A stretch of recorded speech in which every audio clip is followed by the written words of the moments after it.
Good morning. Good morning.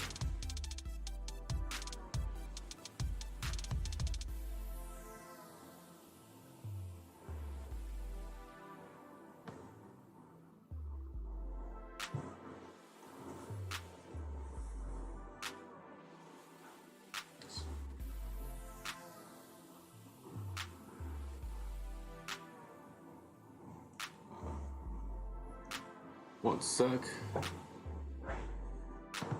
to turn the chat on.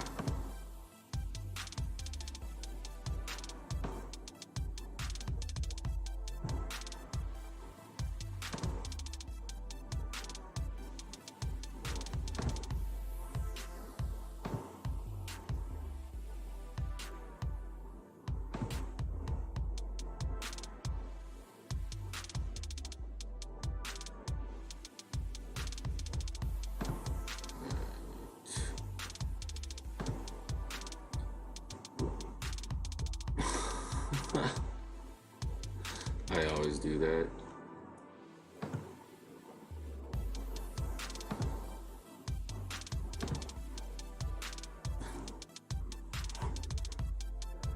Good thing there's no information on there that you guys can like exploit me, you know? Just kidding.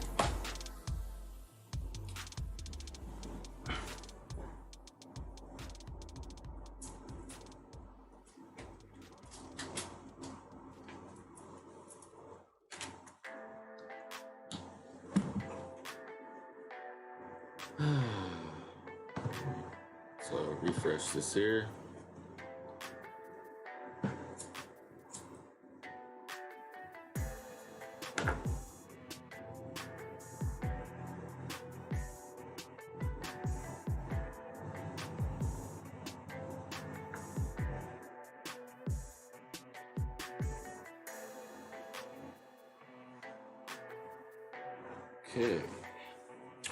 Okay guys, quick intro. If you were with me on the Ethereum Gold videos, live streams, everything went well, everything uploaded and all that. The last one, which was a 20-hour live stream, for some reason is taking forever to process on YouTube. And I did close out my position. And we walked away with a little over 1 Ethereum, and we sent that here to BITTREX after that yesterday, and I sold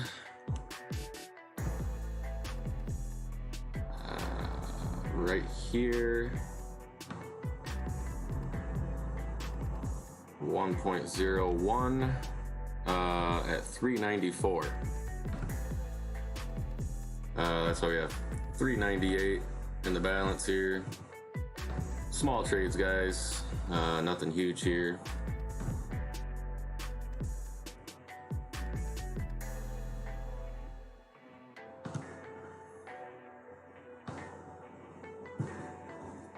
Really the main reason to do a video like this is to just show people that you don't need a lot.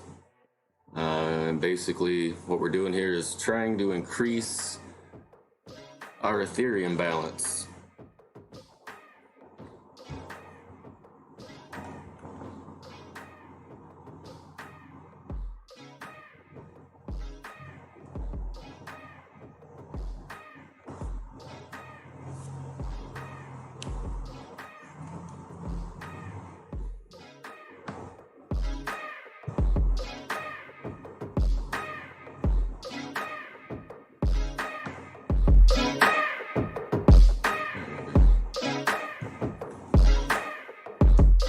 Let me know if the music's too loud, guys, and you can't hear me over it.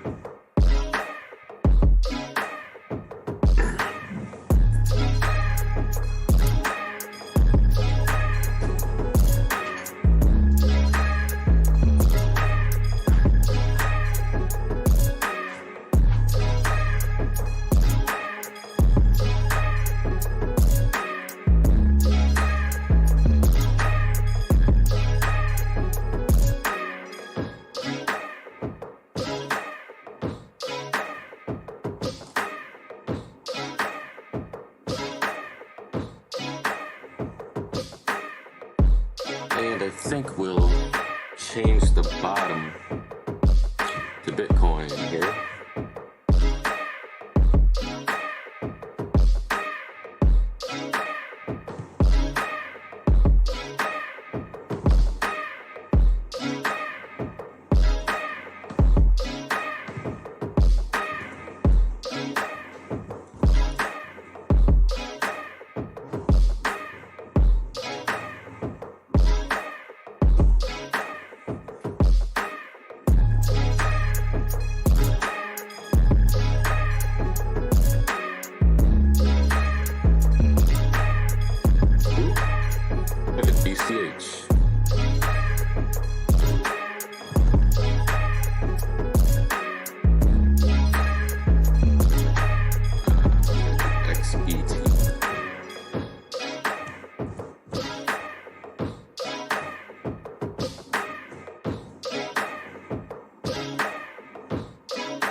Here we go.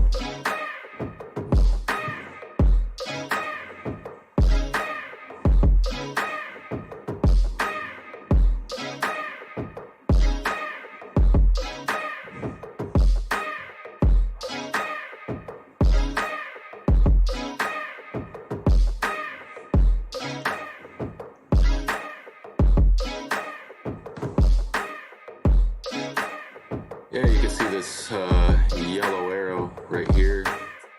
Oops, don't do that. This is where I sold.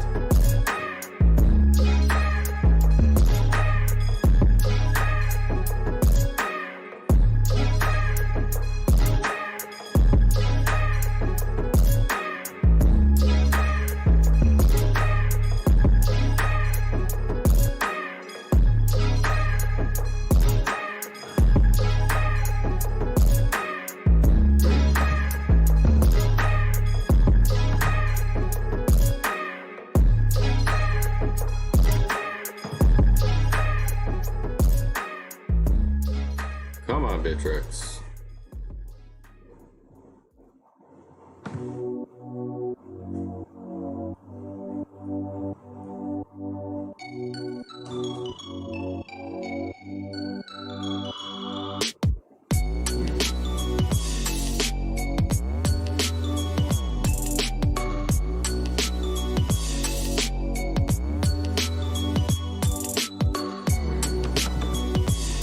What is the deal here today?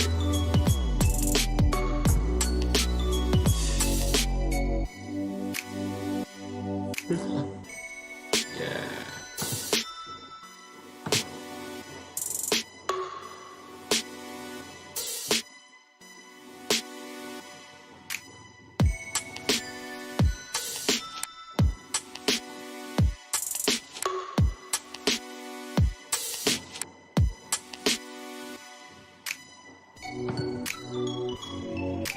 Okay.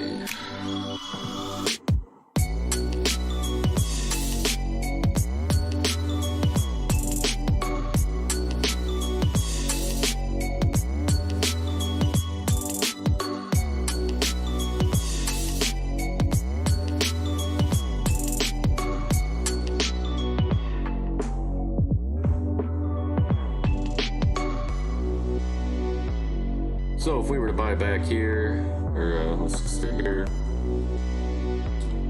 right about 385, we could buy 1.03. It's about a 2% increase.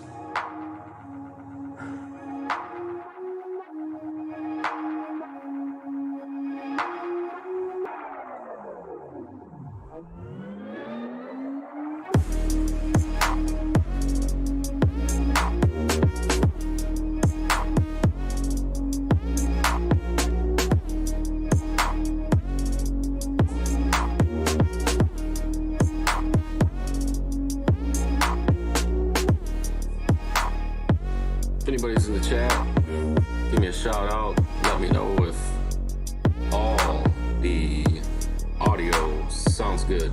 Music too loud, mic too loud, just right. Let me know.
mostly slope.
I don't think BITTREX likes my studio and media player running.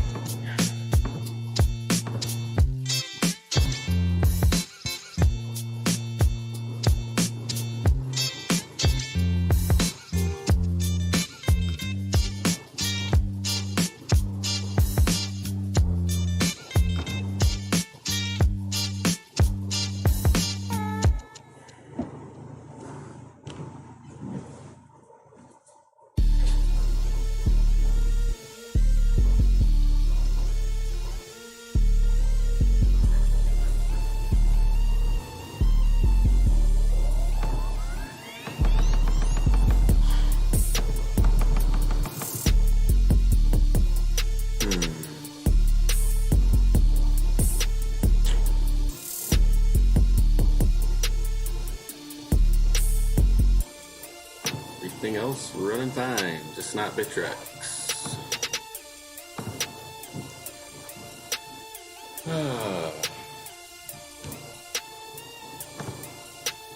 Well guys, might not be able to live stream trading here, at least on BITTREX anyways. Have to move it somewhere else. Yeah, it's really unresponsive here.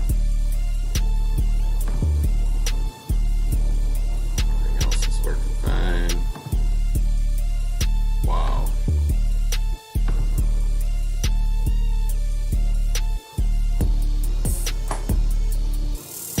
That's annoying. My God, come on.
I don't know, guys.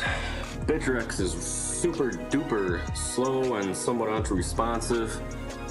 So I don't know if we're gonna be able to make this happen right now.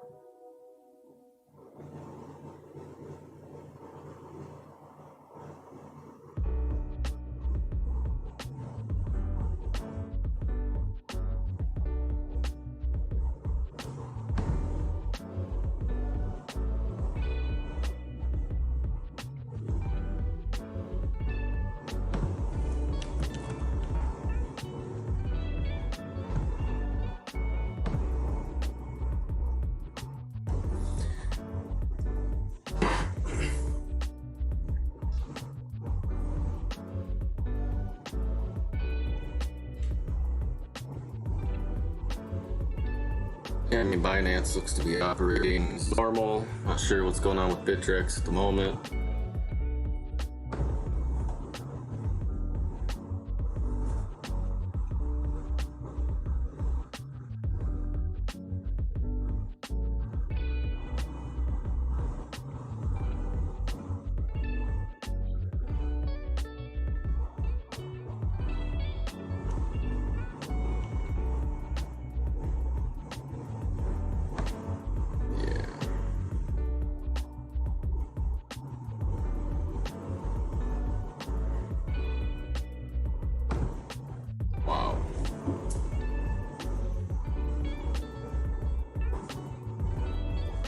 Well, sorry guys, got the music and everything ready for this, and BITTREX does not want to cooperate.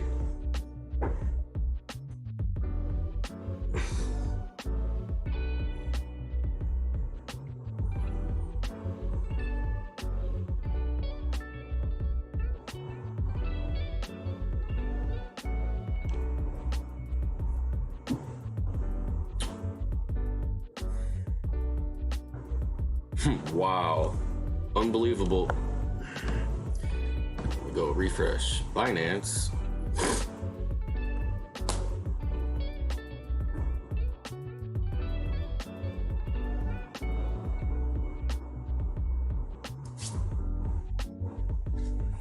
All right, guess maybe it's my equipment. Binance is still a little slower than normal.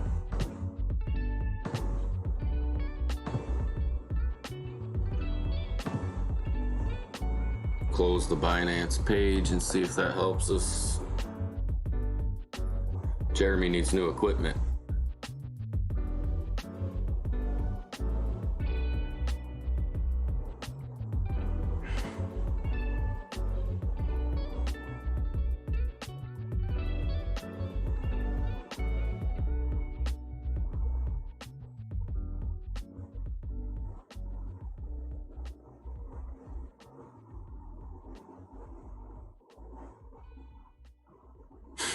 Wow.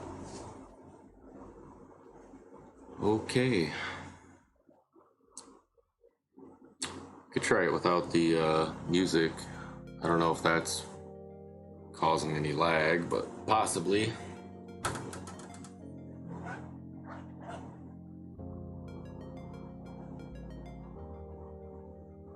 Although I see the order books.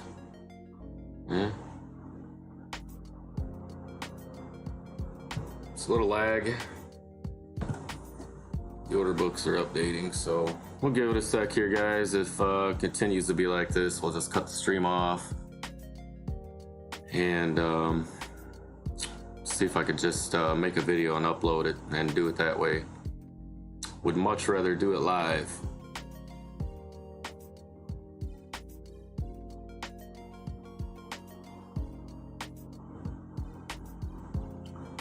If anybody's here in the chat and you can hear me, say what's up, please.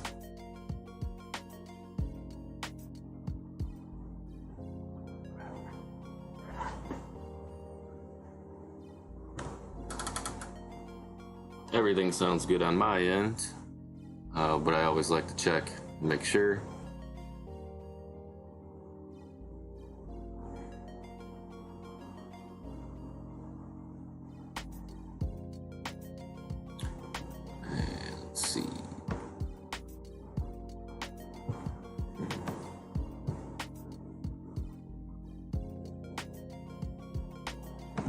I don't know.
A little better.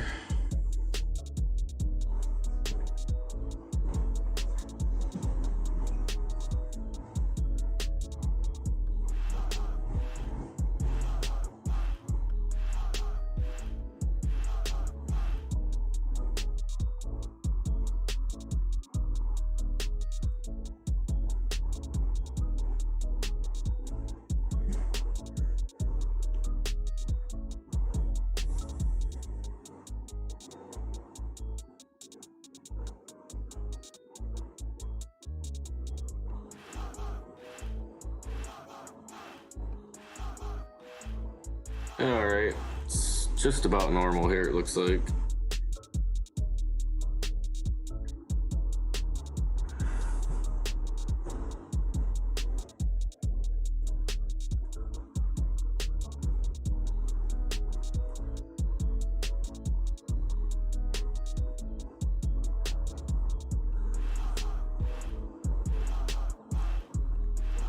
This background music, by the way, is pretty awesome if you throw your headphones on. Get the bass effect.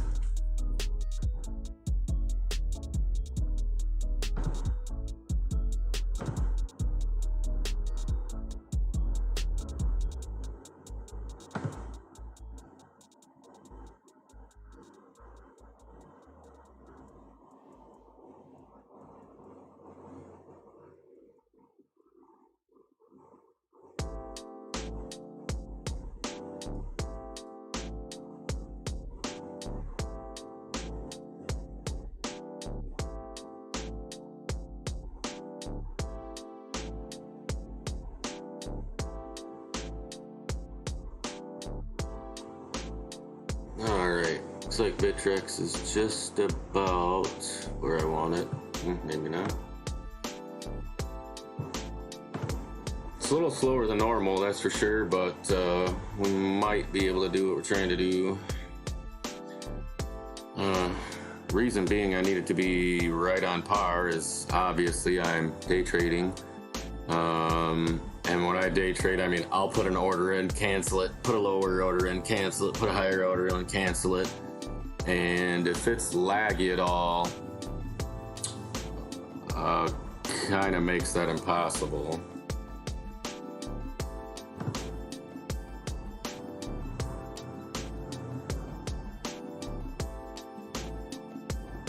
When you day trade, you gotta be able to put orders in and take them out like really fast. Open an order, close an order, open another one, close one.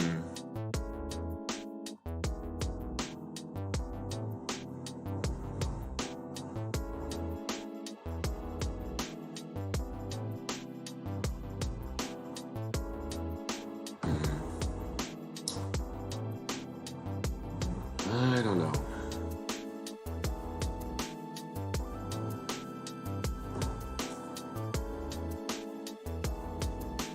I mean, not that I'm necessarily ready to buy back in anyways at this price. We're watching Bitcoin.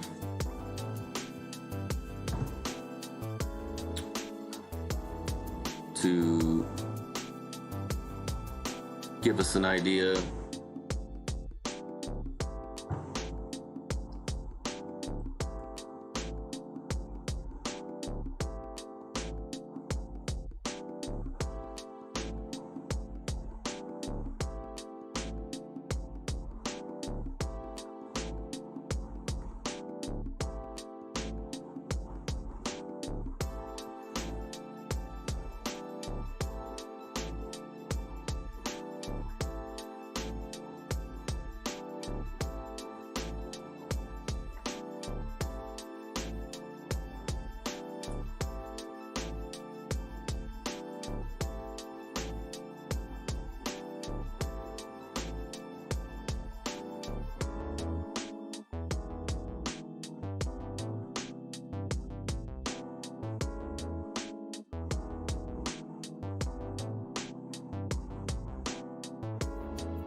Let's claim some free Bitcoin. Oops.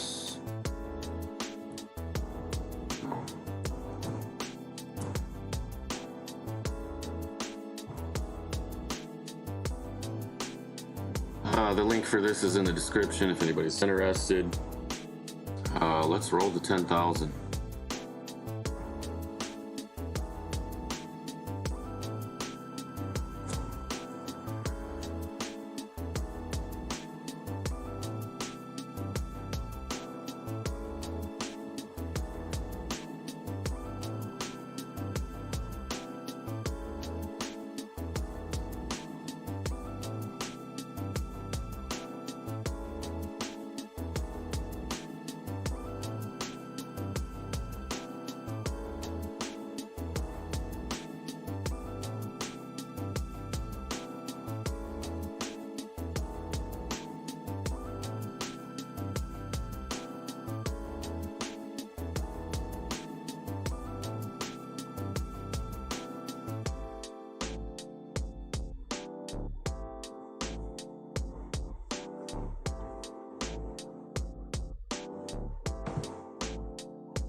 Right, let's pull up the Bitcoin ticker chart.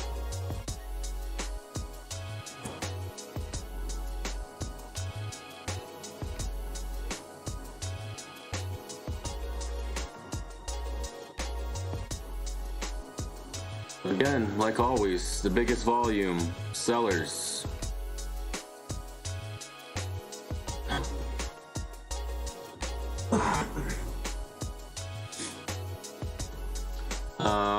Too much playing around earlier though. I missed this huge dip down to 11.2.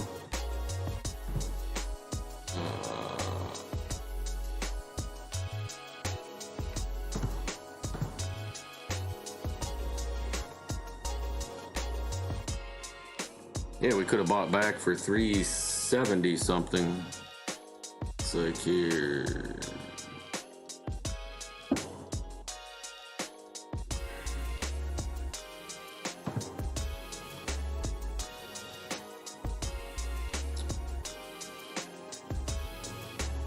Yeah, BITTREX does not like all this stuff running, I guess.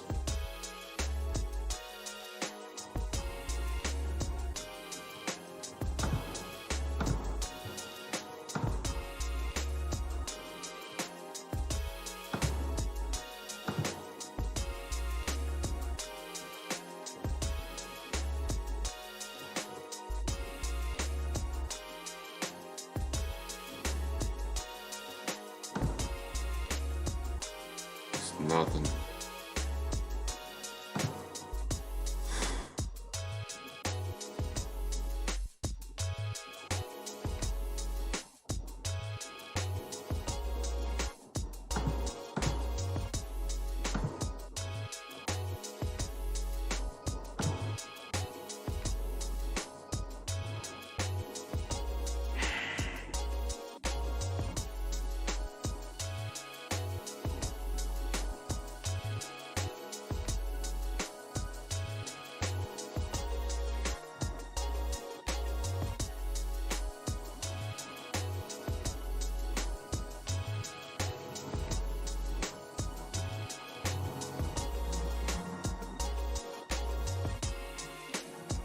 Anybody in the stream? Anybody at all?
Alright, a little better.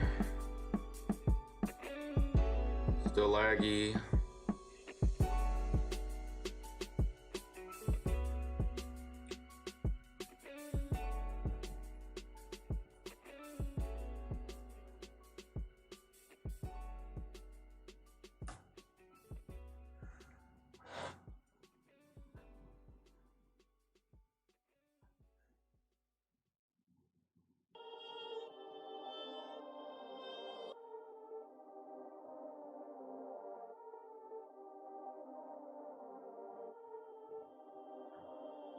Perfect.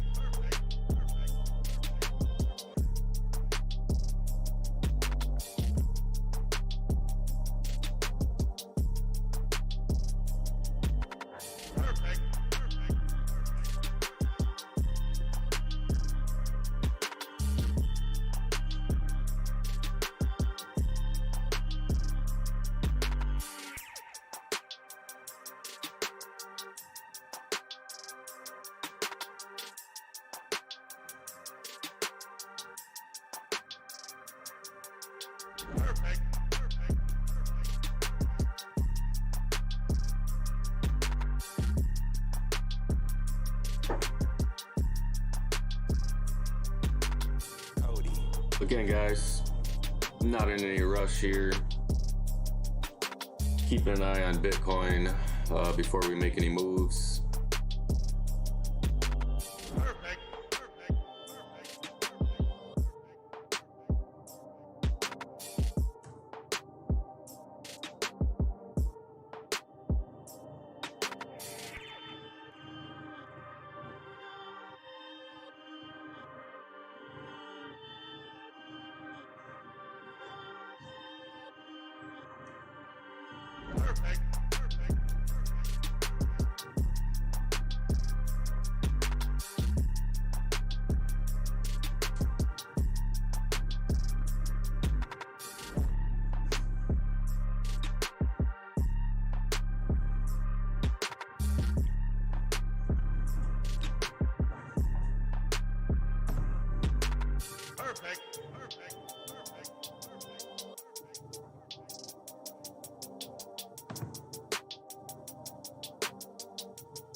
find a good spot for me on here.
up here. My chair.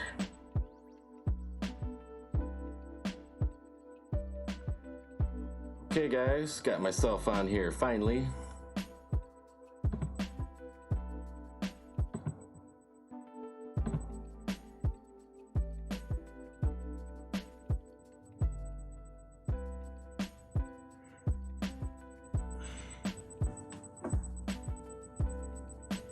Oh, whoops.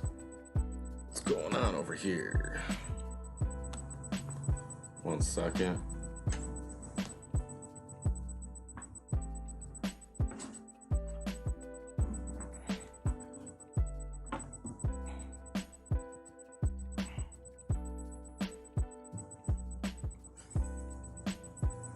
Right.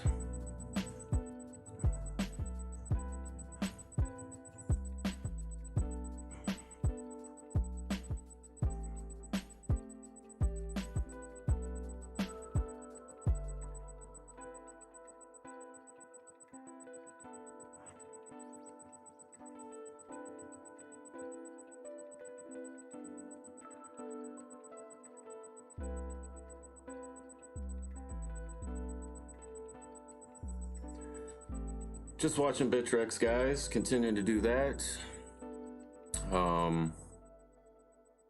And Bitcoin.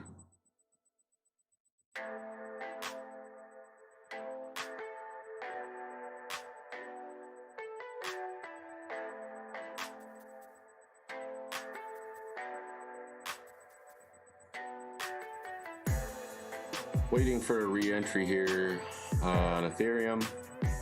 We sold at 394 yesterday. You can see it here on this yellow arrow. It's where we sold.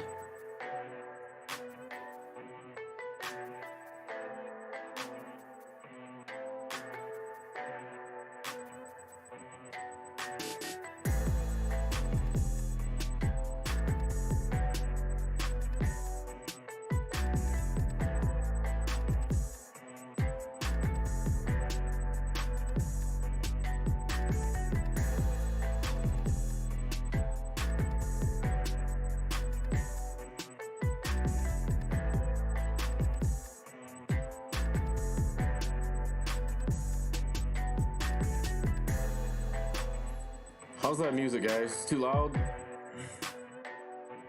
Sounds awesome in my headphones.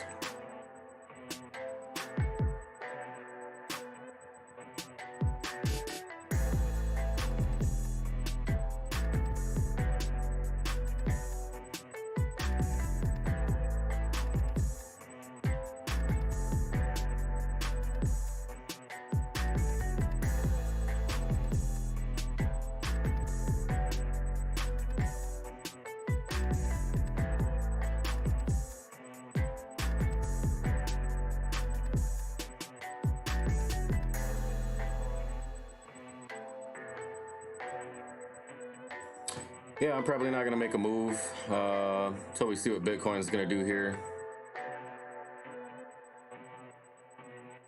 Let's kick back.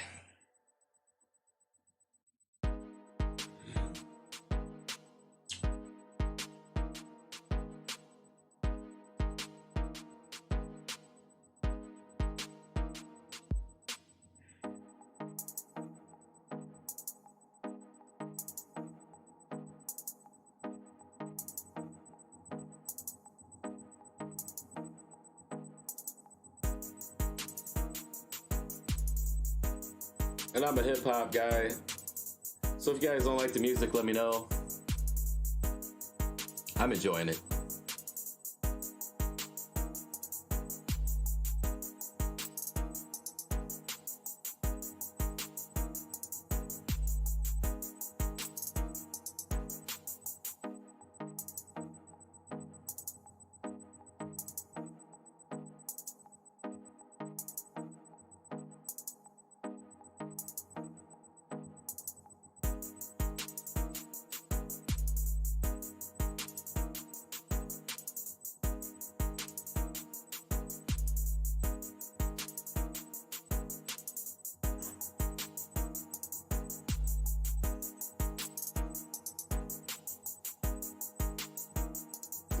Got my phone on silent today too, guys, so you have to listen to that all day.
It's getting a little warm in here.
What we did to today?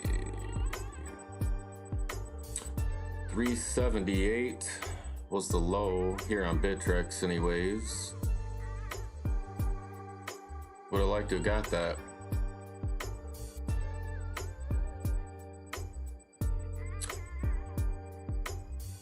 And would have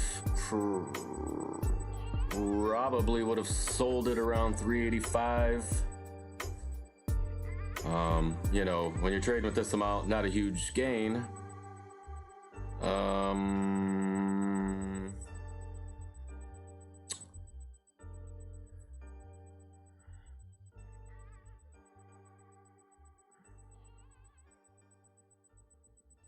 Close to 2% though, after fees, probably 1.5%, or just a little over 1%. I didn't do the math or anything. Because I missed it and I don't really want to know. But the way things are looking here, we may just catch another dip.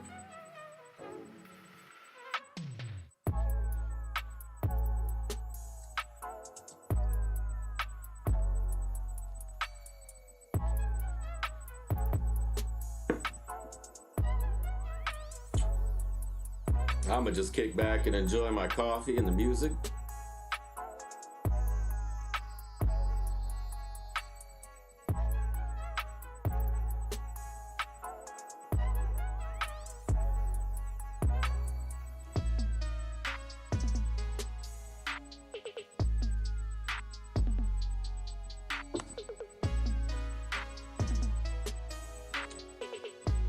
We need some more people in the stream. But we're just starting out, so those things take time. And I'm not just gonna spam the video link everywhere. When we were streaming the Ethereum Gold live stream, I did share the link in the Ethereum Gold Telegram and a couple free share link things in Telegram. Did bring some viewers in, so it's kind of cool.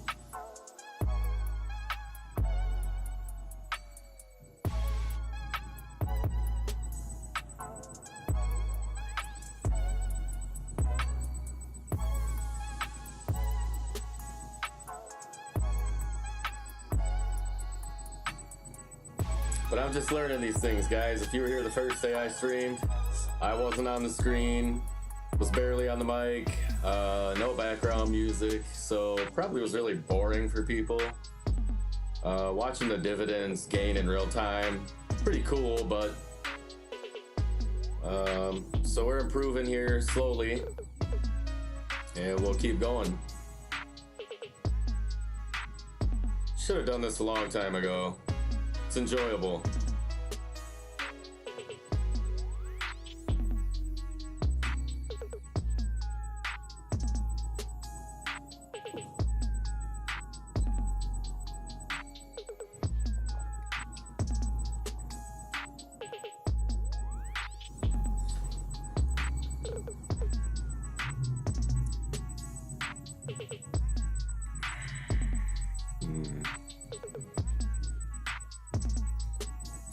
And I still don't see our 20-hour stream, still not uploaded to YouTube. I don't know what's taking so long. Maybe because it was 20 hours, I don't know.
One other thing I forgot to mention so far during the stream here. Definitely want to keep my eyes on Link. I told you guys the other day, I traded it on Sunday. Bought it for like $8.40, sold it at like $8.50 because just wasn't doing what I thought it was going to do. And you know me, I'm a quick trader. Should have held it.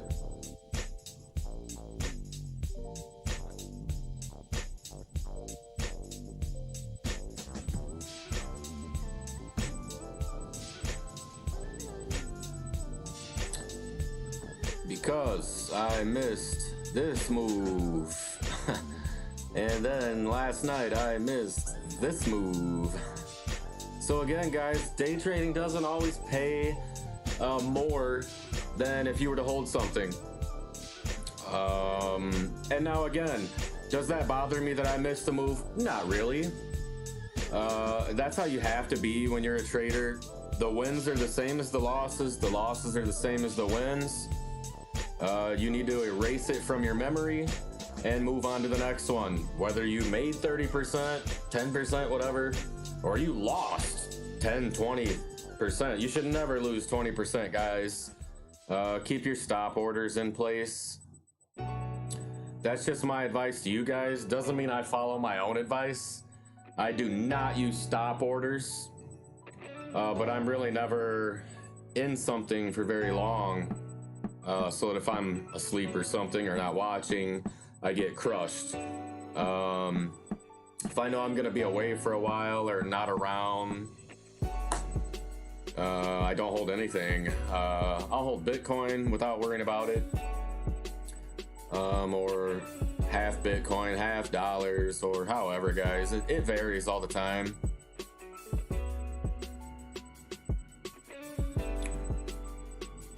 And I know some of you guys probably think I'm stupid. Dude, what are you doing? You don't use stop orders? Are you crazy? You don't use trailing orders? No, I don't. I don't use market orders either. It's just straight limit orders, guys.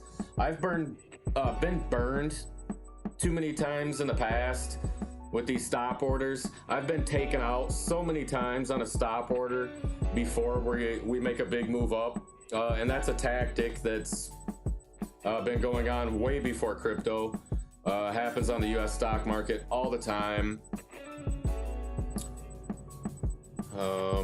And so I just don't like it. It just doesn't work for my style of trading, really. And then the other thing, market orders, very dangerous. When I first started trading about 10 years ago, that's all I did was market orders, because I didn't do any learning. I'm a hardhead. I got to learn the hard way. I don't learn from books very well. I can learn something if someone's teaching me, but I have to see it and I got to put my hands on it and see, you know? And so self-taught trader, 10 years of experience. But everything I talk about, guys, is because of that experience. So yeah, market orders. I didn't even understand order books or any of that stuff. So I would market order, and sometimes I would lose money, but we were trading well above where I bought. But that's because there were no buy orders. So I just market ordered to what was there. And there were so few buyers that it just sold it down and down and down into the order book, and actually made a loss. Weird, huh? Where if you put a limit order, you're locking it in at that price. Now market orders are fine at certain times. I mean, when you got mega volume going on and the liquidity is excellent, and buyers are coming in like crazy, sellers are going crazy, you may not have a problem market ordering when there's heavy volume and liquidity. And to each their own. This is definitely not advice. I'm just telling you guys what I like to do and why I do it. And the one thing with holding Bitcoin, there's no need for me to have a stop order. I mean, if Bitcoin falls to 5K, it falls to 5K. Time to pull some money out of the bank and buy some more, you know? Of course, it would have been nice to sell it at 10 and buy a bag of 5, blah, blah, blah. But I'm not God, you know, I can't trade like that. And I just keep it real to you guys. 100.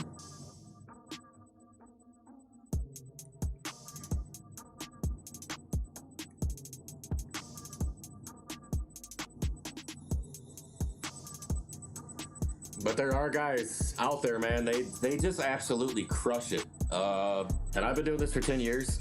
I'm trying to get to that level. And, you know, sometimes you think you know so much and you think you know a lot. And then you realize that you don't.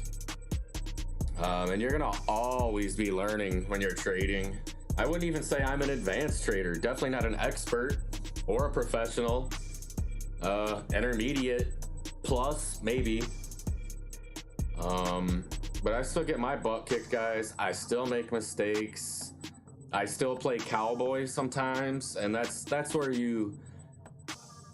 I've you know, hundreds of times I played cowboy in my trading days, and I can probably tell you like 95 times I lost or got stuck holding a bag.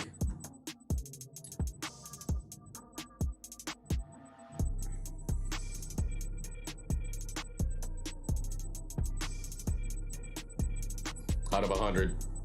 So that's just how it is, guys. That's trading, you know. so many things involved with trading, but you try to make it as easy as possible, simplify it as much as possible, and keep your emotions out of it. I don't care if I take a loss. I don't care how much the loss is, the percentage wise. If I'm in a trade and my emotions start going crazy and then I start being indecisive, oh, should I sell right now? Should I hold? Oh man, I just don't know what to do. What's going on right here? Man, I will close that trade out and get off the computer for a while or whatnot. Get away from it. Relax your mind. Get something to eat, something to drink, whatever works for you. Just get refocused. Make sure you get rid of all that emotion. I mean, that's almost the #1 best piece of advice I can give you. Keep your emotions out of it. This doesn't work. I mean, if you hit a big trade, let's say you're day trading early in the day, you hit a 10% win. Awesome, you know? And you're geeked up and you're feeling like you're the man, you're ready. You're looking for the next trade. And what can happen is you get a little overconfident. Your emotions kind of can get the best of you. And that's when you'll start wanting to play cowboy or think you're Superman at it, you know, it happens. And you have to be able to bring that down.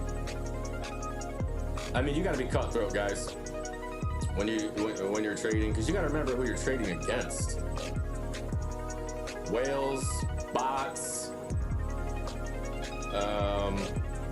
and it's not easy. Like right now, we're watching this chart. How are you gonna day trade this right now? There's no liquidity, even on Binance. I don't think there's a ton. There is, but we're not getting the price action. We want to see these moves going on all day long. You know, you get 3 or 4 of these in one day. That's, you know, huge, guys. This is what we look for. We got it's a huge move. Yeah, 60-cent move. And on you know, you buy it at 9, somewhere in here. I know you guys probably think I'm lying, but when I sold that Ethereum yesterday, I was watching Link, and I think I was in here somewhere after I sold it, and I just thought, no, you know, we'll give it time. Later I looked, and we were on this giant candle way up here.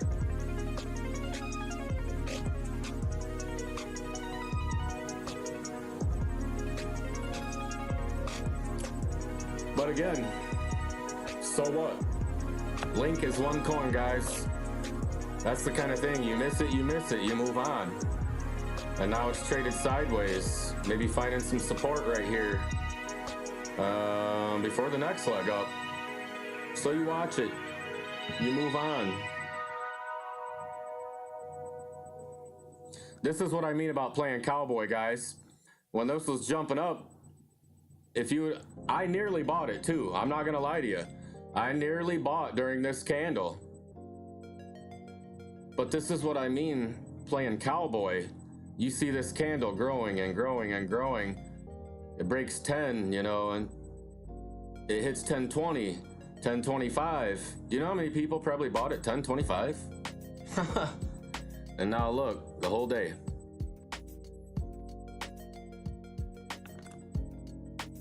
And this is when your emotions start messing with you. These candles in here, when you bought up here. But I'm not going to say that was a bad buy either. I think we're going to get a nice continuation out of CHAINLINK.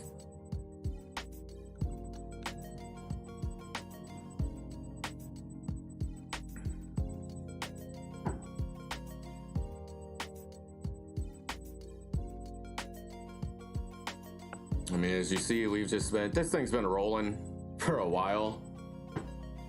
Really kind of salty, guys. I'll be honest, you know, that's what they about me, guys. I'm gonna always keep it 100 with you, be honest. Man, I could have bought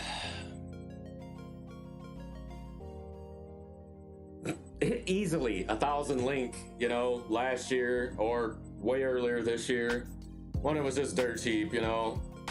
And if you did that, guys, don't sell your link now. Don't do it. I mean, if you bought this thing at like $2 or $3 or less, don't sell it. It's never gonna go there again. This is one of those ones where if you bought in, here, let's expand our chart a little bit. Let's go to the 1 year. Why not? Oh yeah, that's right. They won't have it like that on here.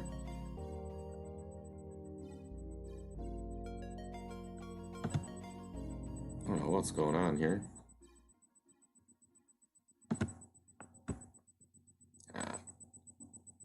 Alright, let's give us a little better idea. But this is what I mean, guys. It's moved up so much that the chart's all wacky, but anyways.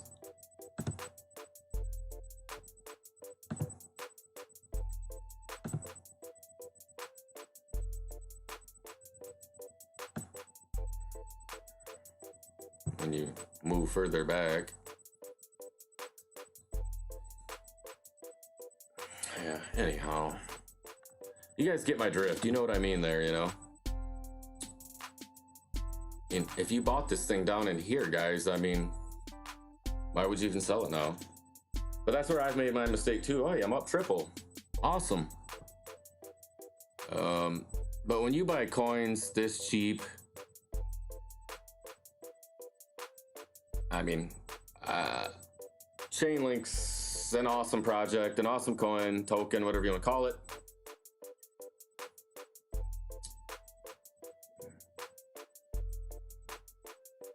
I mean, if you've done your research on Chainlink, I think you know that we're probably never going to revisit those prices ever. Not even close. So at this point, I mean, you're holding profit forever. I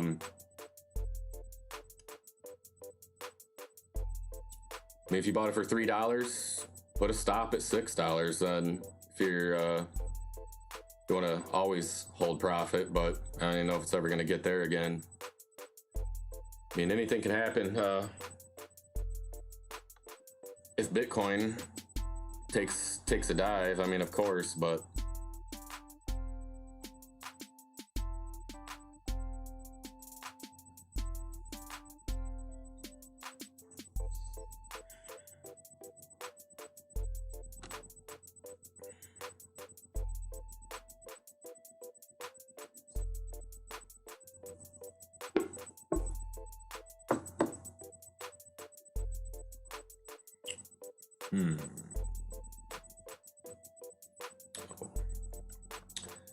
So anyways, keeping my eye on this as well as Ethereum.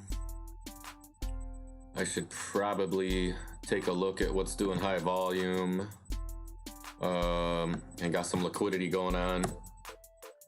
Doesn't necessarily have to be a coin you like or a coin you believe in or anything really. When I used to trade in the stock market, I'm looking for some of the top volume movers for the day and know nothing about it. I don't know nothing about the company. I don't know their earnings. I don't know nothing. I don't care what they do. When I got 10% worth of price action going on all day long, you can get a piece of that. 2 or 3 or 4 multiple times throughout the day. 2%, 3%, whatever, all day long. And that's what I used to look for. That's kind of scalp trading. And that's really my favorite. There's so much volume, so much liquidity. You have no problem buying and selling. You get filled instantly.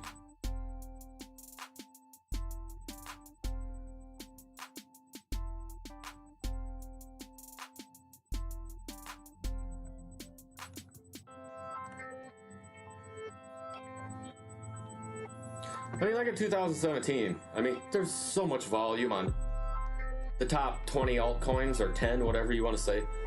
You could have threw money at anything in the 2017 bull run and made money, no matter what. For instance, Ripple, if you guys were around then, you know, Ripple was going bananas. I mean, 10% every day, like, or all day long, just bouncing. And so, I mean, simple to lock up 2%, 3%, maybe more, multiple times in a day. And that's what I love. I love when the markets are moving like that.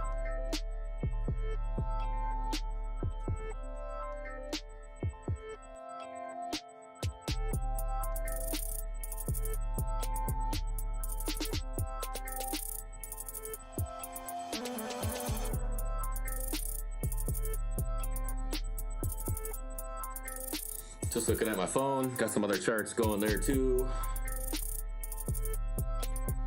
But again, guys, just gonna kind of keep an eye on the markets here, see what's moving, what's not, blah, blah.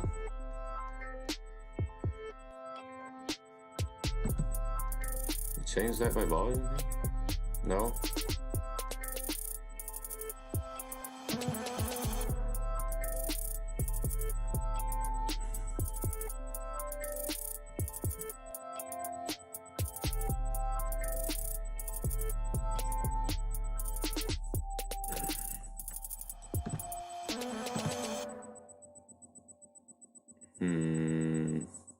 BITTREX going slow on me again.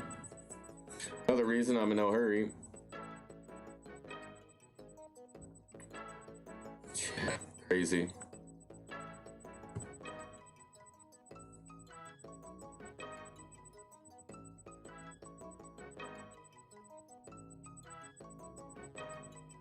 If it gets crazy like that and I can't trade while I'm streaming, I'll just have to cut the stream and get with it. But really want to live stream while I trade, so you guys can check it out.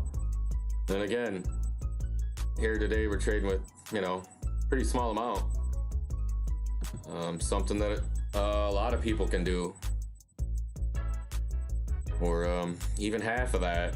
I thought about just using 250 of it that's in there, see what we can do with it. We'll see.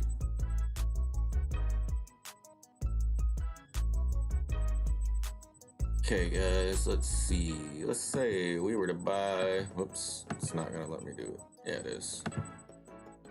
Let's say if we bought it back at 382.76, 77, really. How much could we buy? 1.03 which is more than we sent here. We sent 1.01 here and sold it at 394. So we have 398 to trade with.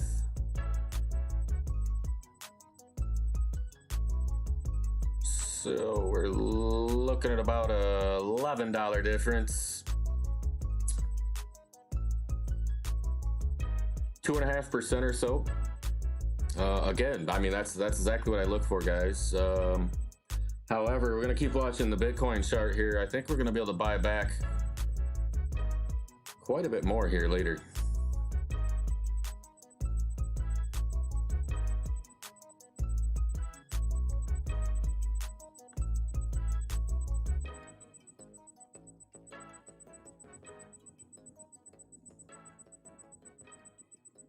I know you guys keep hearing me say, I think, and if, but I mean, that's trading.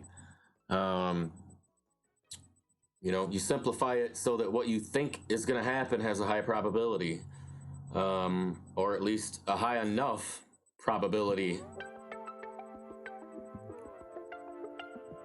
If it goes here, I'm going to do this, or if it goes here, I'm going to do this. I mean, you have to play all these scenarios in your head, look at the charts, make as educated decision as possible. I mean, there's no such thing as a sure thing in trading ever.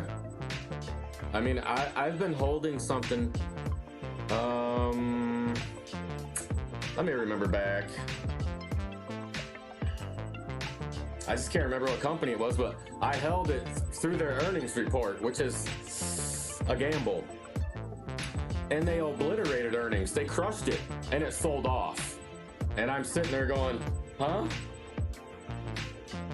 It's just the way it works sometimes, guys. So there's no such thing as a sure thing. The Ethereum gold thing is about as close to a sure thing as I've ever seen. That worked out very well. And I'm gonna keep an eye on that to look for re-entry. Actually, we'll just go ahead and pull that up real quick.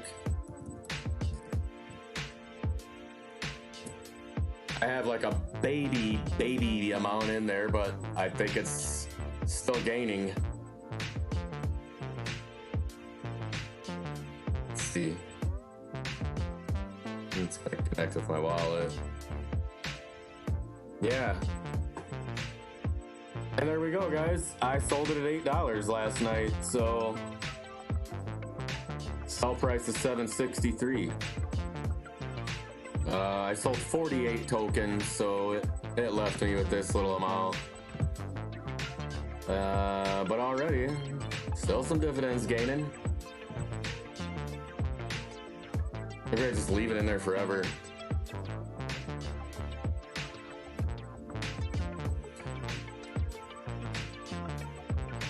Yeah, looks like people are taking profits here, guys. I don't blame them.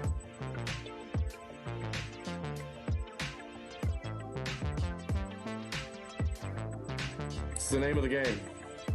Take profits. Lock up your money. Could it go higher? Sure.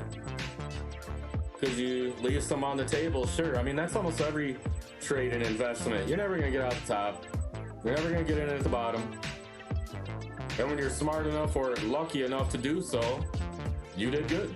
I've got in at the bottom, got out at the top before. It's happened, but not very often.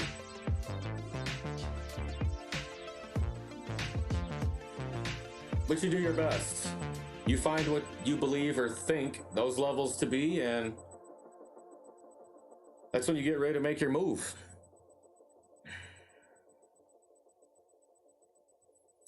Anyways, but yeah, this is all that was left in there. But again, guys, still gaining. So, and again, if I see this come, or the buy price actually, if I see this get below 7, I'm gonna revisit this, and hopefully,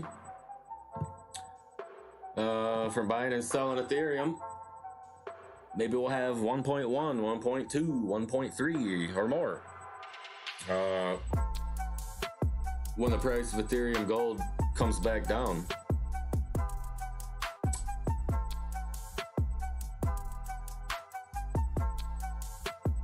And kind of the plan, kind of not. I mean, we'll just, it's things are up in the air. We'll see how it goes. That's the beauty of crypto, trading and investing. Tomorrow can be something totally different. Oh, yeah, if you guys have been in crypto for any amount of time, you know that.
If anybody's in the stream, you guys can hear me, say what's up in the chat.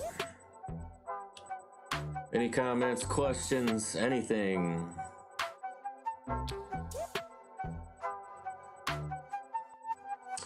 Or just say what's up to your boy.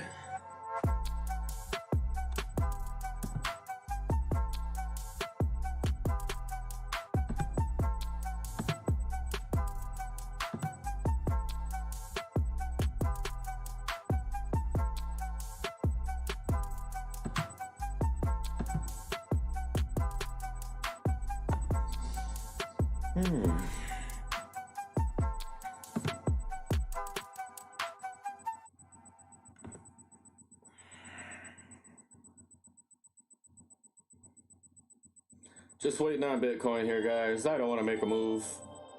So Bitcoin picks a direction.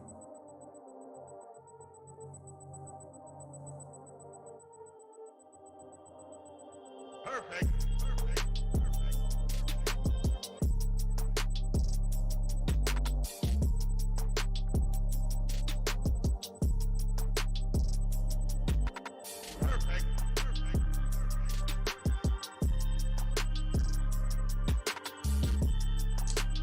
Probably gonna trade sideways here. Yesterday, let's see. Let's pull up the Bitcoin ticker chart on the big screen here.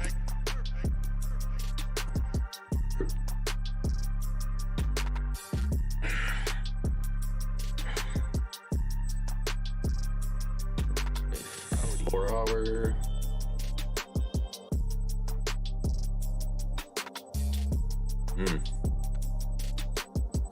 3 day. Yeah, so we decent, definitely at a support level here, guys. Wow, we're about double bottomed with this here, which isn't a double bottom, but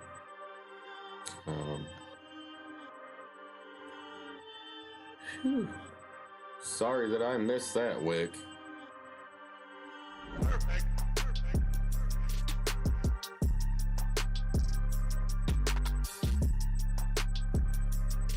Double bottoms if we go further along today and we make this low again, something of that nature.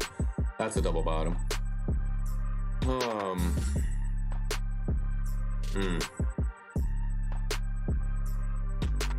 Perfect.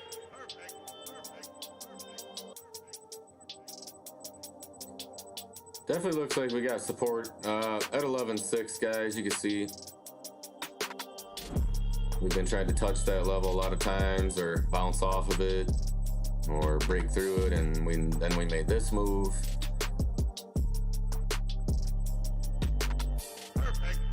So hopefully we hold it, and then we'll start thinking about buying back in. Check the 12-hour chart.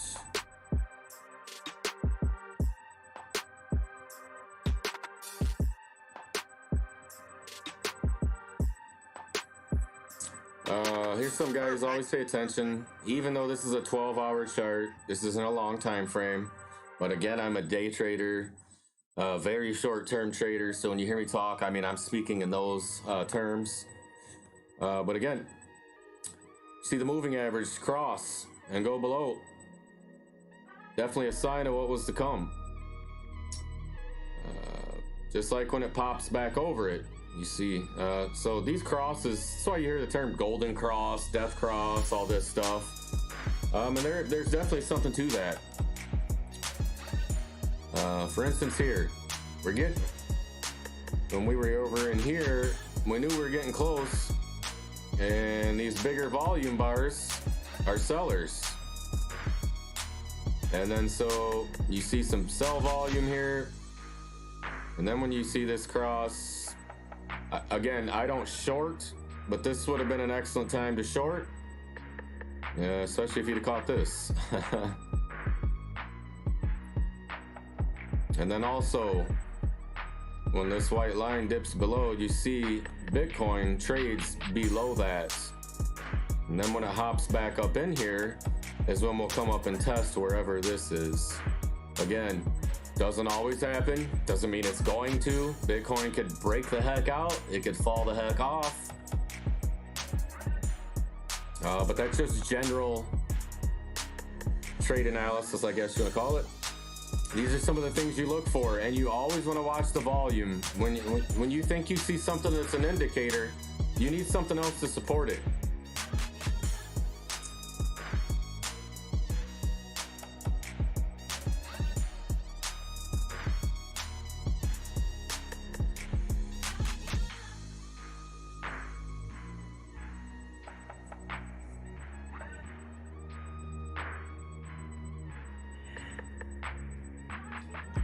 This was really nice. So guys, we took a dip there and it did get bought back up. You see where the candle closed.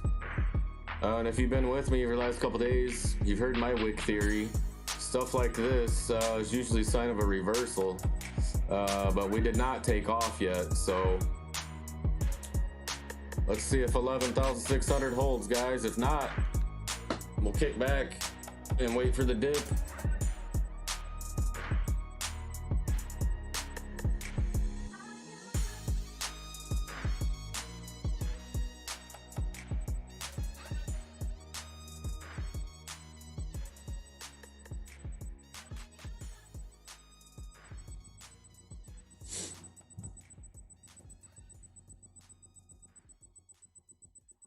As you can see, now there's some buyers, of course.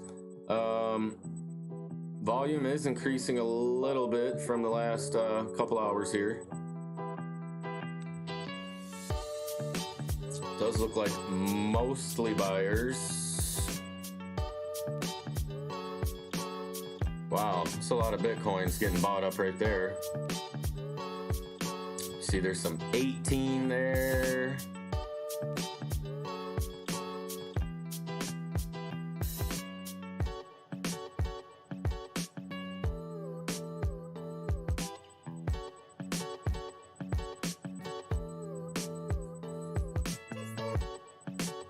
Okay, we got another 88 Bitcoins at 1590. Looks like they sold it right to it. Or they took the order off, hard to say. Sometimes those orders are manipulation going on, guys, so you can't always say, oh, there's nice support down here. And then they take the order off. You'll see that all the time in trading.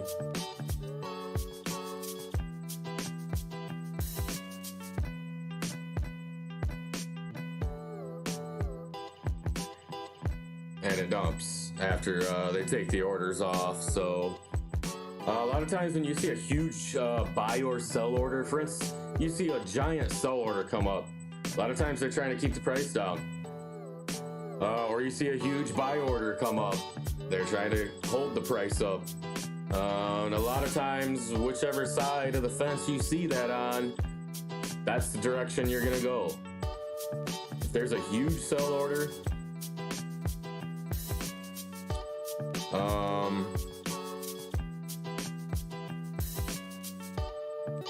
again, it's not an all the time for certain thing, but you'll start to notice that if you watch for it. These huge orders come in and it's manipulation.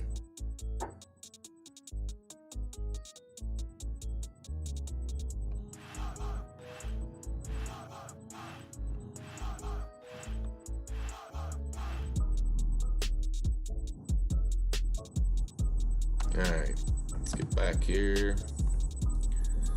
Still dipping, guys.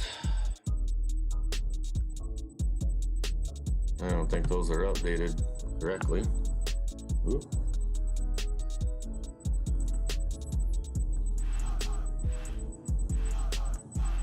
Keep on charging.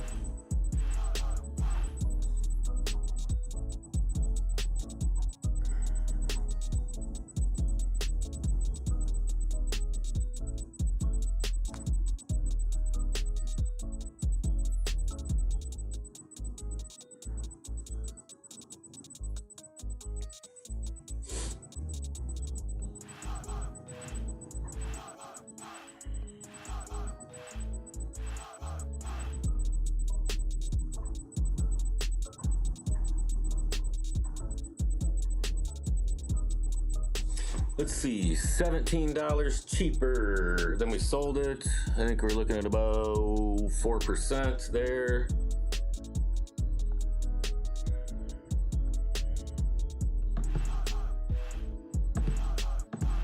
first sell order. Now, the reason I clicked that is I could buy that right up. If you put it over here, you have to wait to get filled. A lot of you guys probably know that, maybe not. So let's see what we could get for 376 per coin. Yeah, that's what we can buy back, guys.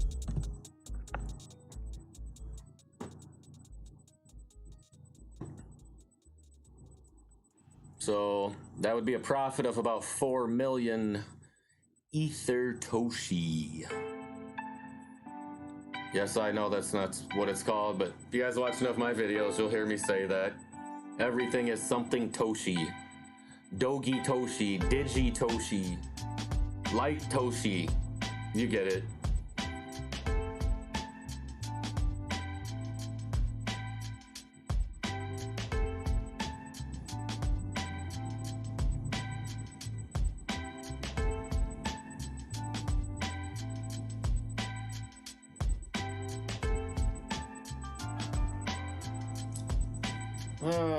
Bitcoin holding 11.6 for now.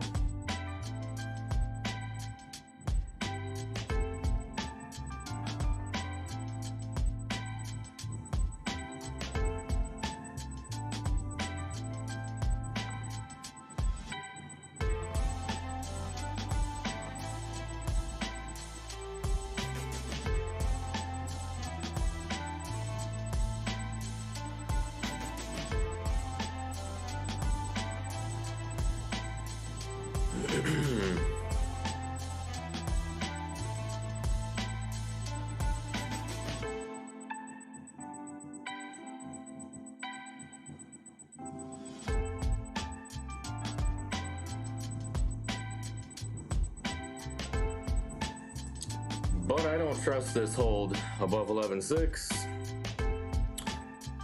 so I'm not that interested in buying back yet. I don't mind buying it back what I paid for it, if that's what it takes. If I don't feel there's any confirmation to buy back until that point, then that's what I'll do. Or I mean, buy it back for what I sold it for. You know, a lot of people make this mistake. It's kind of the same as playing cowboy, but you know, if you do your trading analysis properly, it's okay to buy into a breakout, guys. Sometimes that's a much better strategy than trying to catch the bottom. But at that point, you want to make sure you're doing your trade analysis. You need to find we're usually trading in some sort of wedge. You need to get your lines drawn, find support and resistance levels, and you'll notice breakouts that way. And buying the breakout is not a bad strategy, guys. A lot of people look at that and they say, like right now, people are saying, well, I don't want to buy Bitcoin at 11,600, or I don't want to buy it at 12,000. I should have bought it at 10, man. Why would I buy it now? Well, probably because it's about to go to 15,000 and higher soon. So there you go.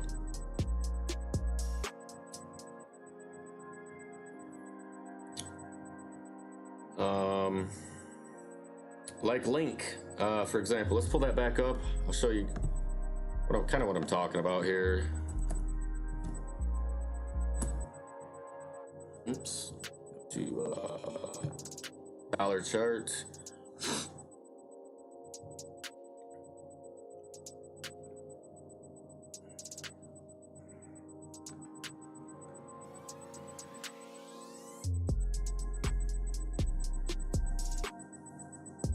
So anyways, you get the breakout here.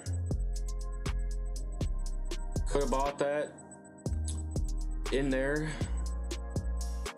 but you would have waited probably until it broke these levels here, and at 995, and it hit a high of what, 1030. There's 3% in there. But now that it broke out and we didn't buy the breakout, now you look for the retest. And as long as we hold this support really that it's at now, which used to be resistance, as you can see all through here, it was resistance, even here. So it continues to hold the level we're at.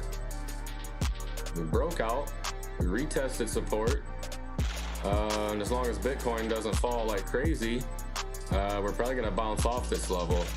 This could be a good buy sign, but again, not financial advice. You don't see me buying it right away, so it's more of a let's keep our eye on Bitcoin and wait.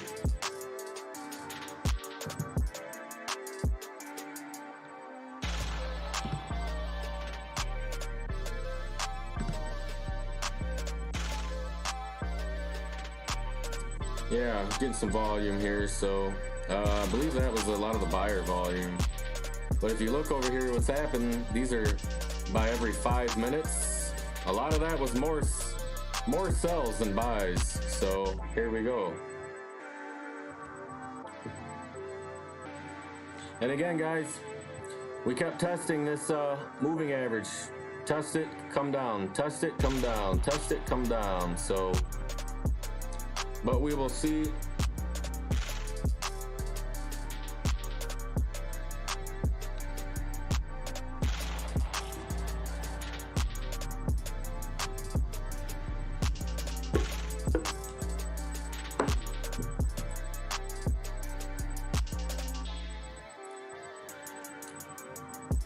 Feel free to hit me up in the chat when you guys stop by. I do enjoy interacting. Drop some questions, comments, whatever you want to say, anything you want to see.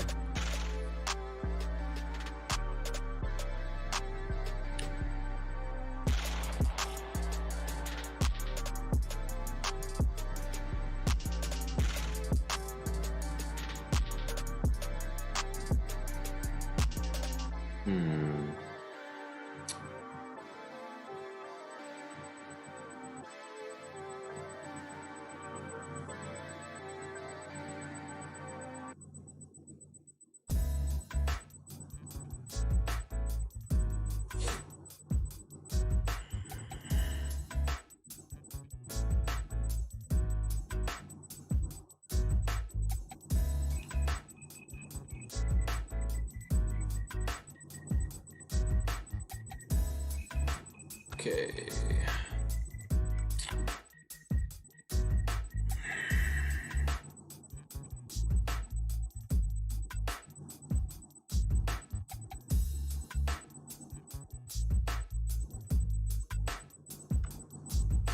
Let's refresh here.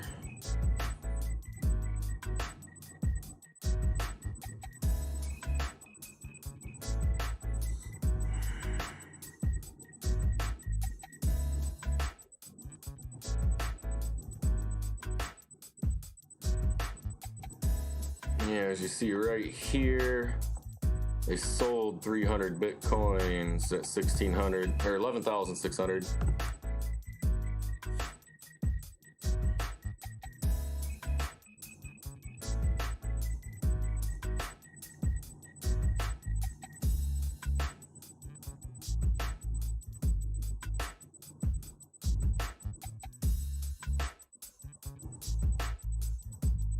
What is this about? Fixing this Bitcoin killing bug will eventually require a hard fork. Yeah, here they go again with that.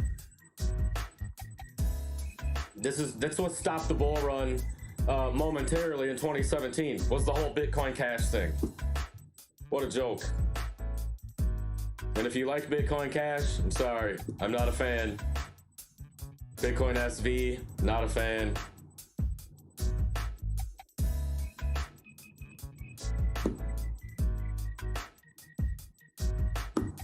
However, as I said, I don't care what the coin's ticker is. I don't care what they do. If I'm in day trade scalp mode, there's liquidity and volume, I'm buying and selling. But I will never hold Bitcoin Cash, Bitcoin SV, or probably Ripple either. Those three, I don't touch. I'm not a fan.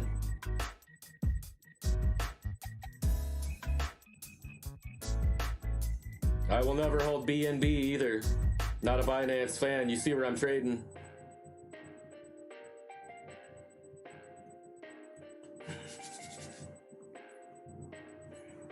I'm not a CZ fan at all, so I can't support that stuff, guys. Sorry.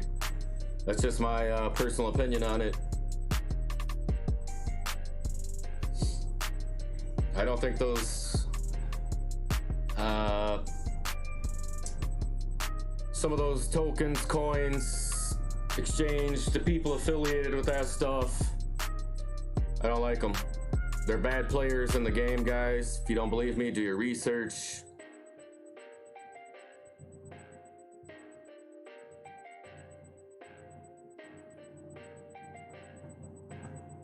I mean, the fact that I think a week or two ago, CZ said something about rolling back the Bitcoin network, I don't know how you even like the guy after that.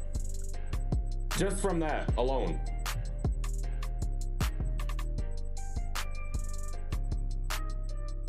Why would you trade on Binance to support that? I know, you can make a lot of money there, lots of liquidity, I get it. But me personally, screw the liquidity, screw the volume, screw the profits. I don't want any part of it. I don't want to support it. I don't want Binance or CZ to make any fees off me, nothing. Can't support it. And that's just me. That's my opinion. And opinions aren't worth much, so that's just my feelings on it. I just rather not support something that I believe is not a good thing for Bitcoin or this space, this market.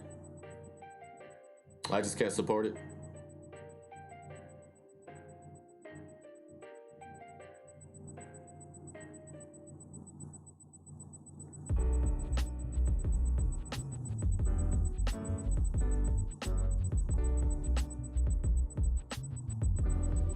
And I used to trade there and always did pretty good.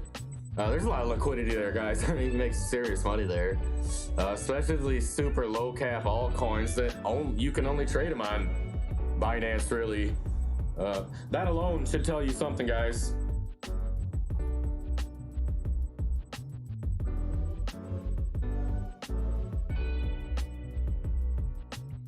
These coins move 30x and it's only available on Binance. Well, I don't want no part of that stuff.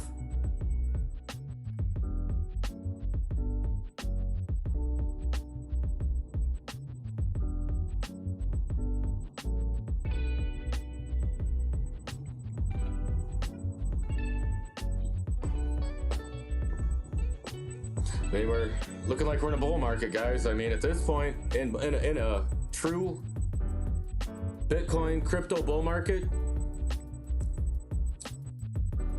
if Bitcoin's moving, you're going to be able to trade the large cap coins. And when the large caps have liquidity, it's the best, man. It's the best.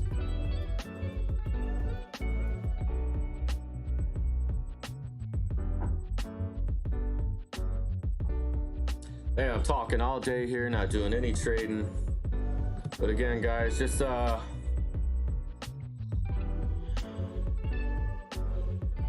waiting for my chance. So here we go. Link, not necessarily holding support. BITTREX again, acting silly.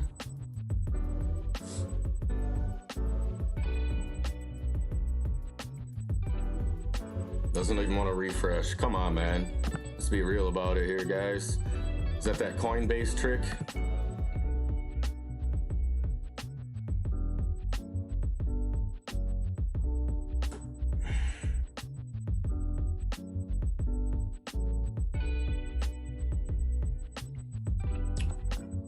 Took that long to open that?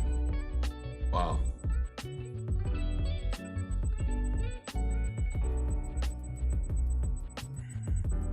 What a joke. It's another reason.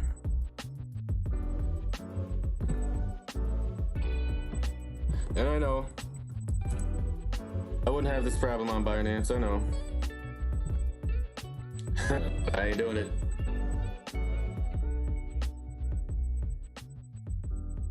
And I know there's other exchanges, guys. I've just used BITTREX for like 4 years now. I don't know. Just comfortable with it.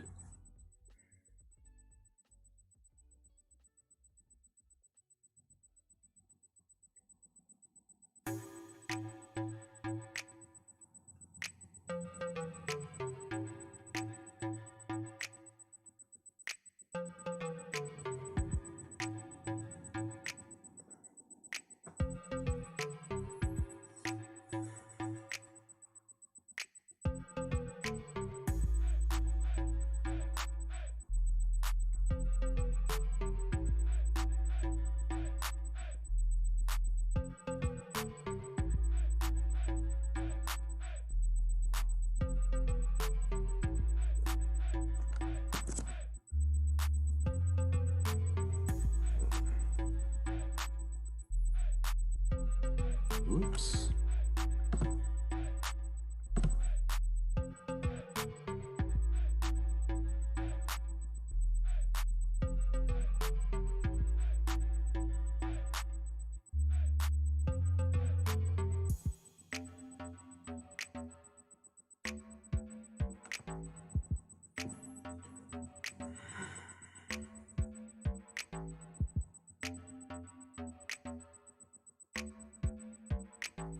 It's the other thing, guys.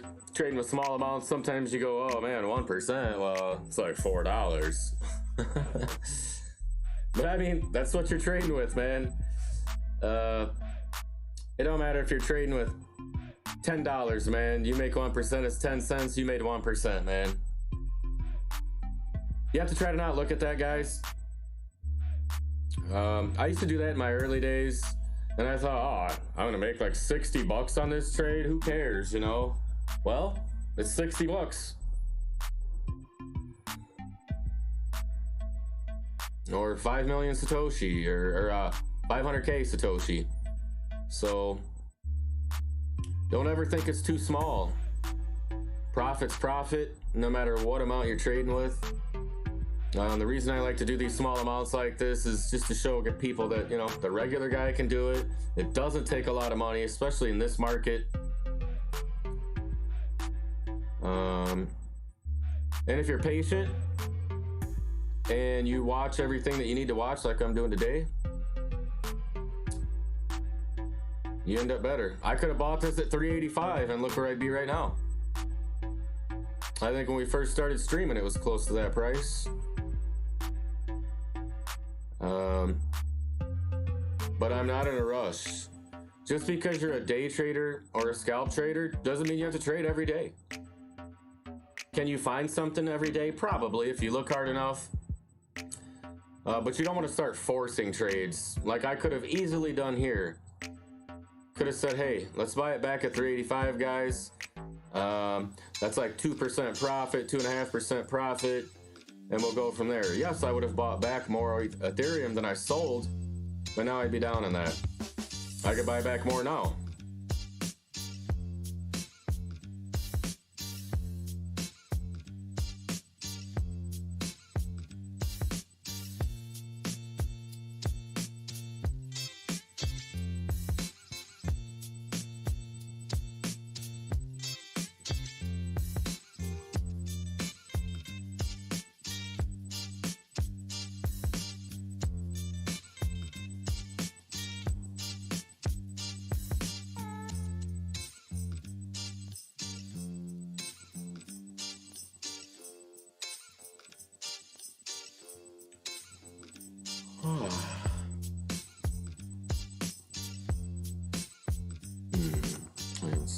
Problems with our studio here or what?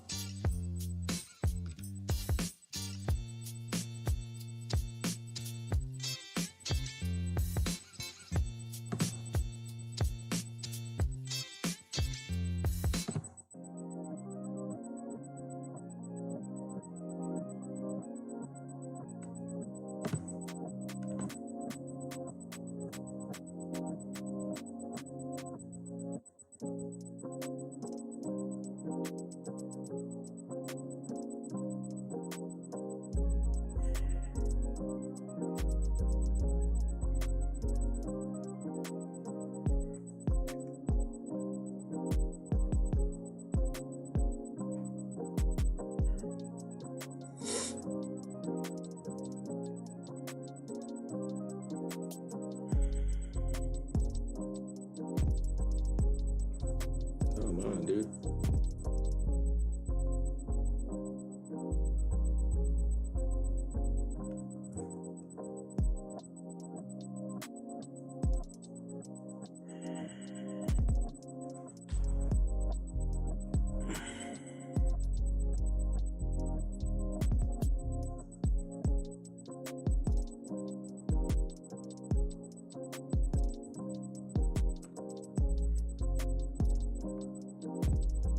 $376.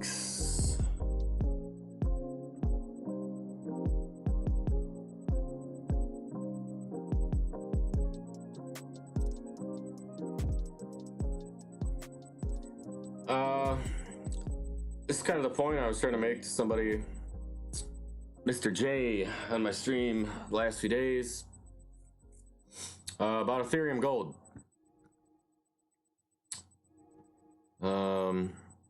So where we sold, and even if we bought back now,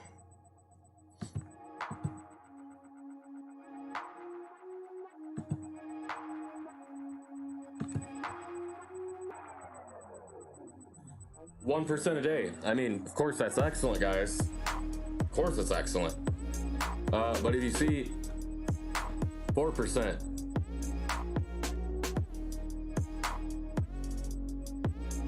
and that's probably sold that about 12 hours ago. I don't know, last night, maybe more than that. So it's not even a full day yet, guys, and there's 4% already. So that's why I was explaining, you know, that's my strategy for this. That's why I don't like to keep it in investments like that. I mean, 1% a day, sure, but I think I can day trade and scalp and make that every day, minimum. Not every day, but some days you lose.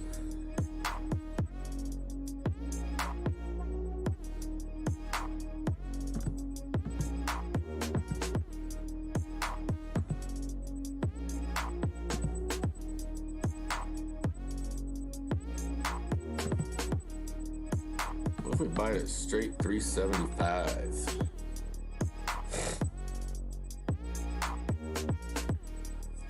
So we have to refresh this silly guy again. I don't know what is going on with BITTREX today. Let's refresh it.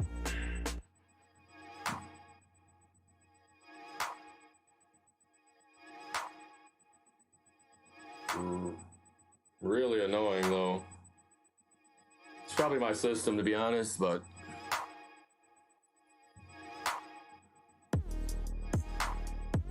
everything else is operating pretty normal. This thing is just super slow. Good God, man.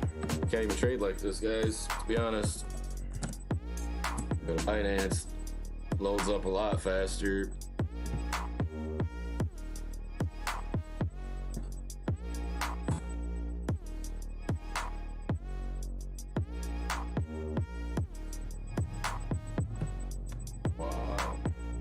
So ridiculous. Currently no data available. Give me a break, man. You guys want me to buy it or not? It's dipping though. This is the Coinbase trick, guys. These exchanges really tick me off with this.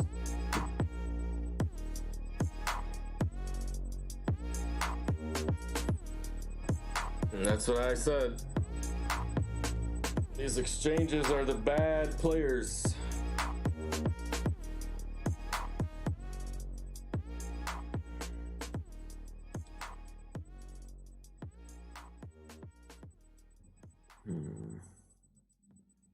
Now what's the problem? Man, this is getting ridiculous, guys.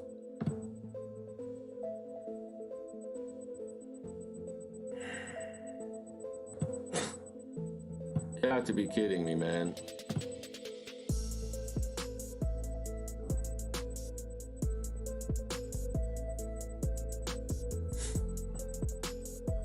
What a joke.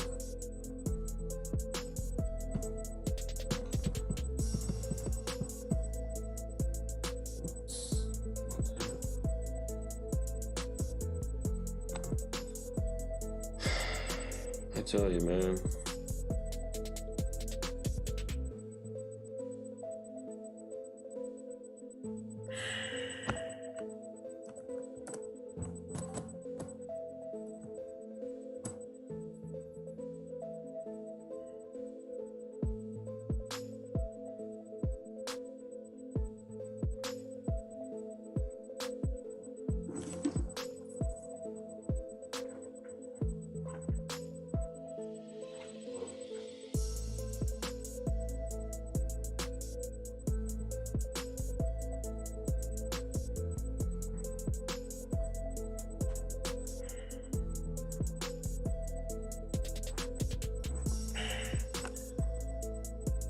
This is getting annoying. I guess we'll have to shut the stream down here, guys. I don't know. It's getting a bit annoying, though. I'm running like nothing.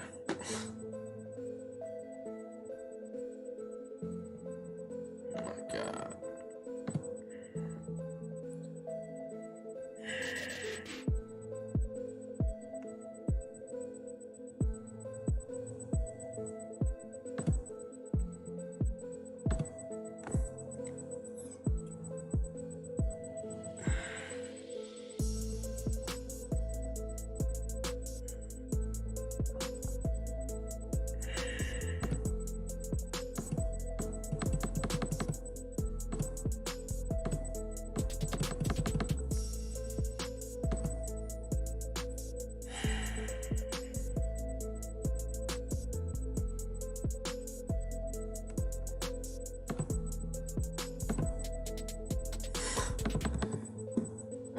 Man, sorry to get frustrated here, guys, but this is so annoying. I don't know what's going on.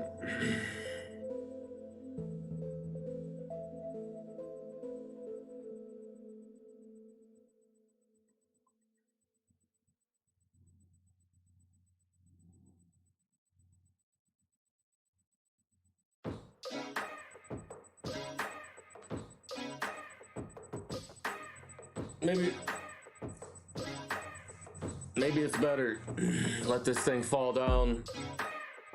So that's what's gonna happen. The other thing I guess we could do, didn't really want to take this Bitcoin chart off. Really don't want to do that.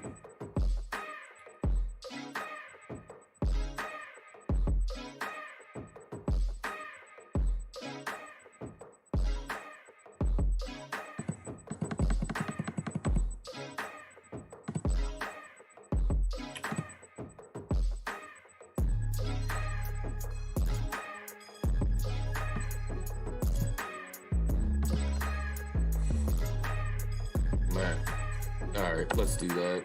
I think that browser is slowing me down.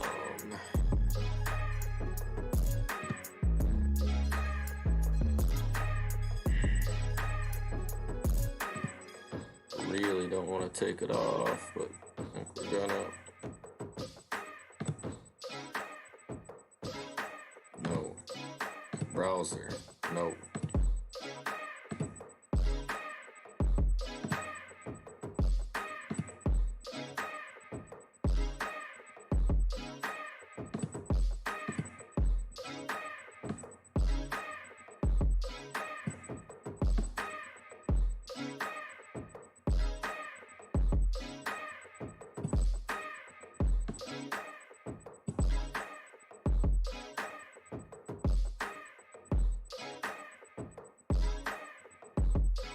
See if that helped us at all. Nope.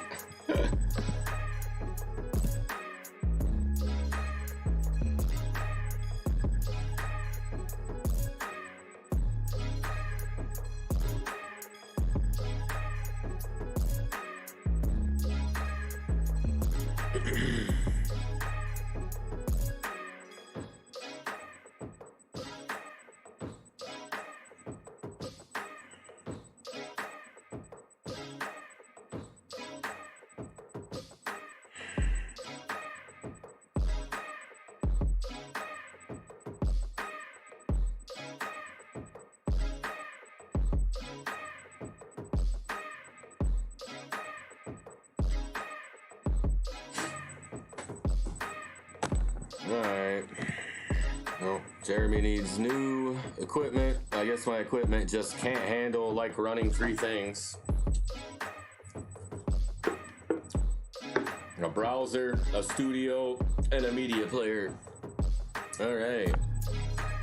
I probably need to clear cookies and all that good stuff. Who knows? It's actually been a while.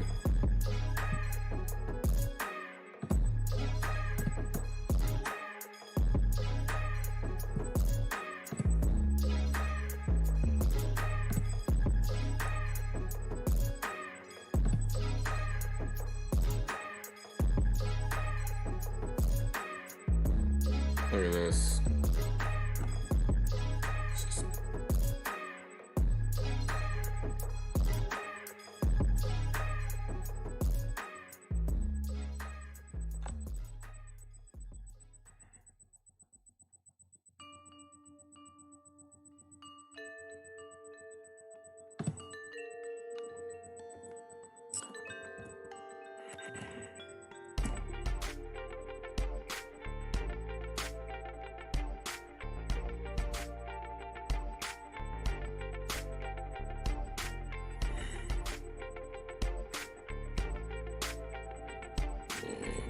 What do we do? Hit the 11.4 there, which is higher than this low. However, definitely some volatility going on here.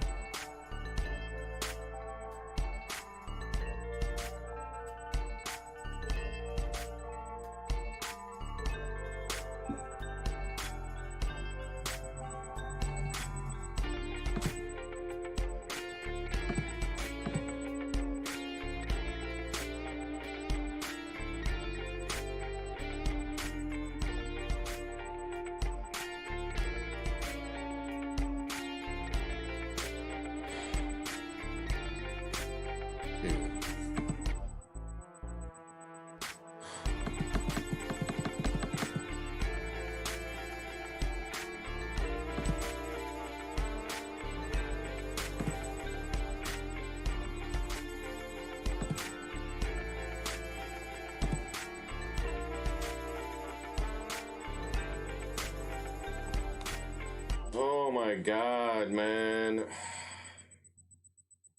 This is really annoying. The fucking media player.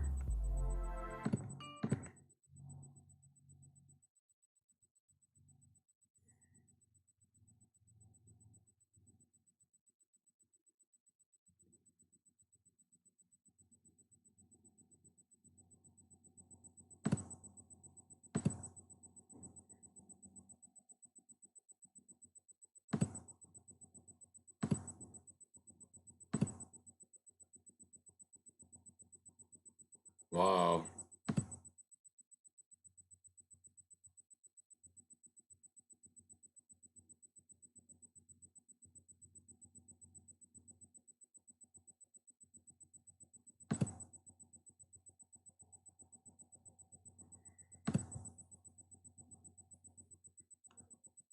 Can't even keep a chart displayed here on BITTREX. Excuse my language, by the way. Anyways, stop the music here, turn off the media player, see if that helps us. Hopefully.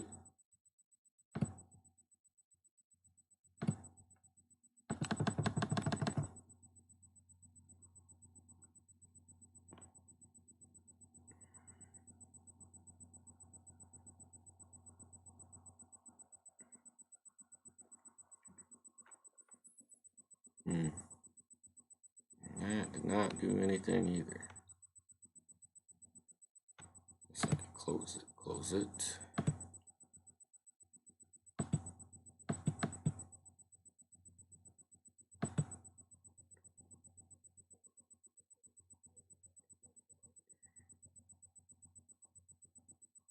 I don't know what's going on here.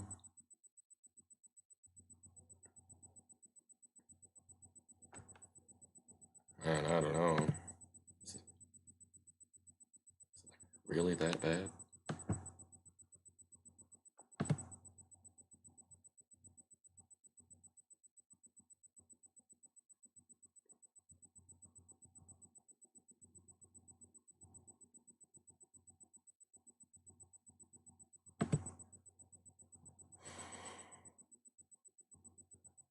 Still not doing anything.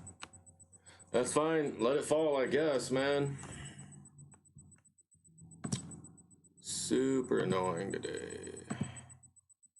It is a lot less stressful holding it in the Ethereum Gold.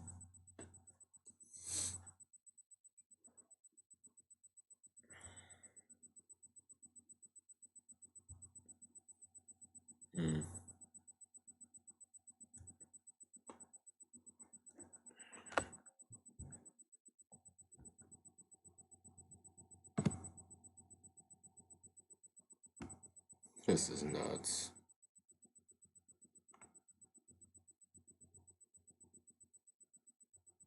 Wow.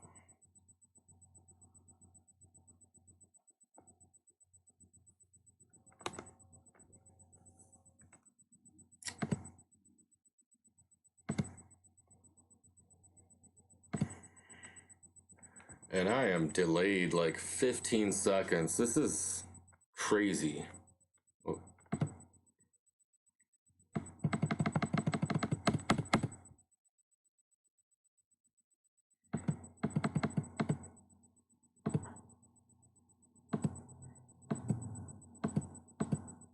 Or the camera being on too could not be helping, I don't know.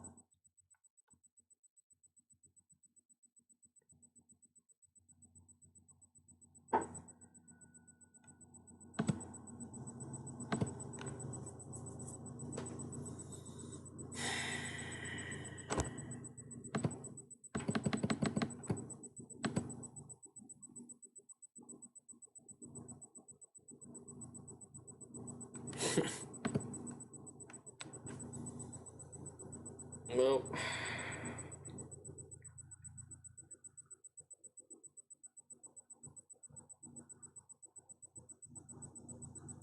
all right, well, I guess we're just going to have to shut down the stream, delete it, and the last 2 hours or however long we've been streaming is just wasted. This is so annoying.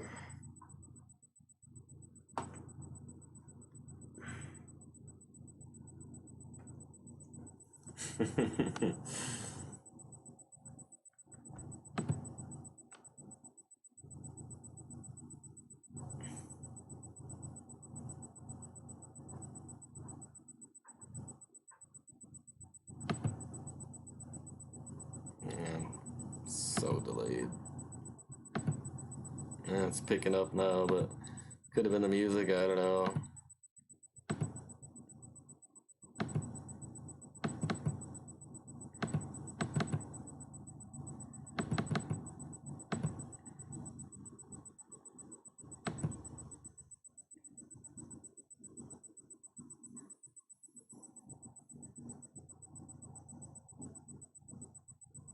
And it doesn't look like anybody's interested in watching today anyways, so hey.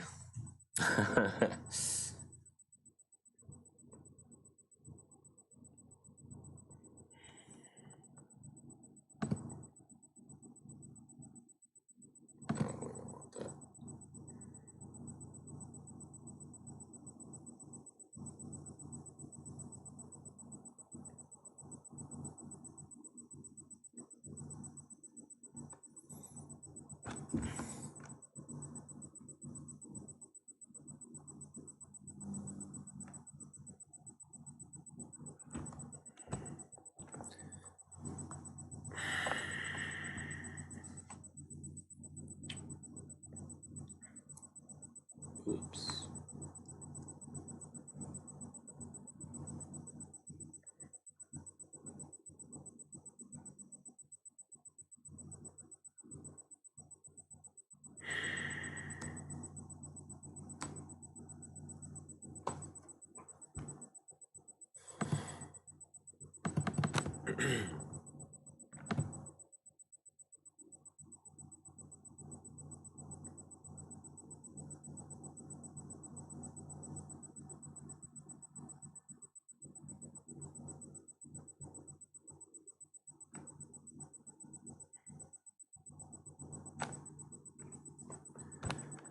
Alright, guys. Well, doesn't look like anybody's really that interested in watching, so there's no point in putting up with this lag just to stream if nobody's interested. So we're going to just stop this stream, and probably just delete it. So what a waste.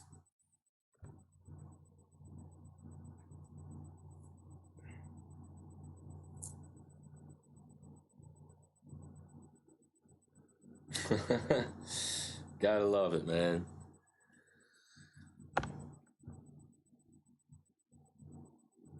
Yeah, we're just oh, now you want to work, huh?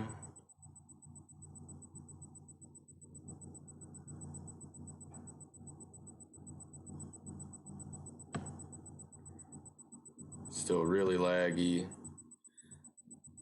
I don't know what it is today, guys. My equipment, the internet, BITTREX, what it is. Hard to say.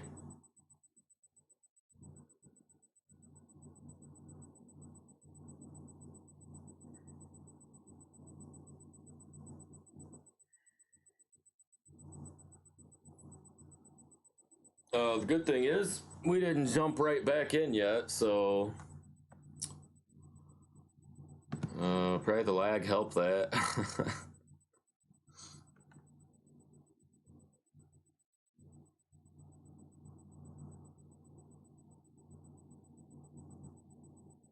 Wow, really wonder if it's just my media player, because it's kind of getting better here. That sucks, because kind of wanted to do music too.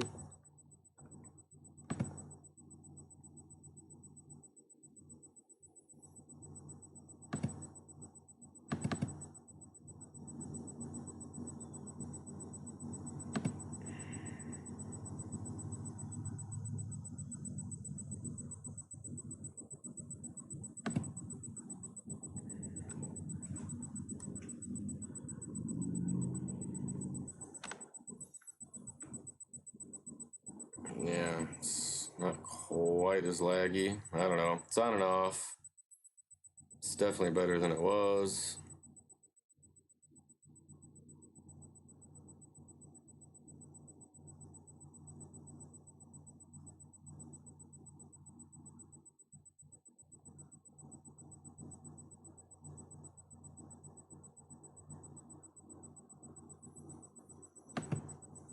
Yeah, at least it populated. Yeah, I mean, it's going faster. Yeah, here we are, guys. I can still buy back more.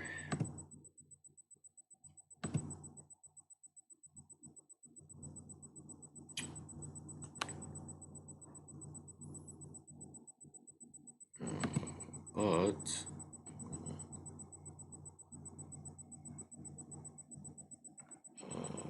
where is it?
What is this background noise? It's nothing. Okay.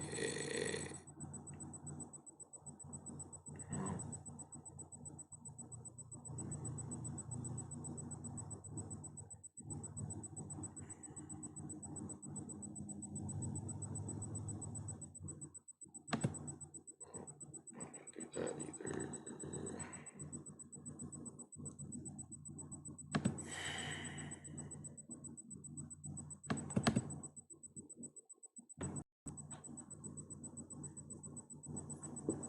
Yeah, I have no clue what all this weird feedback is. Oh, what's going on today, guys?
That much.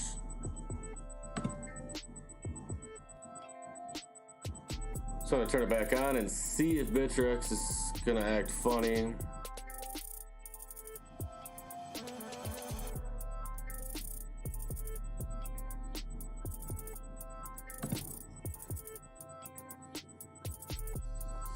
Alright, it's a little better. We'll see.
Still more sellers over here than buyers. Definitely some bigger size sells. Here we go again with BITTREX.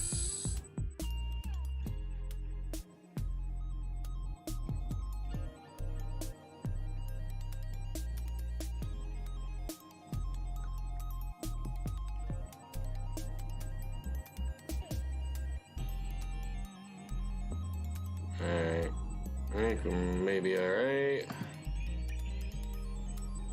So we'll just keep an eye on the Bitcoin price here.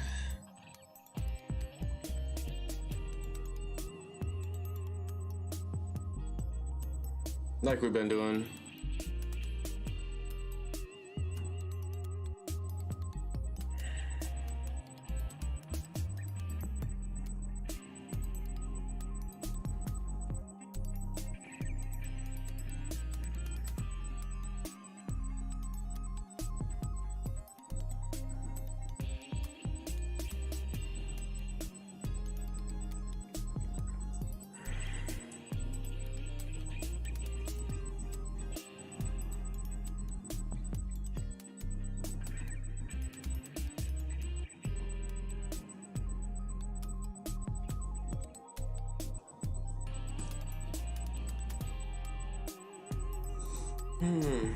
Okay, I regained my composure. But that's another thing I mean too. I was starting to get a little angry there and stuff. No point to even trade until you're like back down to earth, you know? Sorry guys, but hey, see the real me, you know? There won't be no acting on this channel.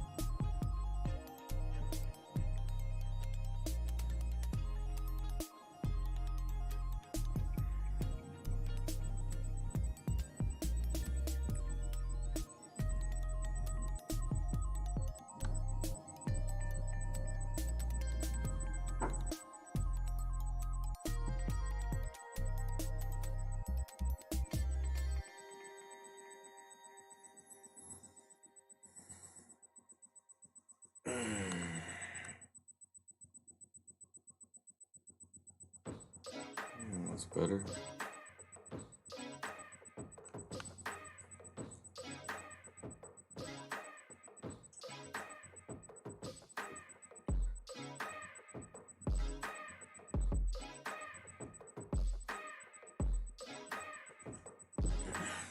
Be right back.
Okay.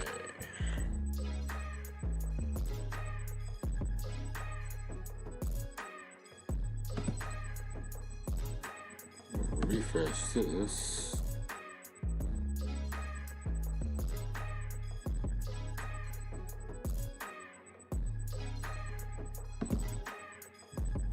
And this will probably be slow now. It's like when you leave the page and come back, it's slow.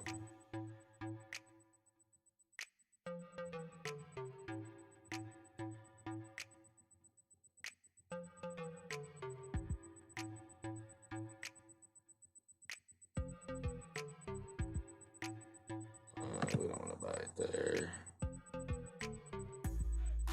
No better.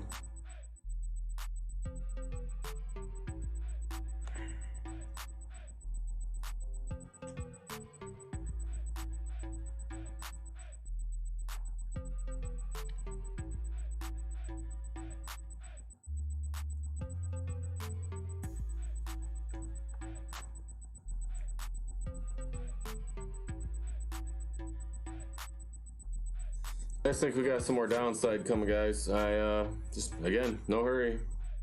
I don't know why I'm getting all frustrated over here, you know, because I'm really not in a hurry, but I don't like when my stuff's not working. It's the trader's worst nightmare, right?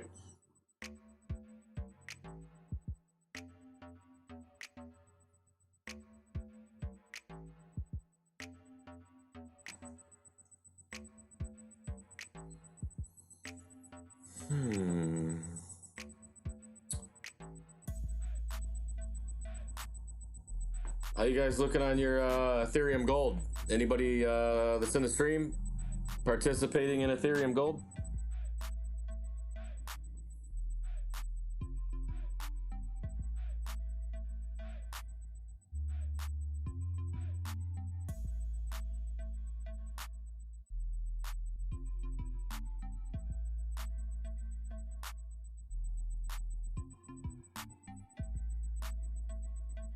just want to see, you know, some confirmation here, man. Because other than what we're seeing, it looks like could be some more downside here. So again, no reason to jump in.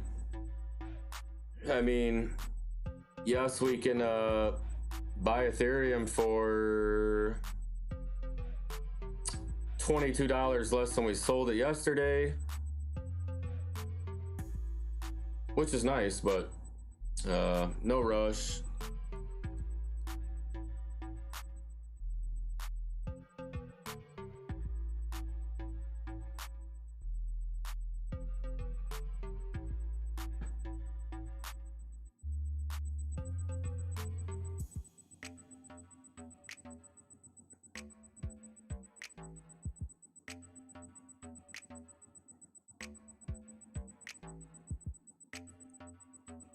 Ugh.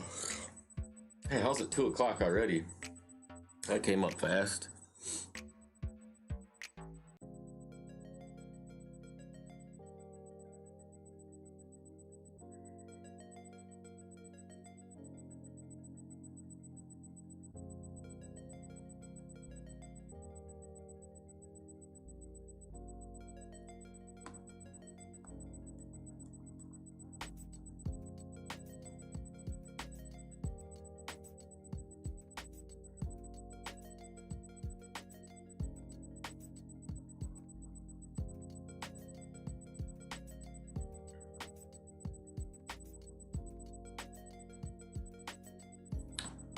Going below 11.5.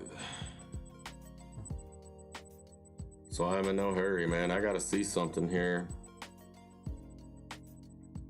It's got this nice little trend line here, but that's just on the last, you know, little bit of time. And you can see it's a really weird little pattern here. Almost like a downward. But we'll see.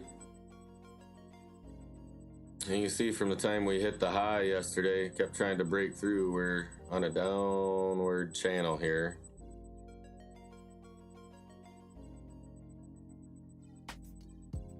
This little trading channel, this is the bottom of the channel. And this line here is the top channel. I'm not gonna go to another chart and get the drawing tools out. You guys kind of see it on your own. But if you'd like me to, say so in the chat. If you guys want me to get a little deeper in analysis and start drawing on the charts, let me know. I will.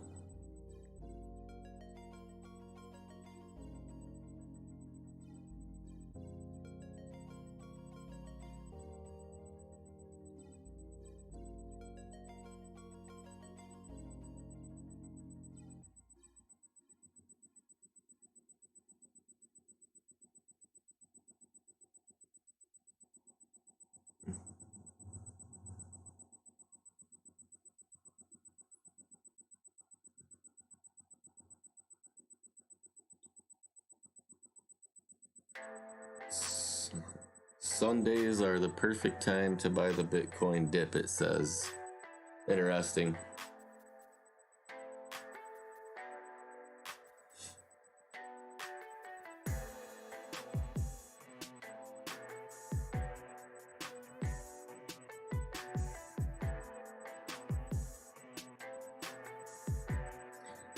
Yeah, just like every time, guys, all the volume is sellers, man. These big bars, it's sellers. Same thing here. So it's, you know, what do you see that makes you think Bitcoin is gonna go up? You tell me.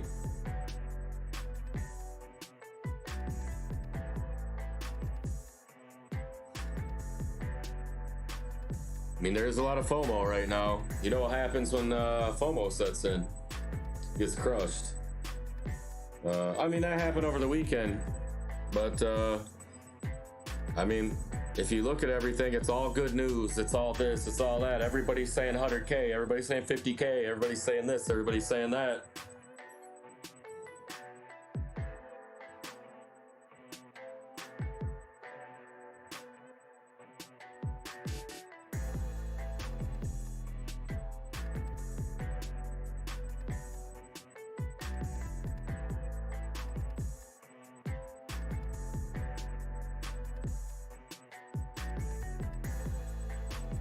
Not to mention, we know the way that crypto goes. If you've been around for any period of time,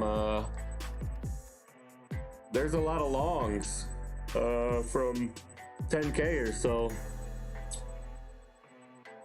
And they do, and when I say they, I mean BitMEX, Binance, anywhere that has futures and options trading. They gotta make money too, guys. And that's why you see these liquidations and stuff all the time.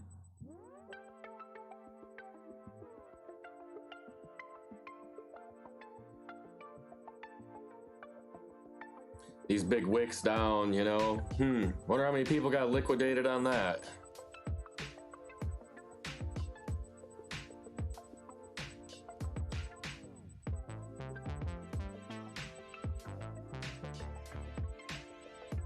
Once again, so I don't like stop orders.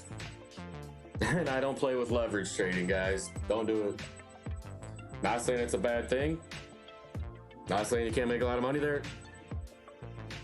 It's kind of like I was talking about earlier. Options and futures are what killed Bitcoin, the Bitcoin bull run 3 years ago anyway, so.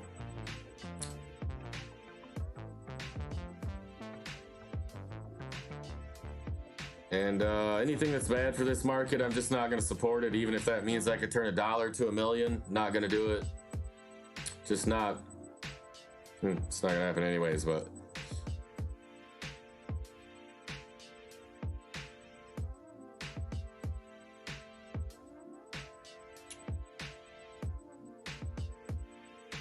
I can't support the bad players and the bad things that go on in the crypto space.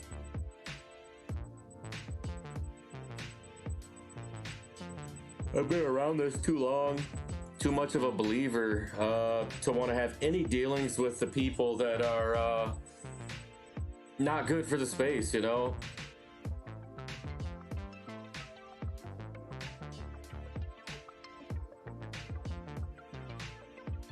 I don't know why this chart keeps updating like that. Weird. So I want to see the bottom.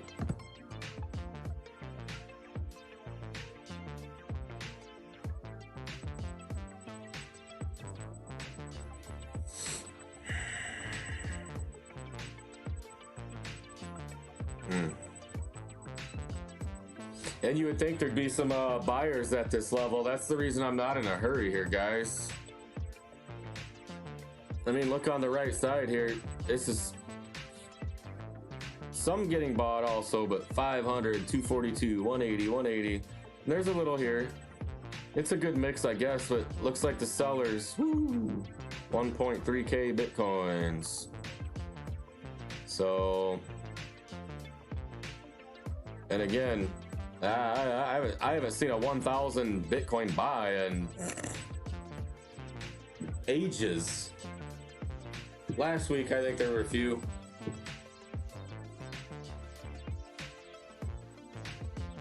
And again, this is just one place. This is just Coinbase, but one of the bigger ones. So, or actually, no, they got me on Bitstamp.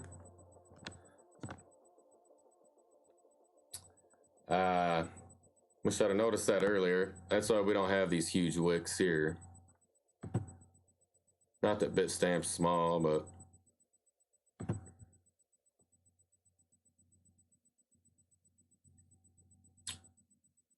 Still not small wicks by any means. Yeah, you can see the volumes even more here on Coinbase.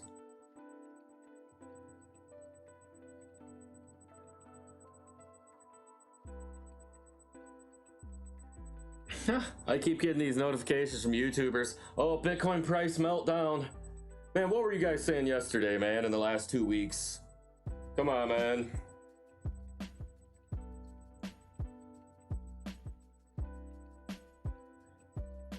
You got one red candle and these guys are ready to say, oh my God, bear market. It's a trip.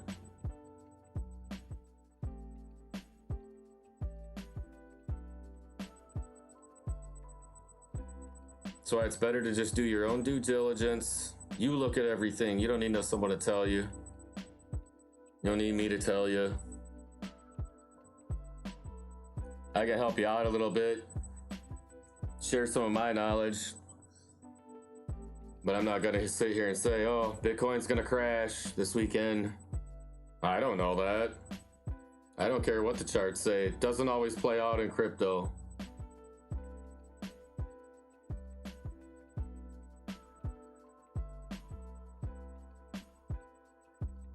Yeah, it looks like some downside.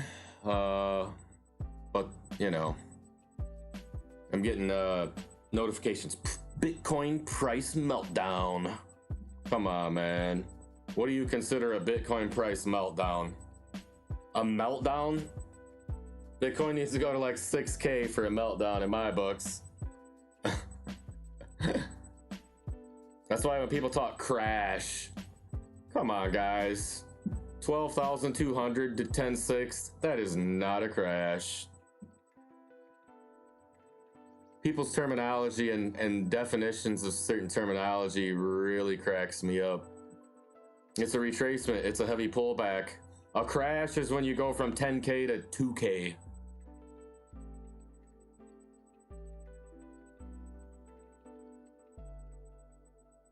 I don't know, maybe I'm the idiot, I don't know. Maybe I'm wrong, but that's my thinking.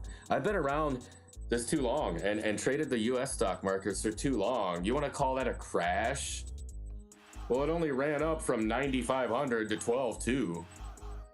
And it only pulled back to like what, 10.6, 10.7. I call that healthy retracement, not a crash.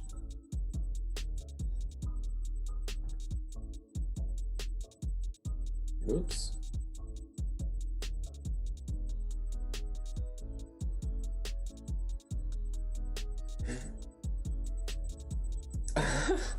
Actually butt dialed someone.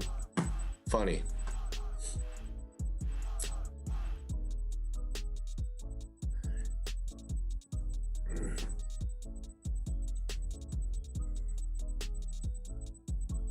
Anyways. Sorry guys, I don't mean to go on these tirades, but you know, like I said, I just keep it real, man. I'm not gonna sugarcoat it. I'm not gonna call a retracement a crash to get people to watch my videos or something. Let's keep it real.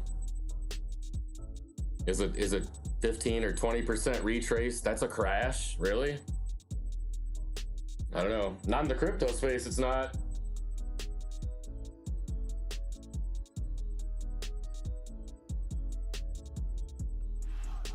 So really my whole point of talking about that, guys, is, you know, just be aware. Don't always buy into the hype. Don't buy into the FUD. And I get it. It's, you know, it's clickbait, sort of. But, for instance, one I just seen, man, this guy's got lots of subscribers. Too many clickbait. And I highly respect this guy. So...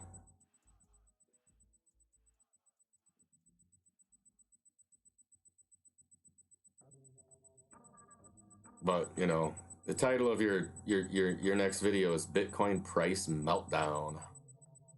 Come on, man. Tell me what meltdown means. Maybe I should watch this video.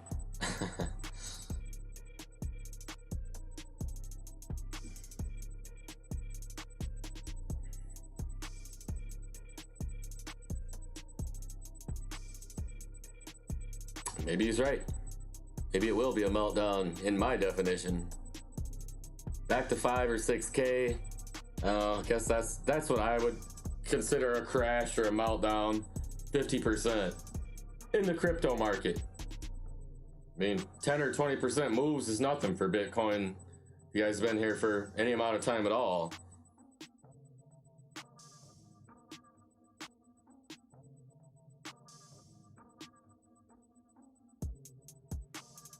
So, I don't know. Some people call it a crash, call it healthy retracement.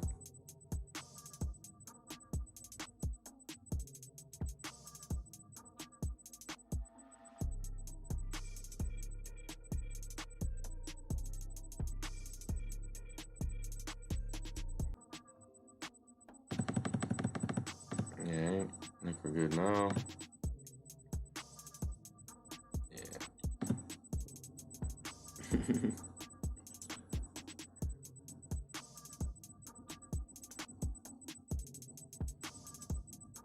Yes, sir. Downside ahead. Or should I say, meltdown, guys. Crash, man, crash.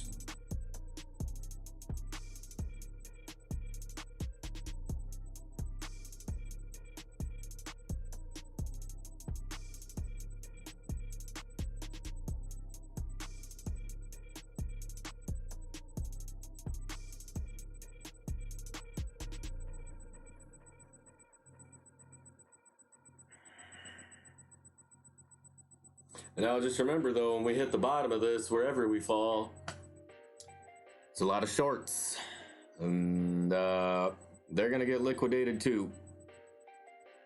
Perfect.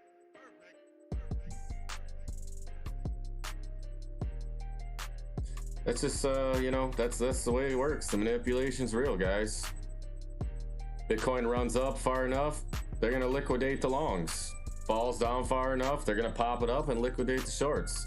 They make way too much money doing that.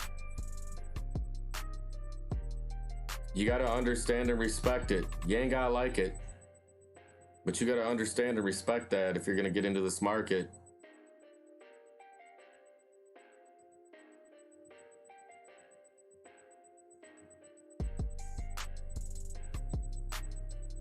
I mean, everything's manipulated, guys. It's no secret. Stocks, banks, government, crypto. You know, this is no different. We got a lot of buyers lining up here, guys, but this isn't always a good sign. They may just go ahead and dump on all that. So let's keep our eye on it. See if we jump over 11.5 and hold.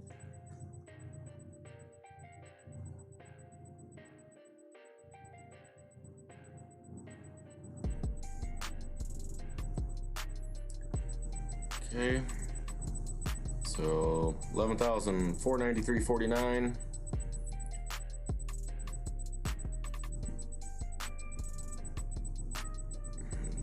$51.50, somewhere in there. So I mean, if we take a dip below that, then yeah, they're selling, guys.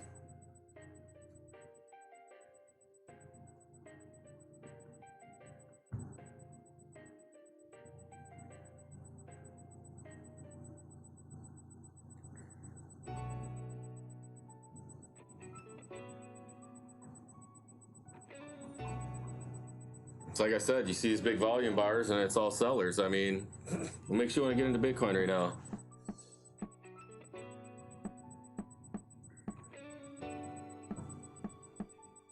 Or if you're looking, you know, somebody's looking to buy back. Like me, I'm looking to buy back Ethereum. And yeah, I don't see much that makes me want to jump back on yet. Yes, sir. Don't be surprised if we fill that futures gap, guys. Gaps do get filled about 90 to 95% of the time. And that's all the way down there at 9.6.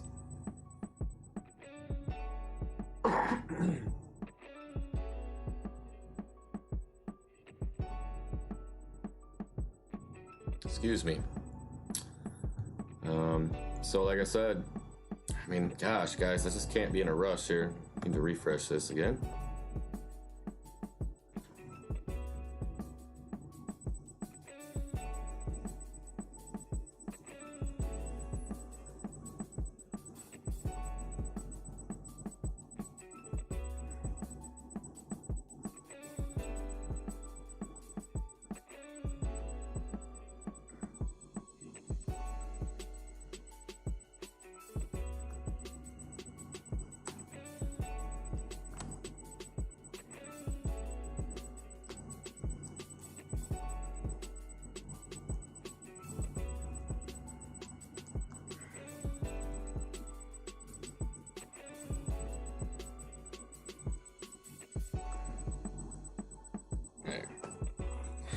Yeah, just drop it in the chat. Yeah, guys, let me know.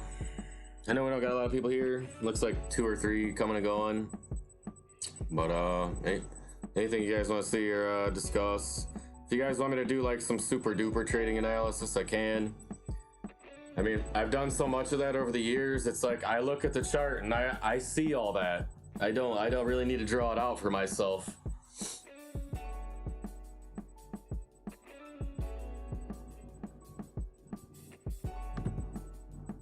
But if you guys would like me to do that, let me know. Really, I don't mind.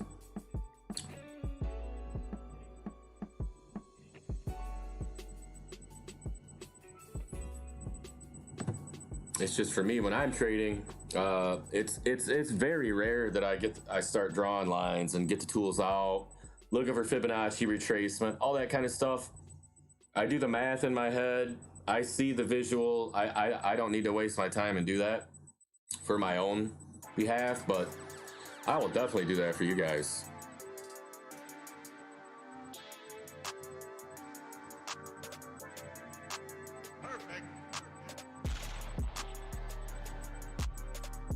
Alright, so 11.5, 11.6 was support. Looks like it's going to become resistance here, guys. I mean, we've dipped quite a bit. I mean, I would expect some bounce back here. Not necessarily like a bullish move back, but I mean, man, we dipped a lot. There's got to be buyers somewhere down here.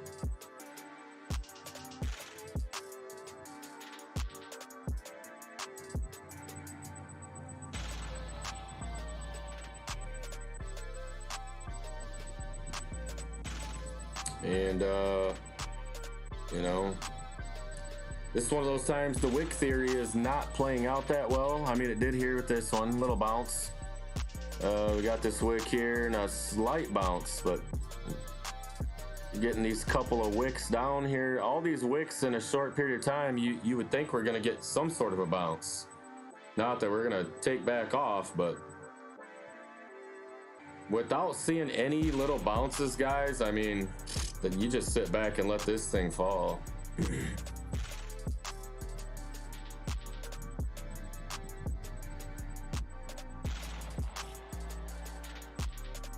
Where do we got support? So I mean, if we start free falling, where am I looking at to buy in? 10.6, 10.5. And if we dip below that, I think we're gonna go fill that futures gap.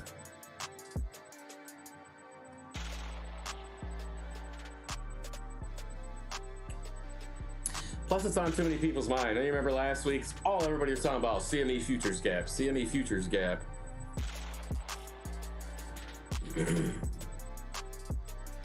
And so you get the more people that believe it's going to go there, you just get people that start selling off because they think it's going to go there, and that's what starts the move. It's yes, sir. Yep. And again, I'm not going to sit here and BS you guys. This is not an unhealthy move that we're doing right now. It needs retracement. I mean, we rejected hitting 12,000 like 6 times yesterday and last night. So it's not like this wasn't expected. That's why I closed my investment last night. That's why I sold it as soon as it got there. You can only bang your head so many times before you're going to say, all right. And believe it or not, trading works the same way.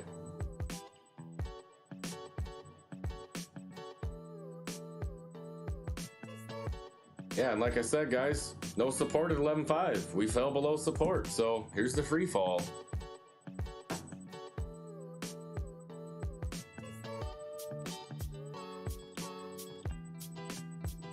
I mean, shouldn't call it a free fall, but definitely some more downside ahead from what I see.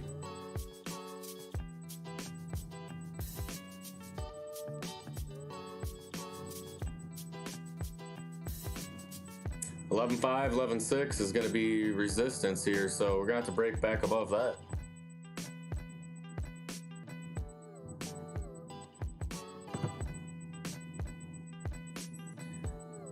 And what are we looking like here? Oh yeah, gotta refresh it again.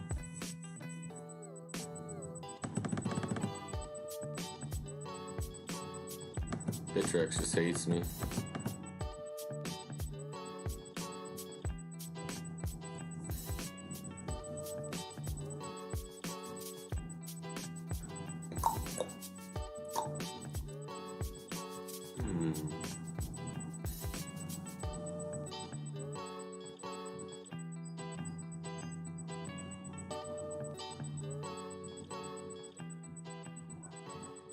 Okay, let's see.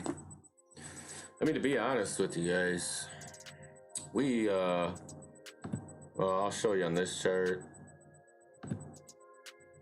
Look at this 7-day.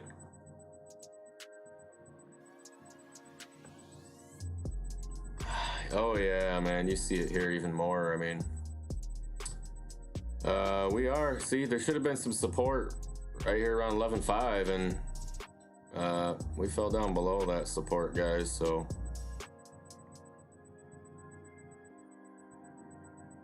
I guess at this point, basically what I'm going to not predict is gonna happen, but what I'm gonna really watch for is for Bitcoin to double bottom with one of these. It's gonna be here, here, here, or the big move. If I see it move to one of these levels and even start to move back up, I'm gonna jump back in my Ethereum, and that's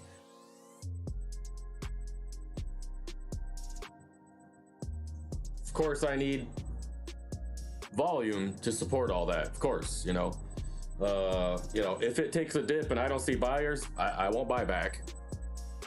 Some people will, and I know we'll get a pop, but I don't want to get caught.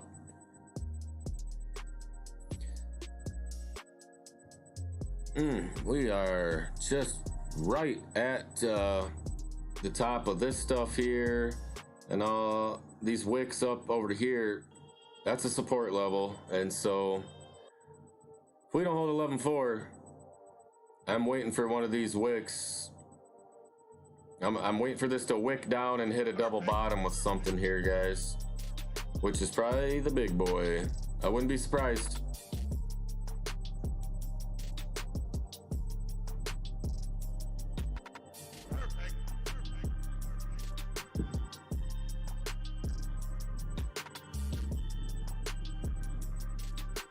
It's all sellers, guys. No rush. Again, I'm not a financial advisor, but I've been doing this a long time, and I don't want to toot my own horn.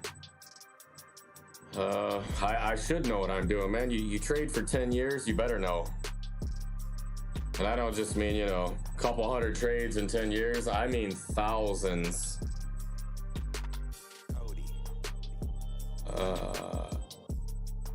I looked last week on one of the first crypto exchanges I ever used.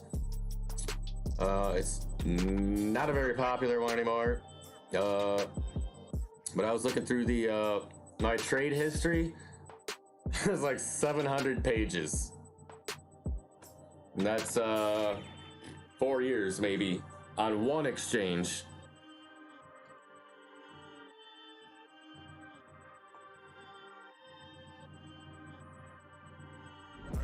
And I haven't even hardly traded there much the last year or two, so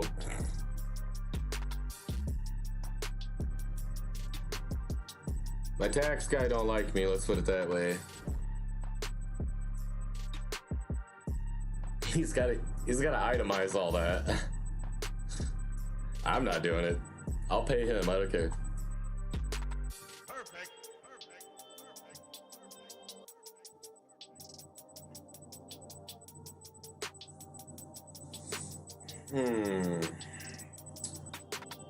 Gotta find some support here somewhere.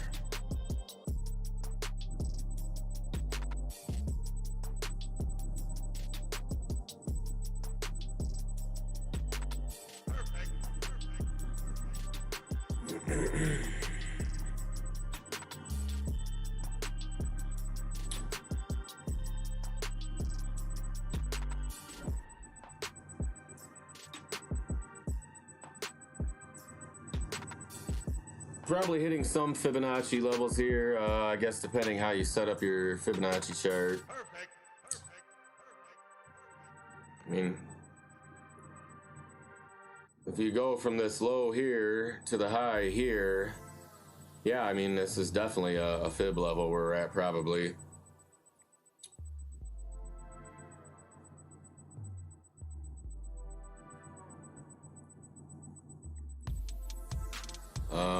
I don't always do my Fibonacci like that.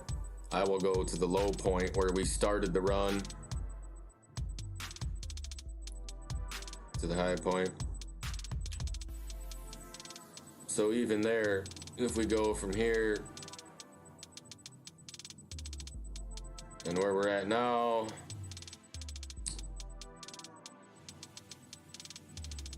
that's within Fibonacci levels, of course. So again, I mean, it's not like this is a bad thing, guys. I mean, we've been rolling for a couple weeks. We need these healthy retraces, these pullbacks that we haven't seen a lot, except for the big one over the last weekend.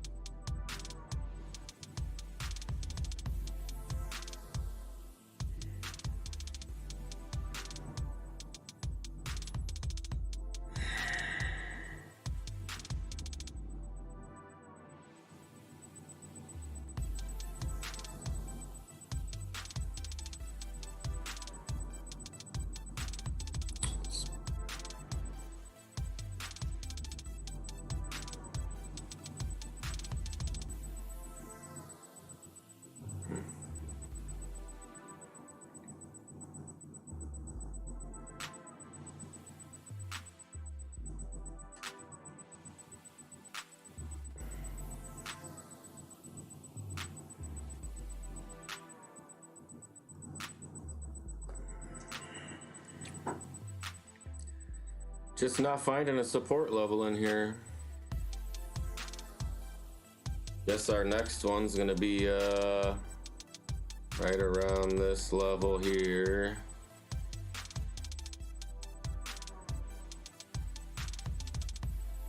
Probably gonna test this 11,250.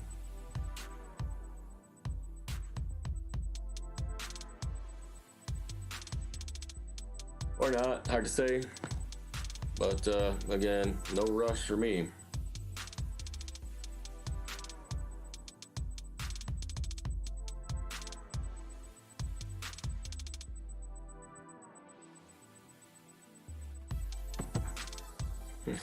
No chart, huh? If we bought back there, yeah, 1.08, guys, it's 7%.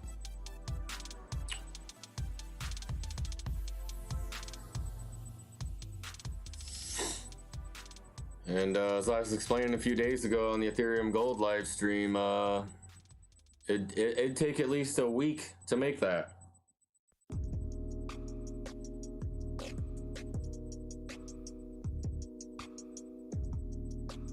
We're still less than 24 hours here.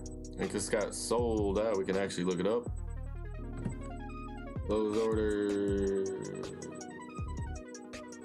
Oh, guess it doesn't tell me the exact time, but I don't think.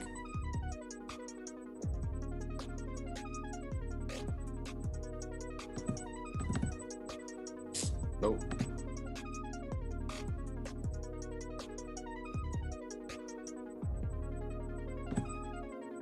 What else we got in there?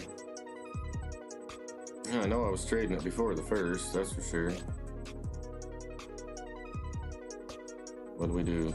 Sold at 357. Bought it at 387, sold it at 397. So, orders.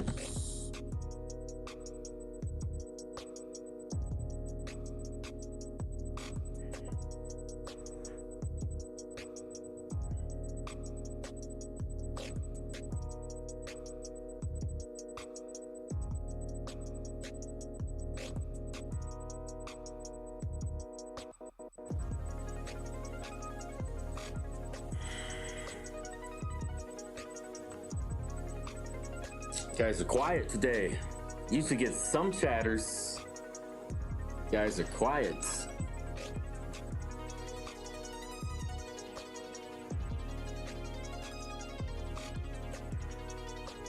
All right. Gonna get some support at 11.4 or what?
So tired of these stimulus check updates. So funny. People are so into that, man, and they pay attention to every little detail.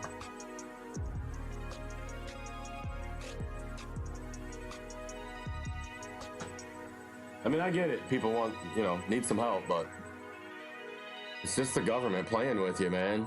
They could have sent money again months ago. It's an election year. What do you expect? That's why all this is going on.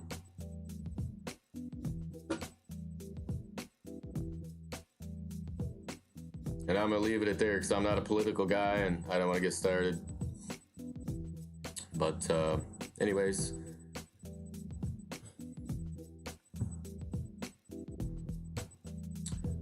come over here and refresh BITTREX.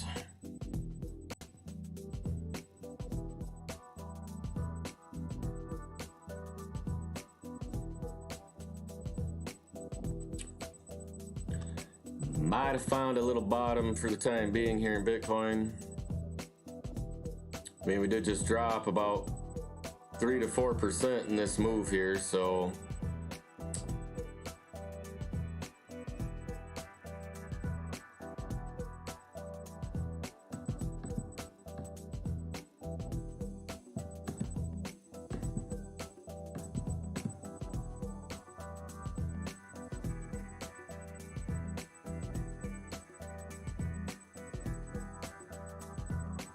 is Bitcoin Cash headed towards another catastrophic hard fork?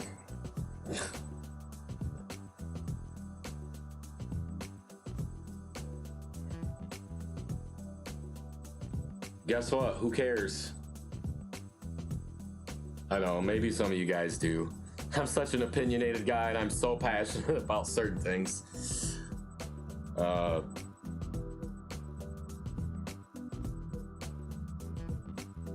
Sure you guys can tell, but I'm super passionate about Bitcoin, this whole crypto space, what it's gonna do in the future.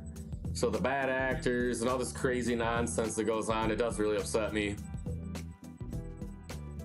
Not really upset me, but bugs me. They're giving it a bad name, man.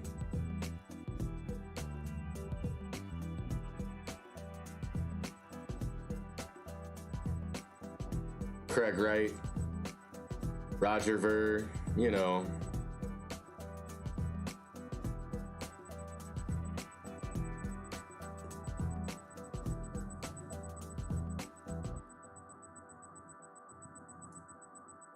and there's many others. I've already named some earlier in the stream. Anyways, we don't need that negativity. We're trying to make profits. Yep, might have found a little bottom there.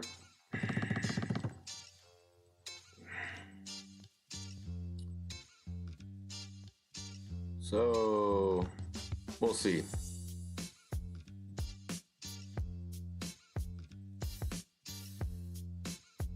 Still not in a rush. Never in a rush, but you get my drift. I don't want to be quick to jump in this trade. Why? Could buy back more.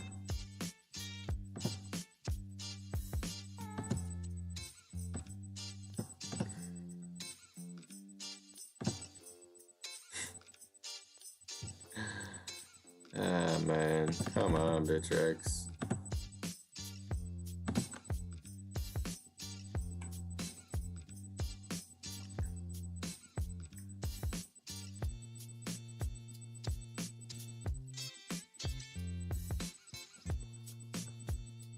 Good thing we're not trying to do a bunch of lightning trades here. Now it doesn't even want to refresh. Not surprised.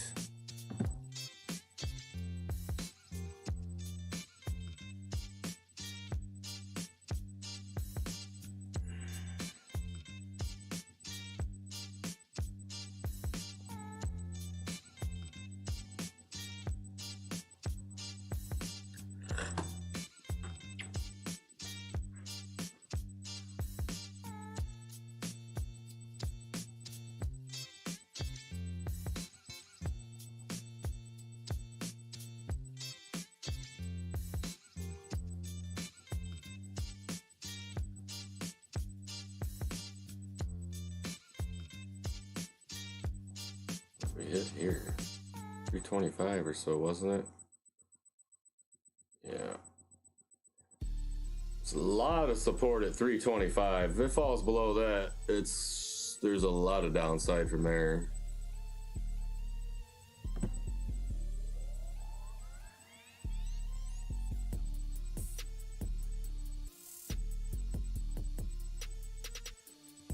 Ooh, man, I'm getting tired. I don't know why. Got enough sleep last night.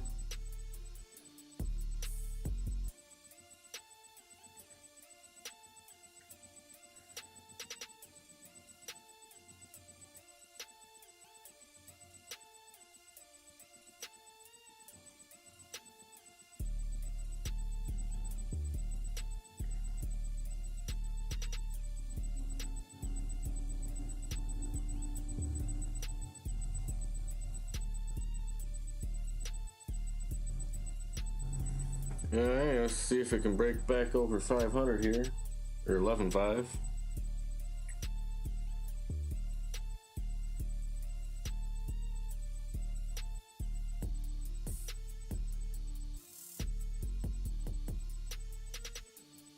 And establish a little bit of support there, and start thinking about a buy order here soon.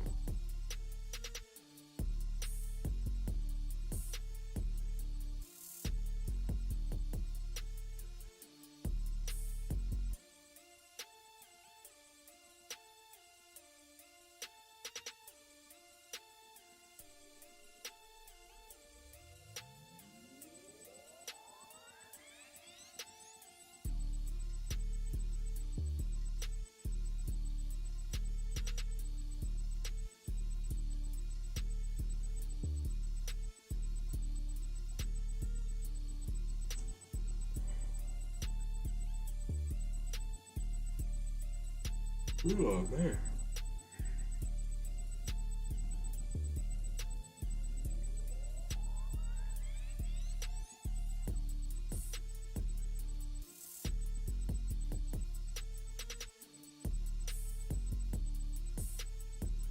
"13 hours ago, somebody transferred 92,000 bitcoins? Really?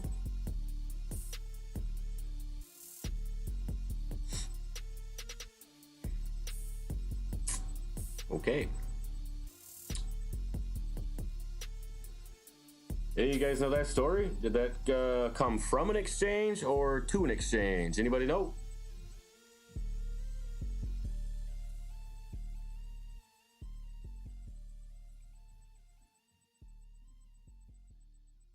Probably not. I think I got a bot in my stream all day. I know they do that.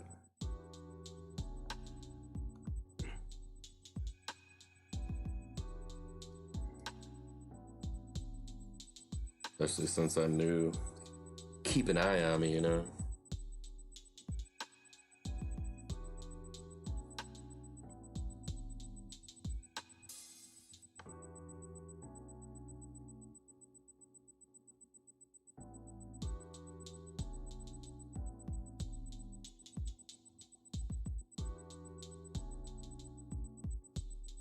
I mean, there's pretty much been two of us on the stream the whole time. I'm one. There's another one. Nobody ever said anything the whole stream. Or maybe they just don't want to say anything. That's cool too. Not a problem.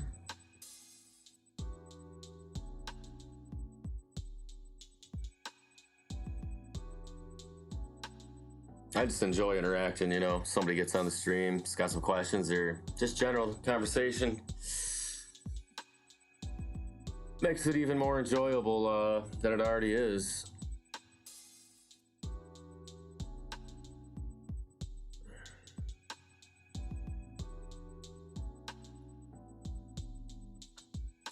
Thought we were on BITTREX again.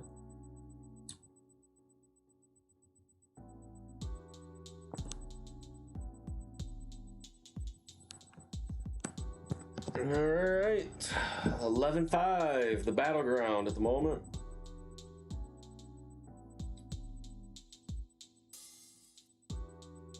All right, follow my own trading rules. Shut up and quit talking here and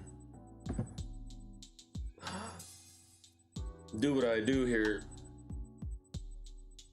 Pay more attention.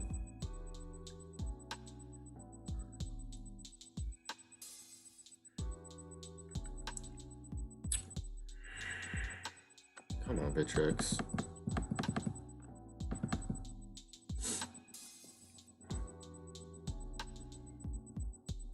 Killing me today, man.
Let's refresh this, because then it'll show us groups of orders.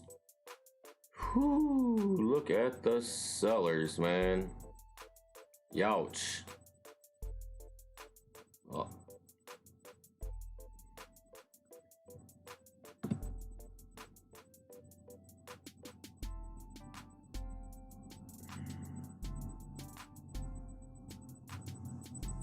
Okay, again, this is a 7-day chart. Take a look at the 24. Yeah, see, pop back up to the this moving average line.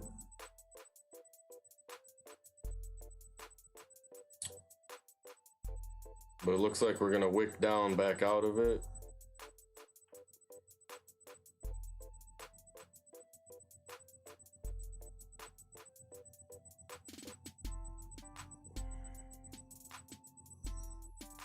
Or we wicked up and we got rejected. I shouldn't say or wicked down out of it.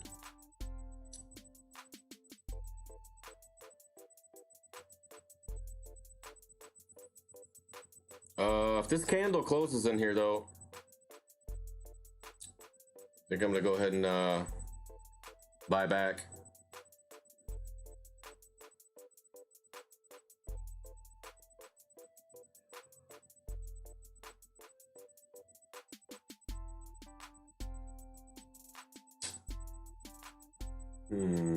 Not much volume though to support it.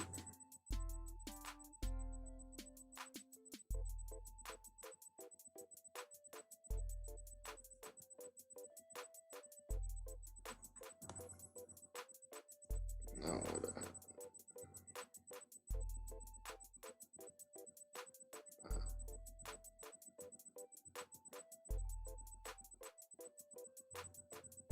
Oh no.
Yeah, Bitcoin embraced by the NBA. That's the kind of stuff we need, guys. More and more.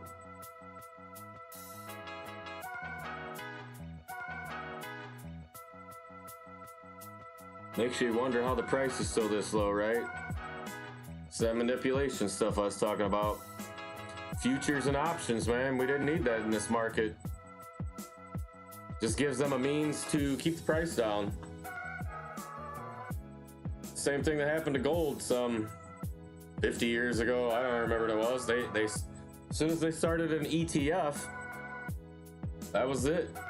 Now we're rolling again because the dollar's finally crashing, but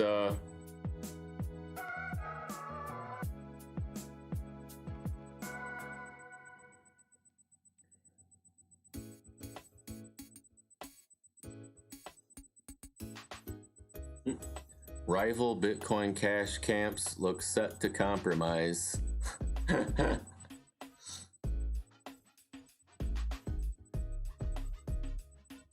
Bitmain delays delivery of Bitcoin miners because their top guys are arguing, you know? Come on, man. Really? You think so?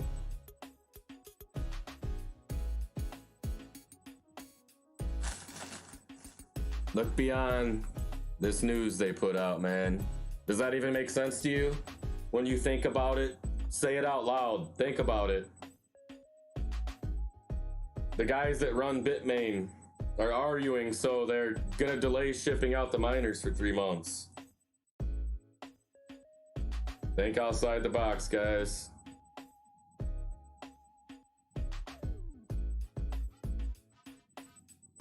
Think outside the box.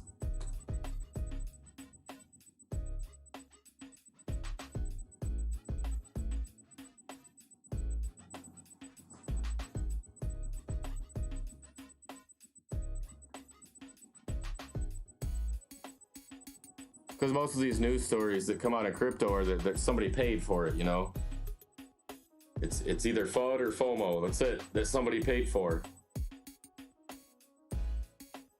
The ones you need to pay attention to are things like the Square Cash App or the Square app, whatever. Revenues increased by 600% because of Bitcoin. That's what you pay attention to. There is no think outside of the box there. It's factual evidence, you know. Bitmain says they're not going to deliver miners for 3 months because the two top guys are having issues. Come on, man.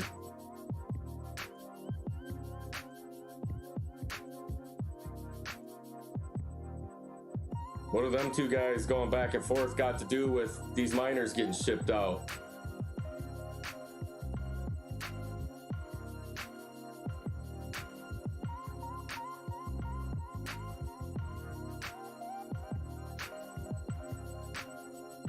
Or maybe I'm the idiot, man. Somebody explain it to me then, you know? I just try to use logical thinking, man, and look beyond the headlines and look beyond what they say.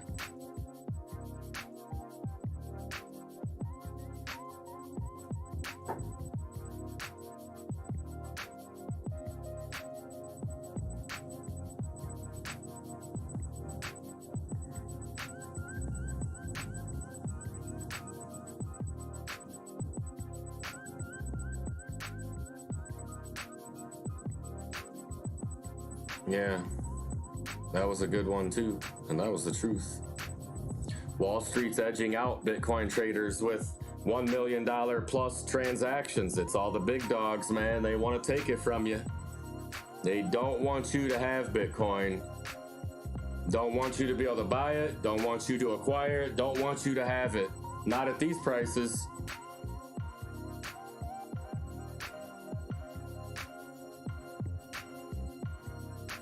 I mean, why do you think an asset that went from $0 to $11,488 in 10 years and nobody really knows anything about it? We all do because we're in it.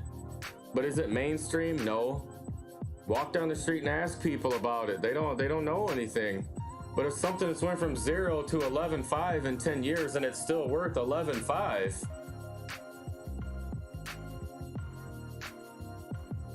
why wouldn't the whole world know about that already and know everything about it?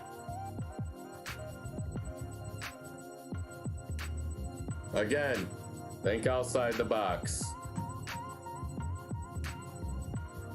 Ask yourself these questions. Say it out loud. Sometimes you need to hear it.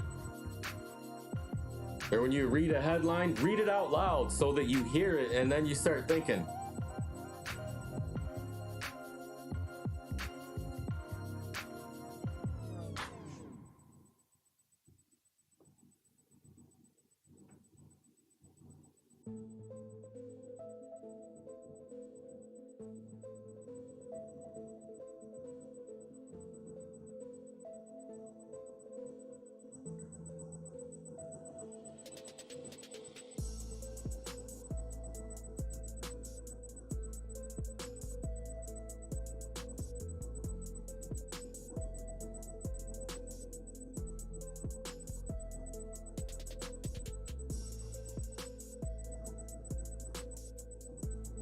Okay, well, that's something else.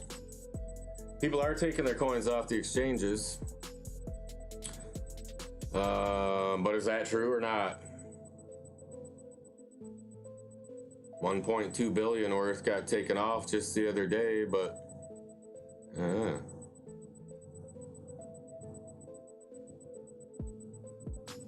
if they're taking it off exchanges, who's selling these?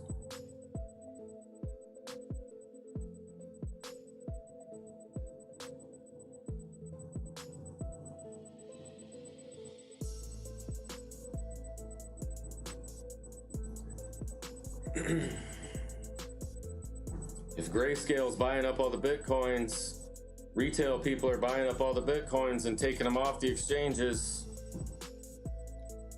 why is the price falling?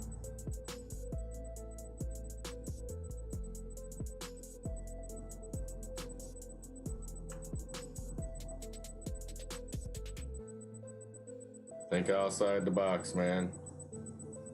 It's just like watching the media on TV about everything going on in the world, man. There's an agenda.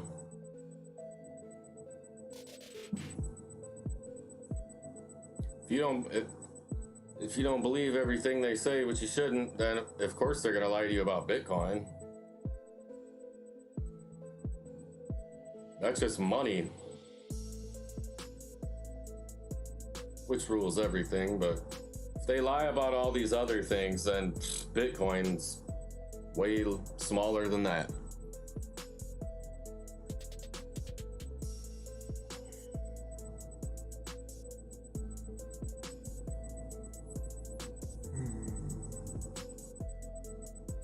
Bitcoin and S&P 500 no longer correlated. Yep, and they never should have been.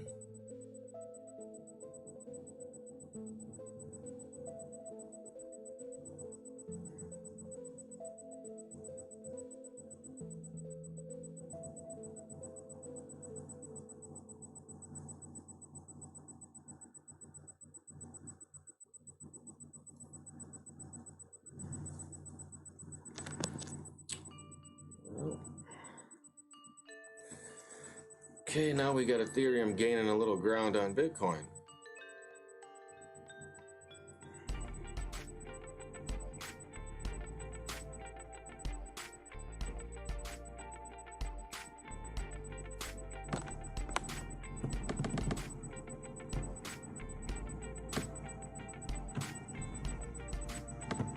And BITTREX is so annoying today, man.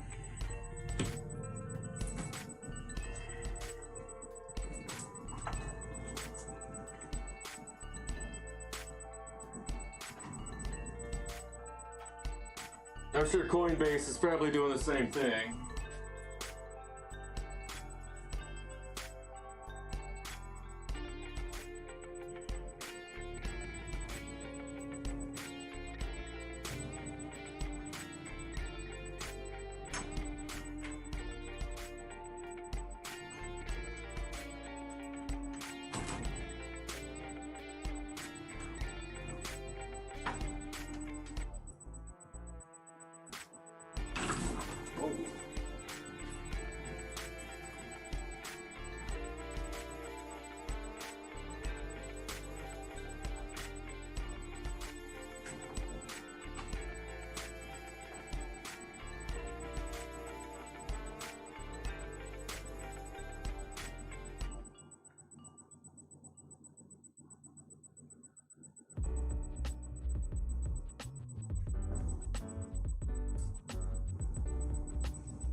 Getting hungry, guys.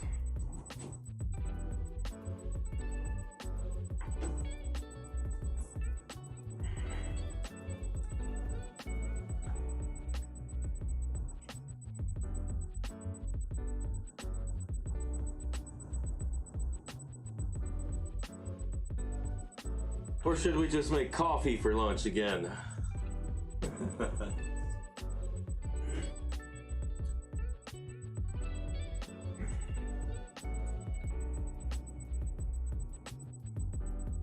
Funny thing is, I'm not actually really joking about that. That's what I do a lot of days. Sometimes I get so into the crypto thing. Like today, I said earlier that when it was 2 o'clock, what are we now? 3, so an hour ago, I was like, wow, it's 2 o'clock already. I just skip right over meals sometimes. Crypto will do that to you. You lose meals, you lose sleep. If you're not careful, you lose a lot of money.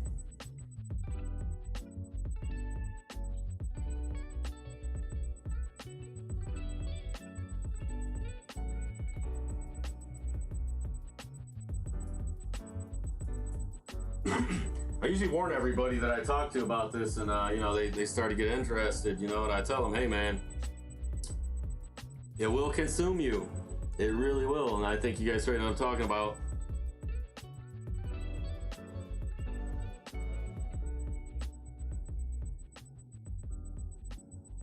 I mean, I'm 40 years old, guys. I don't really play video games anymore.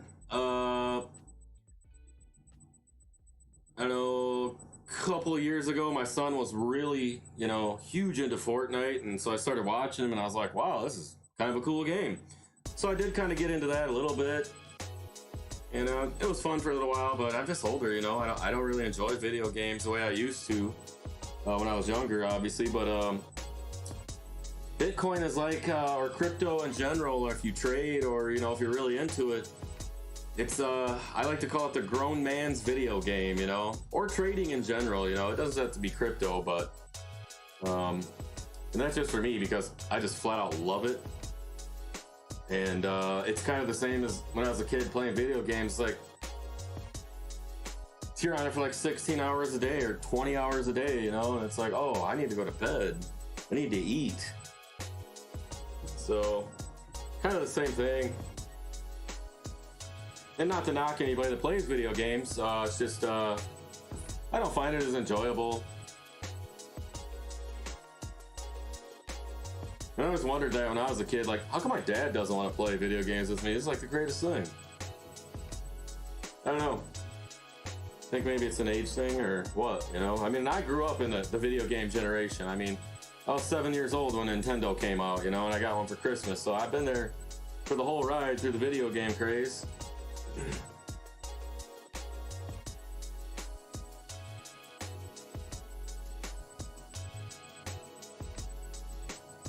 This is my video game now. You get paid for playing. Not always, but you get paid to play this video game.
Haha.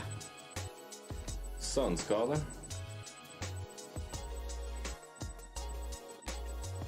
What's up, buddy?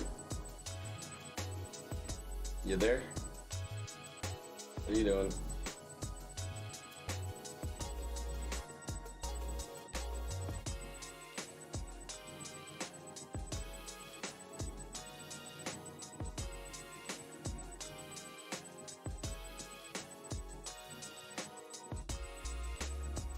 Mm-hmm.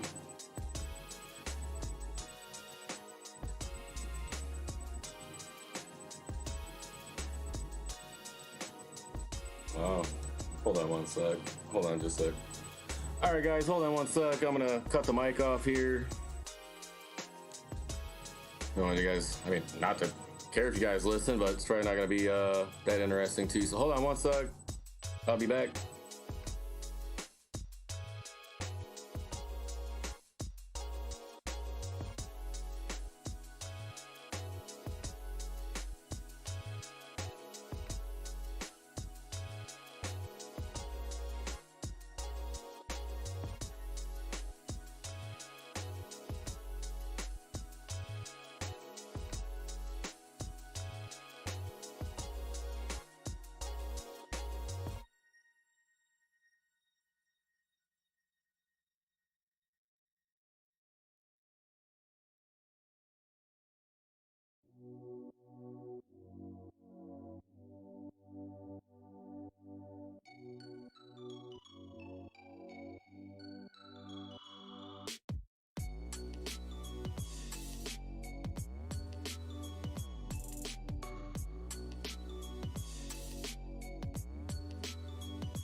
All right, there's like a little bit of a delay on it, but how do I sound over the music once it starts playing?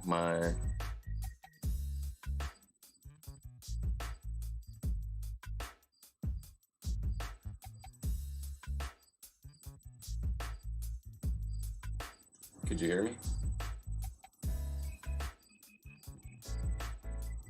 This sounds straight? All right, cool. Yeah, I asked people in chat, but nobody said anything. Oh, all right, good deal, good deal. Cut the mic off.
Perfect.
Alright guys, back.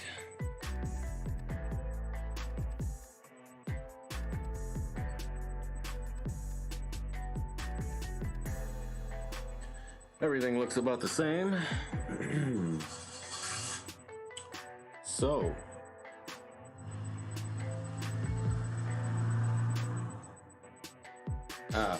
close the door here. Get crazy.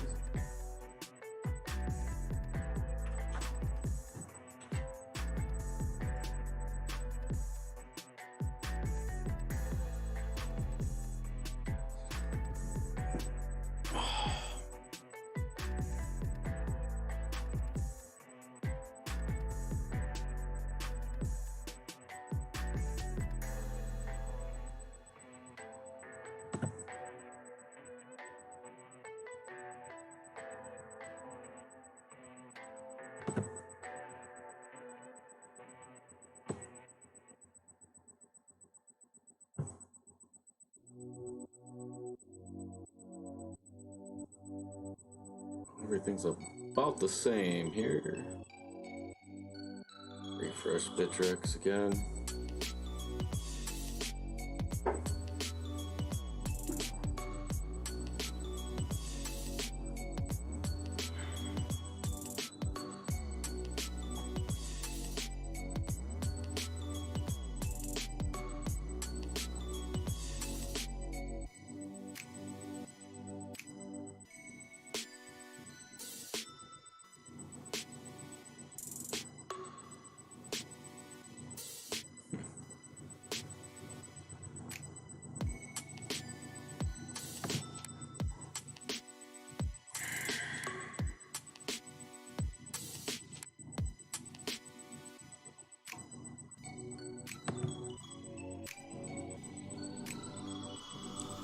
Refresh this so the candles update.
Oops. Let's go back.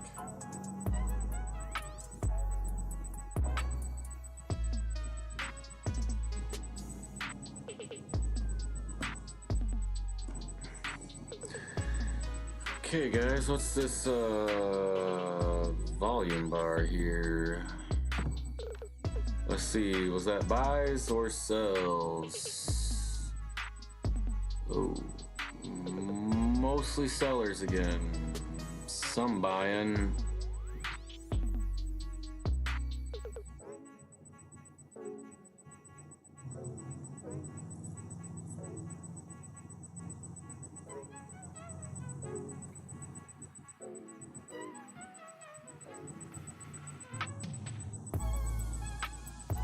However, the order book's looking better here. We need 146 coins to move up 50 bucks.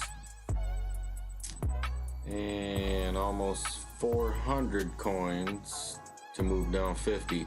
So obviously that looks like we're gonna head up, but sometimes misleading. This is a little bit of a pennant or flag pattern we got going on right here though.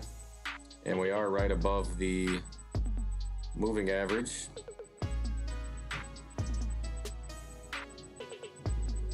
Okay, here we got a big buyer here again. Let's see see if this is misleading or not. Oops. Anyways, this is the first buy order. When it gets there, let's see if they sell it to them.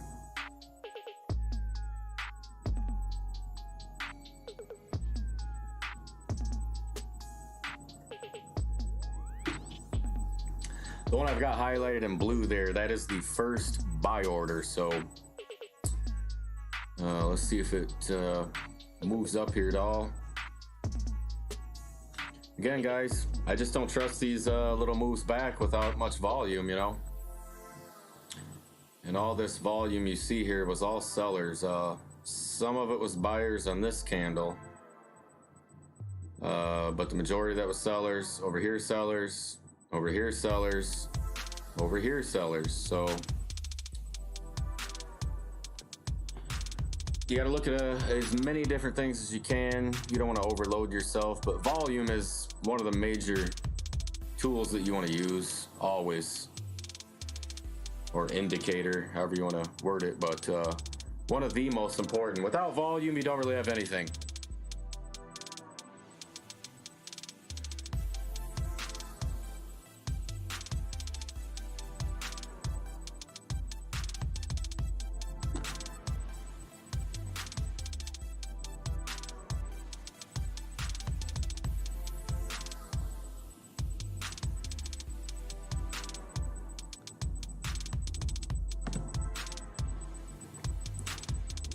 How's that music level, guys?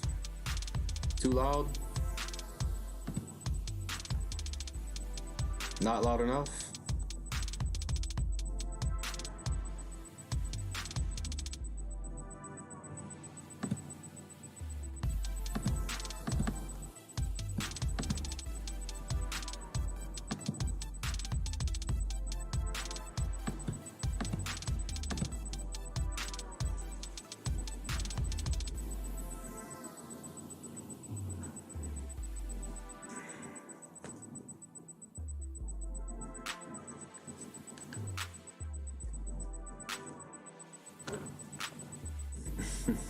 Good old BITTREX.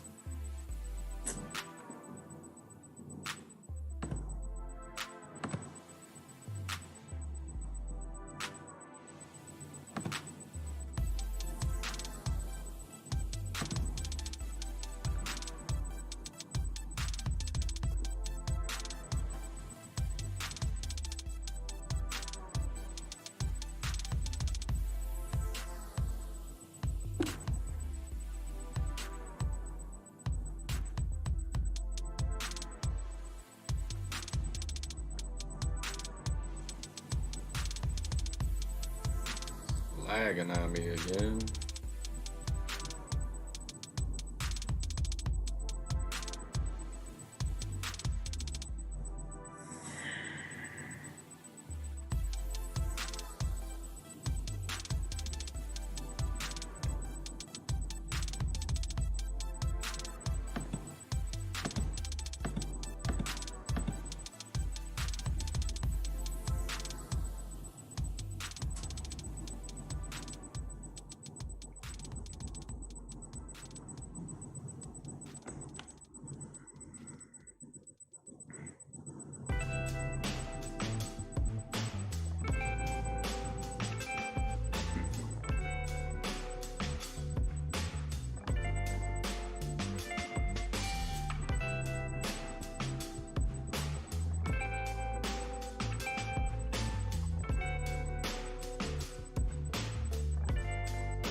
Come on, BITTREX. If I leave the page, they they don't like me when I come back.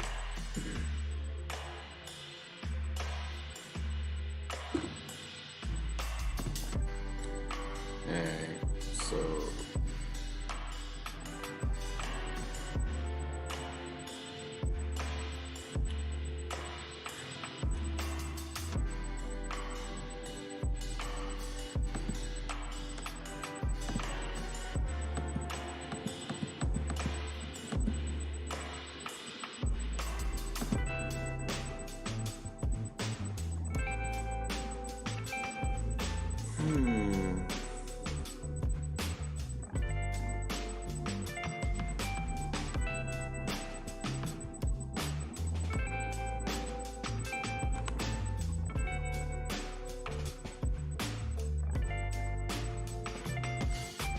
well,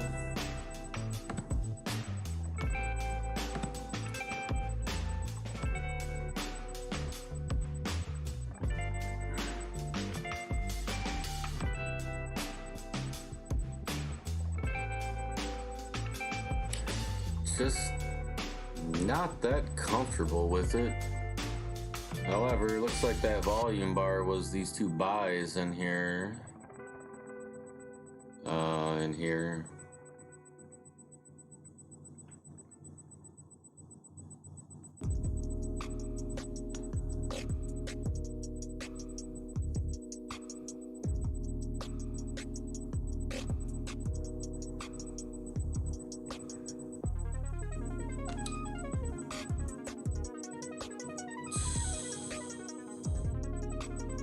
But our big order is not there anymore either. That's what I mean. Misleading sometimes.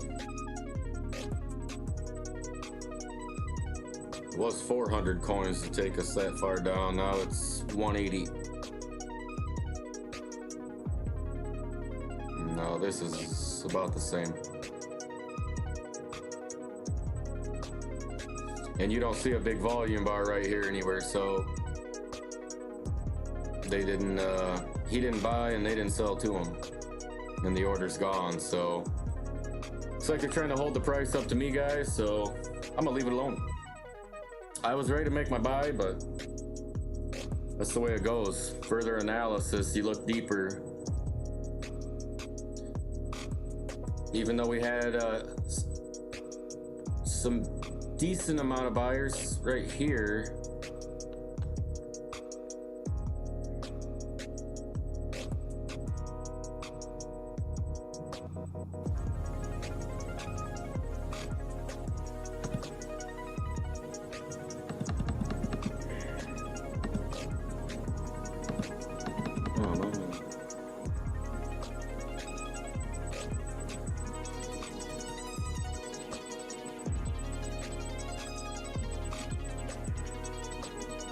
it's not a big order. Neither one of those are very big orders. Yeah, 20 Bitcoins or so.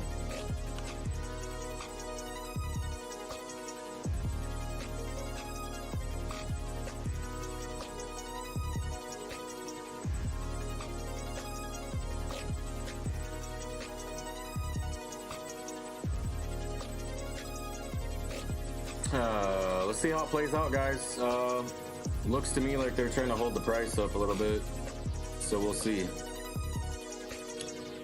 But I've had this feeling all day, you know. Like I said, guys, even though I was upset at BITTREX not working properly, probably a good thing it didn't. I probably would have bought back. So good thing that happened.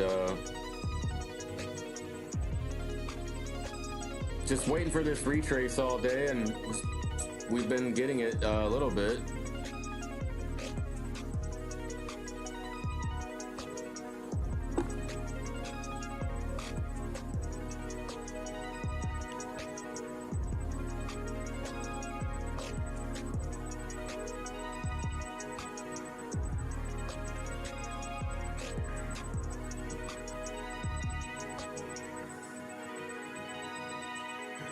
A lot of times this will look like a reversal, but you know, kind of look like that here, maybe even there, but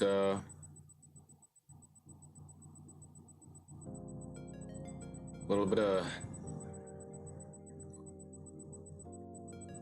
almost a little neck and shoulders thing here going on, but not quite.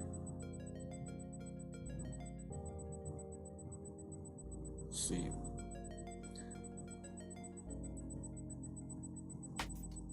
Got a little line here. Common line there. But again, yeah, guys, you get this kind of volume, you know, you expect to start moving too. And so I'm skeptical at this point. I mean, we might have put the bottom in here and we might start a continuation pattern going up, you know, but, or, you know, another 12 hours, maybe this is going to look like a V-shaped recovery, you know, so.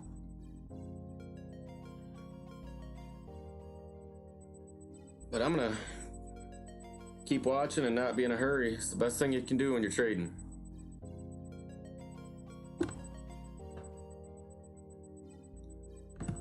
And a lot of times I'm not this patient, so.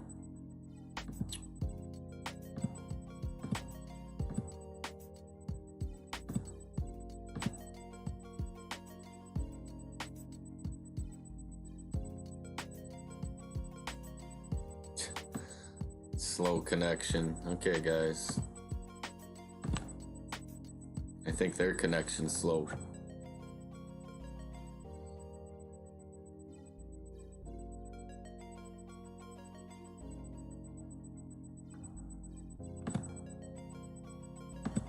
Everything else is working fine.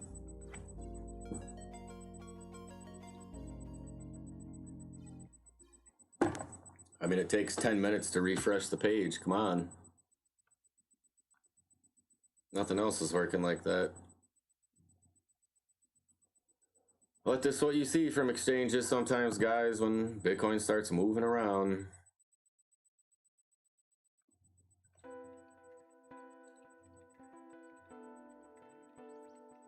That's all right.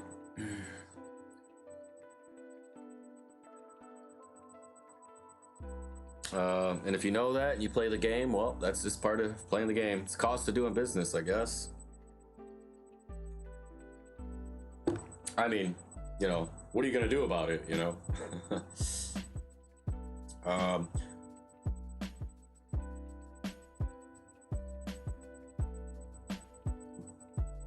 Same thing as, you know, you fight against bots when you're trading.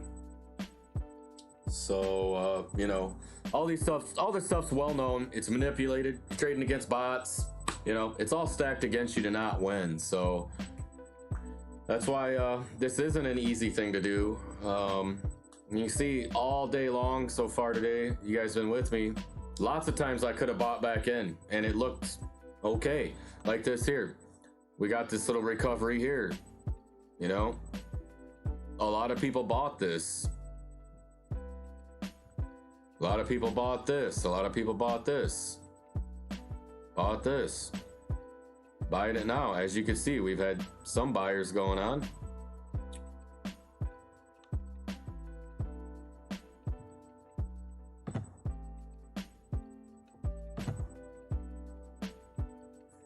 So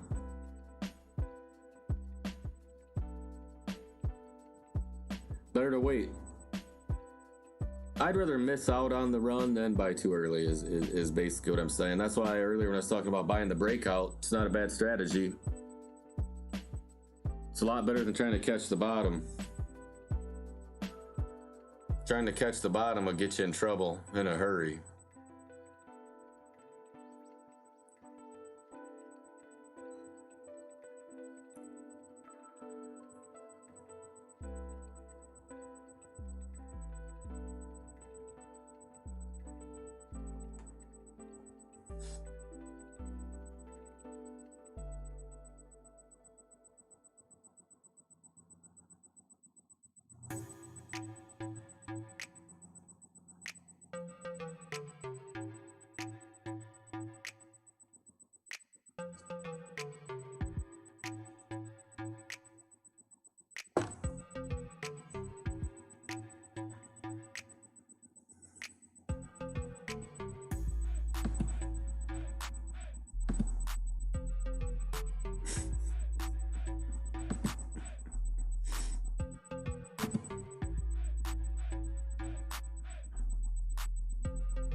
Jokers, man. This time it doesn't even say I got a slow connection.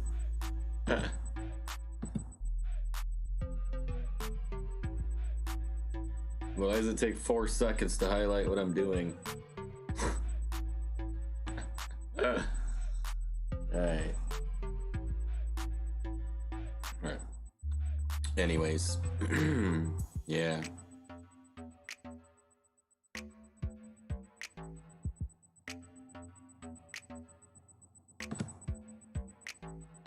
Everything else working fine though. It's one of those think outside the box things again. I'm not gonna say it on stream. Maybe BITTREX is watching me, you know.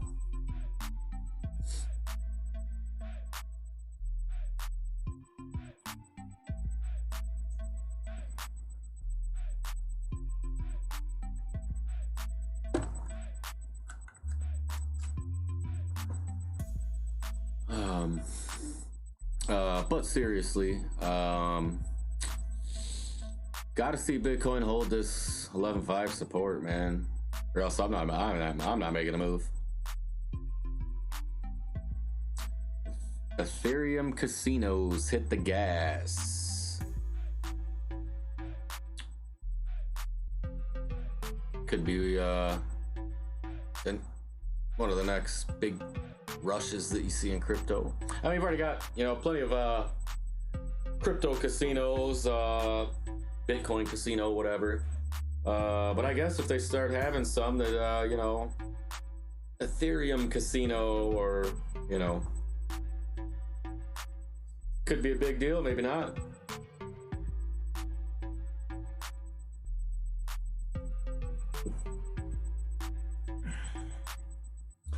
I do have a link in the description for Lucky Fish. That is a newer casino. Cool thing there is you can just keep claiming from their faucet over and over and over and go gamble it. If you lose it, claim from the faucet again. So yeah, you can have a little bit of fun there. I've played around there a little bit. It's for entertainment, you know. I mean, I wouldn't recommend casinos to try and if you're looking to make a lot of money, I wouldn't do that. But it's an entertainment thing, just like in real life casinos, you know. Can be fun. Okay, guys, here comes these big orders again. Let's see if they actually fill the order if he pulls it.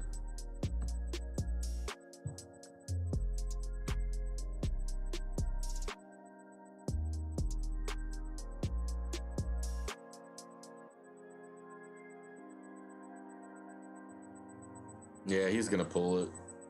No, they sold it to him. All right, he didn't pull it. So they sold it. So that's why we got this volume bar here. They just sold that to him. So that's a sell volume.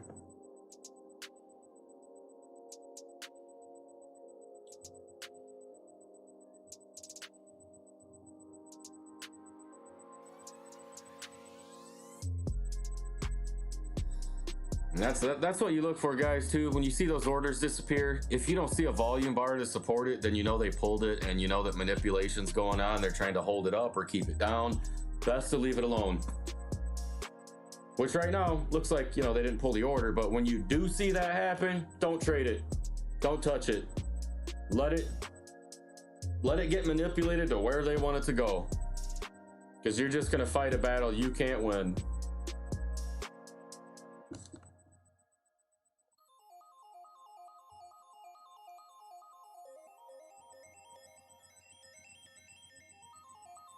When I say they, it's probably the exchanges. Can be whales too, but I think it's the exchanges doing that a lot of times. They get more fees if they hold the price up and everybody buys it up here versus down here. So come on, man.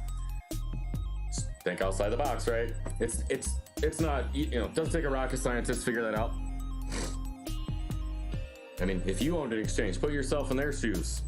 You gotta be able to look at it from their point of view, whether you like it or not. You don't have to respect it if you don't want, whatever. But put yourself in their shoes. Then it makes sense to you. All right, get some more buy orders here.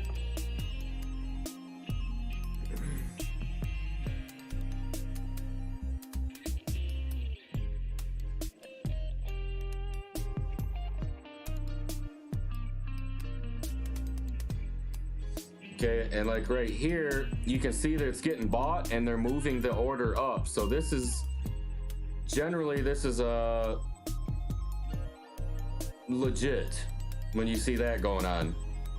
But again, that can be a manipulation tactic also.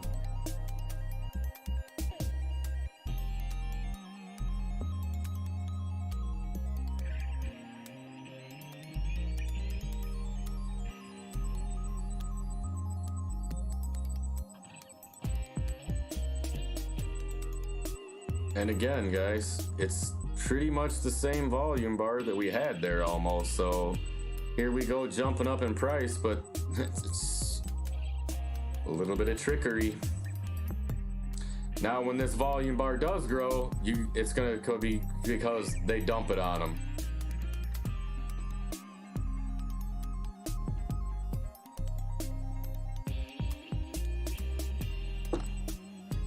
So I hope you guys are following me when I'm explaining that to you. I hope you guys follow and understand that. And please, if you start trading or you do trade and you aren't aware of that, keep that in mind always.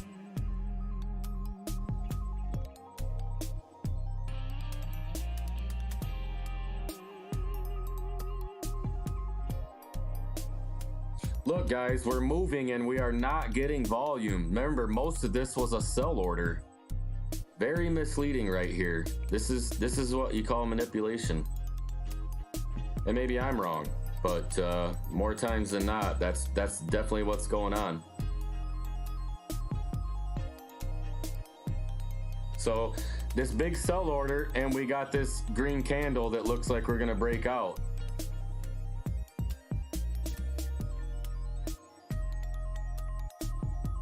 You know what they call that?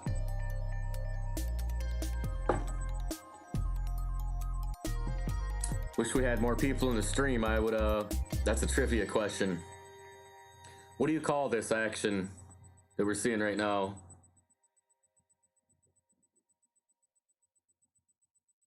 If the other person in the stream with me is listening and you can hear me,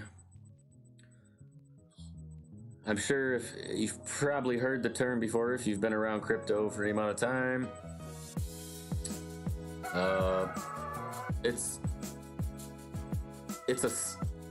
It's a setup is what it is, and there's a particular term for it.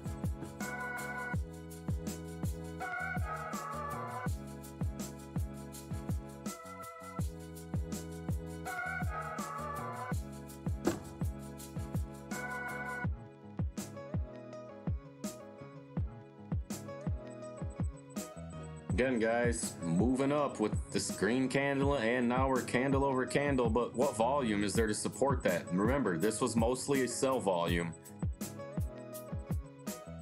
Some of this over here was buyers. So maybe we're at an indecisive point. However, I don't like this move without a volume bar.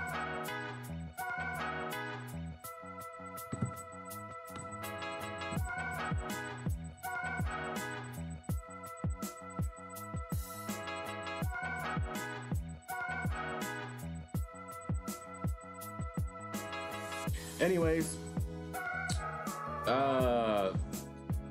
things like that, you call it a bull trap. Trap the bulls into thinking we're getting our move up here, and vice versa. The other way, it's a bear trap.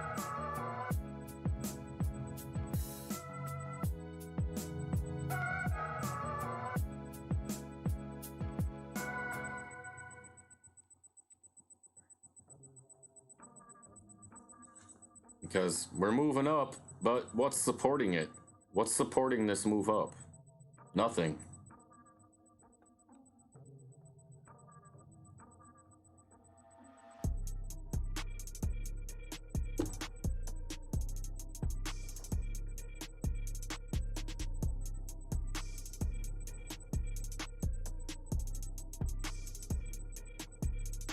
But because some stuff in the order books, but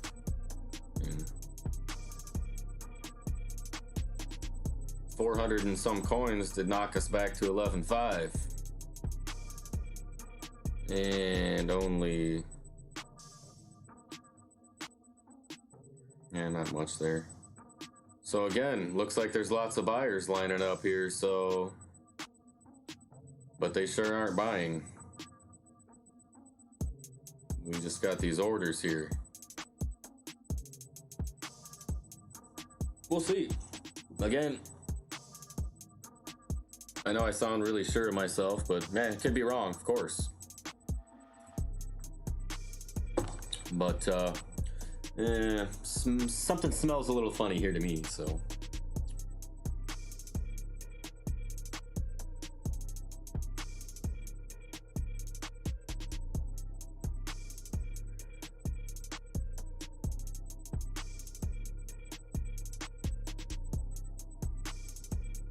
Wow, they bought it up there, didn't they?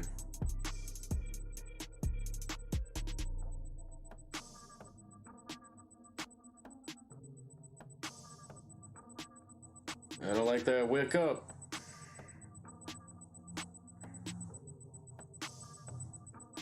Okay, guys, now, this is what I mean though, okay? Now we got a little volume in, okay? But generally when you see these wicks down or up, it's one buyer or seller generally who dumps or who bought up.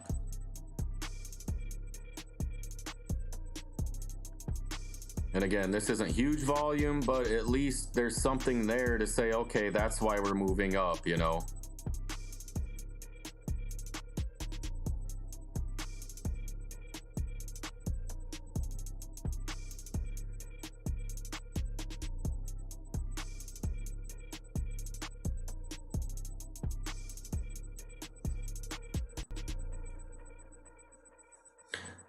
And I'm really trying to be right or, you know, not be wrong here, guys. I'm actually thinking out loud to you, just kind of telling you guys what I see, what I think when I'm watching this. So I don't want you guys to think I'm trying to just totally push my opinion on you or something. I probably sound like that. But really, I'm thinking out loud. I'm trying to give you guys my way of thinking here. And why I will make a decision whether or not to buy back my Ethereum. So I'm just giving you guys what I see and what I think. So again, not financial advice. You don't have to do what I do. That's for sure.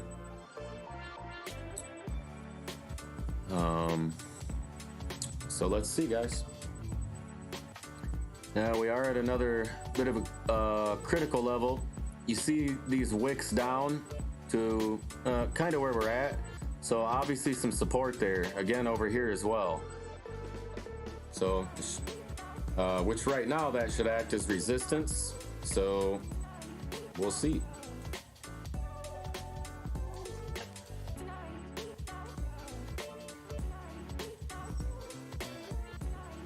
And all this works both ways, guys. I mean, if we were going up and you see this huge red candle, but there's no volume to support it, you know, I wouldn't let that worry me, you know.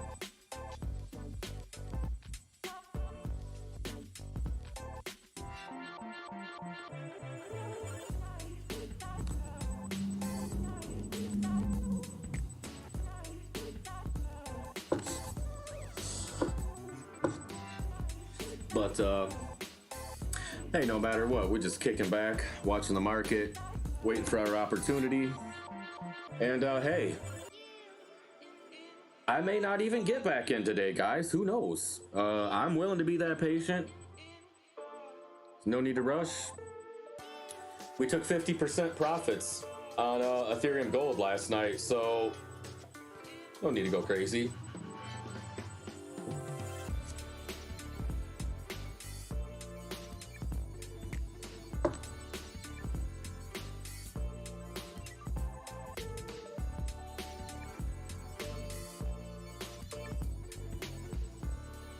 That was just on a 3-day hold, so you know, 50%, 3 days, pretty good. Wish I'd have took some of my holdings from the hardware wallets and got down, but I didn't.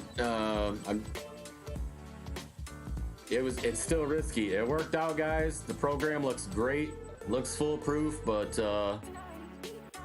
still a risk, man. And when I was up 50%, I said, you know what?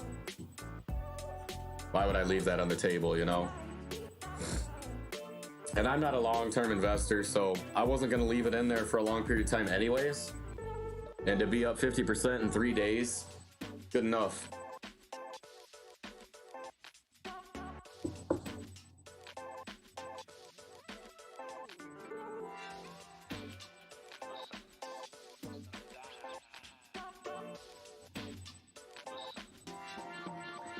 And there were other things, guys, that factored into my decision. I mean, I was prepared to leave it in there for, you know, whatever amount of time.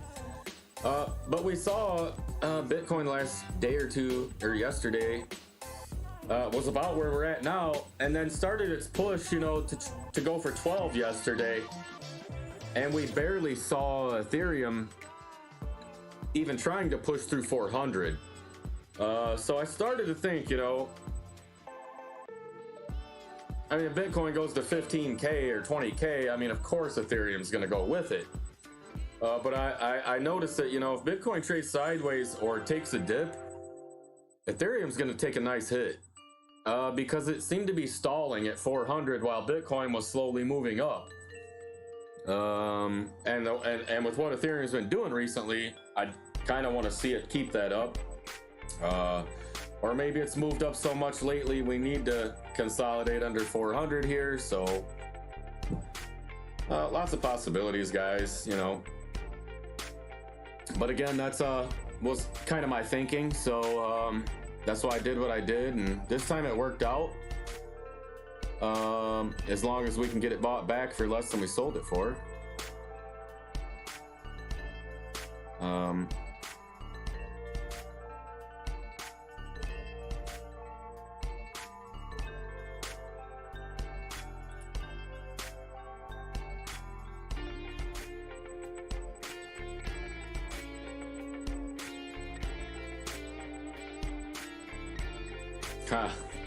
Man, I need to pull this up on something else so I can show you guys this line I see on there. Like I said, I see the lines and the trade analysis and everything. That's why I usually don't draw it out. But I see one on there right now. I'm gonna go ahead and pull up Binance so I can show this to you.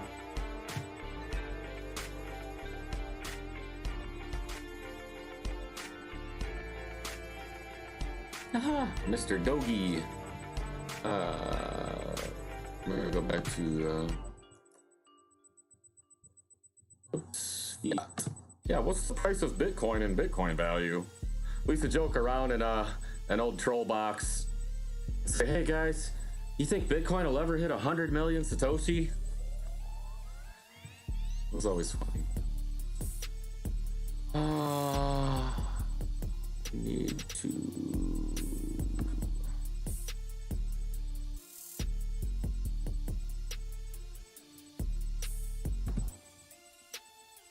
No, we don't want that. Let's see, which one do we want here? Yeah, I mean, you can almost see this little triangle pattern. It's ascending triangle that it's doing right there.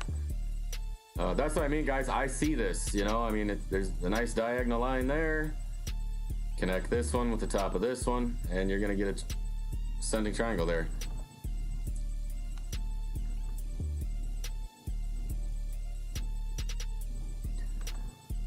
Let's see. However, could get a little from this level, get a little cup and handle here, possibly, but anyway. Don't put a lot of faith in cup and handle patterns, guys. I've done that over the years, and those don't work out. It seems like they work out less. They don't work out more times than not. I wish I had that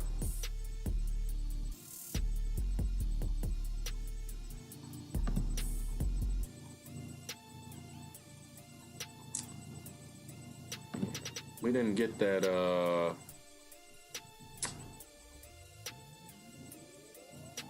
ooh, that's a nasty downtrend there, ain't it? This candle here kind of broke that, so we'll see.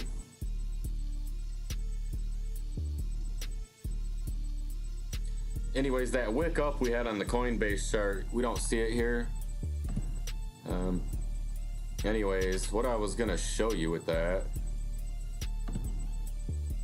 Anyways, this is just really quick too, guys, so it's not gonna be like exact. But it looks like something along these lines on that Coinbase chart with this line that here, I'll just leave it there. That wick up that it did is right on this line. I wanted to draw it out on here so you guys can see it, but this doesn't have the wick up.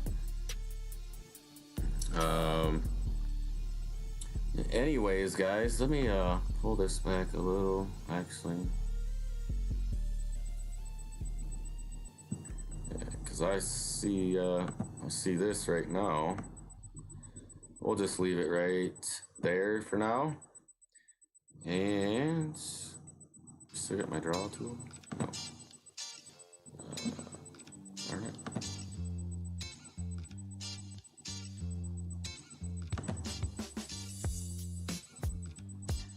Could even say this and that we already broke it.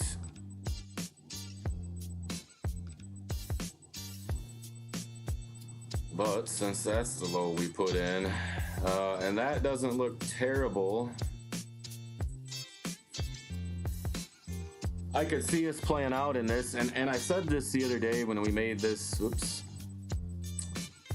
And again, probably didn't say it on, actually I did say it on stream. We'll expand this out. But what I said the other day was, when you get these huge candles, especially when the wicks are kind of the same. Now I know this one's more of a downward wick, but when you get these candles, the wick is on both sides. This candle is giving you the future trading range, at least in the short term. We're gonna stay within this range. A lot of times that's what happens with these giant candles with double wicks. So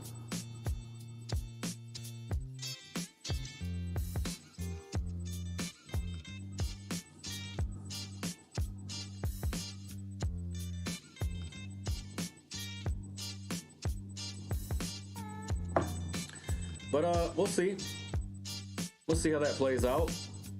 Again, I mean, I could see that lines without drawing it, guys. I mean, once you get used to these patterns and these triangles and pennant patterns, flag patterns, ascending triangle, descending triangle, you'll see it without even drawing it out.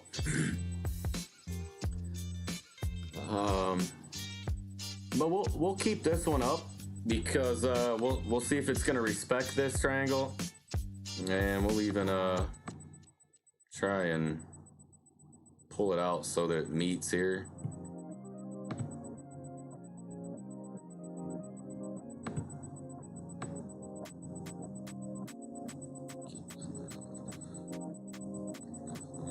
There.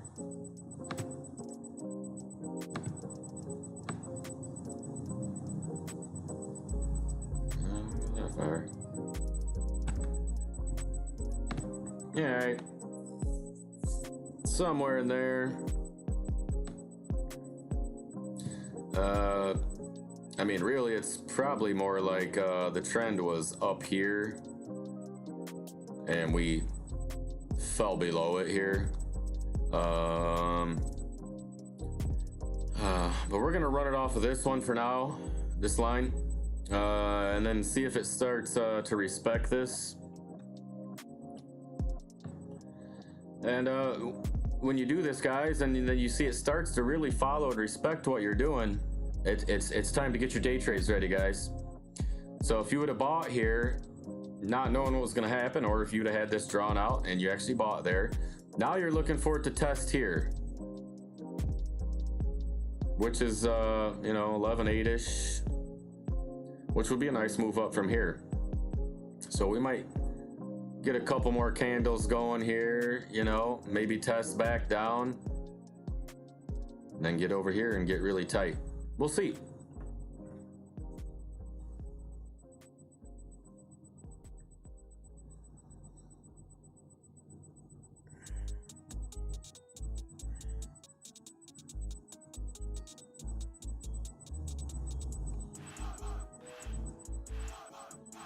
And the reason it's probably going to respect this more than if we had drawn the line from here to these lows and went all the way up here,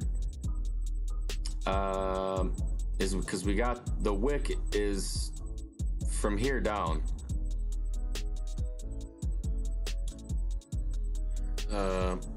Which means this is probably not going to be such an angle like that. It's probably better to run it off this. And I can draw another one anyways, just so we can take a look at it.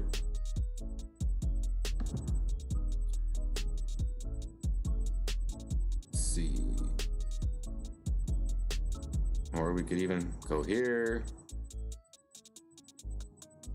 But let's see. Go up a little. And that one wouldn't be bad either. I mean, you could here, we'll just leave it there and see. How about that?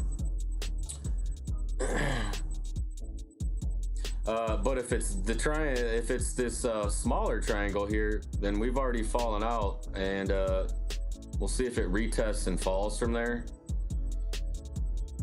But pretty basic trade analysis here, guys, with this stuff, but this can really help you also.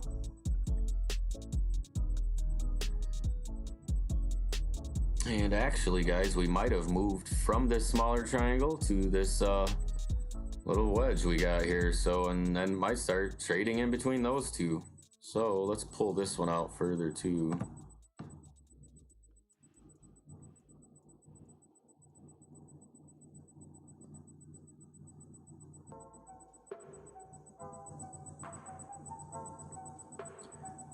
And that's probably more like it right there. All right, so we'll leave it there. We'll see which one of those it respects. Now, if it was the first one, we've fallen out of that ascending wedge already.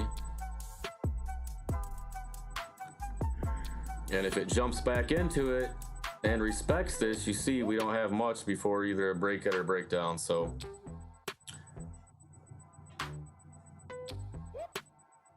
and again, this is on a 2-hour time frame that goes back it's like the last 5 days or the trading. So if you pull that out to a larger time frame, you might realize that these lines go back and connect with an old one, and that's how you find these also sometimes. Let's do it. This will show you. I'm pretty sure it'll leave those lines up if I would change it. No, I guess not. That's annoying.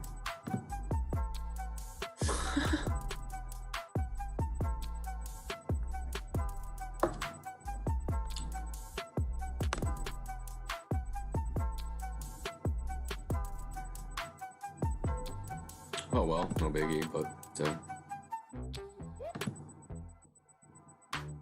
what do we have? This one, right? Actually, let's we'll just back out anyways, so I can kind of show you guys what I was talking about. There we go. Now we'll see the trend line much better. Now I see it for sure. It's almost from right here all the way up. So let's just see where we go from. What's that price level? 11,330. Okay, now we're gonna connect it with the bottom of this one and see where that takes us down here. And I bet, nope.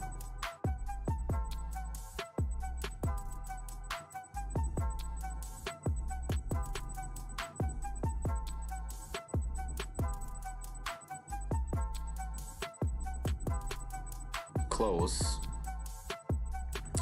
to where we started the run at here.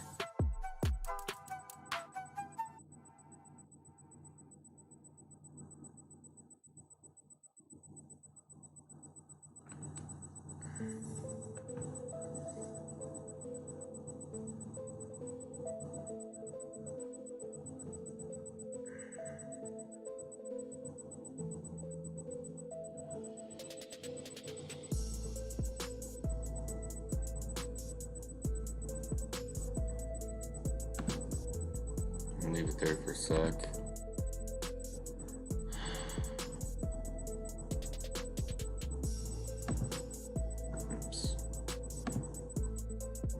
Another thing is sometimes you can play around with this, and as you can see, the distance between our lines here is probably going to be the same all the way. Not quite.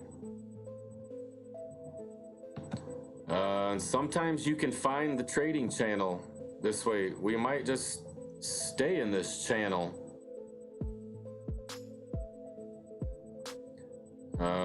So from this blue line to this blue line, this could be our trading channel.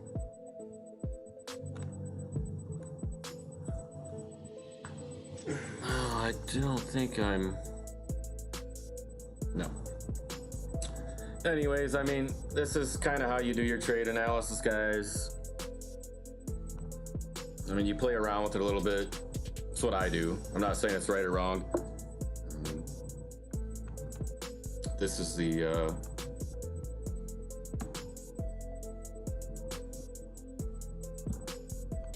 okay, and then you could put another one here. Oops.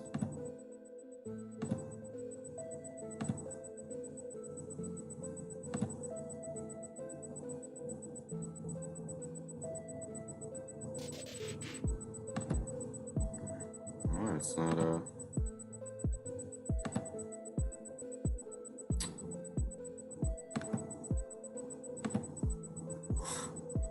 Okay. So it's kind of that triangle I was showing you guys earlier.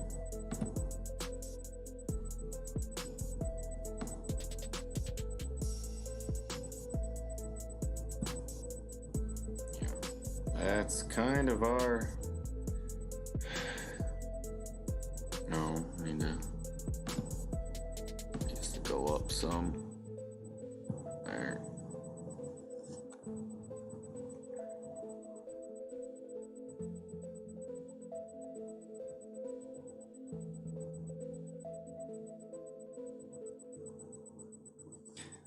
Is a little bit of a pennant pattern. Weird. Because you could make the reason this is probably going to work out. We'll just start there. Got this big guy here.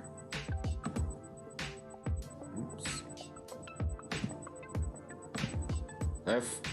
That candle helps us form this triangle, so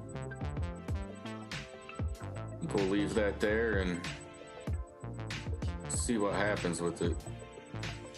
Just for reference, guys, doesn't mean this is anything. Some people would look at what I just did and say, man, you have no clue, you're stupid. I'm cool with that.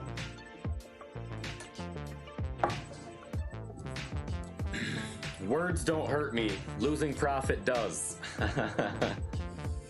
So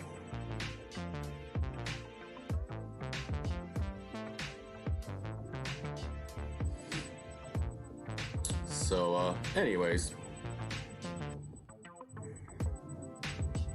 we'll just keep an eye on this guy. That's all. Same thing we've been doing today, guys.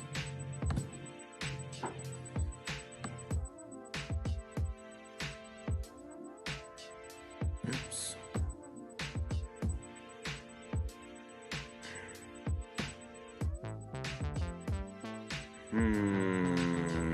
Interesting. Here, guys. Wow.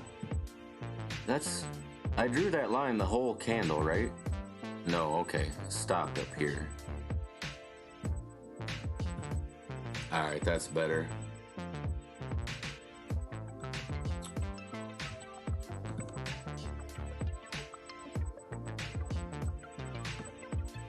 Whoops, dang it. Hate when it does that. I don't have enough room.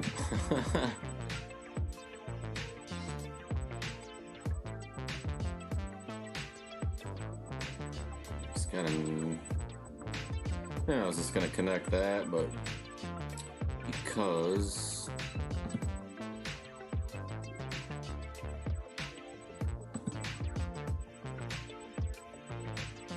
this one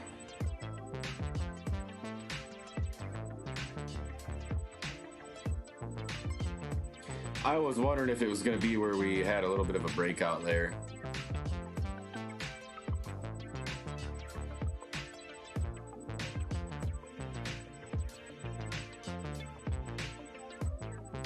Okay, that's the bottom of our candle. Yeah, we'll leave it up anyways, why not? And we'll just put another one,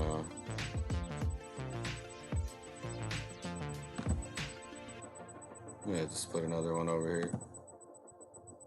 There. Give us a few things to look at.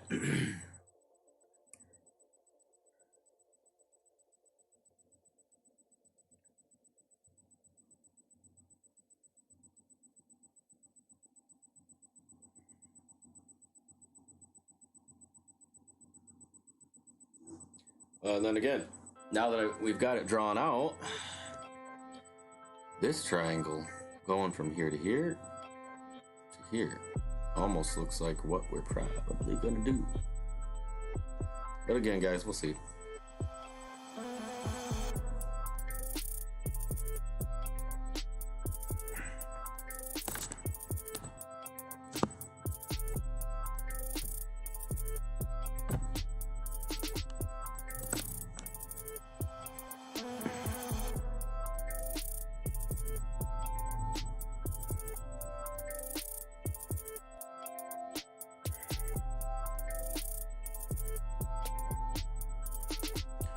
And guys, if you're on the stream and you disagree or anything, man, feel free. I have no problem with that. Here we go. Why do I have to sign into BITTREX again? This is so annoying. I don't know what's up with BITTREX today, guys. I think they just don't want me to trade.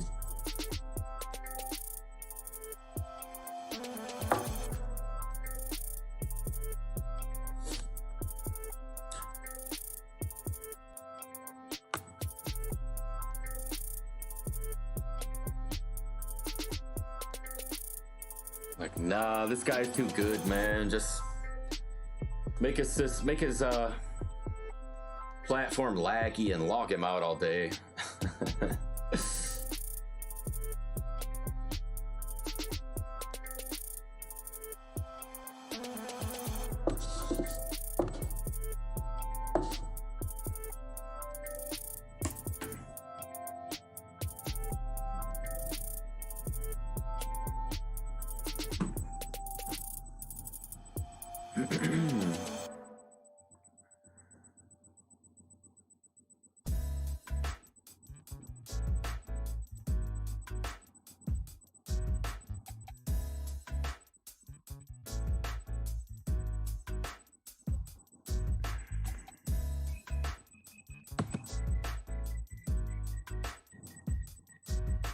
Back in the day when I had more exchanges to choose from in the US, that's when I would send it right out. I'd be like, oh, you know what? Screw you guys, I'm out of here.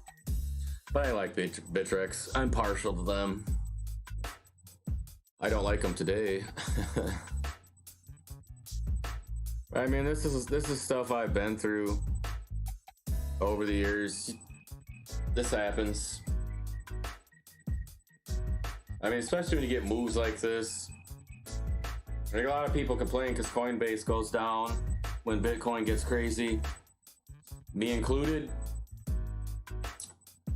But you have to know and understand. Again, try to look at it from their point of view. Their servers are overloaded, guys, when Bitcoin makes a big move. Everybody logs in and wants to trade or buy or sell. So, and I mean, the argument against that is, well, I mean, you're only like one of the largest exchanges in the world. Make it run better, guys. Come on. But I've seen this on the US stock markets, guys, and that's the best servers and everything that there is. Period. And I've seen that get overloaded. I think it was 2013. Fannie Mae, we were trading that hardcore. It was going bonkers. And it went from like $1 to $5.50 in just, some 3 days. The third day it went from like the high threes, I think, or right around $4 up to $5.50. And that's when the big boys were ready to get out. And it started getting dumped. I mean, volume bars as big as your screen.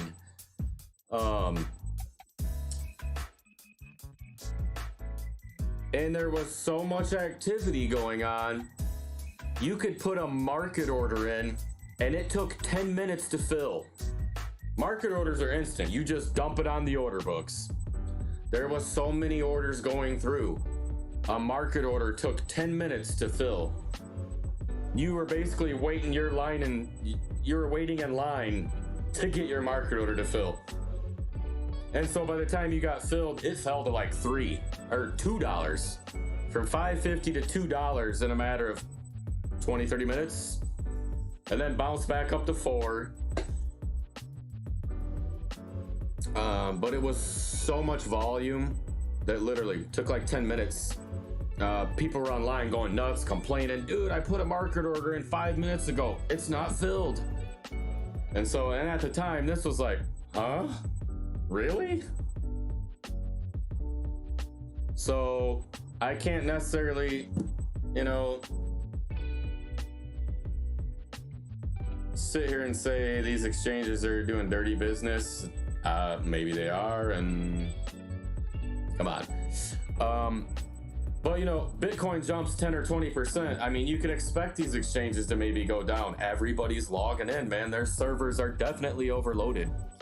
So try to look at it from their point too. I mean, it does happen every time, so that's what makes people really upset.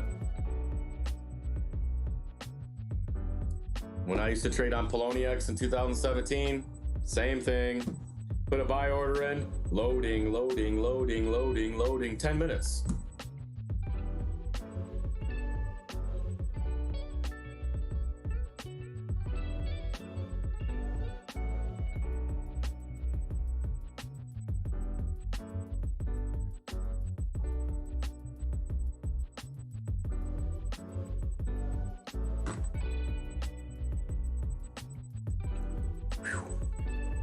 These things start hurting my ears after a while.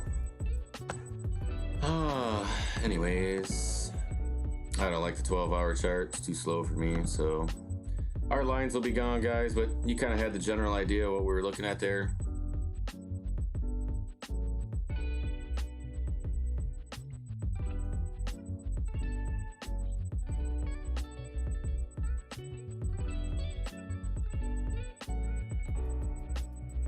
As you can see, since last night at 11, sell volume pretty good. Now we are seeing a little bit of buy-in here. There was a little there, but I want to see volume like this from the buyers. You see here, it wicked up, touched the moving average, and back below it.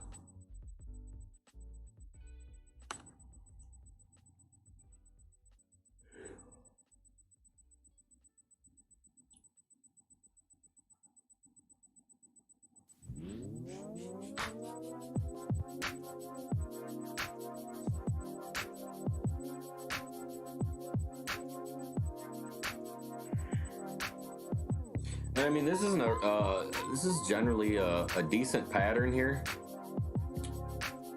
Without the wick down, it would look a lot better. You'll get a red candle. You'll get this doji candle at the bottom of it. The next one opens green and engulfs all of that. That's a kind of a sign of a reversal sometimes. Again, guys, I need to see more. And it might move up anyways, but for me personally, to jump back in, I got to see it, some volume.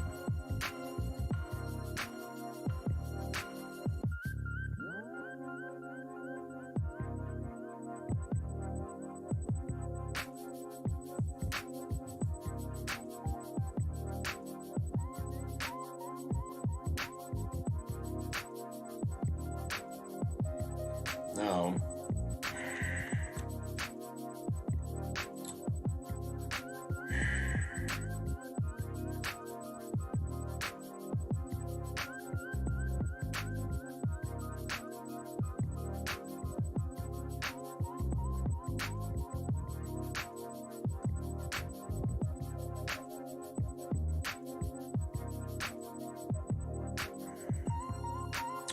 However, we are jumping back above the moving average here, kind of the way we did over here,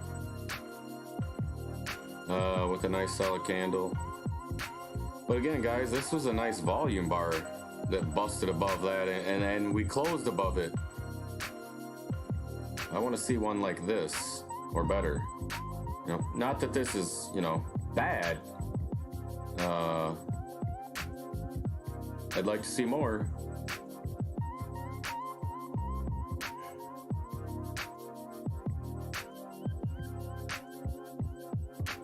But I'm off my game a little, guys, today because I know I'm a little hesitant and such.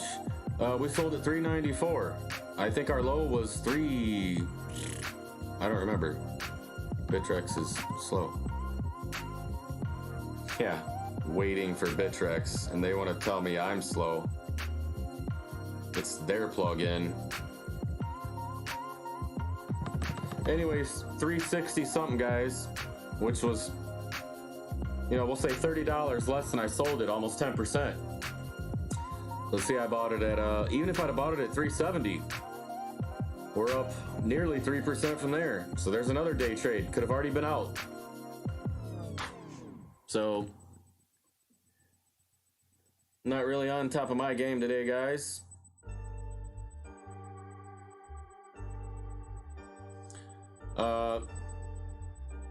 But I am also because, you know, I didn't lose anything today. It's better to trade nothing and make zero profit. You didn't lose anything either, so,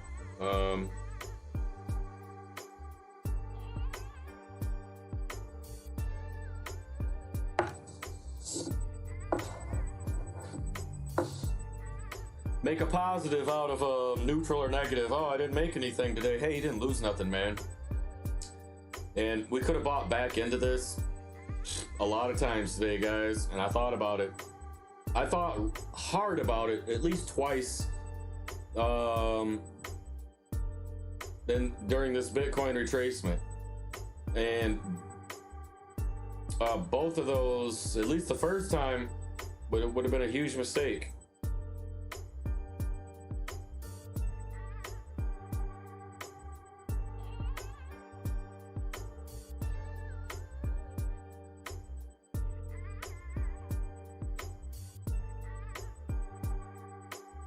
I mean, not a huge mistake, but for me it is. And here I am telling you guys you'll never catch the bottom, and you're watching me trying to do that all day, but it's not necessarily catch the bottom. It's just I need some confirmation to buy back in.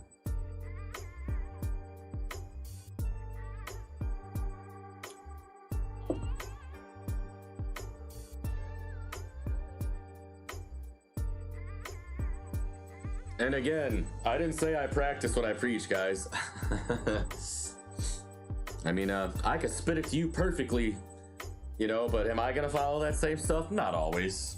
But, you know, these rules are not rules, but it doesn't always apply.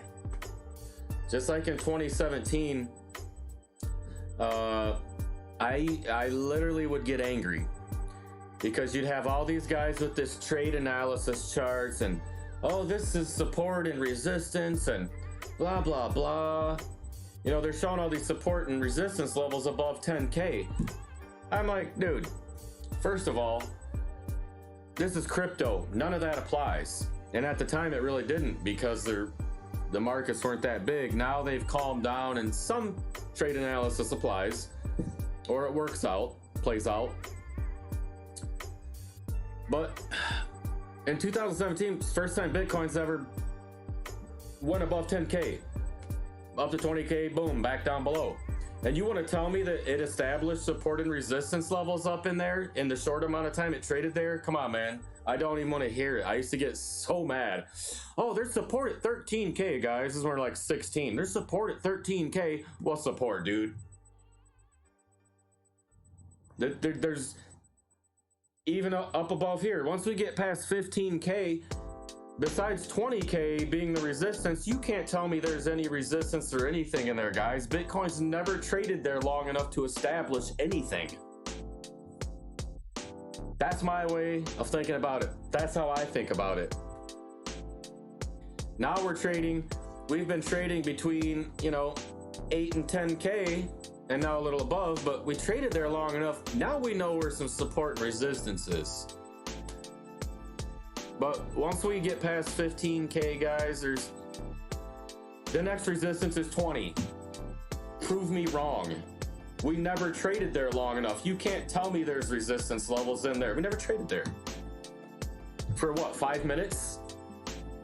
So, you know, when we get to 15K, guys, and they start busting out all this crazy trade analysis,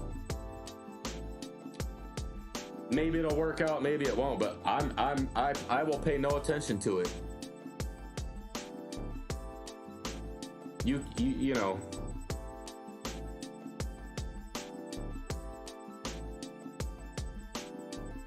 You can do what you want, guys. I'm not gonna pay no attention to it. Like when, you know, Bitcoin's above 15, between 15 and 20, then, oh,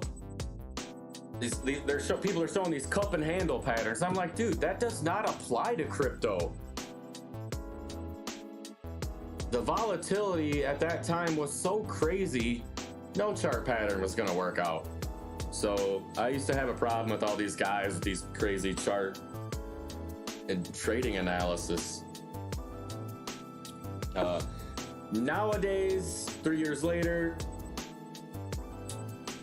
you know, some of them play out. A lot of times they play out, you know. Not gonna front and, you know, act like it doesn't, but there's a lot more people involved now. You know, institutions, billionaires, big money boys, whales. So there's enough money in this market that things are gonna kind of play out the way you might expect sometimes. But again, guys, when the volatility comes in and we start moving 10 or 20% one day, throw that out the window.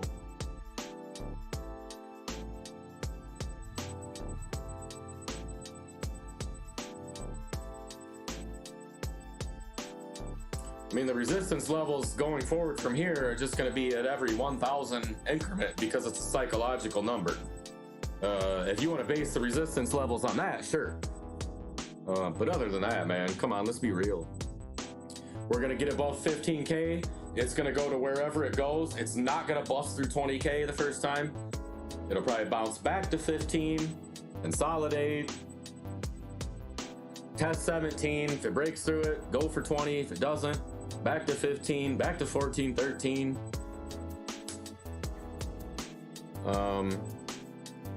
And that's the, you know, I might sound crazy, but that's the volatility that's going to happen when it gets up there.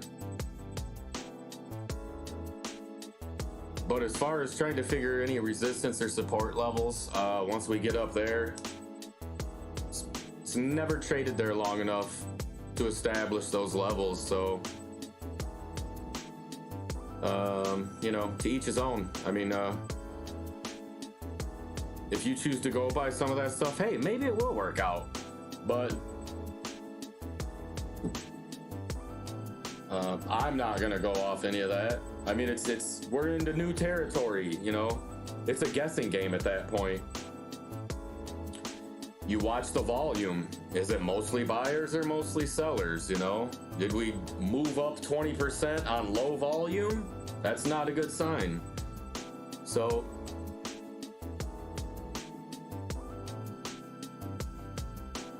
I mean, even where we're at right now, guys, look at the history of Bitcoin's life. We really haven't traded that much at these levels. So we're just now seeing some support and resistance levels start to develop. We've got to trade a certain range for a certain amount of time before you can start to get an idea. I mean, I hope I'm making sense to you guys. I hope it just doesn't sound, oh, this guy doesn't know what he's talking about. I mean, I'm giving you the basics here, guys. I mean, it only makes sense. And not everything always makes sense in trading, you know. But I've seen this in stocks, you know. They used to do this in the stock markets, but not the guys that knew what they were talking about. They would just say, hey man, this thing's running out of control. We're at all-time highs. No idea where it's gonna go.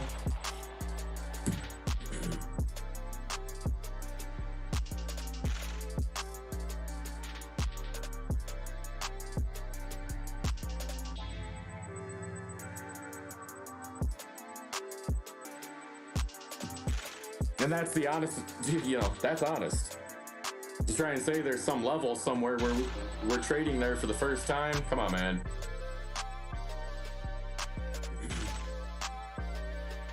I don't buy it.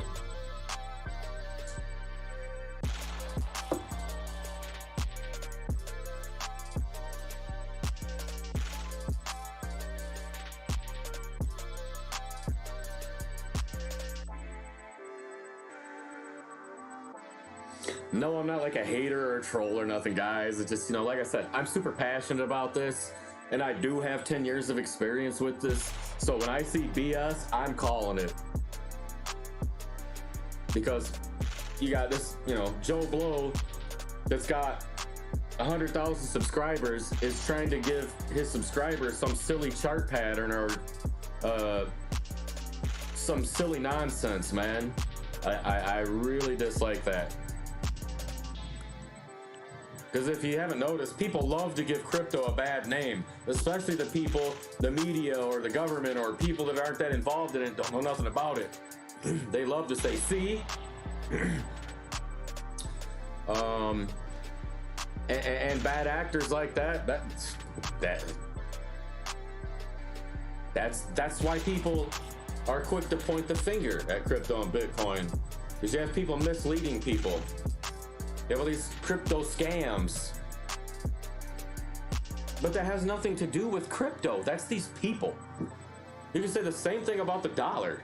They could have scammed you for your dollars, for your Bitcoin, for your yen, for whatever.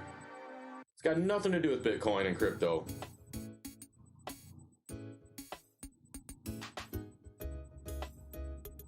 There's bad apples. It's not Bitcoin.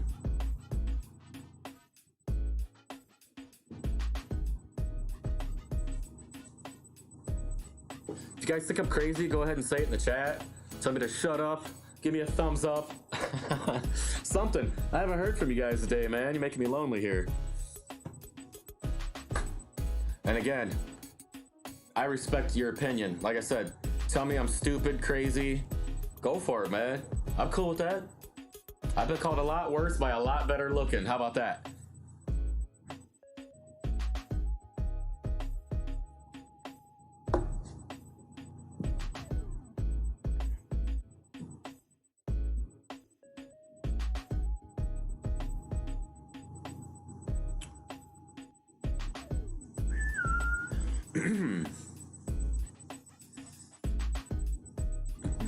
Alright, I'm gonna get off my little tirades anyways, guys. But I think you get my message. You can tell I'm passionate about this market, about Bitcoin. And I'm not just some Bitcoin maximalist who's head over heels with it and doesn't have a clue, you know. Just go and do $1 million, man, that's it. I'm not gonna do all that.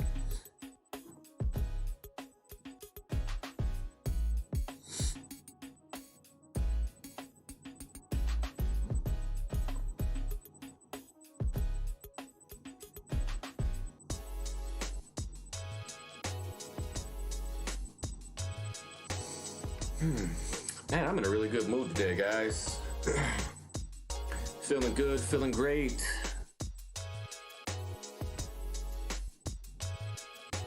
It's probably why I'm patient, you know? Feeling good. I'm awake, I'm alert. No rush. It'd be nice if you guys wanted to talk to me, you know? Nah. No biggie. I watch all kinds of live streams and videos and I never chat or say anything, so I wouldn't worry about it. It's not like we're just loaded full.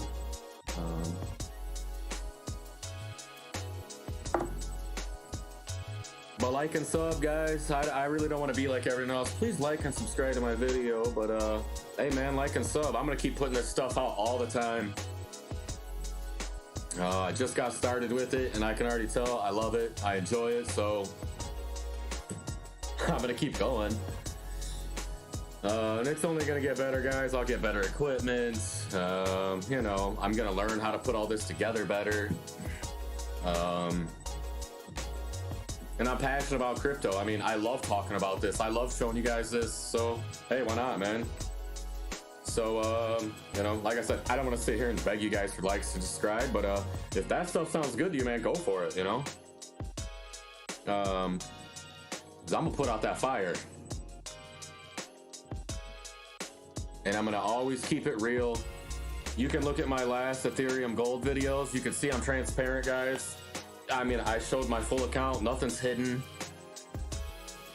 You see my addresses. You can look it up on Etherscan on the blockchain. You can see everything I've done. I have nothing to hide.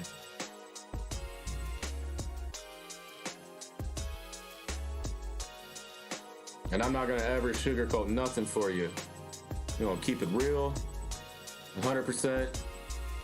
If it's bad news, if it's good news, I'm giving it to you. I think I hear somebody knocking sometimes.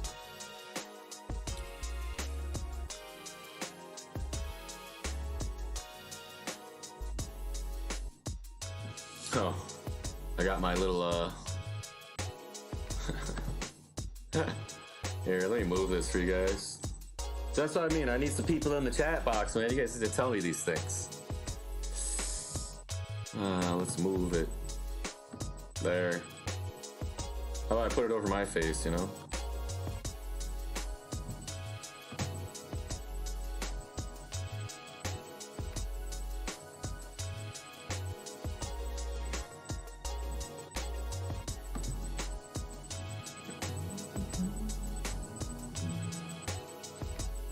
I like this track that's playing. It's one of them head bobbers. Feel good music. That's what I tried to do when I was selecting music for this. Put some nice, some feel good stuff. Some laid back, but feel good, you know?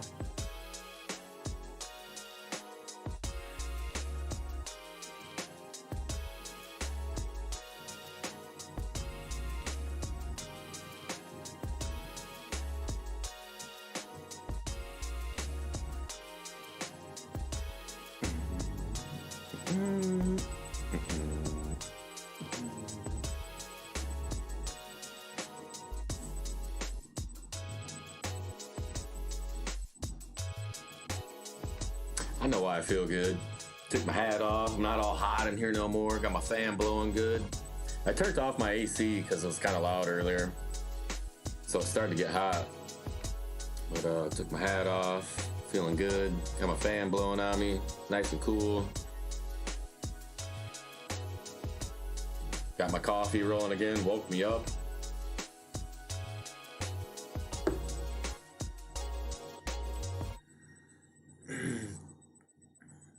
Should show you guys how I make my coffee. I'm such an unorthodox guy. I do so many things weird and different than other people.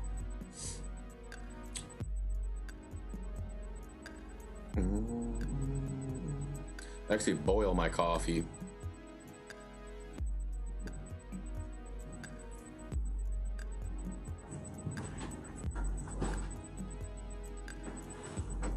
But I mean, to be a day trader and trade the way that I do, you kind of got to be different and borderline psycho to be a day trader, because to be able to even stomach it and handle it, you gotta be a little bit nutso. But anyway, guys, this is how I make my coffee. Fill this up with hot water, a couple scoops of coffee grounds, just right on. Boil it for 2 minutes. Drain it off slow, you know, to get not a lot of coffee grounds. But let me tell you guys, try this. This will be the best tasting coffee you ever had in your life.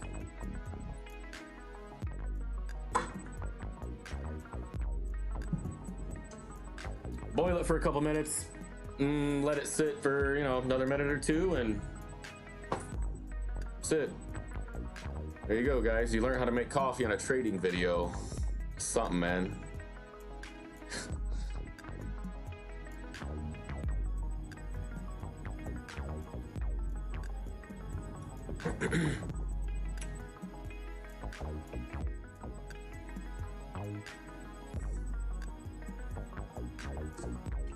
About to make some more.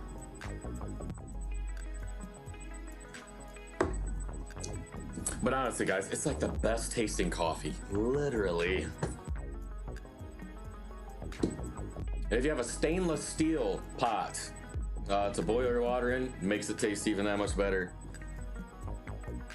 Okay, guys, here we got our third green candle, which is opening right at this moving average. I just want to see some volume here. I just can't. You know, I like seeing 3 in a row. I mean, the second candle was confirmation. This one's just extra confirmation. Because you got a candle. The next candle opened higher. That's why it's green. The next candle opened higher. That's why it's green. You call this candle over candle. This one's above this one. This one's above this one. So we got candle over candle twice. Generally, this is what I'll go off of. This second one, that's my confirmation. Almost always. But again, guys,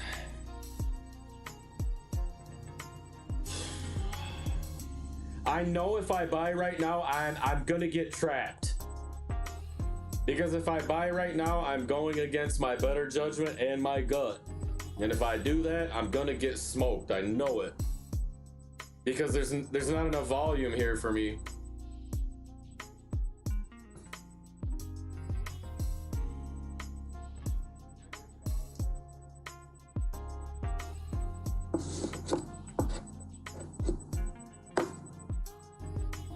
As soon as I buy it, we're gonna go fill the gap at 9.6, right? I'll buy Ethereum for 375 and it's gonna dip to 320.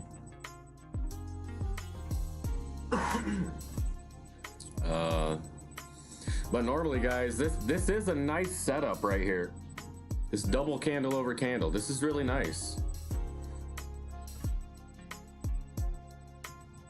The only thing that's bothering me, this lighter purple moving average. When this one crosses below the blue one, we're gonna head down some more. And again, when it pops back above, you see we made a nice move. If you guys are beginner traders, or this is a little new to you, start learning about these moving averages, and when they cross, you'll notice that it works out a lot. Just like here, guys, this light purple crossed below this pink line, and as soon as it did, look what happened. So now these two are gonna kiss here in a second. And I might be ready to make my move. Interestingly enough, right here, this shape looks like a whale, huh?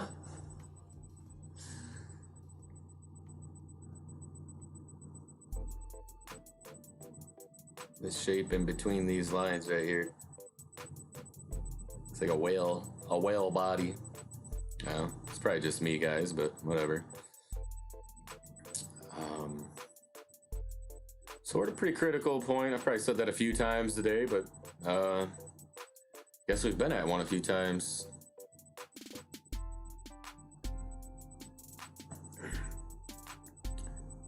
So this is just like we've been doing all day. I just want to see it play out.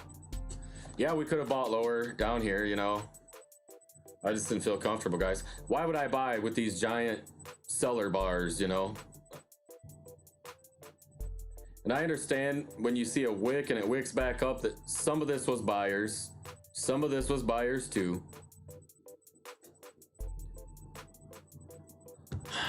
You know, where is my indicators?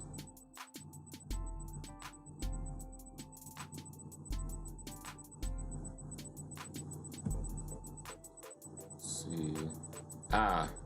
I bet you we're oversold. Yes, sir. We are curling up off it. Now, this is another awesome indicator. RSI. Wow, man. We really got oversold there. See, if I'd have been watching with the RSI on, I probably would have I would have probably bought on one of these candles here.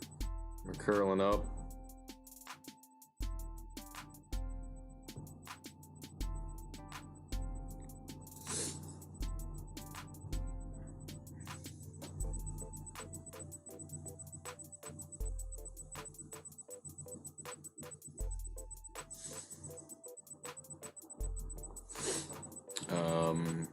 When it gets down here, that means we're oversold. When we're up near the top, it's overbought. Generally, oversold, we're gonna get a bounce. If it's overbought, we're gonna fall down. As you can see, it was a little overbought this morning.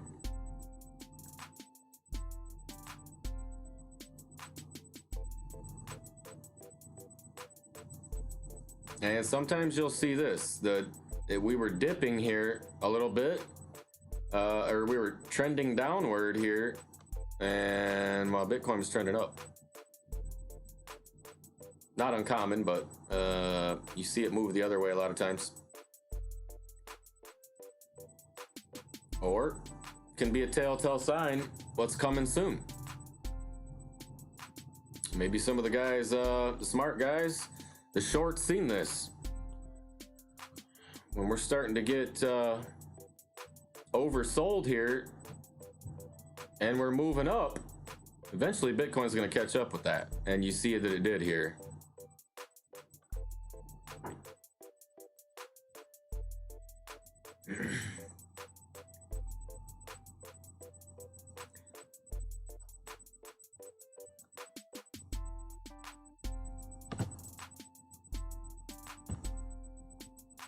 Oh yeah, I gotta log in there again. Whoops.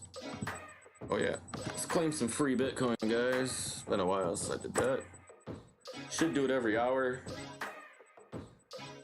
It's free, why not? 51 Satoshi for 2 seconds of my time. Why not?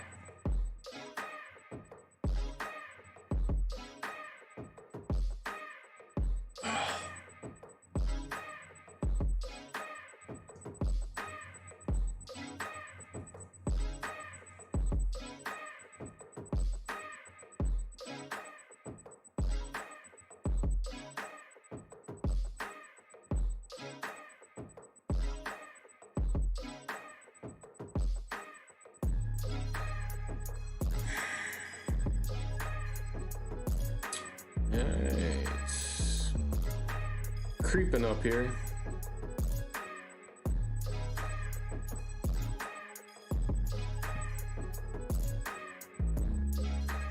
See what the MACD looks like.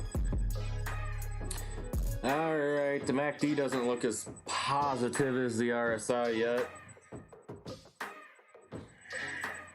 We're in negative territory in the RSI, or MACD here. Basically, what we're going to be waiting for is this to curl off the bottom here and see if we can get it to cross above the, I guess we got red and purple. We want to see the purple line cross over like we did here. Look what happens, guys. MACD and RSI are two, if you only use those two indicators along with volume, you'll win most of your trades. Honestly. MACD crossed. The green means it flipped to the positive side. Sweet buy signal. And look what happened, guys. Nice. And same thing here. This is kind of like the RSI, guys. You see this decline here while Bitcoin was going up. So if you were in up here looking for somewhere to sell and you start seeing this tail off, man, sweet sell signal. And this is how you do get out at the top, guys. You see this does not match what was happening. Eventually Bitcoin's going to catch up with it. Now that's why we're where we are. So when it did catch up with it, pretty hard sell off.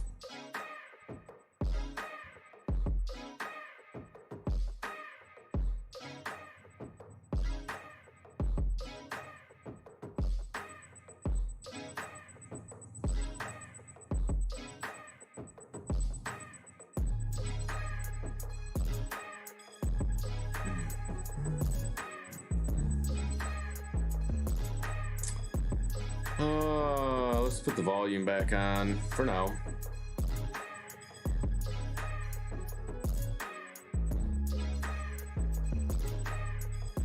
I mean, this setup looks really nice here, guys, to be honest. We're jumping back up in here.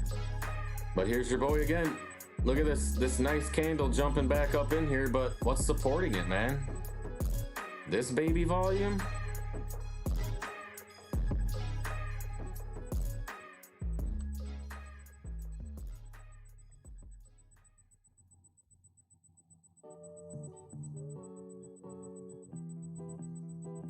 This thing's about to get dumped, guys. I'm just gonna call it right now. I don't care where we go up to. I am not seeing volume today to support any of this, any recoveries, any moves up we see. I want to be wrong. I do want to be wrong. Trust me. I want to be wrong on that. And got all these buyers lining up here. But a lot of times, this is false, man. This guy's putting in a $110 million order, or 110,000, whatever it was. Yeah, $1 million order. If he wants to sell it at 11.6, why doesn't he dump it for 1 penny cheaper? That's not a real order. Because if it was, he would have dumped it for a penny cheaper. I don't care. Wouldn't you? If you're trying to sell $1 million worth of Bitcoin at $11,600 and there's an order at $11,599.99, do not tell me you wouldn't dump it on that. Not when you're trying to sell it. And the fact that we didn't see that happen, that's not a real order. Prove me wrong. I mean, you can sell it for a penny cheaper, man. Yeah, some things a penny's a lot, but you're talking about $11,600. A penny does not matter. Yes, I know, on $1 million it adds up, blah, blah, blah. I don't care. Work that way. Same thing with the guy that wanted to buy $80,000 worth at $11,599.99. If there's $1 million worth of Bitcoin 1 penny higher than you, I think he would have bought that, guys. Prove me wrong. Guys, I've watched these order books for years, man. I've seen this all before. Today's not the first day. And, that's just... That's where that's how I'm looking at it. Look at the volume right there. $426,000. If he wanted to sell it, why didn't he? Then there would be more than $1 million right here on this volume bar. Sure looked like he wanted to sell it though, didn't it? And there was a buyer 1 cent below him. Them guys wanted to make a move, right? Nobody did. Those orders disappeared.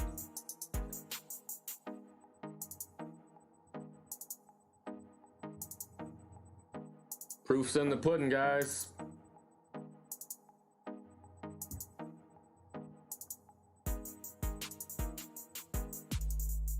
I mean, look at all the amounts that are getting bought here, guys. 5-6 million Satoshi, all less than 1 Bitcoin.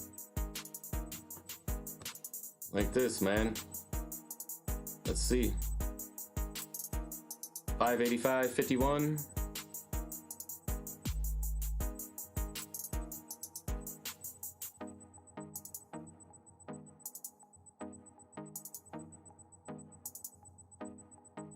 See, he's moving his order, he's taking it off, he's putting it on, taking it off. This is garbage, man. Those are not real orders.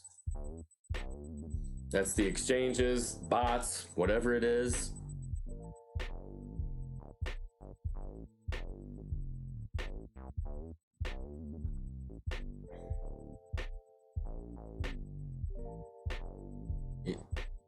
You do this long enough, you'll start noticing that, guys. All these huge orders coming and going, but look at the volume. Nobody did anything for all these huge orders that there are. These guys want to buy and sell a lot of Bitcoin. Okay, at 585, let's see if they buy it. That's it was about what, 300 grand Oh, we didn't go up by that much, did we? We're still 400, 500K. Here we go. Does he really want to buy 12 Bitcoins? If the order stays there and it starts getting filled, that's the legit orders.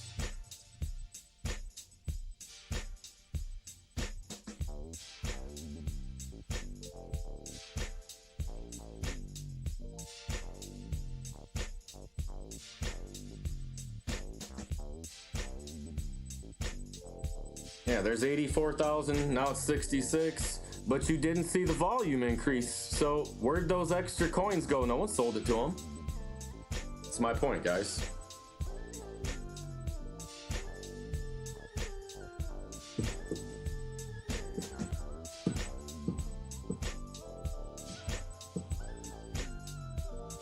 There you go, 22 Bitcoins for sale, 260K. We're at 517,000 volume, so when that order disappears, we ought to be up over 700.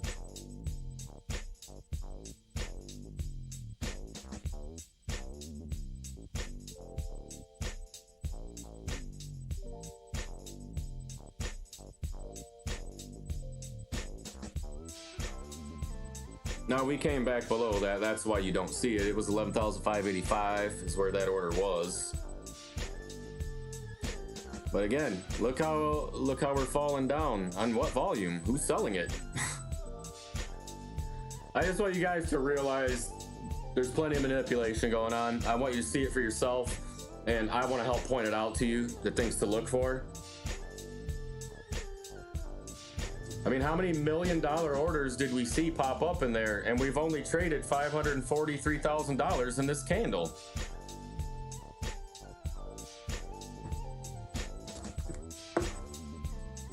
But I'm the dummy, man. Maybe I'm dumb. I don't know. I've been doing this for a long time, but I don't know what I'm doing.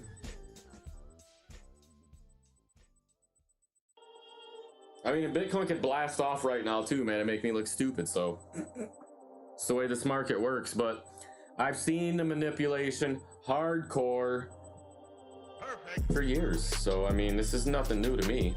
I've seen this thousands of times. Especially in crypto.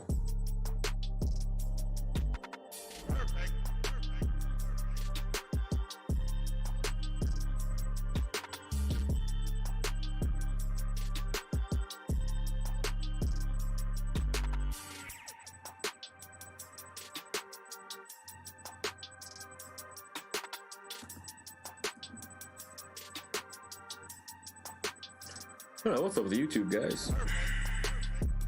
Still waiting for my 20-hour stream to upload.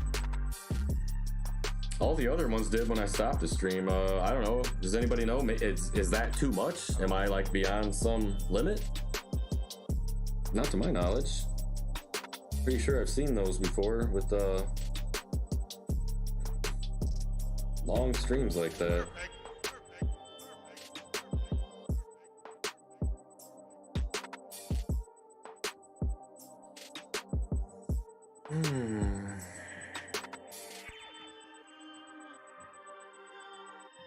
Still no volume, really.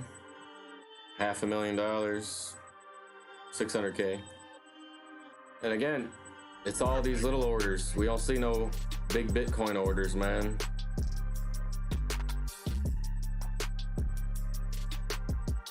And the fact that the volume for this candle is still this low, already on the 1 hour. Oh, okay, so we've still got 37 minutes to go, but look, it's pretty light compared to everything else today. Meaning, where's the buyers at, man? Got candle over candle, we're jumping over the moving average. Where's the buyers? That's why I'm not buying back in, guys.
Slow connection. Funny, Binance is working fine, dude. Hell, I ain't even logged in.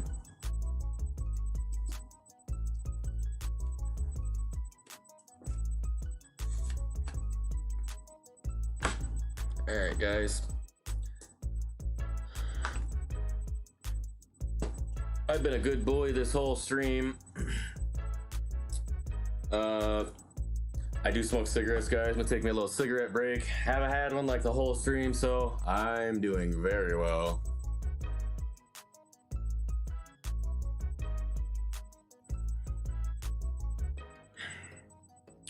And I'm not gonna do that on camera. It's kind of, you know, it's pretty tasteless, right? And when I sit here, just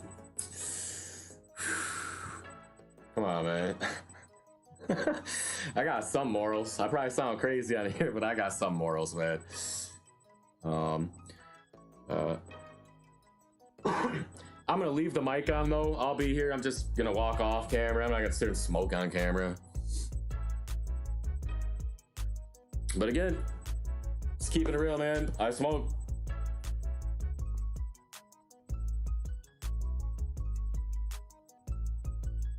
I ain't sugarcoating nothing. Open up the door.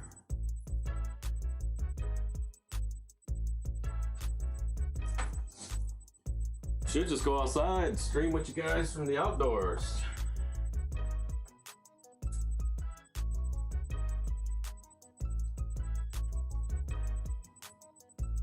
I thought about that before. Would be kind of nice.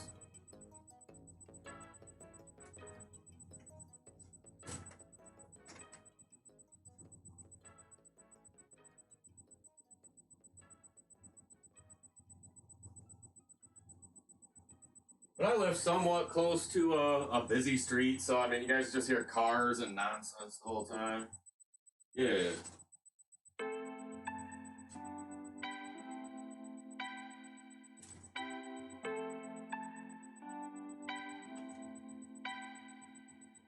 I mean, that's why I keep the door closed. I have like a blanket over my door to help keep the sound out.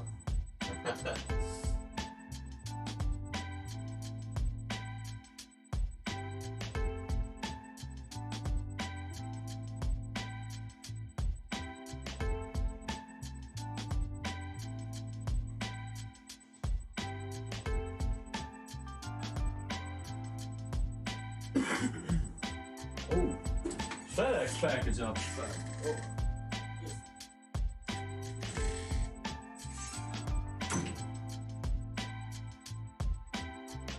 All right.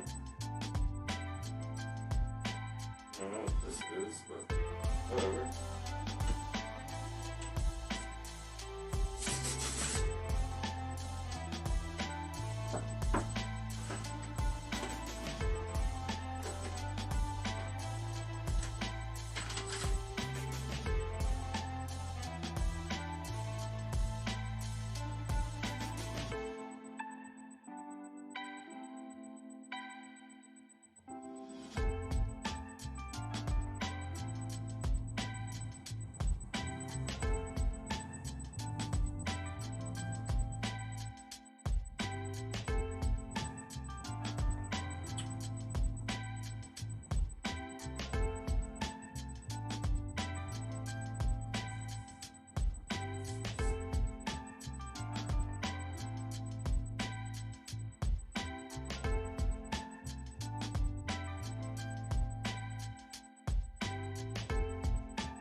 They sent me a FedEx package for that.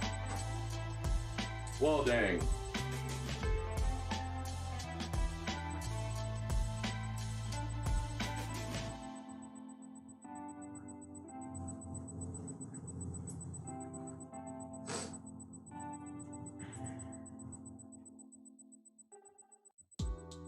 Anyways, guys, got laid off of work. I'm probably not the only guy in the world that's happening to. Business just slowed down, man. And I work in the medical field, so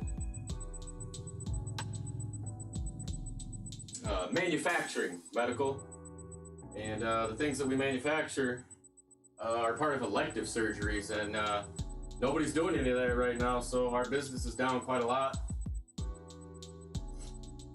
And we're laid off, or not laid off, we're furloughed. And that happened to us this week, and I guess they felt the need to send me a FedEx letter to tell me the second time.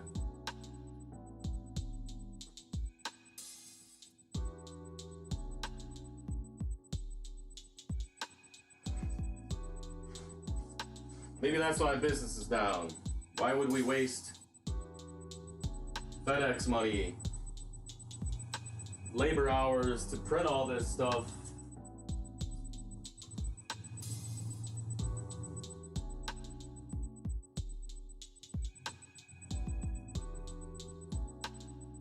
Huh. And it said FedEx Express. I don't know why they did that. We already knew all this.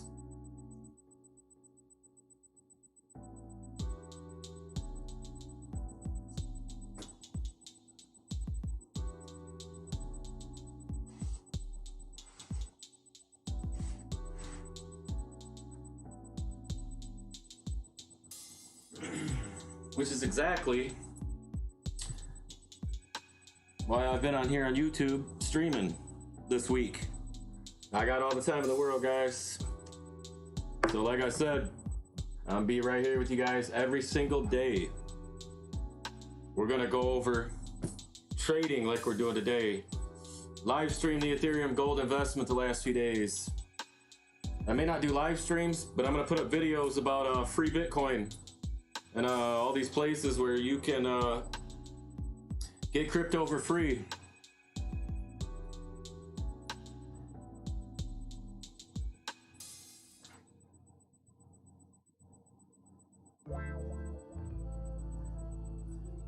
But we're gonna live stream every day. I enjoy this, man. I really do. And the few of you guys that been in and out, or that see this video after it uploads, I definitely appreciate it, guys. I definitely appreciate it. You know, obviously that's going to be the inspiration to keep going. I want to help you guys. I want to help people. I mean, like I said, guys, if you've watched my videos or been with me for any amount of time, I have some experience here. Not 30 years. I'm only 40, but one whole fourth of my life has been deeply immersed in trading and financial markets, stocks, cryptocurrencies. And I mean, I have what they call, you know, an addictive personality. I've never been diagnosed with that, but or anything like that. But and so when I learned how to trade, when I first got into it, I mean, I absolutely fell in love with it. And I sleep, eat, and breathe this stuff for 10 years. It's still going.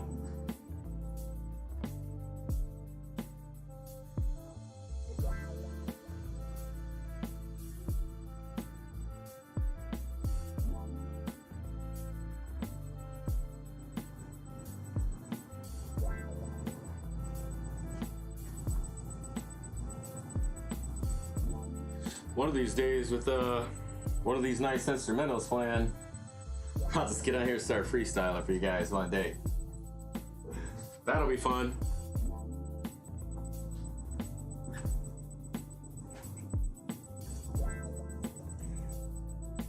And I know I'm 40, I probably seem too old to do all that, but that's what we used to do in my younger days, man. We spent a lot of time doing that. Early 20s, even before high school days.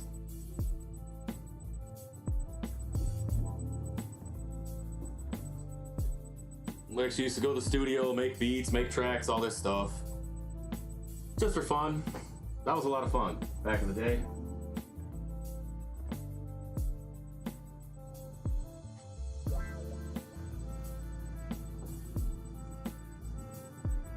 I'm sure I can still put a little verse down, even at 40.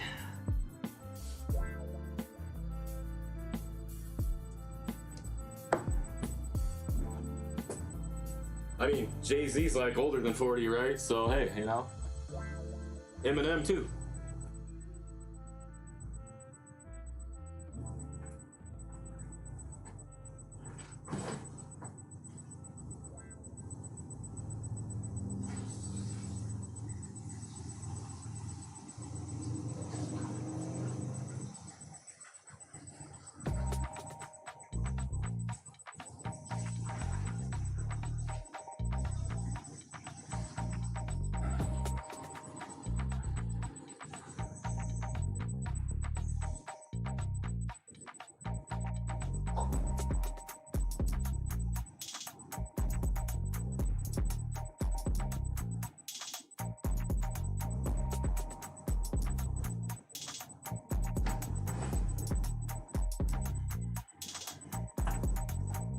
Making some more coffee here, guys.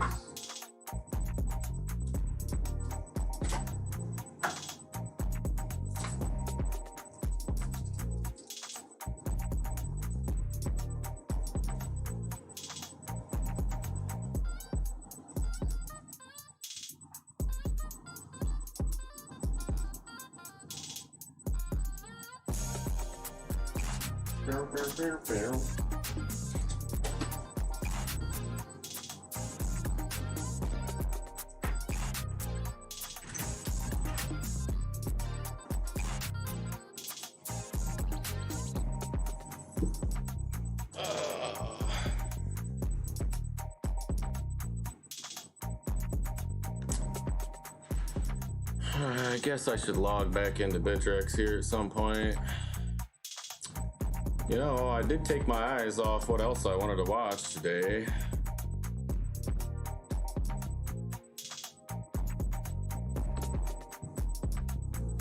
Mr. CHAINLINK. It looks like it's still around 10, a little over 10 there. Now you see on the USDT market, we're at 9.98. We've almost got a 10-cent difference, guys, which is about 1%. And so, almost an arbitrage opportunity. I'll do some videos about arbitrage also, guys, going forward. Arbitrage is the best way to trade.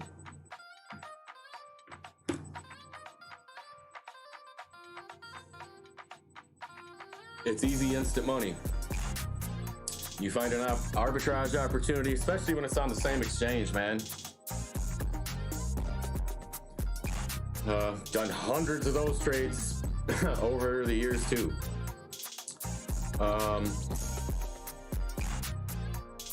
And now there's arbitrage in other markets besides crypto, but it doesn't work the same way that it does with crypto. And the reason it works in crypto is you have different markets, all directly related and tied together. Kind of like trading currencies, but it's a little different. Trading currencies, I know that guys do arbitrage there. But here, for instance,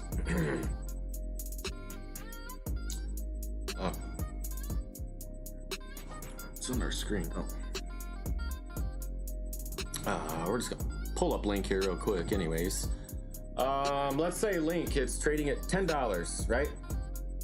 And just 10 flat, okay? On the USD market. USD, not DT. And on the USDT market, it's trading at $9.90. 10 cents is 1%, guys. Now you're gonna make less than that after fees, and you're gonna have to do a couple trades, so you're gonna catch some fees. So it's very thin what you would make, but you could, because I'll show you why. So we'll go to the USDT market. All right.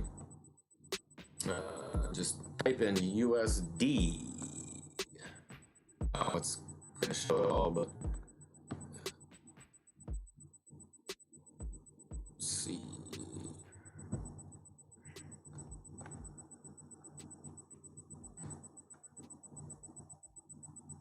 Where is USD on the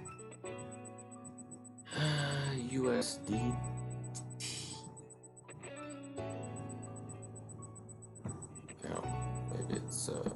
Maybe it's on this market. Let me check. Can't remember. There we go. So here you go. And we'll click on that. Show you exactly what I mean here.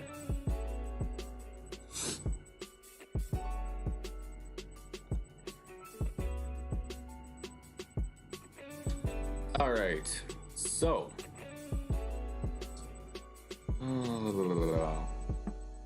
So what you would do is you would come on this market, right? And let's say, so let's say you sold your link right at $10. Now this is hypothetical, guys, but we did just see a little difference there.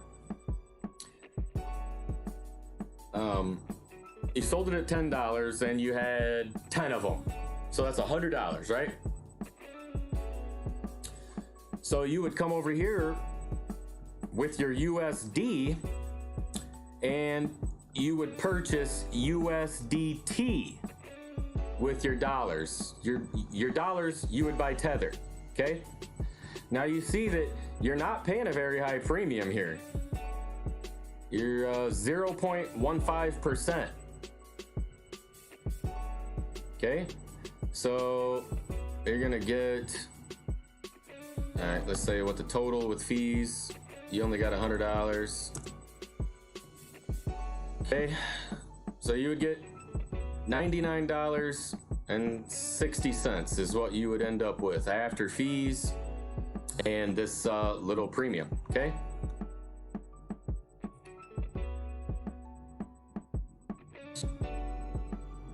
So go back, search link. In this instance, guys, I don't think the spread's enough that we would really make anything. But for the example here, I want to show you. Anyways, let's say we did that. We would have sold 10 of them for $10.07, right? We would have had $100.77, right? Or would that be 107?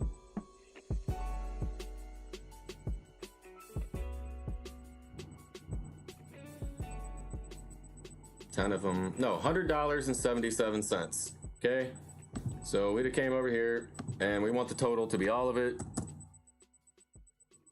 All right, so that's what we would have got if we had 10 of them. So now we would have this amount in USDT, right? After we sold our link for $100.77, and we used that whole $100.77 to buy USDT, and which cost us about 40 cents is all right? So we have $100.36. All right, so now we come over here to Chainlink on the USDT market. We have $100.36 of USDT.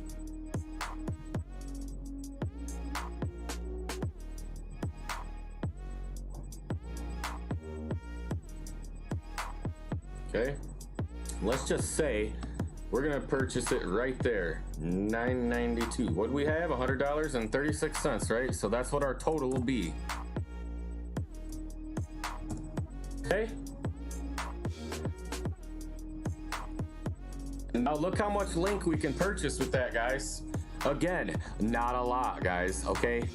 0.09 link is all that we get back extra. However, how hard was that trade to make? You go sell your link for USD, your USD, you purchase USDT, and you use the USDT to purchase link. Now you have more. So now guess what we do? We take the 10.09 link and go right back and repeat the process, guys. This is how you arbitrage trade, okay? So we had 10.09. We won't add the extra, even though that's more profit. So, okay, then we'll go back over here. Let's sell it for 10.07 again.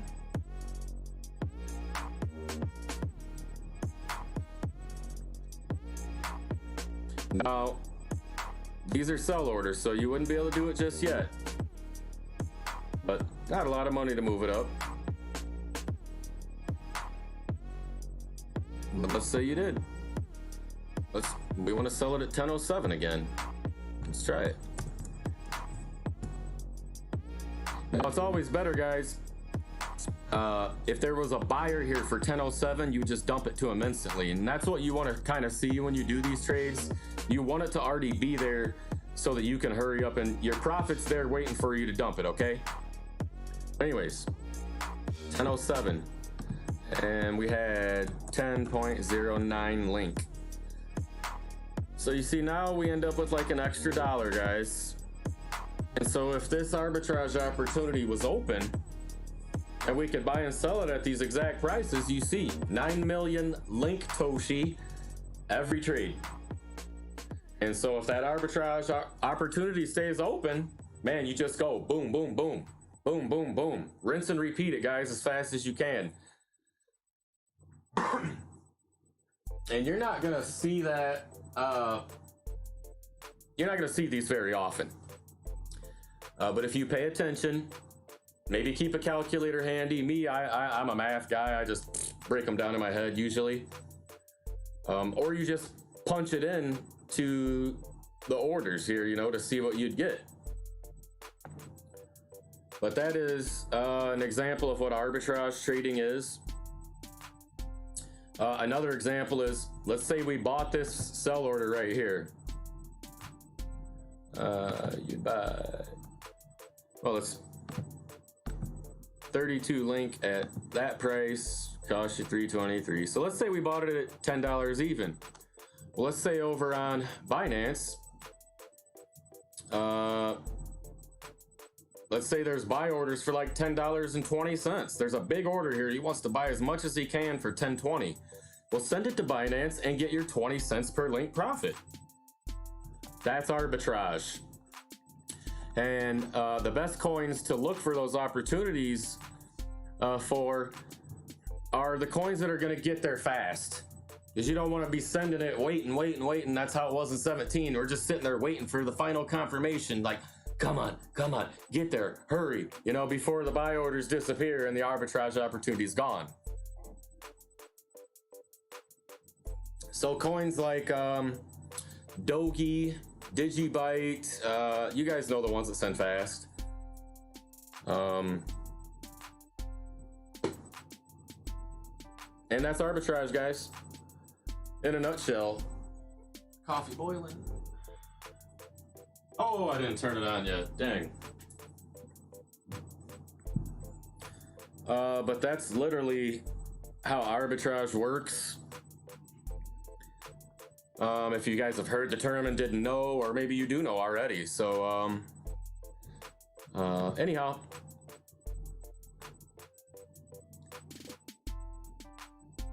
Oops, didn't want to close that. I have some something up to look at the Bitcoin price.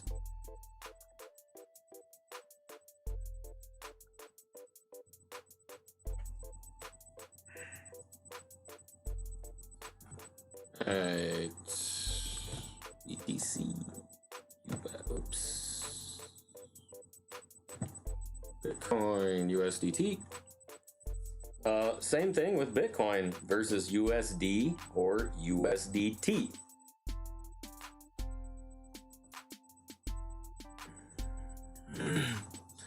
And you can look at this with USDC.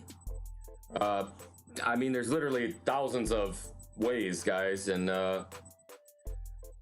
just keep your eyes open for that sort of thing.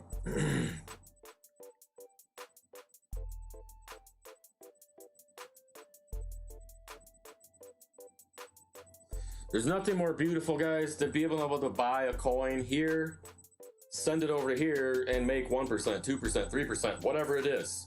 It's guaranteed. They're as close as to guaranteed wins as you can get. As long as you can get the coins sent there before those orders disappear, you know?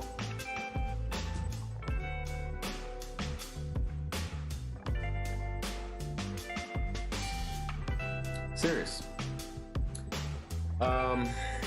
Just gonna give you guys one more pointer on that. I don't remember what I was gonna say now. Dang it.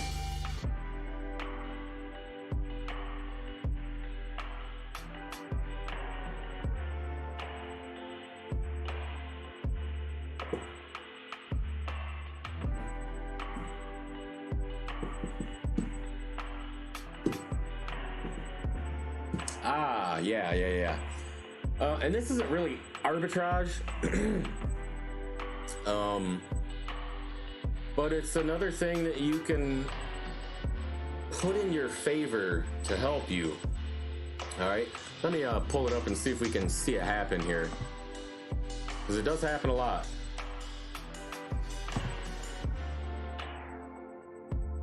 Come on. BTC. We'll go to USDT because that's what we're looking at over on Binance.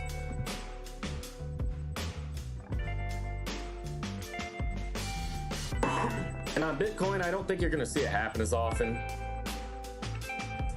Not with the Bitcoin price, really. But other coins, you'll see it happen. Link, for instance, last night, probably a great opportunity. Matter of fact, sorry guys, give me 1 second. Let me switch back to the Link chart, just so I can show you guys. Prove my point here, I guess. It's not a point to prove, it's a fact, and I want to show you guys.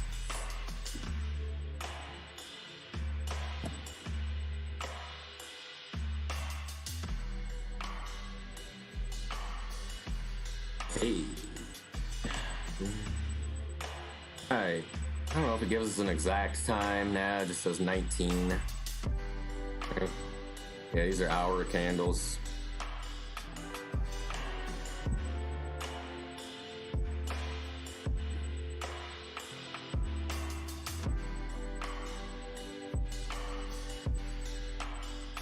Yeah, also 19. I mean, it makes sense. Now on BITTREX, I don't know if you're gonna see this a lot. I know you'll see it, but BITTREX doesn't have as much liquidity as they used to. A little, especially on smaller exchanges. If you're trading on smaller exchanges that don't have a lot of liquidity, you're gonna want to watch places like probably Binance, where there is a ton of liquidity,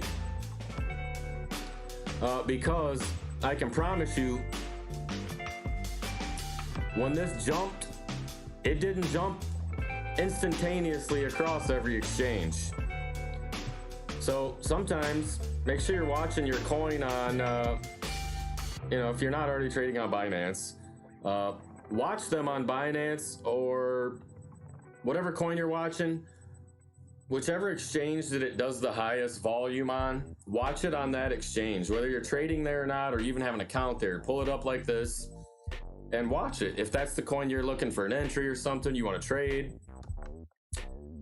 Because I can promise you, this probably jumped 30 or 40 cents. And it might have took 5 seconds or 10 seconds before it did here. And you could have bought it 30 cents cheaper here. So you see the move happen somewhere else, and if it didn't move where you're trading, man, you better buy it up. Especially on bigger cap coins like Link. Now small altcoins, I don't know if I would look for that there, because you might just get real fast. One guy buys it up and that's it. But on Link, you see Link jump 50 cents or something. And if you would have saw some of this come in, hey, I mean, maybe it was even more than that, and you saw volume and you go over here and it didn't jump yet. Man, buy it, because it's getting ready to jump. They just didn't catch up yet. And that's another, like arbitrage, that's another really quick and easy way to make, nothing's guaranteed, but that's as close as you're gonna get to guaranteed. And on a $10 coin, 50 cents is 5%, guys. So you see it at $10.50 on Binance and it's still $10 on BITTREX, man, you better buy that up. Especially if you got these orders like this right here, $9.97, okay? Now let's say right now we see this jump to $10.35 and this order is still here. Man, I'm going click, click, and I'm buying. I can't because I'm not logged in. But anyways, you get where I'm going with that, guys. Or vice versa. Let's say you're looking to get out. All of a sudden you see this fall so fast to like $9.50 and you can still sell it for $9.92. You better get out of there. If you got the opportunity, why wouldn't you? Happens a lot, guys. So again, that's another thing to watch for.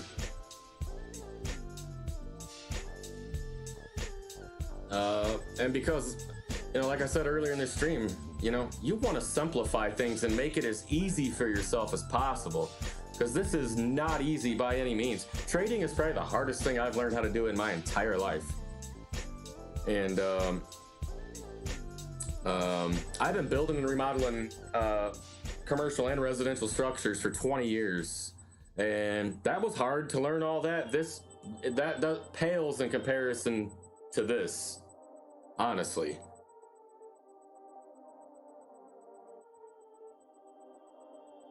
Perfect. That's a skill. Once you know it, you know how to do it, you're successful every time. This is a skill you can be an expert. Trust me, the best traders in the world still get their butts kicked. It's the way it works. And like I said, yeah, it'd be a little bit wacky to do this stuff because it will drive you crazy. Just to be able to handle this, you gotta already be a little crazy. I'm sort of joking, sort of not, guys, really.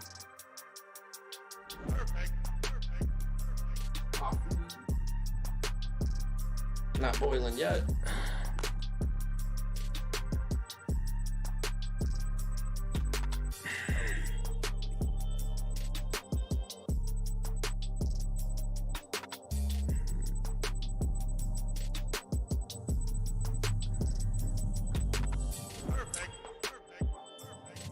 Let me get back to the Bitcoin chart here.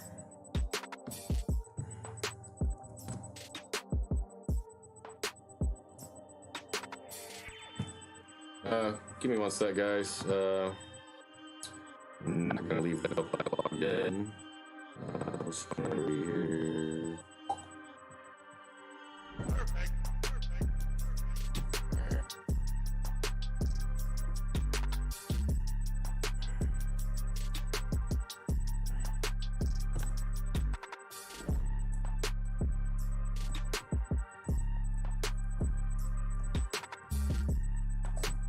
Oops.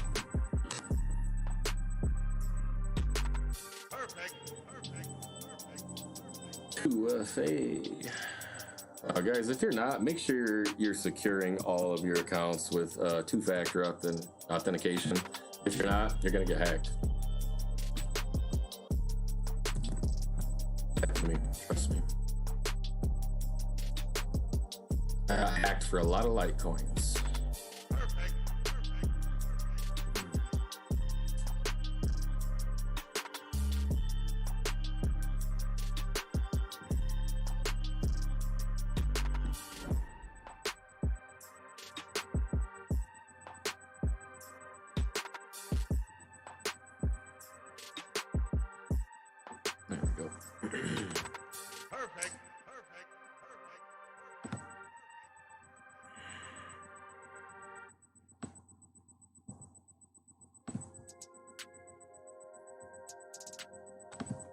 New IP verification. Okay.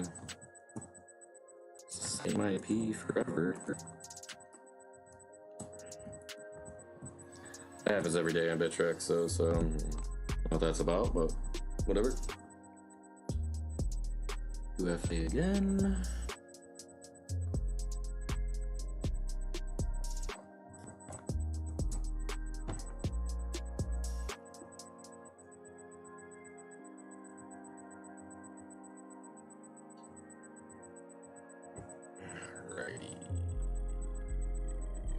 All right. There.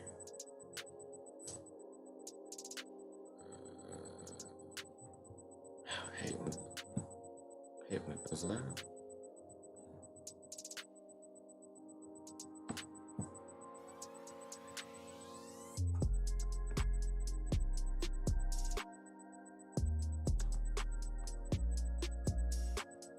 Alright, oops. Didn't really want the Bitcoin Ethereum market.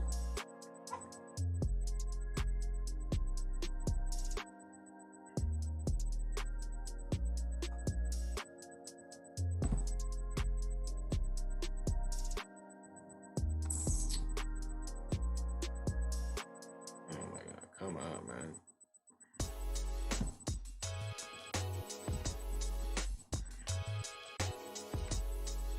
BITTREX, you're breaking my heart, man.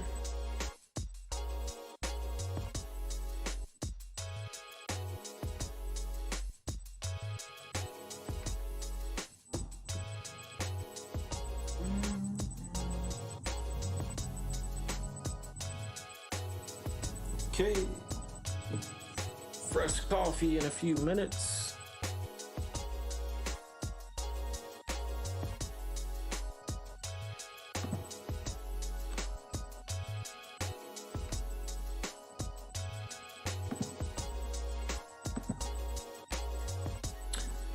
For example, the scenario I just explained, I do want to watch the Bitcoin price, so I'm going to leave that up. But I could be pulling up the Ethereum price on Binance and look for what I was just talking about. But again, Bitcoin, Ethereum, mainly just those two. Even with Litecoin, I still see it sometimes. Bitcoin and Ethereum, everything's kind of in sync across all exchanges. Not always, though. But it stays, you know, relatively close.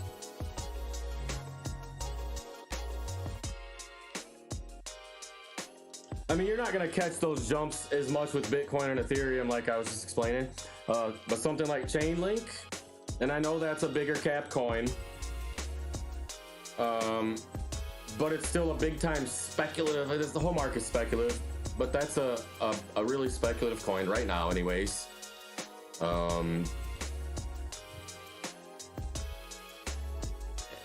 And so not so speculative, or it's more speculative than, let's say, Bitcoin and Ethereum, you know? So you may see some of that movement, but the exchanges are gonna try really hard to keep at least Bitcoin, Ethereum, and some of the larger cap coins very close in price. They don't want you pulling coins off back and forth, you know. Exchanges don't want you to withdraw. Trust me, they don't like when you withdraw.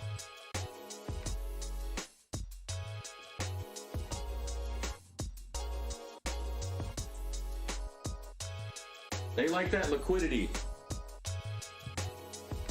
And when you start taking coins off the exchange, that lowers the liquidity.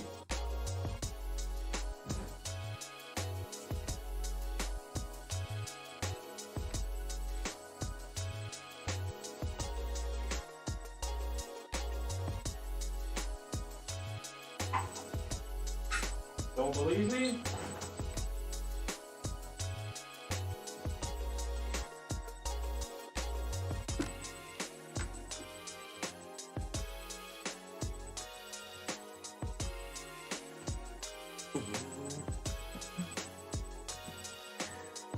I could tell you a couple exchanges that you could go look at right now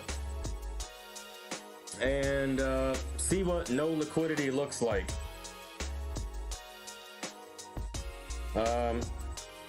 Which doesn't necessarily mean the coins aren't there. There's not enough traders there also.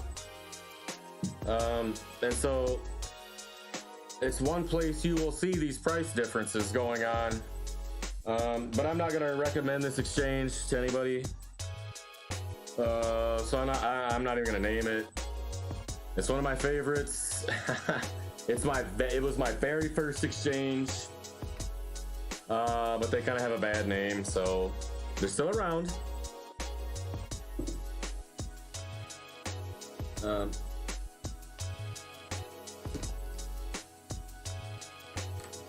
And not gonna lie, I trade there sometimes, very little.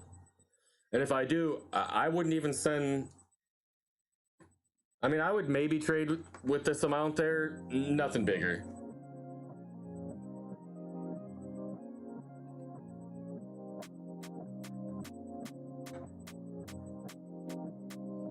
Silly. And not that I personally have really ever had any problems there.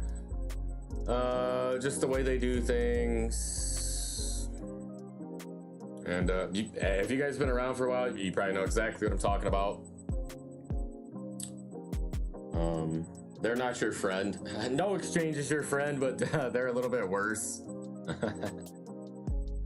Put it this way, the exchange's name starts with a Y. I'll leave it at that. And if you know about it from there, you know about it.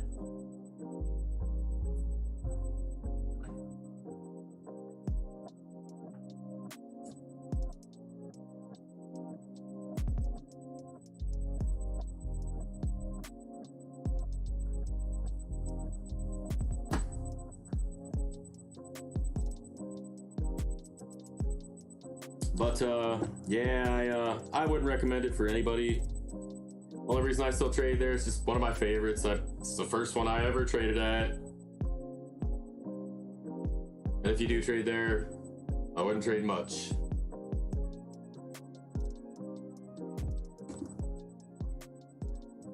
Matter of fact, before I made the mistake of buying and selling Link on Sunday, a couple days before that, on the exchange I'm talking about, I saw Link at like $8.50 somewhere, and it was still like $8 or $7.90 on this exchange. There's nobody interested in buying Link at that exchange, so I bought it all up. Or I sent some Bitcoin there. I seen it, and I was like, well, I'm just gonna buy it. And I could have sent it off, you know, and did the arbitrage like I was telling you guys. And so I bought it, and I just kept it there because I'm like, well, at some point here, you know, the price is going to go up to $8.50 where it should be. It never did, guys. And so I started putting sell orders $8.25, $8.20, which is 30 cents cheaper than anywhere else in the crypto markets, and nobody would buy it. That's what I mean, no liquidity. I'm trying to give you a 3% discount and no buyers.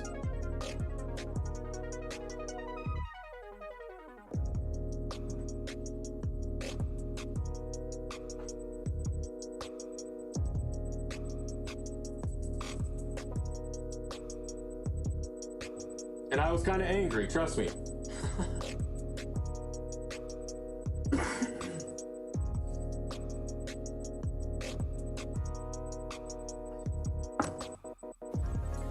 Because I'm like, why will nobody buy this? I'm basically giving it to you. I mean, I wasn't, of course, but a 3% discount in crypto, that is a gift. And I mean, it literally sat there for like hours and nobody bought it.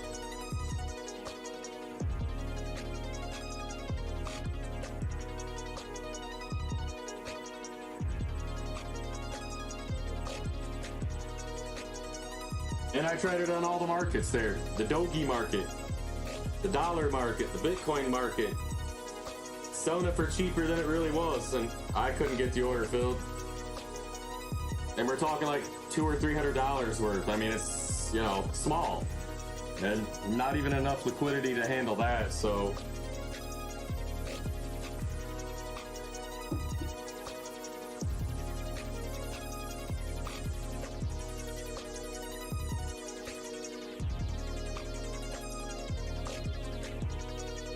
my point being, guys, try to stay away from places like that, or you end up getting stuck. I mean, you can always send the coins out, but exchanges with low liquidity, sometimes when you go to send your coins out, they don't want to send them out right away. They're gonna make you wait, and I'm trying to save you guys from that. If you're gonna trade crypto, trade the bigger exchanges. You're gonna get the liquidity you want, more security, less problems, you name it.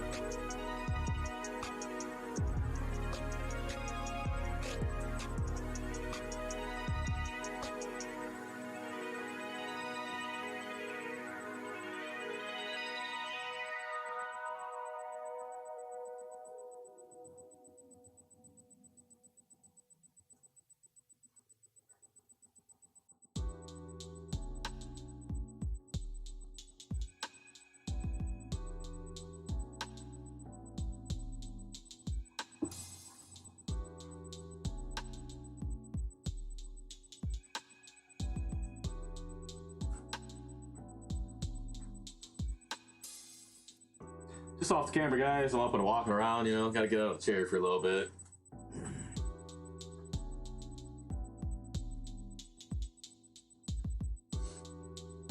I'm a busybody, but trading will keep me in that seat 24/7.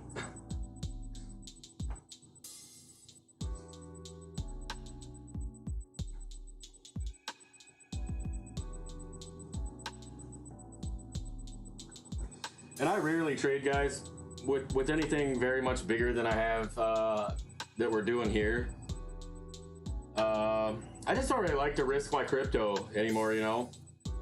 And numerous times, this is about the, let's see, the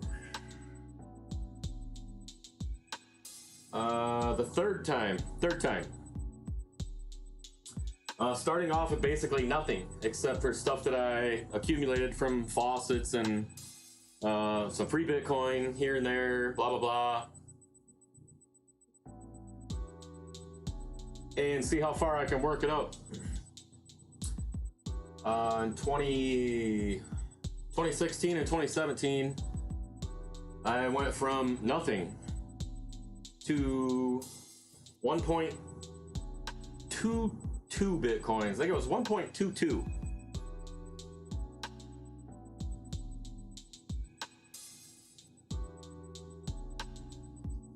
From nothing.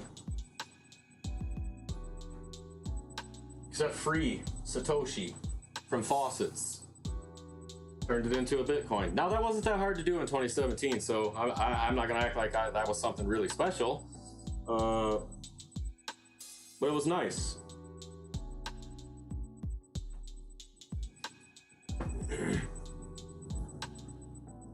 My best trade during that particular period I'm talking about, where I went from nothing to over a Bitcoin, was Ripple XRP, and I was trading it on Poloniex and was margin trading. And that day I think I traded it 2 or 3 times, and I went from 0.35 Bitcoin to 1.02 in one day. Now I know you guys and other people have, you know, much better stories than that, but at the time, man, to have 0.35 Bitcoin and make 67 million Satoshi in one day off of that and be over 1 Bitcoin, for me, I thought it was pretty special.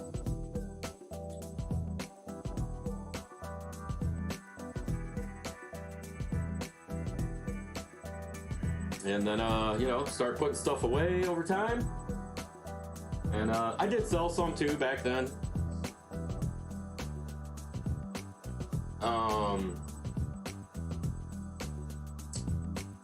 And then again in 2018, just another year later, because I put away the coins I had and started basically from nothing again. Faucet earnings, just kept letting them grow, and buying and selling, like I think it was ZEC, and there was a lot of 1 and 2% arbitrage opportunities with ZEC. And so I kept building it up, you know. It seemed like every night I would come home from work and I could arbitrage ZEC once or twice every day. It was going on for a couple weeks there, so I think I'd gotten the account up to, I don't know, 6-7 million Satoshi. It wasn't much. Then got it to like 12 million. And then I think for a couple weeks was doing that arbitrage. And then I remember I had it at 19 million Satoshi.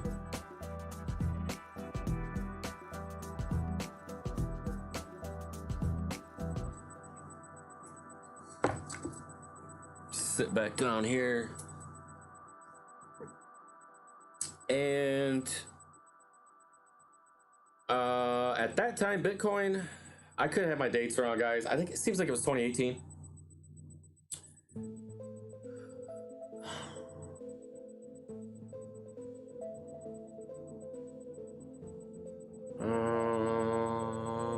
I don't remember. Could have been somewhere in 17. But anyways, I had 19 million Satoshi and turned it into 35 million with some on-site arbitrage trading. Whenever it was, Bitcoin was right at like 10,000, right? And Bitcoin Cash at the time was at like 1,000. So it was like 10 million Satoshi. So when the numbers are the same like that, it's really easy to do the math in case there's arbitrage. Well, on the dollar market, I noticed that someone kept buying it up to like 1,200. So that's, if Bitcoin's 10K and someone's buying something for 12 million Satoshi, that gives it a value of 1,200. But Bitcoin Cash was trading for 10 million Satoshi. So what I was doing was buying Bitcoin, use the Bitcoin, let's say I bought $1,000 worth of Bitcoin, so I had 10 million Satoshi. That's enough to buy one Bitcoin Cash. So I have one that I bought for 1,000. I just went to the USD market and sold it for 1,200, 20%. So then with that cash, buy Bitcoin, buy $1,200 this time. And then go buy 1.2 Bitcoin Cash with that 1,200. And then go sell 1.2 Bitcoin Cash for 1,200 again. I did it 3 or 4 times, I don't remember, and it was literally 10 or 20% every time. So I went from 19 million Satoshi to 35 million Satoshi just from that one trade. I mean, I was geeked that day. I was like, wow, man. It was like $1,500–1,600 just in like 5 minutes. I mean, I couldn't buy and sell it on each one fast enough, trying to rinse and repeat, you know. And then I don't remember what I got that worked up. I didn't get it up to a Bitcoin that time. I think I got it up to 78 million Satoshi, somewhere in there. And that time I had all these crazy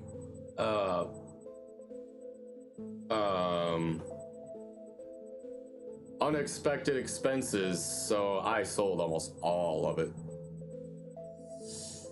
That hurts. I didn't have a choice, so I mean, I didn't have any, you know, I just didn't have the extra money at the time, and I mean, we're talking like thousands of dollars.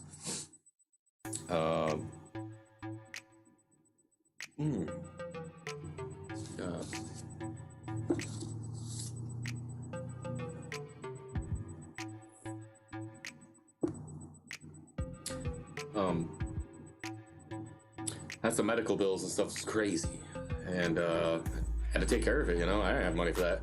So what did I do? Sold my Bitcoin. Should have just not did that. Because someday that 78 million Satoshi, woo, that was some expensive medical bills, let me tell you.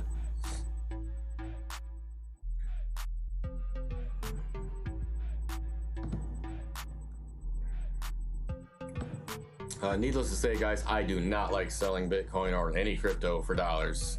When I'm trading it, sure, but to actually sell it for dollars that I need to spend or want to use it for something, and kind of defeats the purpose.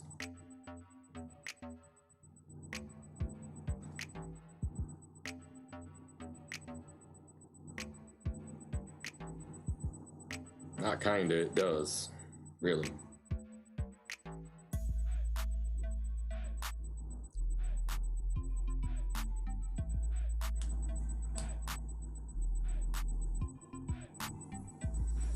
And I've been rambling on, and Bitcoin and Ethereum just moving right up on me.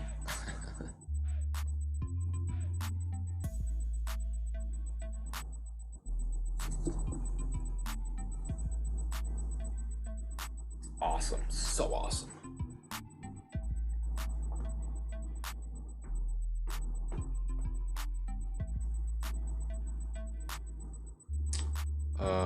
No big deal though.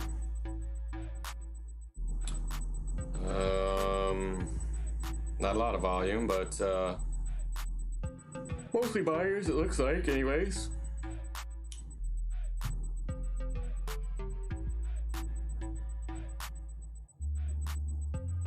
I mean, even if this price, guys, is still higher, or still in profit by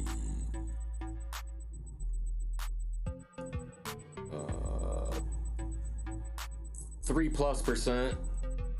So we'd still be able to buy back more than we sold.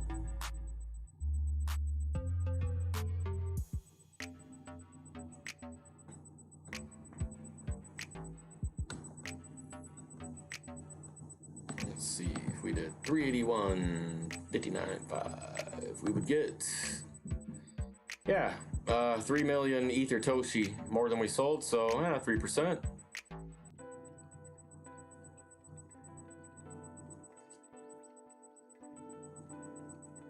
But to be honest, I would have rather bought it lower and be selling it right now. Or be holding it still, because if you'd have caught it at the low there, you're kind of in the driver's seat. Which is kind of where I'm at right now too. I mean, I sold it at 394, so I mean, until it gets there, no worries.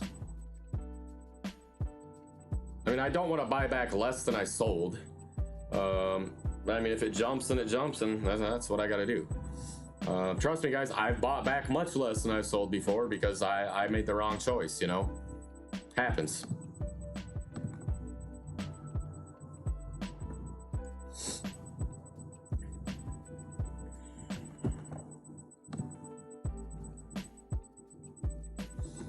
And I hope I'm not boring you guys to death here. I mean, you know, its title is Live Day Trading. Haven't made one trade.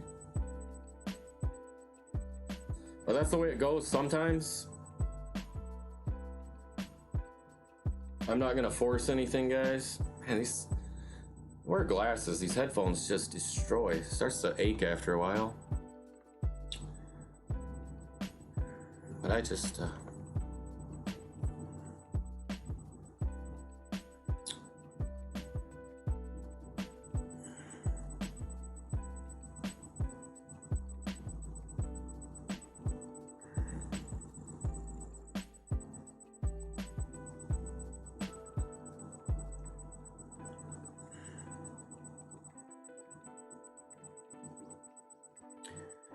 fourth green candle in a row.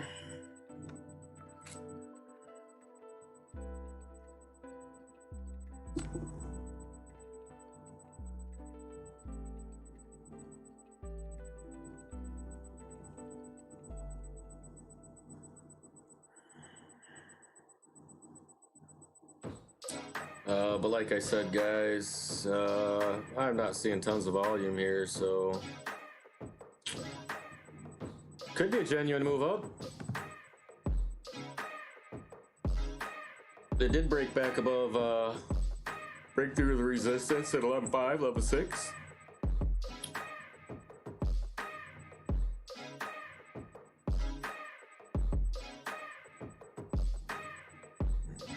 So you guys can see a little better.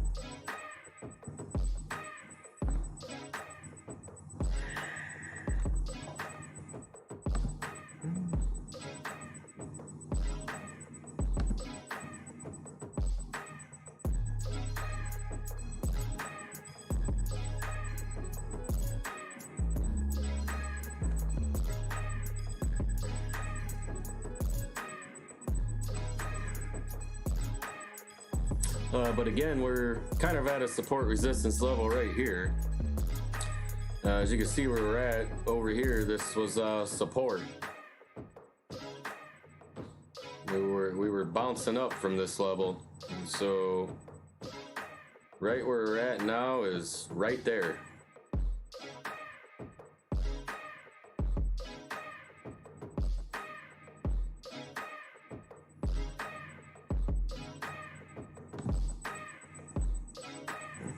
We have that on earlier, guys, when I was drawing my lines. 6 hour, 4 hour, 2 hour. Guess it doesn't really matter.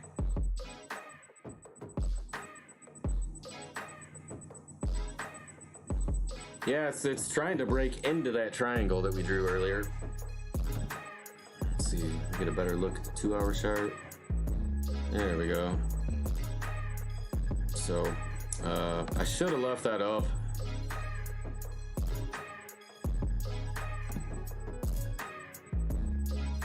And I know we went off of that there.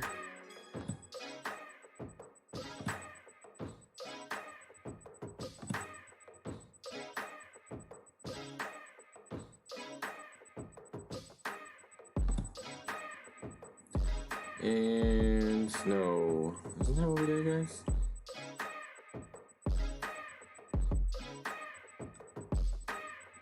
It seems like I don't think it was this one, or was it? I think it was one of these other ones.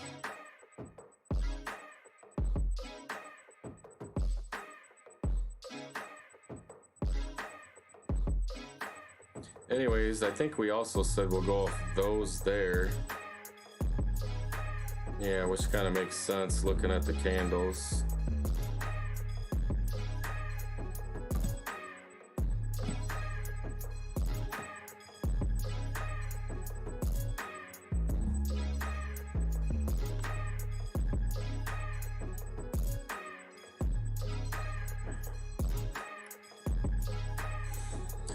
So we'll leave it there this time.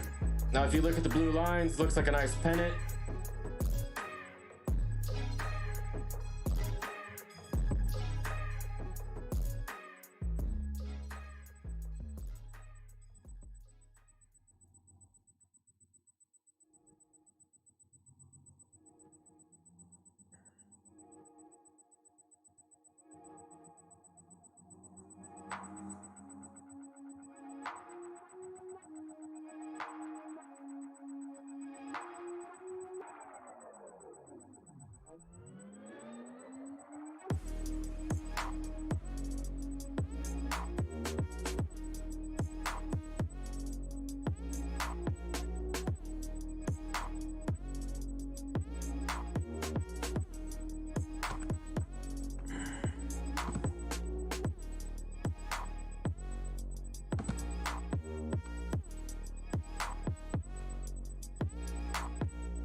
That also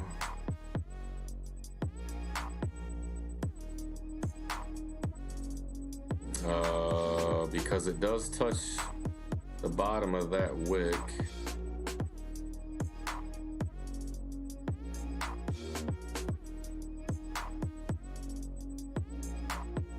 we'll put that one in there. This time we'll leave them up.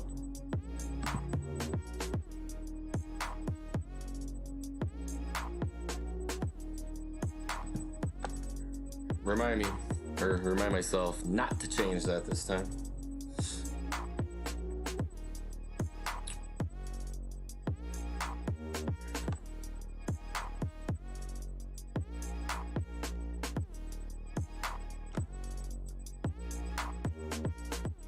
The reason I'm doing that is to try and see where we're getting the most respect at from these wicks and these candles.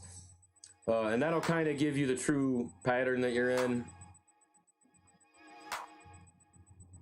Or at least you're giving yourself a better chance there. And that's what I mean by the breakout sometimes. Let's say we go up here and we get a candle that closes slightly above it, and then we get our candle over candle. I'm buying at that point. That's a buy the breakout move.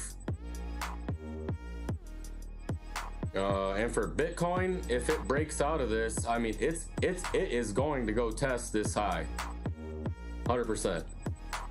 12,123. So what you would see is it break above, probably test that level. If it didn't break, it will probably come back and test wherever our triangle is at that point. So we'll see how it plays out, guys, but you'll see what I mean if it does.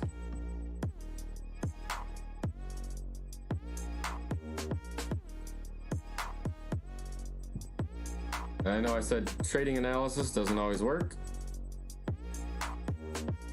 which is true. It doesn't always work. Oops. The reason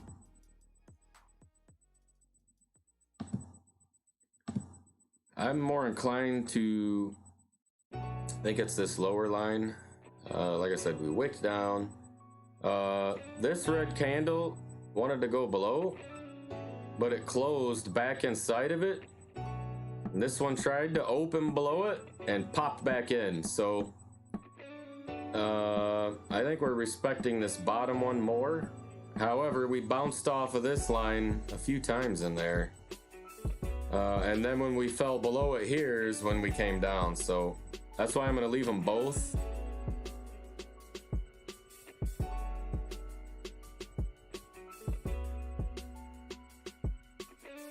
There.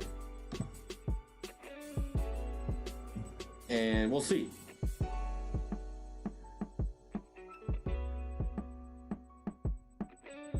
Then, I mean, we could just catch a reversal right here, and then we need to extend these two lines out, and that may be our next trading range. So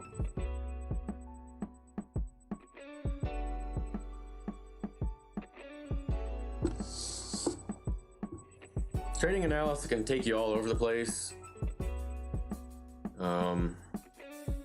That's why sometimes I don't like to draw my lines out. It can actually throw you off sometimes. And it's just my style, the way I do things.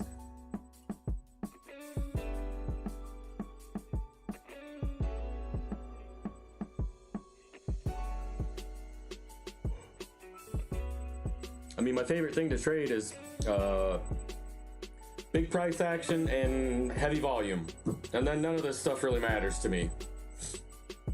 I don't care about all this because I'm just going to get 1 or 2% in there. I'm scalping it. I'm done. I don't care if it goes higher. I don't care if it goes lower. I got my 2 or 3%. I'm done. On to the next. Forget about it. Get your emotion out of it. Treat it like you actually lost the trade. Leave it alone. Out of your brain. Move on.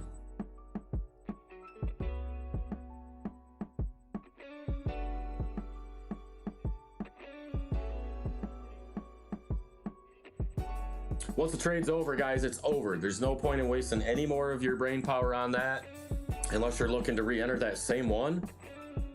Get it out of your mind. That's what I was talking about earlier today with emotion and too much going on up there. You're not going to make good decisions. When your head starts messing with you and you're trading, turn off the computer, man. Go for a walk. Leave it alone before you make a bad move, you know? If you're unsure, leave it alone.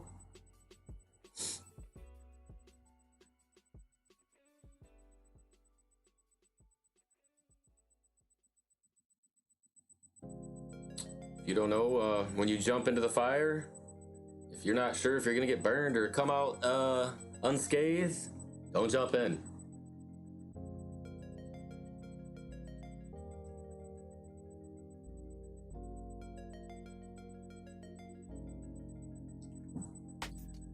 It's a good rule of thumb, guys, honestly. You'll save yourself if you stick to that.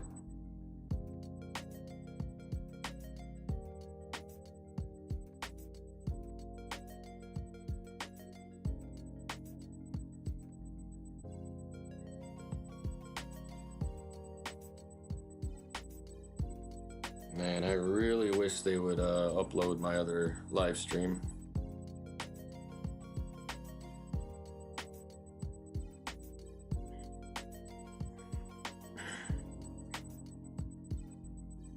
And from what I can see, there's nothing else I could do about it. It just says in process. So I don't know what else to do.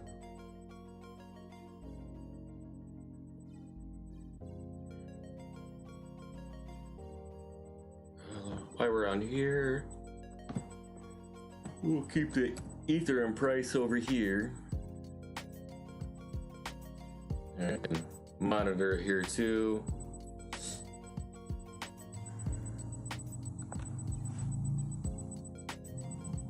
I let my ears rest for a second. Sheesh.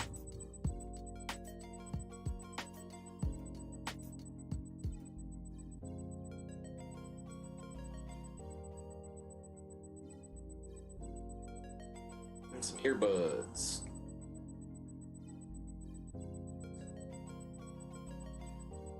These are pretty decent headphones. They kind of cancel out everything around me, so I don't hear a lot.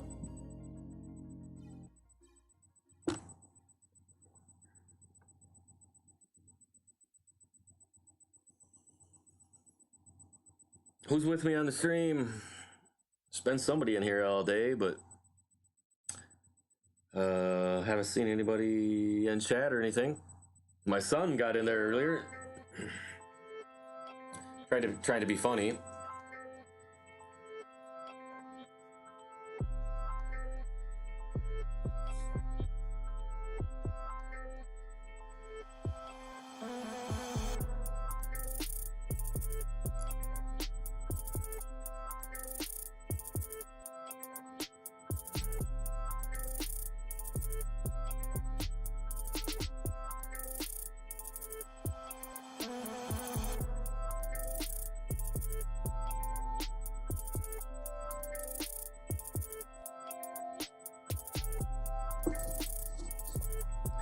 Yeah, that beat right there, that's one of those, or that instrumental, that's one of those freestylers.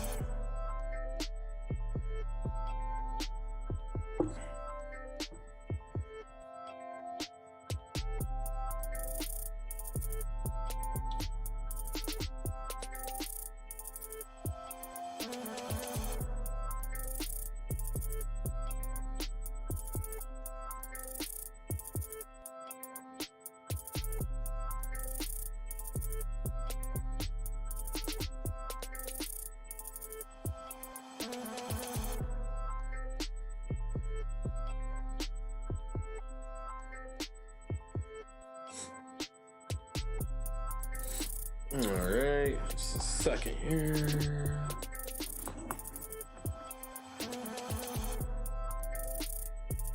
Oh, my allergies really bothering me today.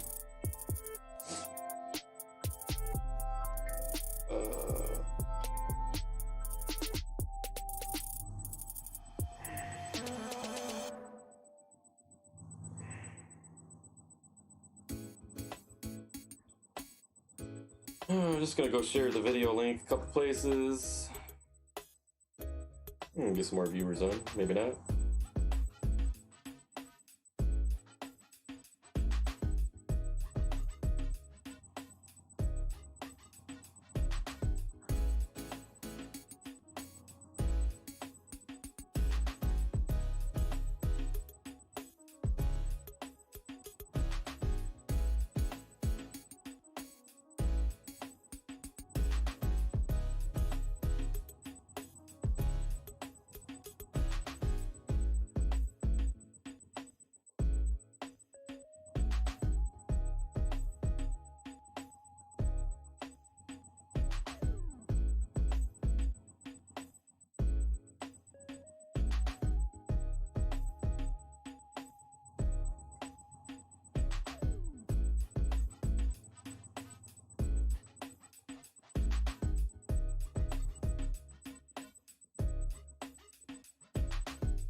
Okay, guys.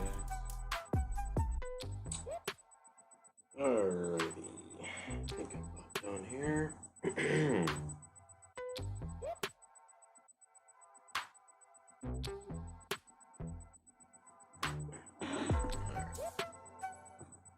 Go.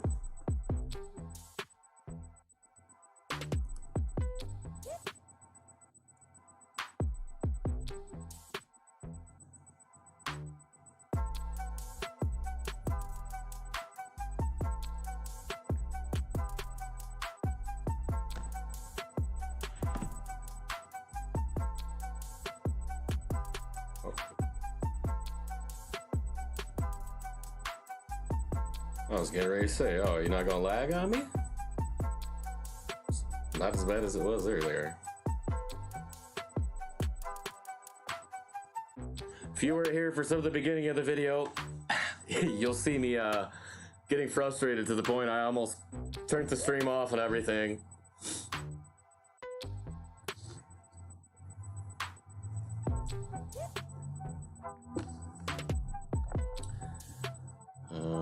Anyways, guys, still waiting to make this entry here.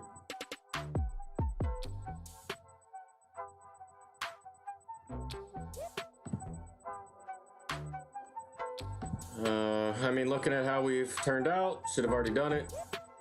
Could have already been in and out once for sure.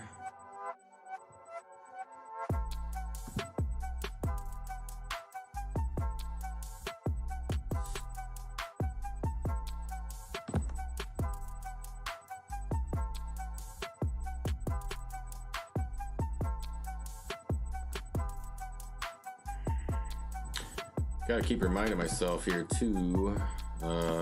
Keep my eyes on Link.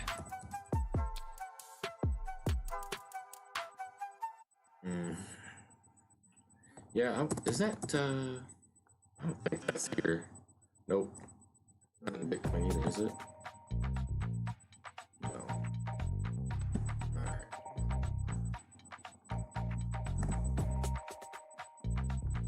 $101. I'll be honest with you guys about Chainlink. I know you hear all kinds of crazy stuff on YouTube or on the internet, wherever. People with these crazy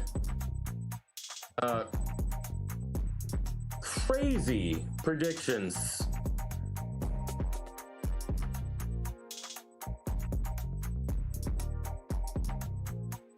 For Chainlink. I mean, I've seen $1,000 Chainlink. Man, look at the market cap and the total supply. Chainlink will never ever hit that.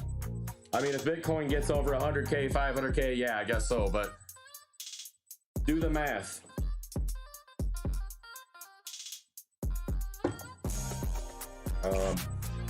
I've even seen some predictions for Chainlink of around $400, and that's in accordance with the same way that Ethereum moved up in 2017, massive, you know, whatever the percentage return was. This guy actually took some time to measure all of this stuff, and it, if it moves like Ethereum did, which I don't think it's going to. And again, in 2017, you gotta remember, things got way overblown.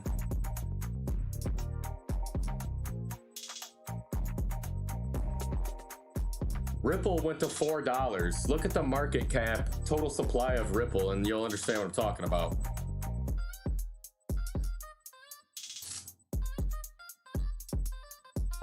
In the future, sure, man. But right now, even $400 Chainlink. I know it's not the circulating supply, but the max supply of Chainlink's 1 billion coins, guys. That's $400 billion. That's like 4 or 5 times or more the market cap of Bitcoin right now. So if you think Chainlink's gonna go to $400 anytime soon, I'm sorry, you're wrong. You're mistaken. And I have no problem saying that.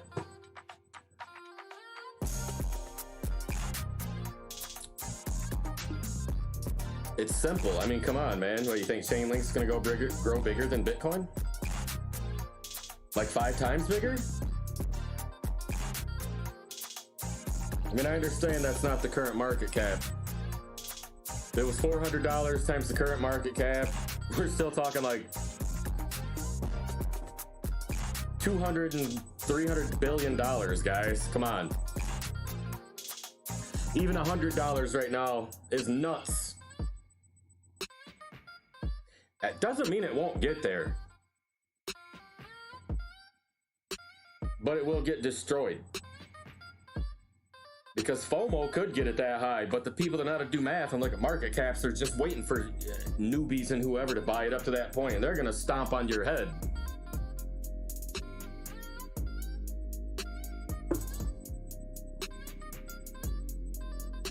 Sorry, but it's the way it is. Like it or not.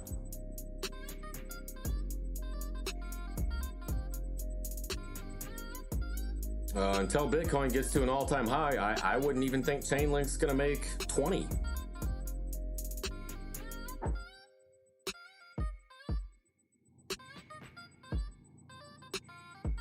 Oh, could be wrong. Probably am wrong, guys. Probably will get there this year, you know, honestly.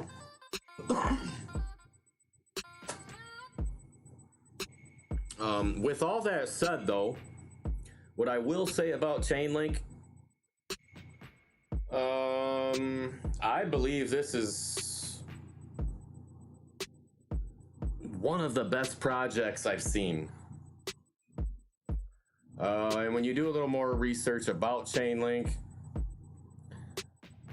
was actually created almost around the same, I'm not gonna say the same time as Bitcoin, but wasn't very far away.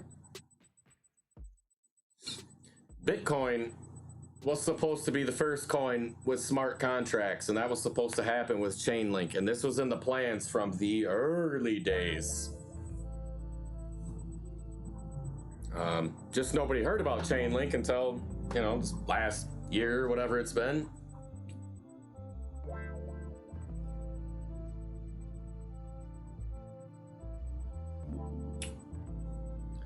And there are some very interesting coincidences between Satoshi and Sergey Navarov that created Chainlink. That could lead one to believe they could be one and the same.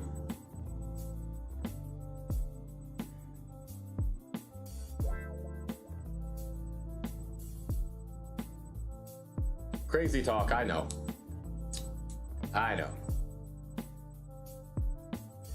But there is some crazy stuff, guys, if you do the proper research.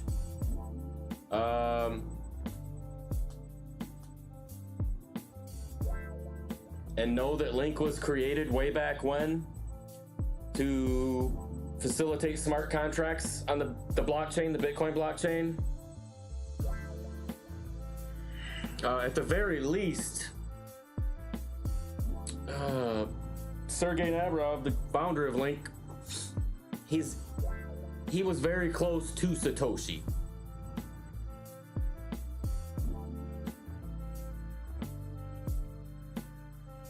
Had to have been in direct contact. If you guys do, I mean, there's a lot of research you gotta do for all this, but I mean, as far as domain registration and things like that,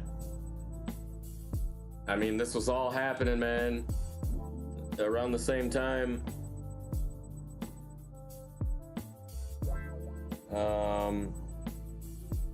And there's things you can look up, VPNs, VPS, where was the VPN, and all these other things.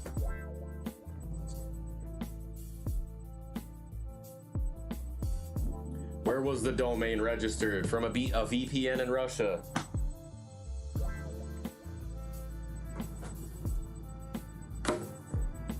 And I'm talking about CHAINLINK. Satoshi Nakamoto also worked off of VPN or VPS in Russia.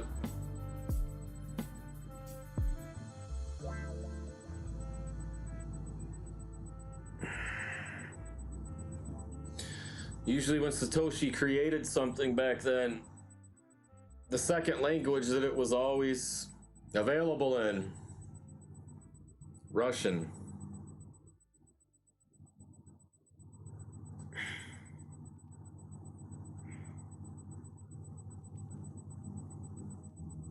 Sergei Navarov, he's Russian. Navarov, Nakamoto, you know, there's little similarities like that that I don't mean anything.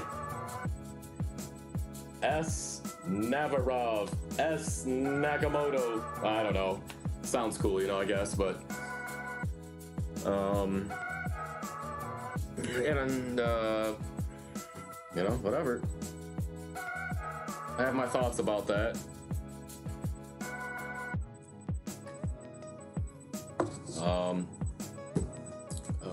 But my personal opinion is I would just rather we never ever find out who Satoshi Nakamoto is, or was, or what group of people it is, or what government did this, you know. I think it would hurt Bitcoin. I guess depending on who the guy or group of people is,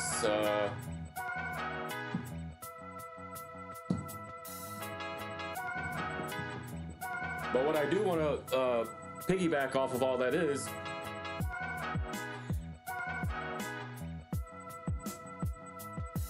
if that were in fact true, excuse me, Link would, it would go to those levels I said it wouldn't get to.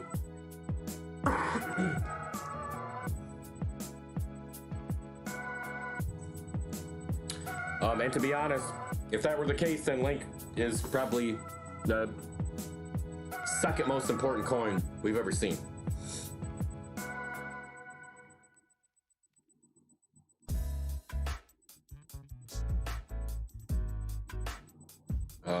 Second most valuable.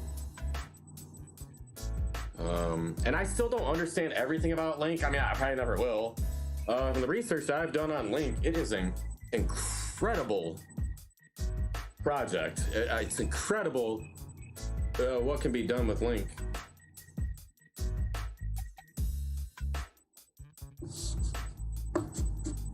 It's literally a link between a lot of things.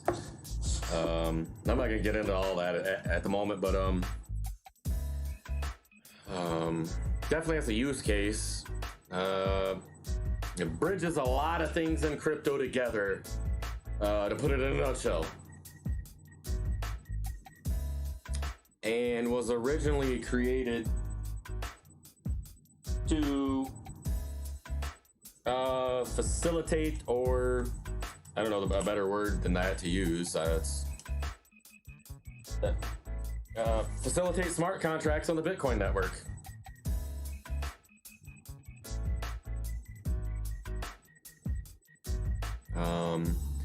That's where we were supposed to see smart contracts, not from the Ethereum network.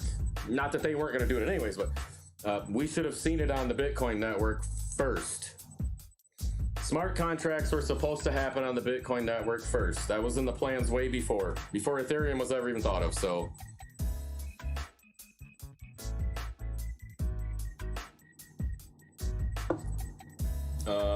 And if you guys do your research, you'll find all of this. It's you know, it's there. I'm not just making this up, you know.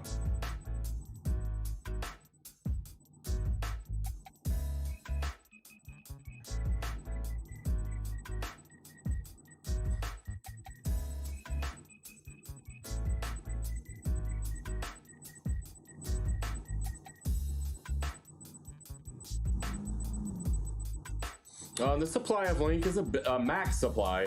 We're not there yet. I think it's circulating like 650 million.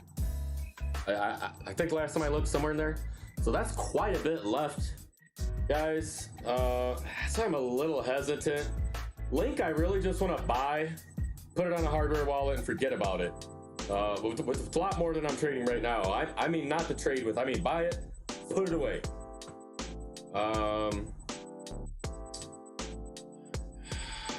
I'm contemplating it.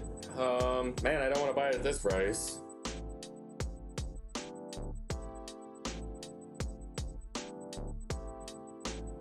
Not to hold anyways. And I'm probably going to eat those words. Probably is going to get to 20, 30, $40. I don't know. I don't believe that it's going to at the current Bitcoin price.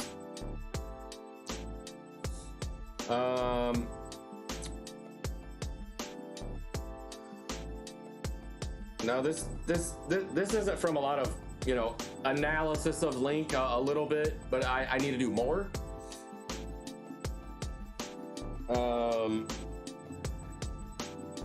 But as Bitcoin gets above, let's say 15K and starts inching towards the all-time high, when it's in that range, my price target on Link, I'm gonna give it as a broad range. I really want to say $30 to $40, honestly. But I'm gonna broaden that and say 20 to 40. Just because I don't know that it's gonna reach that 30 mark. But don't be surprised, guys, later this year, you see it there, just off FOMO.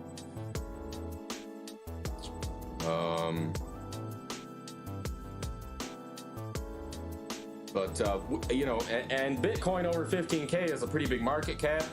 So Link, let's say it reaches $30. Talking like a $20 billion market cap. And I think, you know, Bitcoin near 20K, I don't think that's that far-fetched to say that about Link, really, you know. And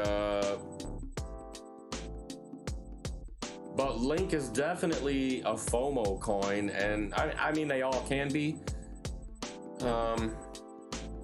I think going forward, though, this thing's gonna FOMO like crazy. And I know that's sort of goes against what I said earlier. I just don't think it's gonna FOMO to the levels that people are predicting. I mean, first of all, if we ever see $1,000 Link, I'm gonna be very upset. Just keeping it real.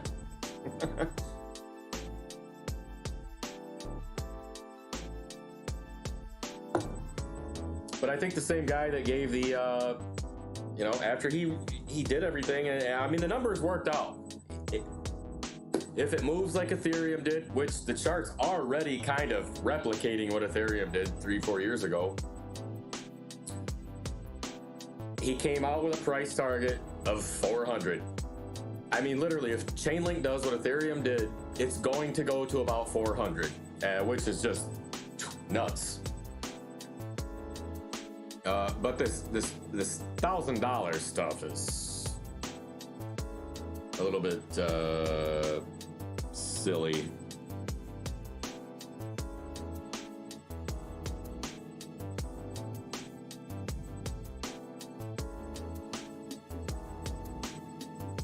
I mean, you know what a billion coins times $1,000 is, right? 1 trillion.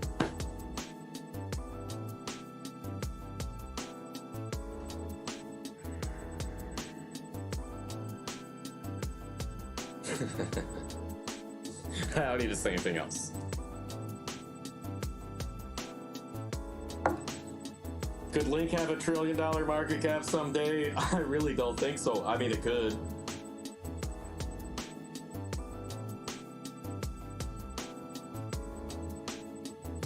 I mean, at that point, I don't want to hold any Link anyways, because if Link's market cap is that high, then you can only imagine where Bitcoin would be.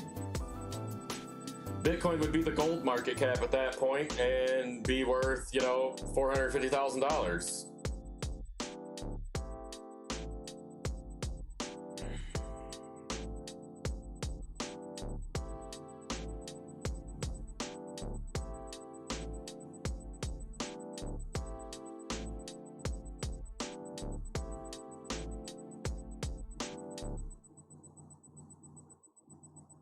Yeah, another trade I missed today, guys. I'm telling you. I'm gonna stop this live streaming. I'm rambling on and missing trades. Just kidding. This here. Wow, what a nice dip, man. 920?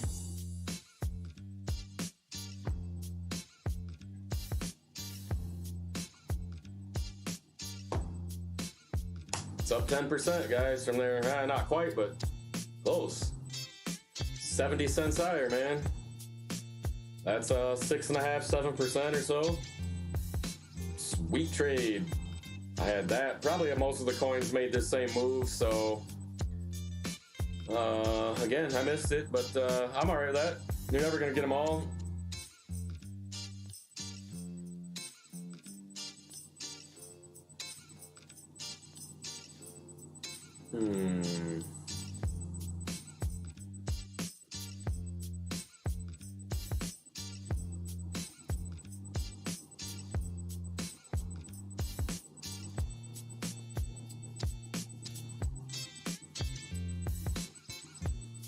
Boy, it sure looks good to buy it for 10, but I can't do it.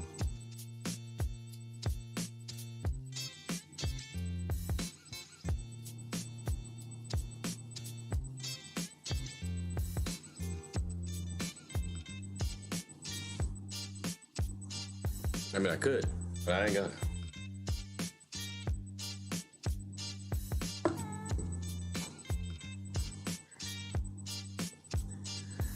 Oh, I think I missed my chance here today, guys. The only thing is, we still don't have big buyer volume. Let's pull up the Coinbase chart also. It's not always gonna be the same.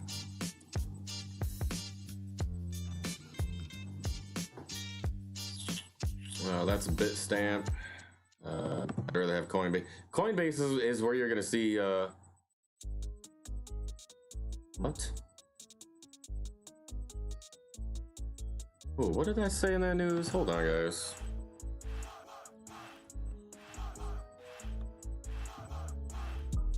Bitcoin futures spiked to 100,000. Hold on. Something the CZ said, so I always gotta look and see what this guy says.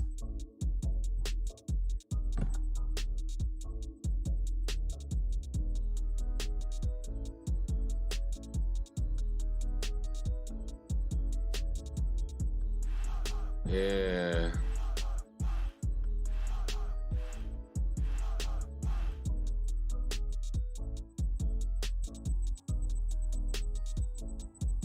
Another day in crypto, warns Binance CEO after nightmare. Bitcoin futures spiked to 100K. Hold on, man. Let's check it out, guys. See what this is about. Just came out 15 minutes ago.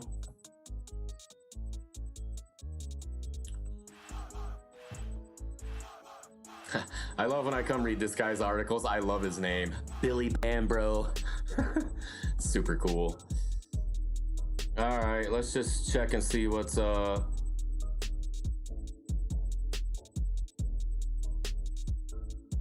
Wow, what idiot did this, guys? One trader briefly sending the price of Bitcoin futures to 100K. Or is he not an idiot? What's he know?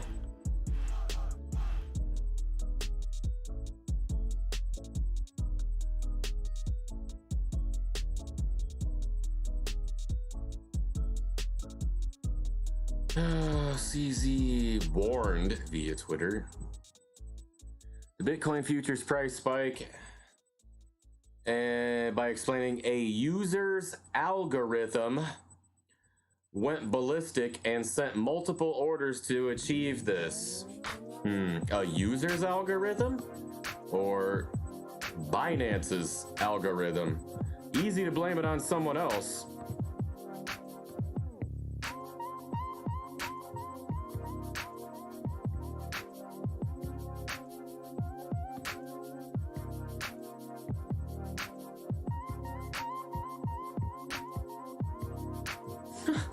Did not cause any liquidations in user positions. I don't know how. It didn't liquidate anybody shorting Bitcoin? Really? There's some funny business with that, guys.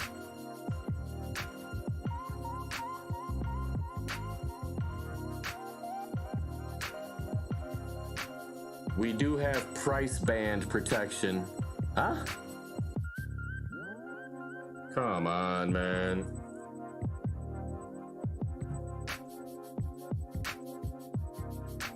Meaning they call it a rogue trade. First of all, what's rogue about it? If somebody bought it, that's not rogue. It's no different than me buying Bitcoin right now at 11,640.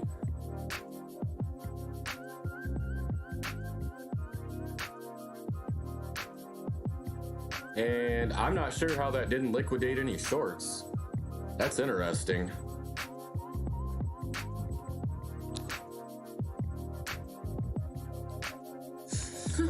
Look at that chart.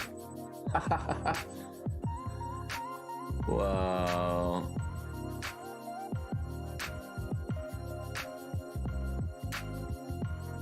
Sheesh, man.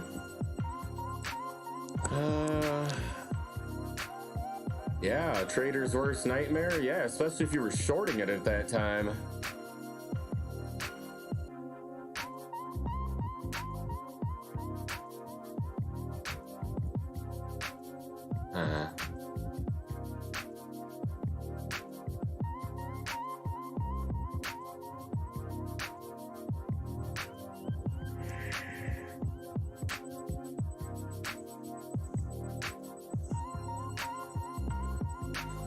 Seems like a Binance sales pitch to me. It's a wake-up call to all traders that you need to make sure you use a respected exchange for your trading.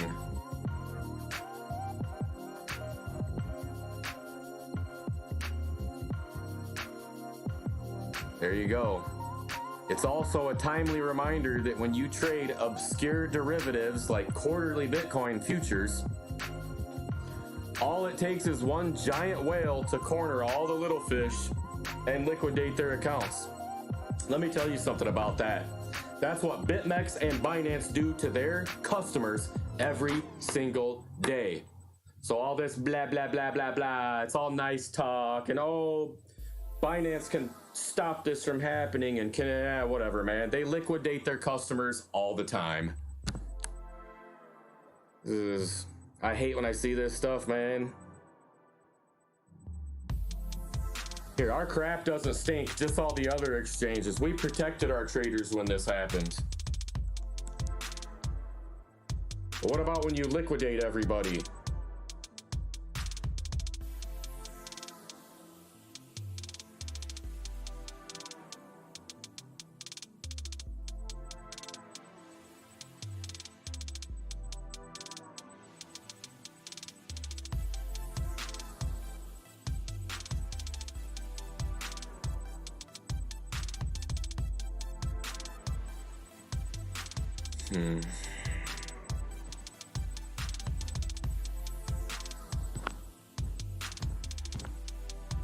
All right, guys. Sorry, I seen that in the news on Bitcoin ticker. I seen it pop up here, and I had to check that out.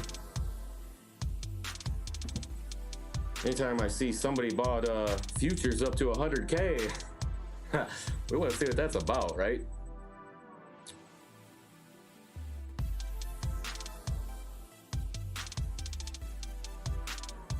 Okay, guys, here you go. This is why I still ain't feeling it yet today. From this point here, that's a nice little rise up on declining volume. When you get price increases with declining volume, it's not usually a good sign.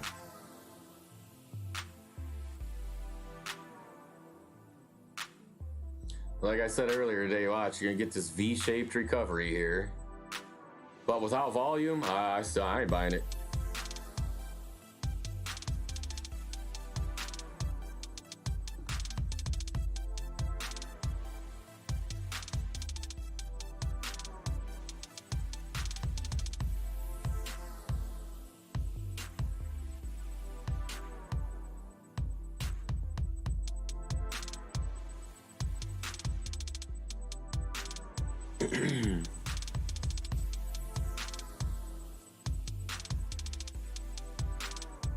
Wow.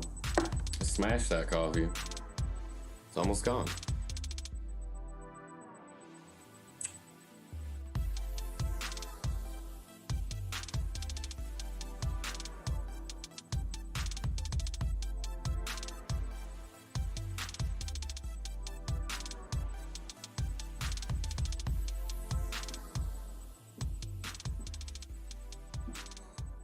Second here. My media player real quick. I didn't close it, did I? Oh, I did, didn't I? No, I didn't. I think this is the one I like right here.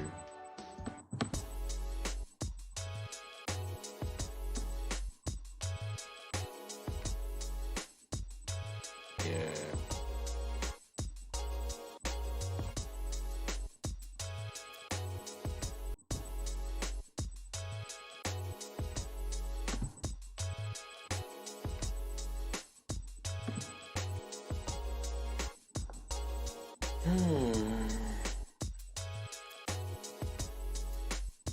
This thing makes my ears so sore, man. It's because my glasses, you know, they're right behind it, so it just pushes them against my ear, or my glasses.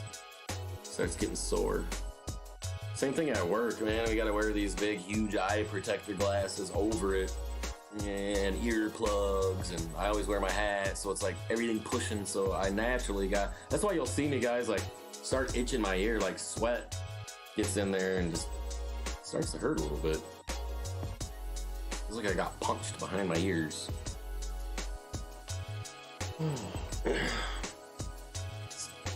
It's the cost of doing business on YouTube, right?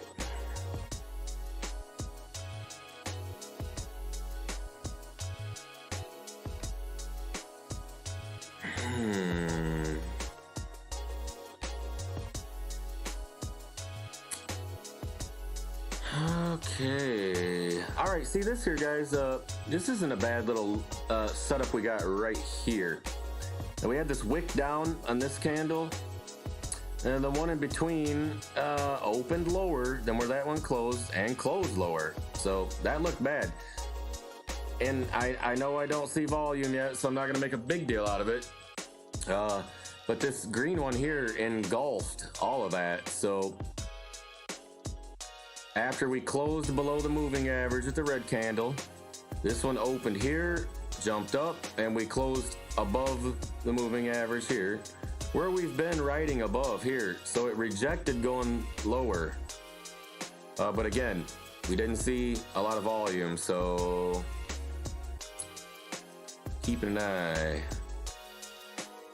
But this is kind of what you like to see. Especially if there was a nice volume bar to accompany this, I'd probably jump in right now.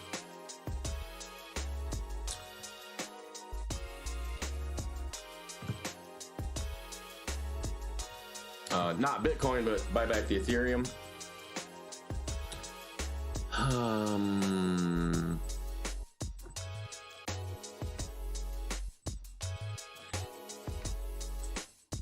$10 looks like a good price for a link if it's gonna hold above 10, but boy, it seems expensive at that price, you know.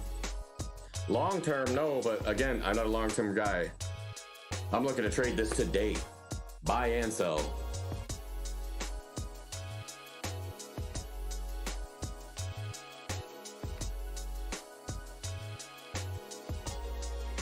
I want to buy it and in 2 minutes make 500% profit, you know. Some people actually think like that, man, really.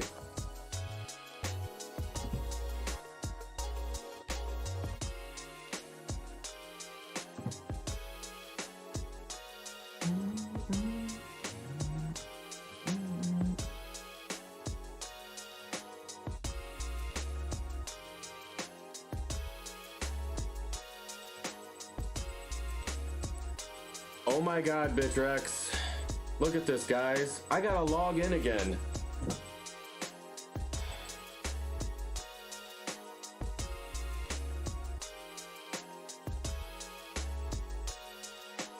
And I don't know what their problem is today. I've never experienced any of this.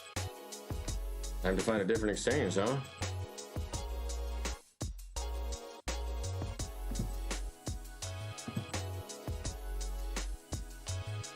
What a joke, man. They gotta log in again for.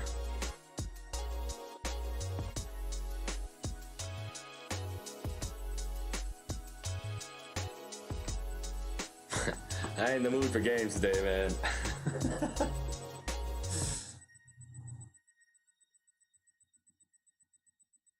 They don't want me to cop that link at $10, I guess.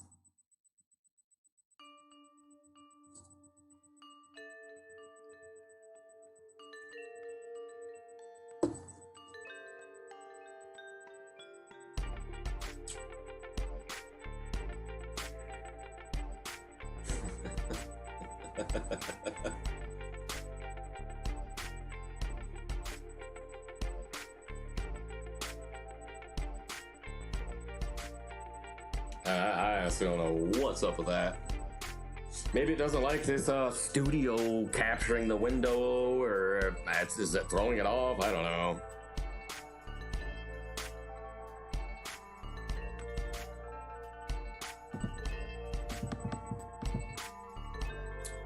Alright guys, one sec here. Log back in.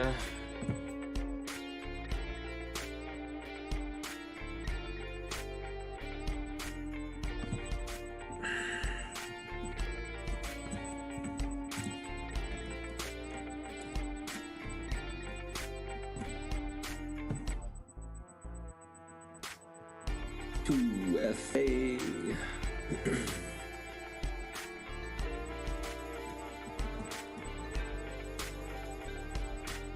It tells me new IP address detected. I'm a trip. I didn't.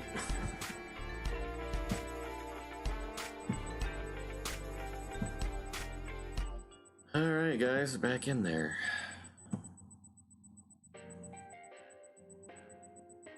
Silly.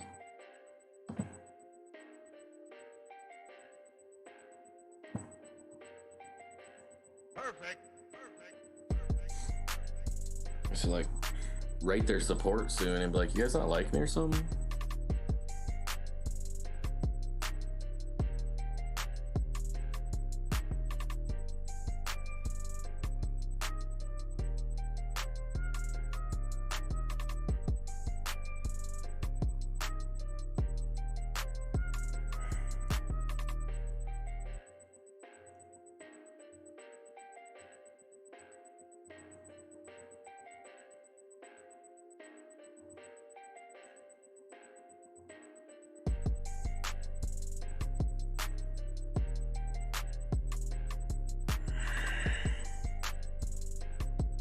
Anybody here with me? What do you think, guys?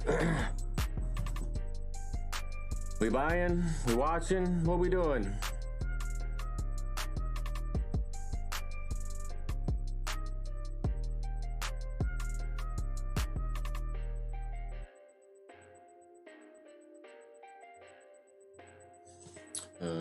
Anyways, while I'm waiting, I'll pull up link on Binance.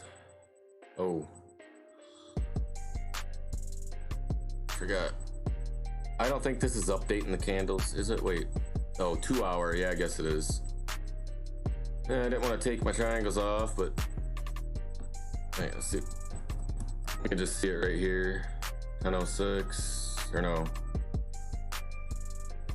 Right at 10.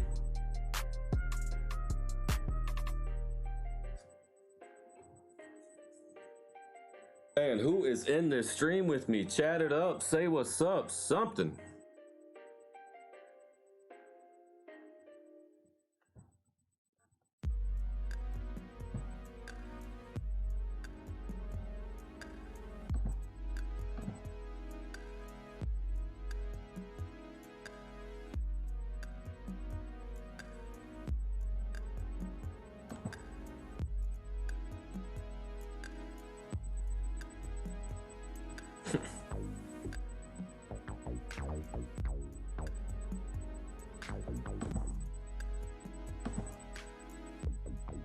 And they wonder why they don't have as much liquidity anymore.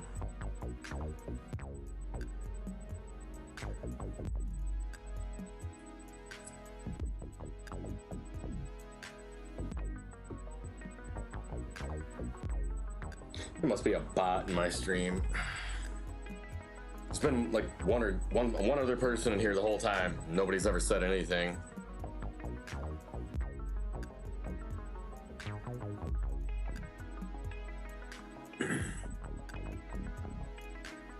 I mean, I'm not mad about it. I don't care. It's fine.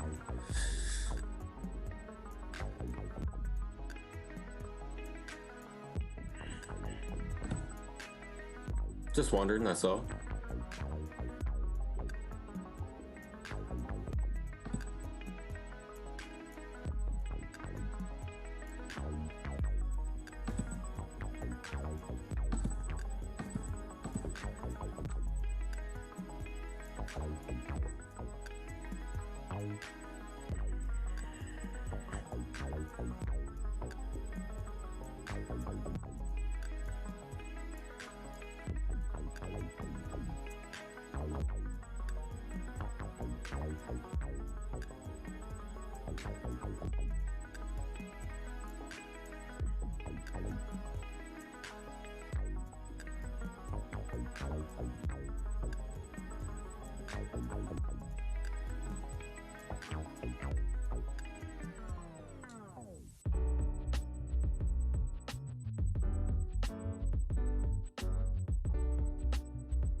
We missed our chance for that day trade.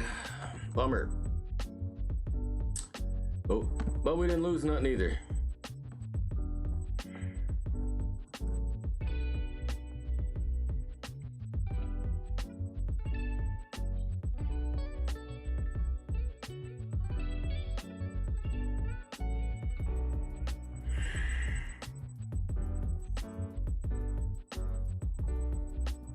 Well, we've been here for quite a while today, guys. Didn't do anything yet. Here comes that reason I didn't want to buy yet.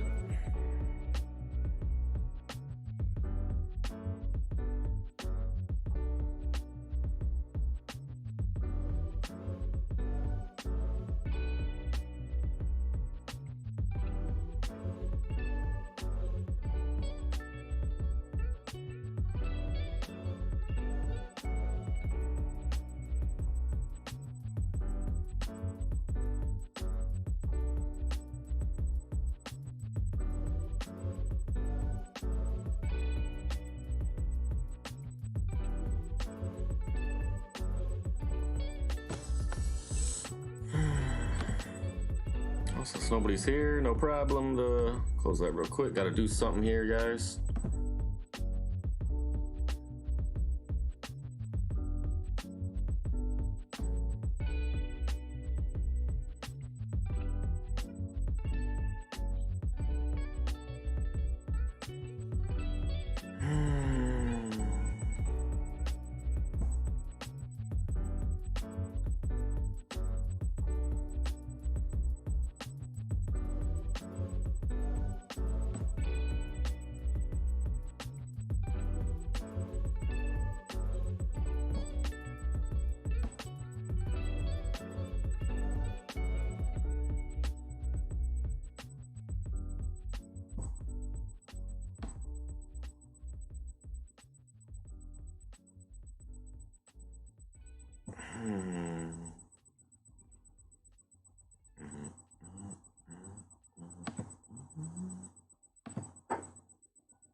Get off that.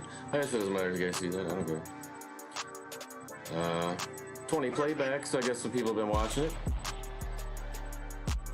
Hey, why not? Show you guys what it looks like. Why not?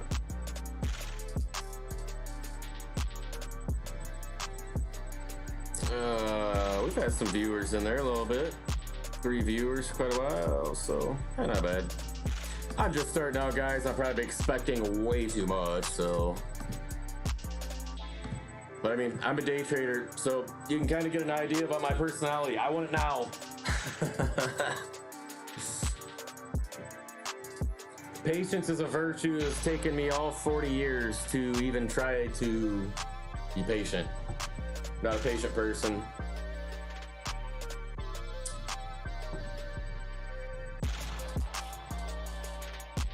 That's why I'm single, I'm by myself. I'm a character, different kind of person. I'm unorthodox.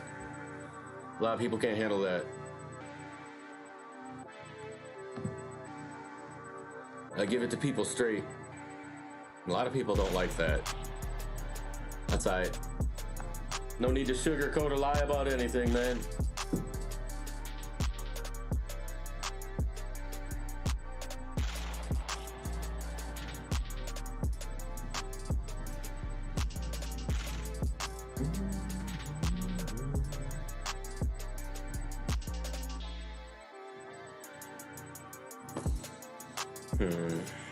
Well, I guess if they don't upload my 20-hour Ethereum gold stream, I guess I'll just do a review about it, about cashing out and everything. I mean, I did the withdrawal live on stream and everything, which was really important, you know, to show people that it was fine.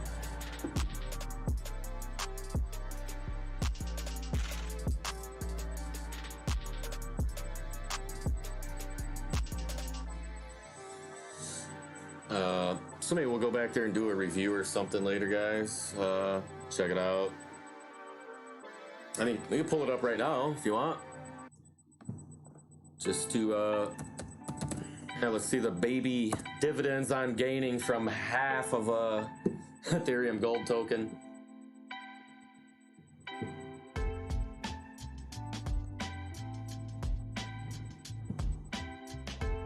Connect that wallet, boy. Yeah. What's the price here? 35 cents lower than I sold it. I like that.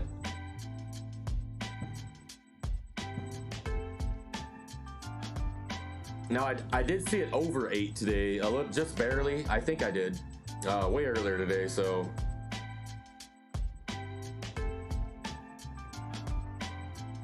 Which is where I sold it. I sold it at 8 last night. I think we're getting about 24 hours ago now. So, we'll see how it goes. So in 24 hours, I made 5 cents worth of dividends, which off of $4.22, hey, not bad at all.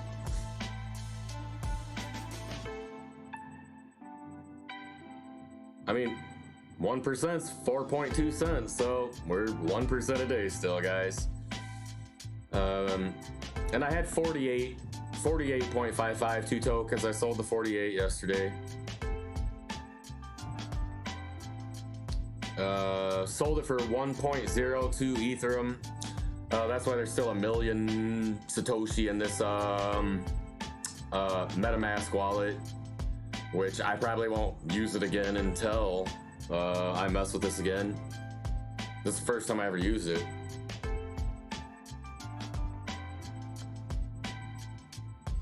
But at least I got some gas fees in there, you know, whatever.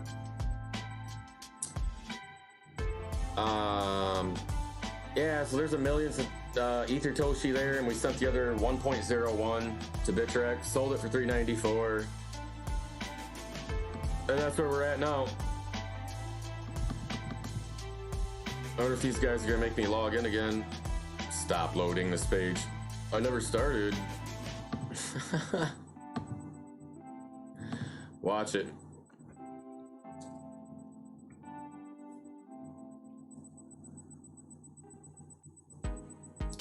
Am I logged out? No. All right.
Man, guys, that is just killing.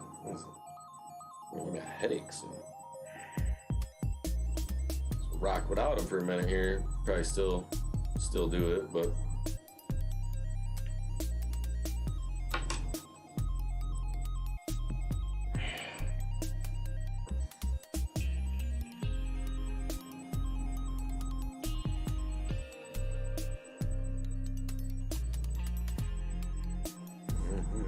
Roll them forward or something? Will that help? I don't know.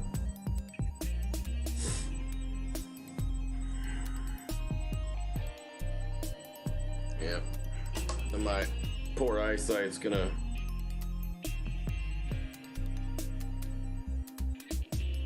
make it hard to see all these little things I want to see.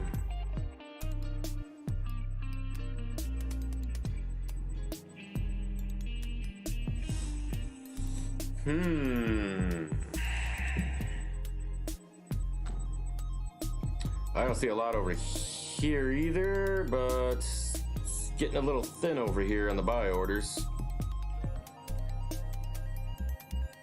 11.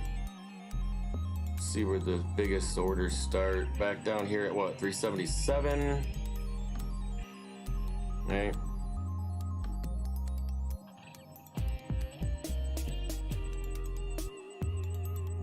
Wow.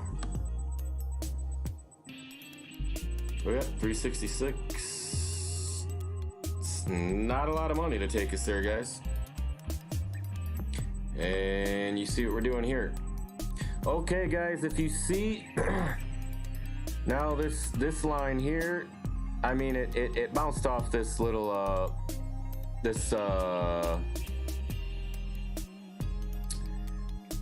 it touched the moving average and came down. Man, it would have been nice if it would have hit that there, huh?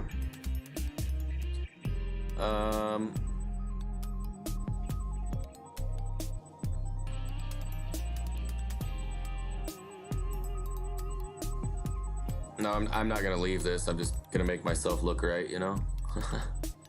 Now it is bouncing off those two wicks perfectly there. But I'm gonna put it back on my other ones here because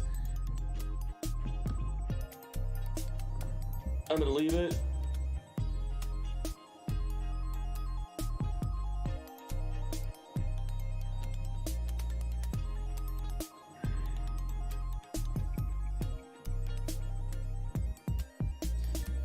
All right, man. Moment of truth coming pretty soon for me. Which means my buy order is going to get put out there. You see, we dipped below 11.6, guys. I mean, Bitcoin's just not advancing. Ooh, wow. Look at this neck and shoulder. Here's the shoulders. When you hear guys say head and shoulders, neck and shoulders, look, there's one shoulder there and a shoulder there. You see how that looks like that? Here's just like my shirt that I'm wearing right here, guys. There you go. Shoulders. Goes down to like my collar, just like it. And so we got a little neckline in here. You want to find a common area, which we could say right in here, or even where these two candles are. Some people call this an inverse head and shoulders, blah blah blah. You call it what you want. It's that pattern, okay? But we've got these shoulders here. When I see this is what I call neck and shoulders. Head and shoulders is when there's somebody's head sticking up. The head and shoulder, and a head, right? So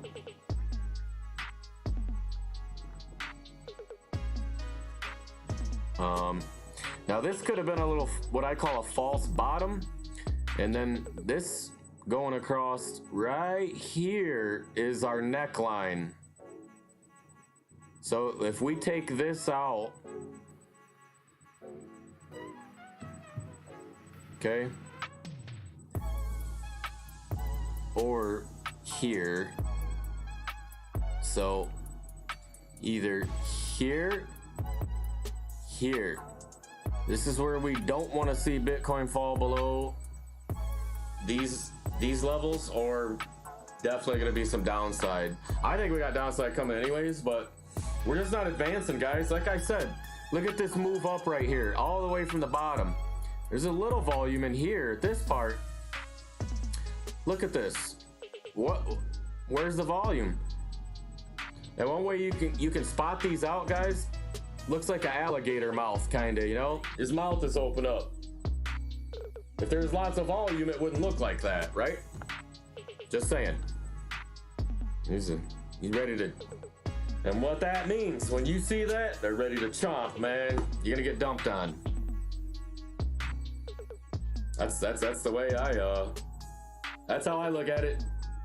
The alligator's getting ready to snap shut.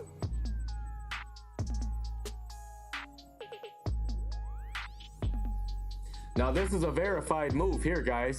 We move downward and there's all this volume to support that. Because it's the same thing. When you move down on really declining volume, it's the same thing. So, same thing here. Move down, plenty of volume to support that move. Again here, guys, look. There's that alligator mouth right there. Declining volume, and we rose up. What happens with declining volume and a move up? Eventually, the truth shows itself.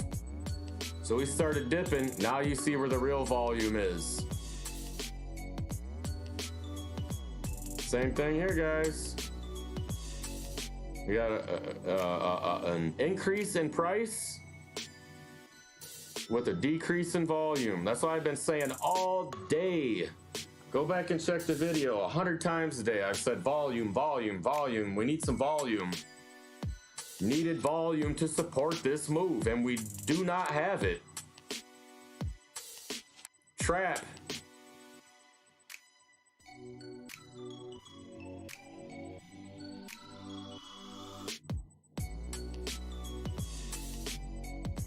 Besides, there's a trend line here, here, here. We just fell below it. Broke the trend. Broke an uptrend that shouldn't have been an uptrend anyways. So like I said, the truth is now going to reveal itself. We climbed up with no volume. That's false. And that's the way it is, guys. It's a false move.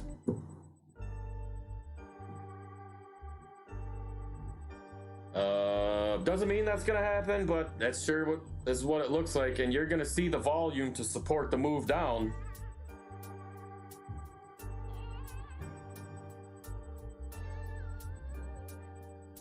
You watch. You get ready to see a big volume bar here, guys. I'm gonna walk away, not look at it, and I'm gonna come back in a few minutes, and we'll see.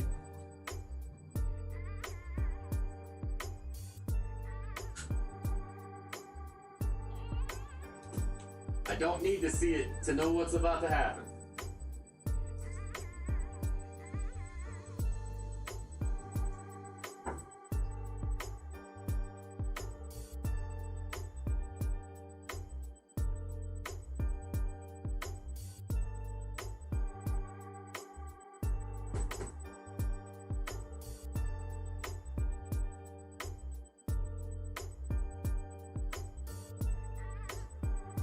And no, that's not me being biased, because I want it to go down because I want to buy back more Ethereum. It's just what the chart's showing me.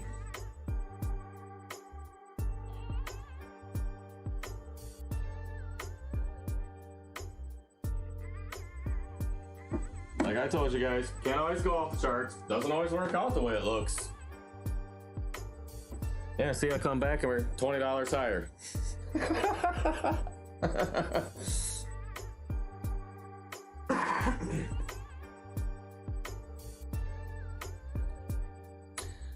But again, this little candle ain't nothing. There ain't enough volume there, man. It's just the alligator's teeth hanging down, man. I'm getting ready to go.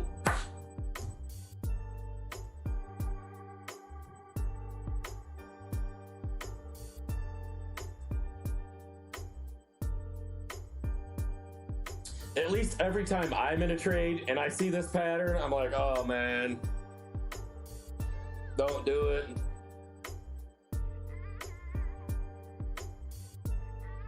Then I'm like, it's all right. It's rising on declining volume, but it should be going up anyways. And then every time, man, almost every time I'm in a trade and I see this pattern, I get out nowadays because, I mean, guys, if you bought this down here and it's up here, I know that's not a huge percentage, but it's a couple percent. And so it's up here and you see this no volume increase, man, you better get out. Straight sell signal with this right here. At least when I say, man, you better get out, that's what I'm telling myself. I'm not telling you guys to do that right now. Again, no financial advice, but I'm thinking out loud here, but that's my thought. I will literally say it out loud when I'm here by myself trading. Dude, get out of this. I really do.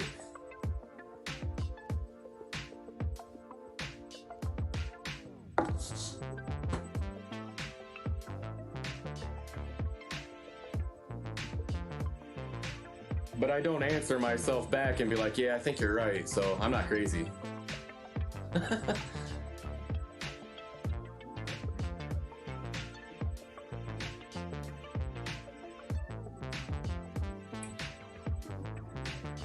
At least not that crazy.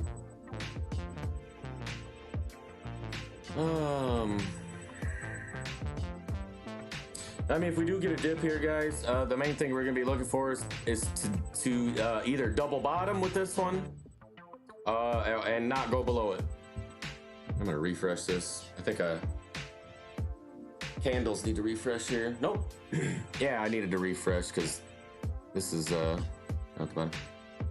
So 11,350 is our low today. So if we do, I mean, there's pretty good chance we're gonna dip down here. We want to hold this level, guys. If it doesn't, it's hard to say.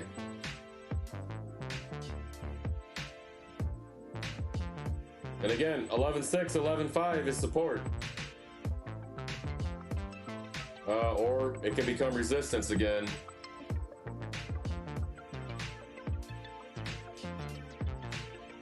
I mean, you see what happens when we get through that 11.5 support, you know? A little bit of up movement.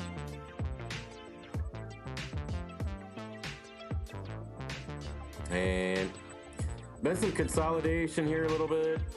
You know, trying to consolidate above those support resistance levels, but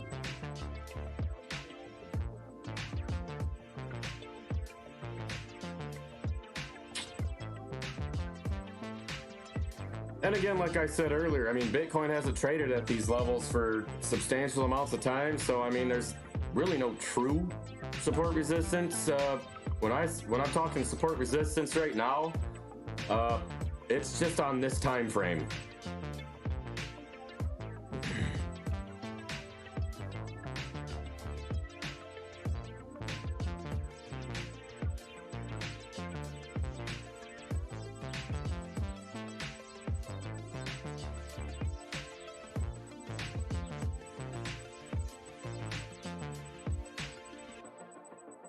What is this Bitcoin killing bug I keep seeing up here today?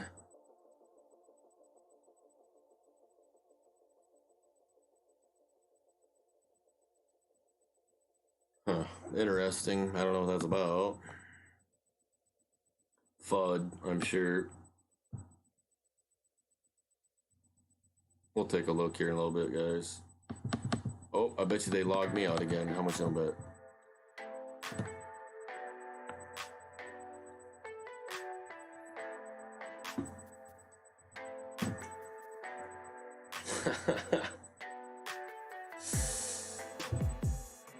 I don't understand. Well, what is this exchange's problem today, man? Everything else is operating just fine.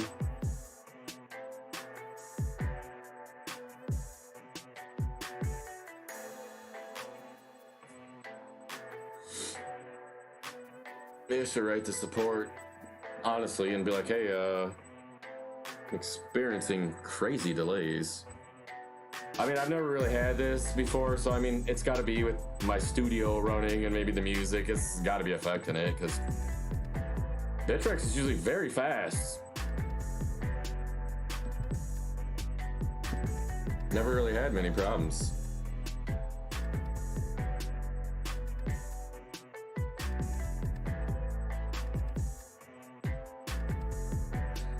The one thing I am noticing here, the fact that we don't see any big buy and sell orders, everybody's uncertain here.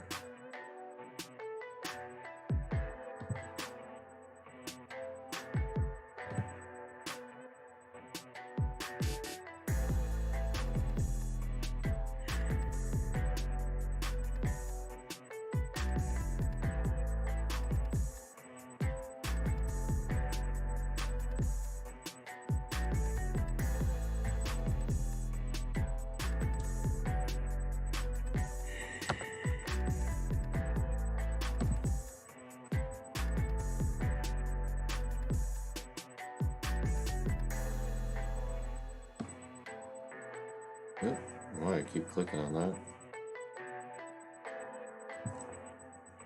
Alrighty, guys. Back there.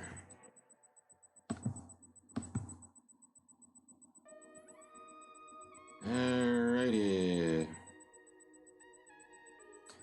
I like to get it in the 360s or 350s even, guys, to be honest with you.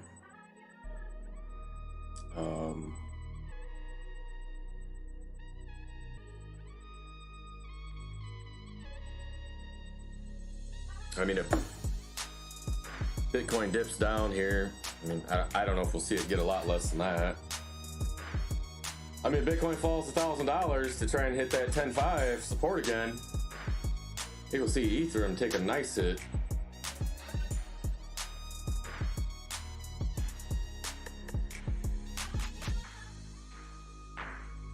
For me, a nice hit.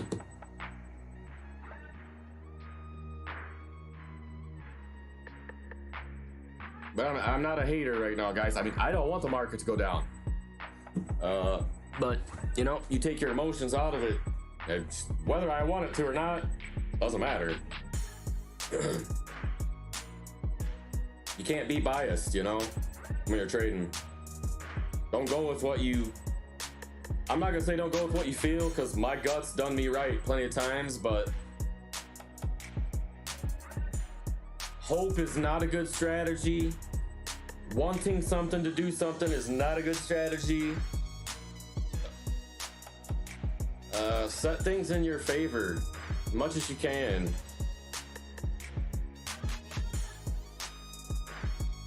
I mean, I want Bitcoin to go to 100K. I hope it goes to 100K, but neither one of those strategies is going to do anything. I hope for world peace. Hopes not gonna accomplish that. Unfortunately.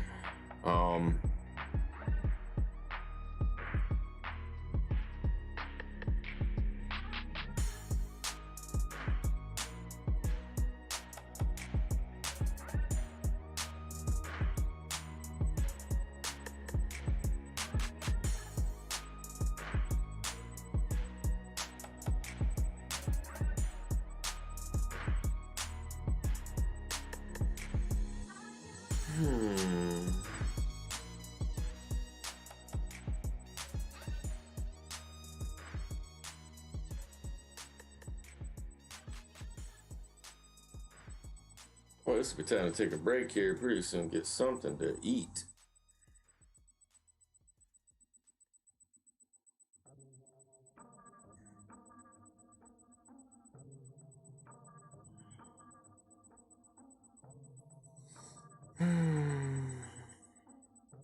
I might just go do that and just leave everything running here. I'm awfully hungry.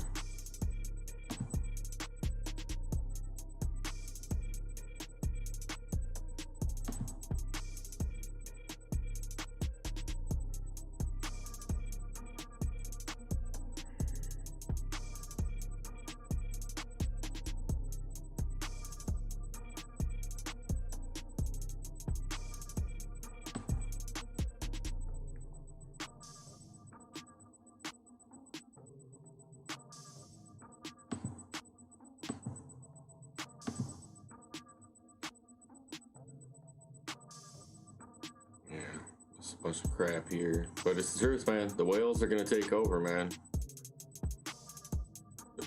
At some point they're gonna blow this price so high you're not gonna be able to buy hardly any Bitcoin.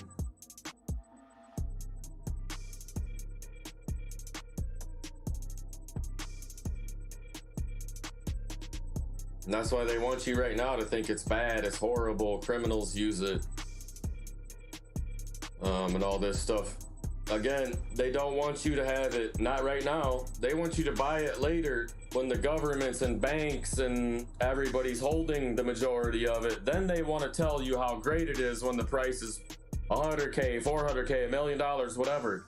That's when they're going to tell you, oh, this is so great. Wow, look at this technology. It's the honest truth, guys. They're gonna tell you about it right now. They don't want you buying it at these prices. They want to buy it at these prices. The banks, the governments, everybody. They want to buy it here, not you.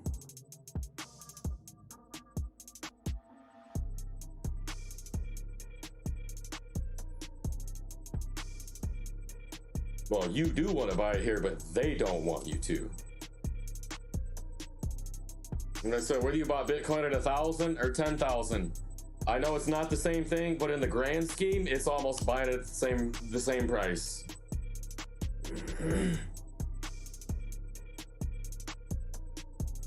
When Bitcoin hit $1,000, did it really matter if you bought it at $1 or $10? No.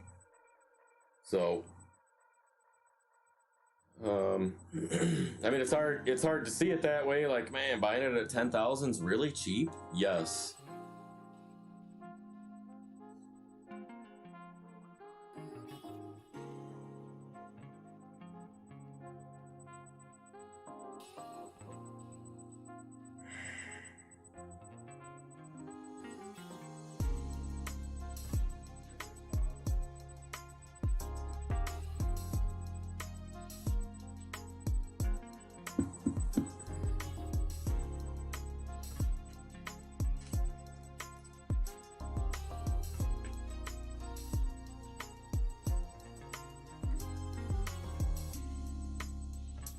Is that me that did that?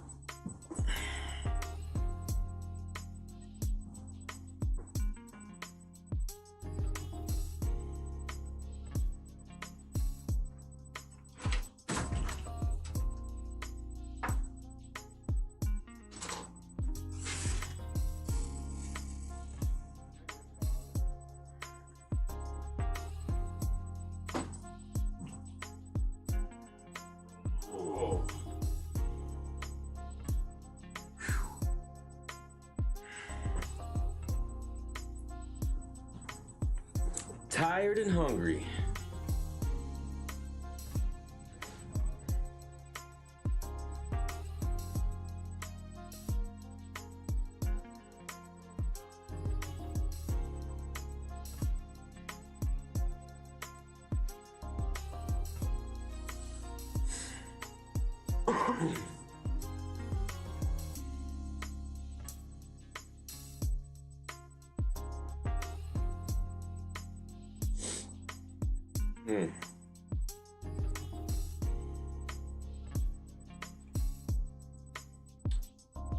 coming up off this dip here.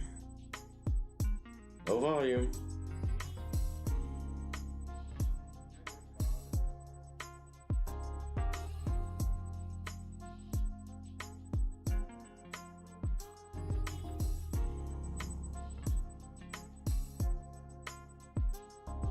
Oh.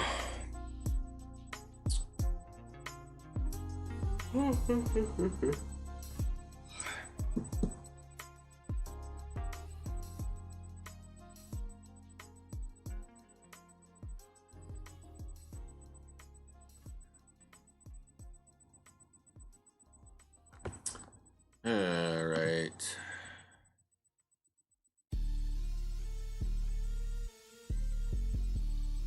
Well, $10 look good so far. It's 1% already. So I guess, well, just oh yeah, forgot. I was gonna see what the price was here, but you know how BITTREX is doing me today.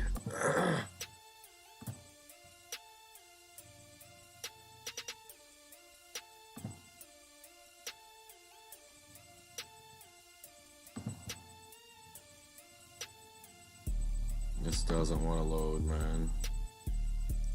I'm gonna have to write to support and be like, dude,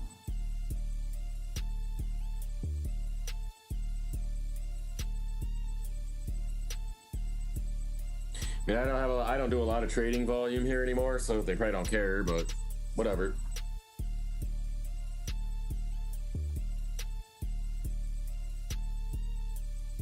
Not compared to what I used to do. If I still was trading like that, oh, please believe the support would have been contacted already.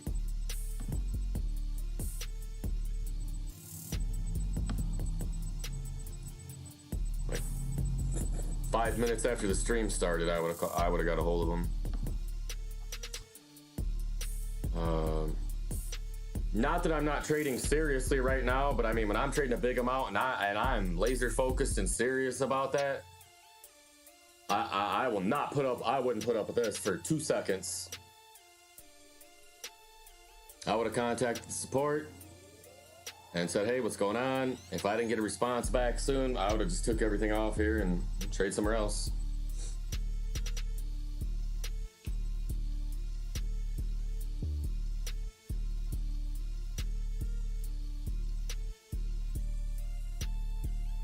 I know I'm complaining about BITTREX. I should shut up or just get off the exchange, right? I know.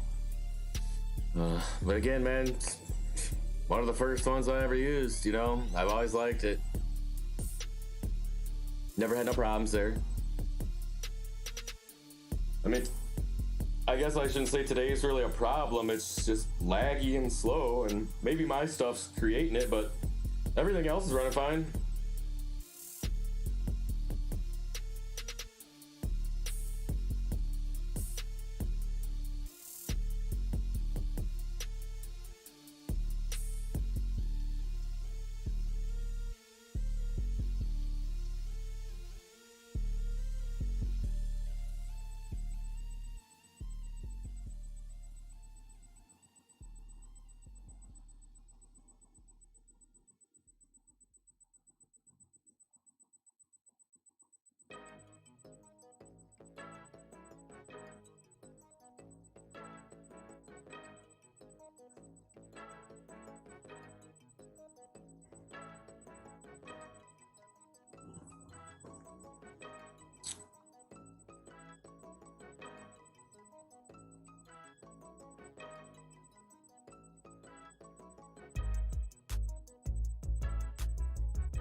Now it's trying to reject going back above the moving average, which it should be. There's no volume.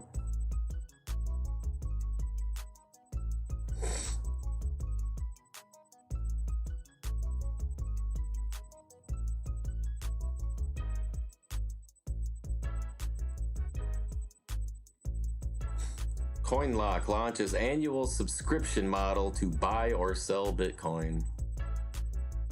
Hey, shit, subscribe to me, man. I'll tell you guys. How much does that service cost? Can I charge that?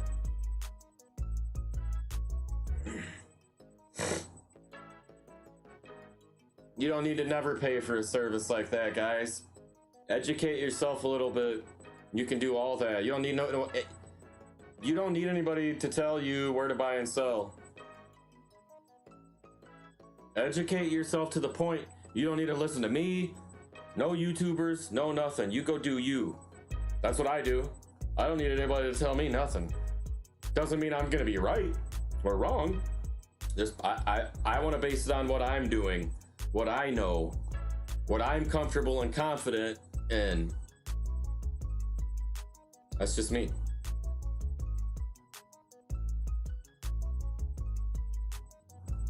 All right, we're gonna get that volume here.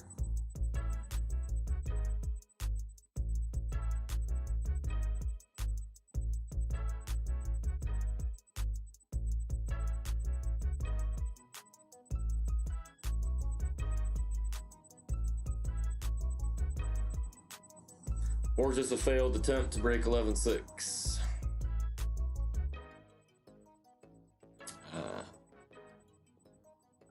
Cause after this low, it's gotta came up, dip, yep. If it goes again, just nice continuation pattern it's starting, but still no volume.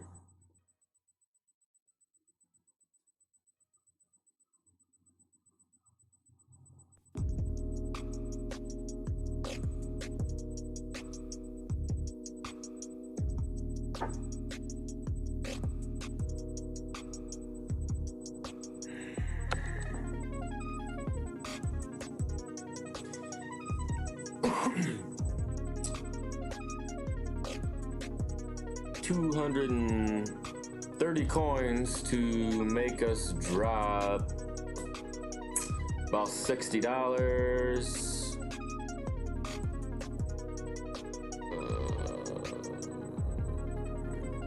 Almost 200 coins will raise us up about 40, so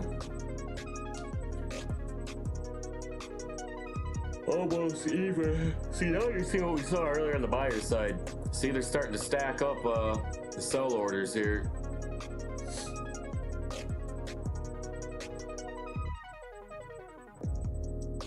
So maybe they're trying to keep the price down, but we'll see. Doesn't matter if nobody wants to buy those orders, so whether they're trying to keep the price down or it's a legit seller, doesn't matter. If nobody's trying to buy all that, then it's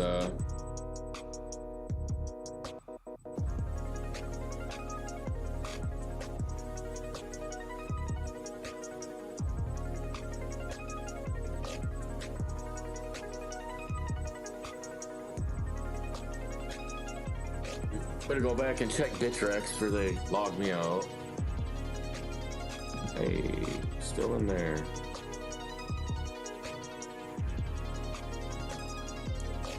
Hey, let's see, 378. What could we get? Nah, we want a little more than that.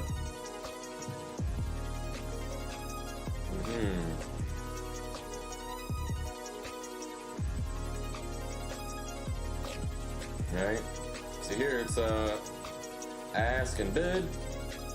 A little bit on each side here, so which is because we're almost at 11.6, you know, gonna be a lot of sellers, hopefully a lot of buyers here too, but we'll see.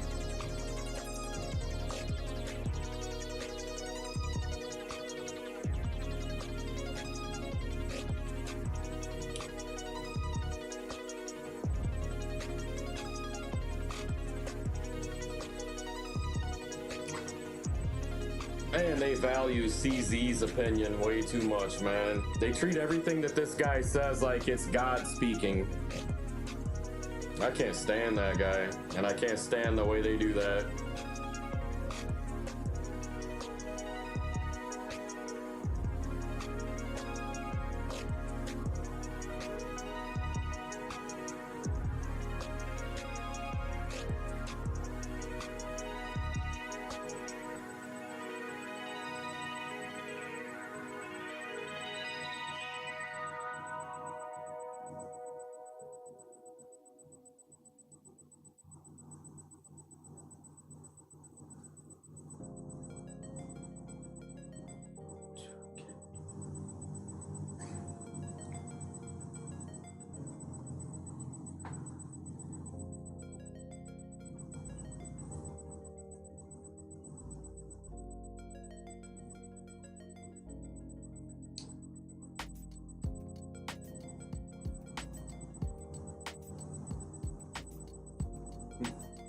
Weird.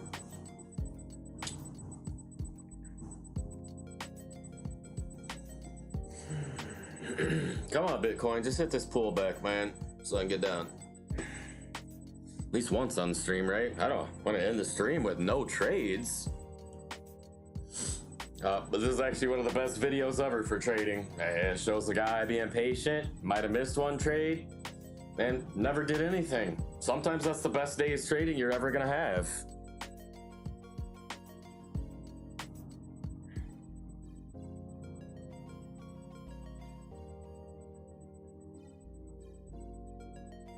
Maybe you were smart doing that.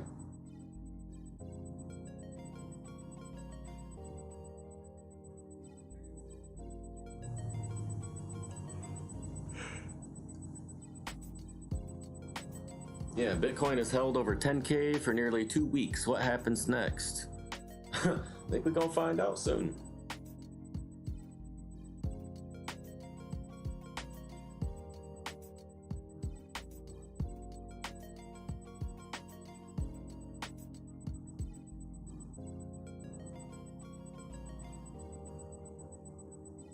Alright, they're building us up a little support here. Still not a lot.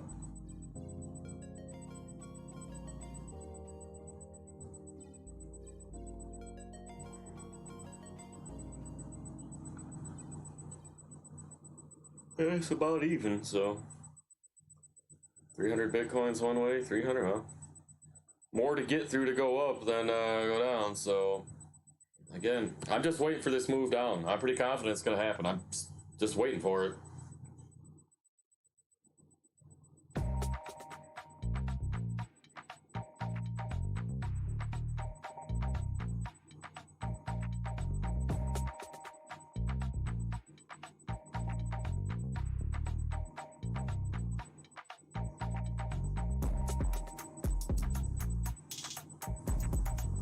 Seems like this thing's playing like the same 3 or 4 songs. I don't know, is it just me?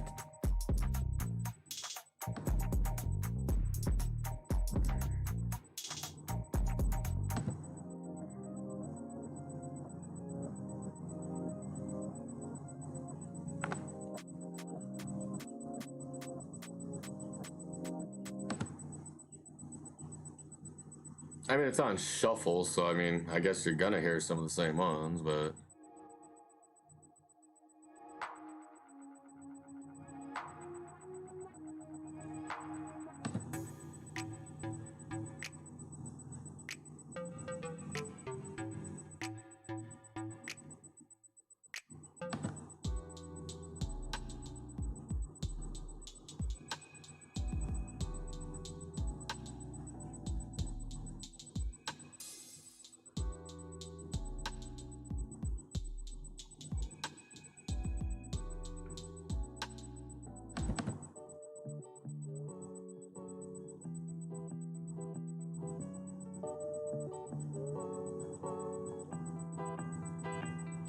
I don't remember hearing this one yet.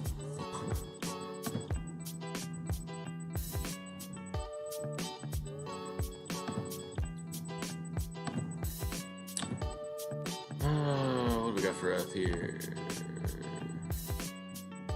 Getting ready to take that dip.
Okie dokie.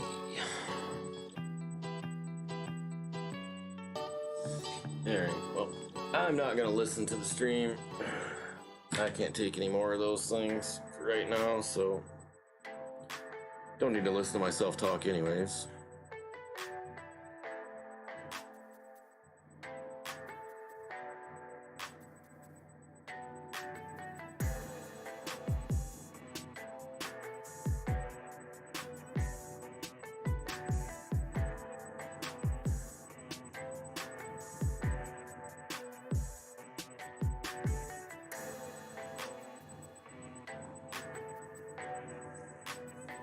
Interesting that had like one person in the stream all day, never said anything, nothing. Probably a YouTube bot, I don't know. I don't know why that keeps bothering me. I don't care if anybody says anything, honestly.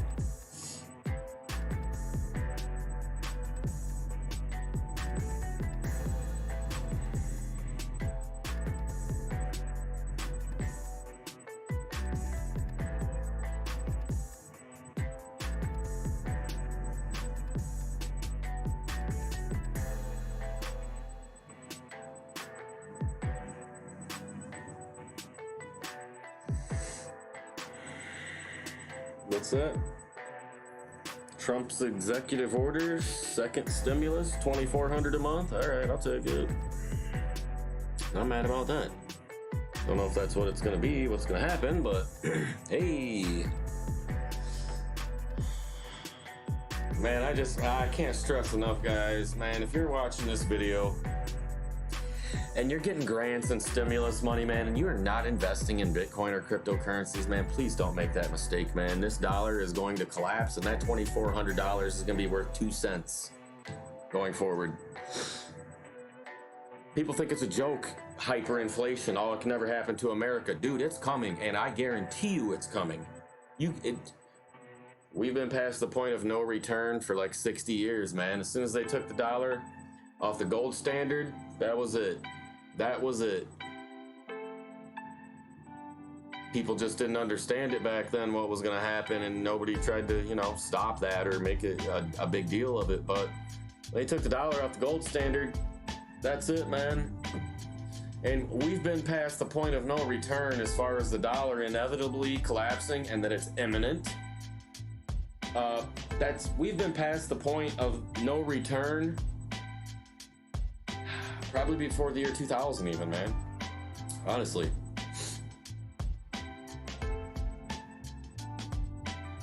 And so, man, if you're getting all this extra money, yeah, man, go have fun, eat good, get you some, you know, nice things for the house. I mean, I'm not trying to tell people what to do with their money, man, but I promise you, to be the smartest, one of the smart, take some of it, 10% of it. You get a check from the government for $2,400, man, put $240 into Bitcoin. Best decision you ever made in your life. I mean, look at the people who put their whole stimulus check in the last time. What was Bitcoin back then? 9,000? They're up right now. And they'll probably never be at a loss. You know, Bitcoin, most of the first 10 years, barely spent any time trading over 10,000. Then this next 10 years, it's barely going to spend any time trading under that. You might as well flip-flop that. Oh, Bitcoin barely goes over 10K in its first 10 years, just a few times here and there. Yeah, that's the way it's worked out. It's going to be the complete opposite going forward.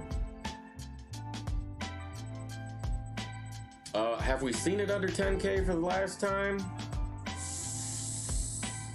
I'm not willing to say yes, honestly.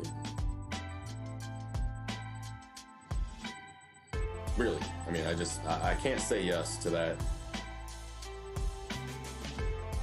I would love to.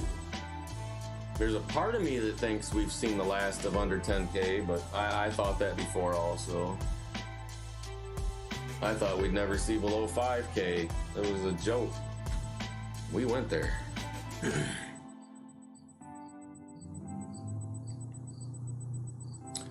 But I mean, I get this $2,400 check. I'm not gonna lie.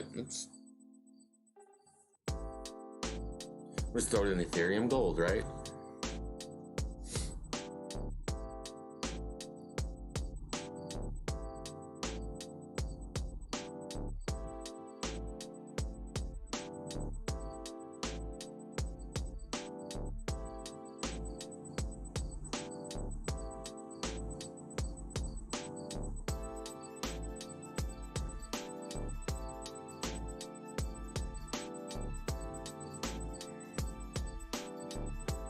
Some of the stuff people say, man, I'm telling you. I mean, some of the stuff people say nowadays, I mean, you'd be like, you're not guilty of treason, you know? Before. This is Teen Vogue. I don't know why I'm even talking about this. This is not even what we're talking about here, guys. Teen Vogue. This is a magazine, very popular magazine for teens, teenagers, you know. This is their message. While we're working to abolish the police, we must also work to dismantle what the police were put here to protect: property. I mean, who told him it's okay to put this Marxist propaganda in teenage magazines, man? I mean, that's what you want your kids reading? Stuff like this? Dismantle, abolish the police, and make it so that nobody owns property. That way the police, what they were designed to protect, they don't need to protect that no more, so we don't need the police. Let's take away property rights and take away people's property. This is what they're teaching our kids, guys. I'm telling you. I don't like it.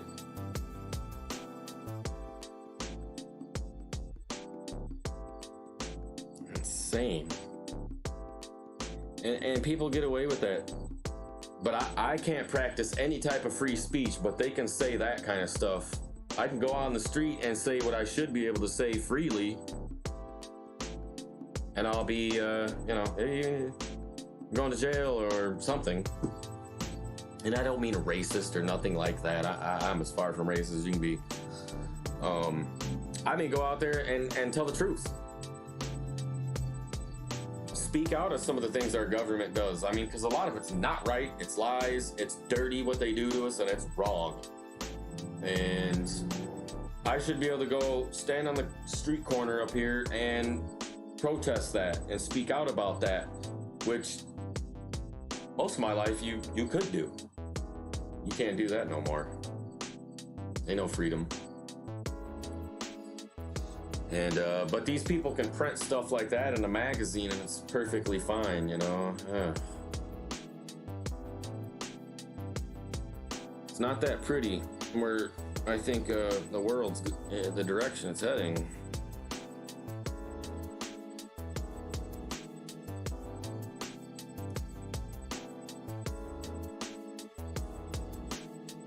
Still just one bot in the stream, huh? Bummer.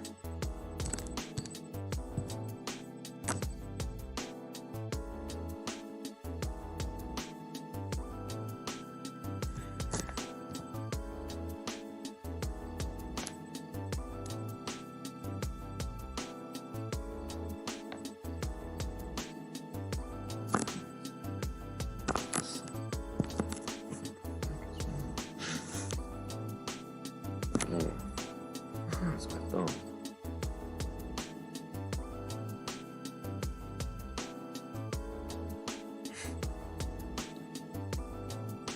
Hey. Here's a little bit the opposite of that pattern I was telling you guys earlier. It's on the upside here. So we have a green candle, a red doji, and now we got a candle opening lower. And if it engulfs this stuff, look for the downwards. Plus we can see if it's going to respect this triangle we drew here. So see if we're on the right line or not there. Which doesn't mean that we are or aren't, but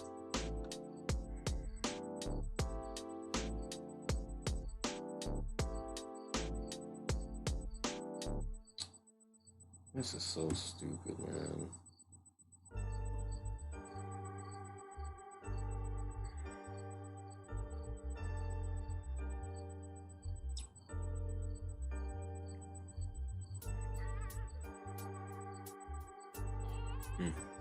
Weird.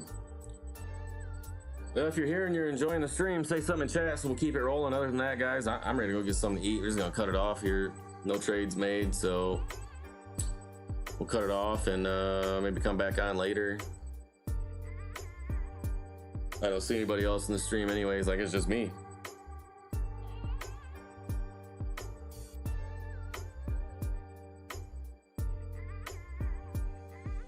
Yeah, I guess so.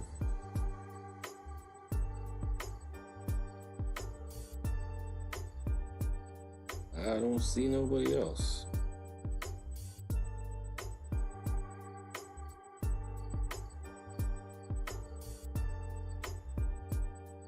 But I don't know how right their numbers are anyways. I'm sure sometimes it's probably not correct. Just when I want to go get something to eat or whenever I want to go to bed, Bitcoin's gonna make a move. This always happens.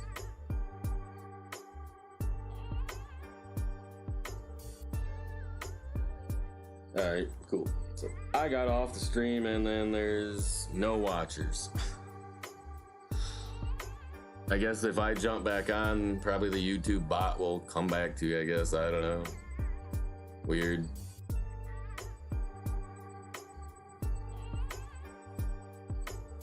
You know, it says one watching again, so I don't know. Weird.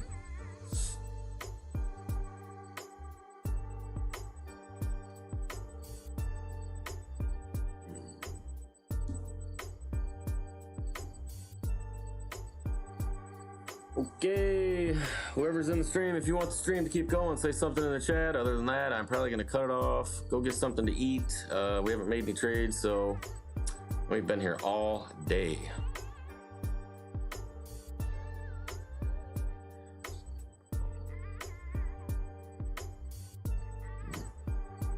Don't know. It's really weird though.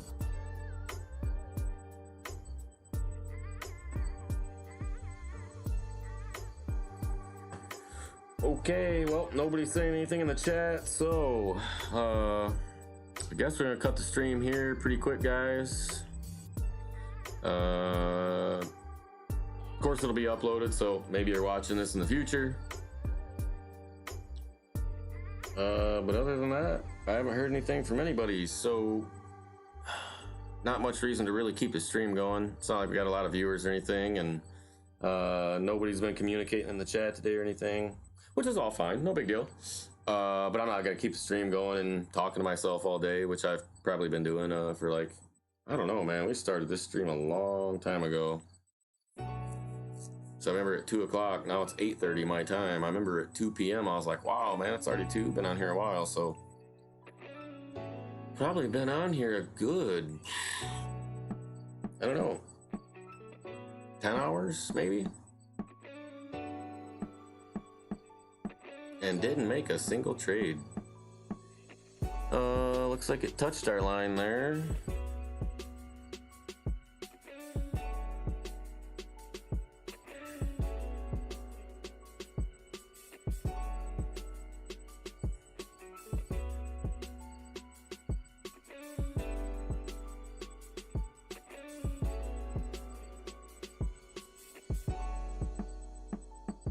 I mean, why do they gotta send a bot to my stream, man? Can't they just monitor my stream some other way? Like, you actually gotta send something in my stream? Like, that's weird.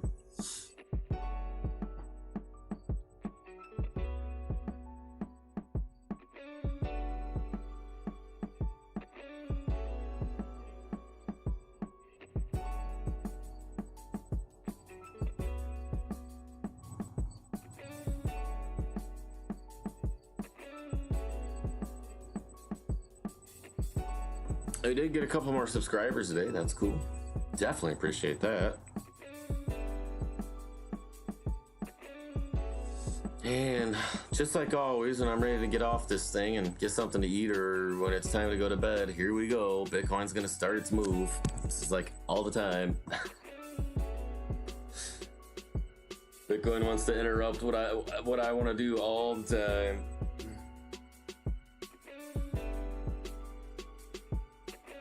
I'm alright with that.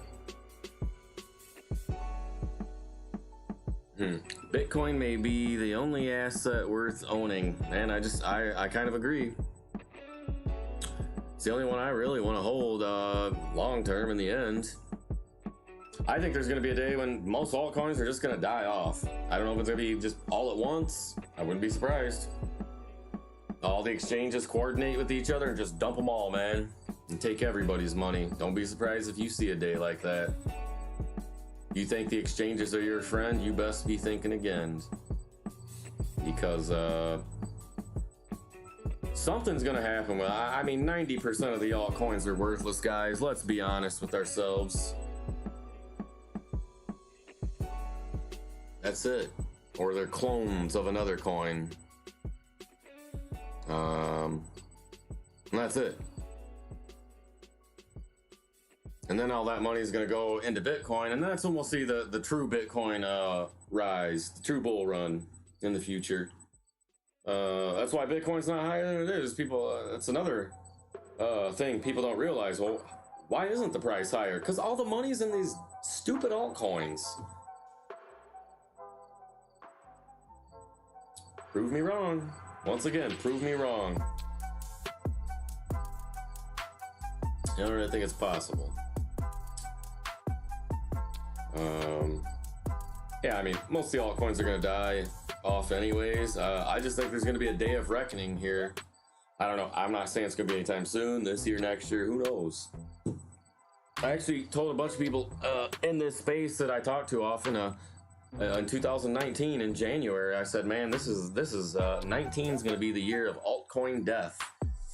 And it looked like it. All of 2019, man, every altcoin just went to the bottom and got destroyed the whole time, and it looked like it was gonna happen. And then we got some alt season here with the Bitcoin rise, of course. So, but one of these times, Bitcoin's gonna go up and up, and no altcoins are gonna go with it. Maybe a few. I mean, what are there? 10 coins that are really worth it besides Bitcoin that are probably going to stay around, if that many? I don't even know if it's going to be that many.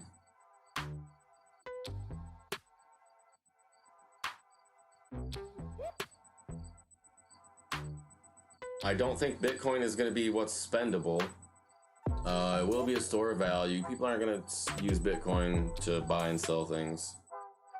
It'll be like gold. You don't use gold to buy and sell things. There'll be Bitcoin as a store of value, and then something else will be spendable. And don't tell me Bitcoin Cash. I don't want to hear all that, because that's exactly not what it's going to be. So don't even start that. Don't think it. Okay? My opinion, I know opinions are worthless, but it's not going to be Bitcoin Cash.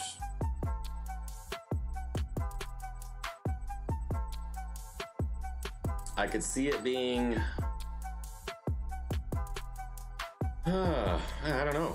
I just really don't know. I'm a Bitcoin Cash hater, so yeah, that's a little bit biased what I'm saying, but when you look at things, it's not gonna be that. Bitcoin SV, that was not Satoshi's vision, guys. Please don't be fooled by that stuff, because there's a lot of people who just are totally on that bandwagon. They love Bitcoin Cash and hate Bitcoin.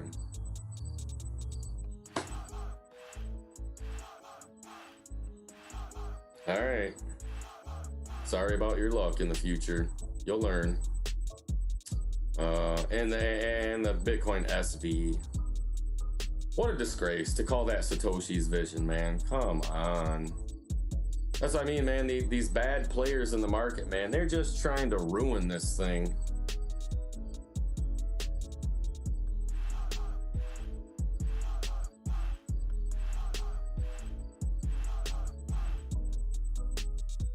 Or spread all the FUD that they possibly can. I mean, even those guys know and believe that Bitcoin's #1, man. That's why they got all this other stuff. Or you think those guys want to hold Bitcoin Cash forever? Really? Not a chance. It's so they can sell it to you and take your Bitcoin. That's what every altcoin's mission is. That's why they were all created, to get your Bitcoin. The exchanges are the ones who created most of these altcoins, not developers in these groups. They might pose like they did, but come on, man. Who runs the market? The exchanges. What do they want? Bitcoin? They don't want all these other coins, man. But they created them to steal your Bitcoin. That's why in the early days, everybody was told, keep your coins off the exchanges. Yes, because, you know, not your private keys, not your Bitcoin. Yes, that's the number one reason that it was said. But now looking back, the exchanges made all these fees. Now they control the market. End of story. That's why Bitcoin's not going to have any true price discovery for a long time. It's too manipulated. They're holding it down, and they'll continue to do that for who knows how long, probably years.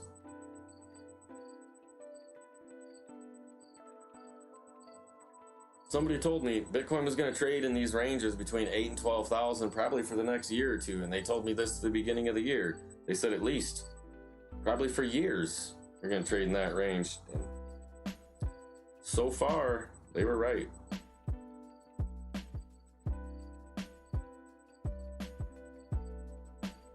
They can manipulate it, man. The futures and leverage ruined it. Should have never been allowed into this market.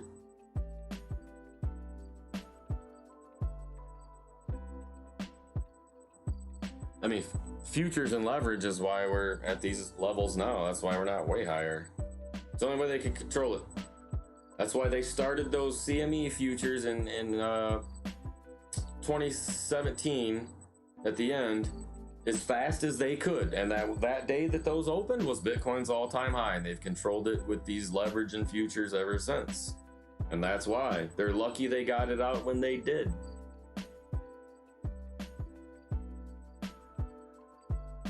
Hard to say what the price would have went to in 2017 without the CME futures.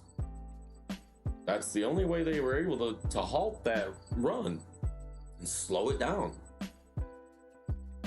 When you understand what futures and leverage is, you totally understand how they were able to do that. Here we go, jumping again with no volume.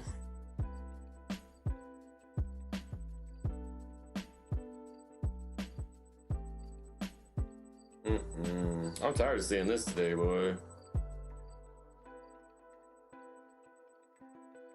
Where's the volume, man? All these big green candle here.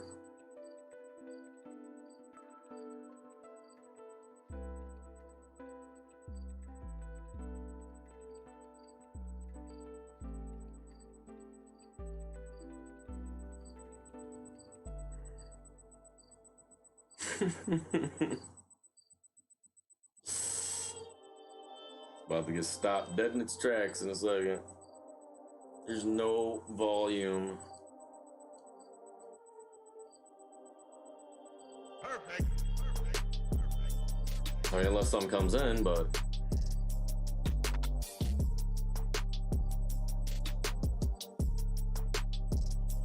I mean, just like last night. I mean, this wasn't that much volume. Pushed it up here. Wasn't supported by enough volumes. Why would it break 11.9 or 12?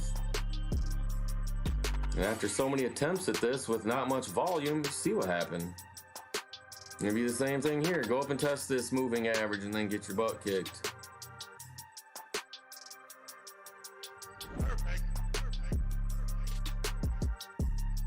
Again, not that that's what I want to happen, but I'm just not seeing the volume. I know I sound like a broken record. Just not seeing it.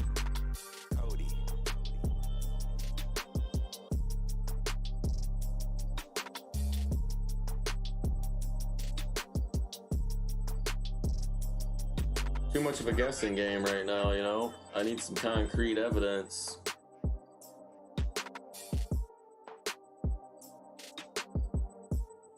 Other than that, we'll wait till tomorrow or later tonight. I'm sure I'll be watching it again later tonight. Oh yeah, BITTREX. I bet you I gotta log back in now. I mean, how does the screen not at least freeze? Where did it go? How is it gone?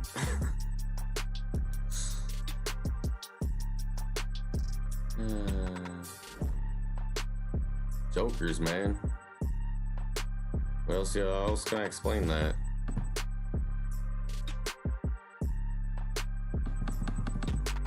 Perfect. Everything else working just fine. Binance is updating perfectly. This dude don't want to do nothing.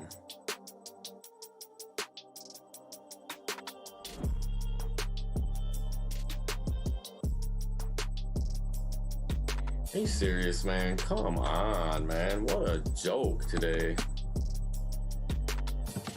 I'm glad I didn't trade on their site. I don't want to give them any fees when exchange is going like that. Everything else working just fine, and these guys want to not do anything. You gotta be kidding me right now.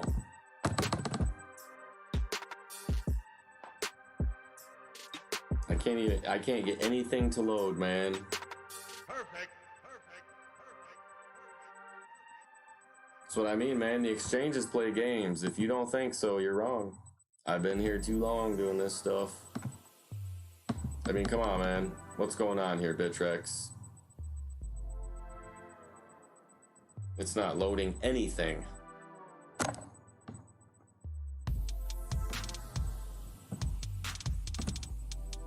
While everything else working just fine.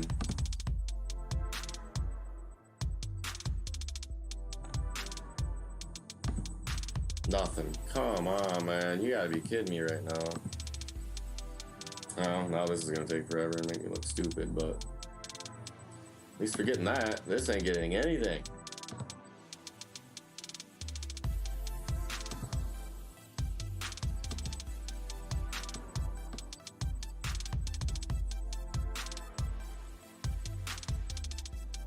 Well, we're gonna have to find somewhere else besides BITTREX. I love that site, but not today. It kind of upset me a little bit.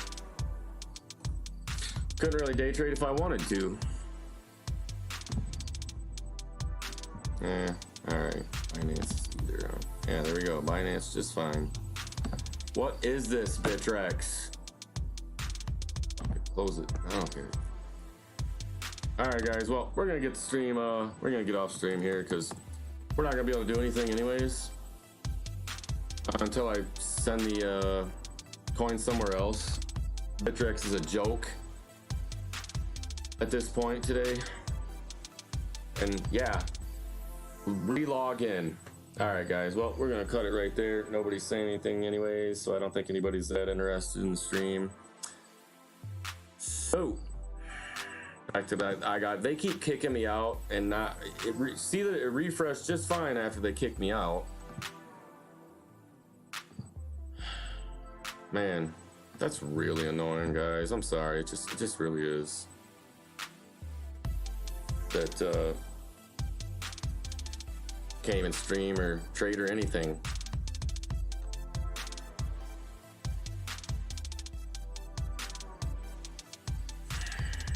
And I've had to log in like 3 or 4 times on this stream. That's stupid. That's basically them saying, here, we don't want you to trade here, man. Okay, cool. I'm gonna take your advice pretty soon.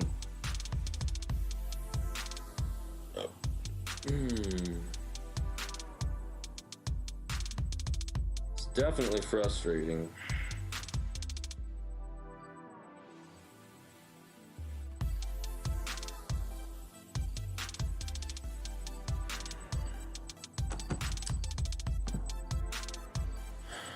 Alright, guys, we're gonna call it there. Sorry we didn't make any trades, but that's how it goes some days.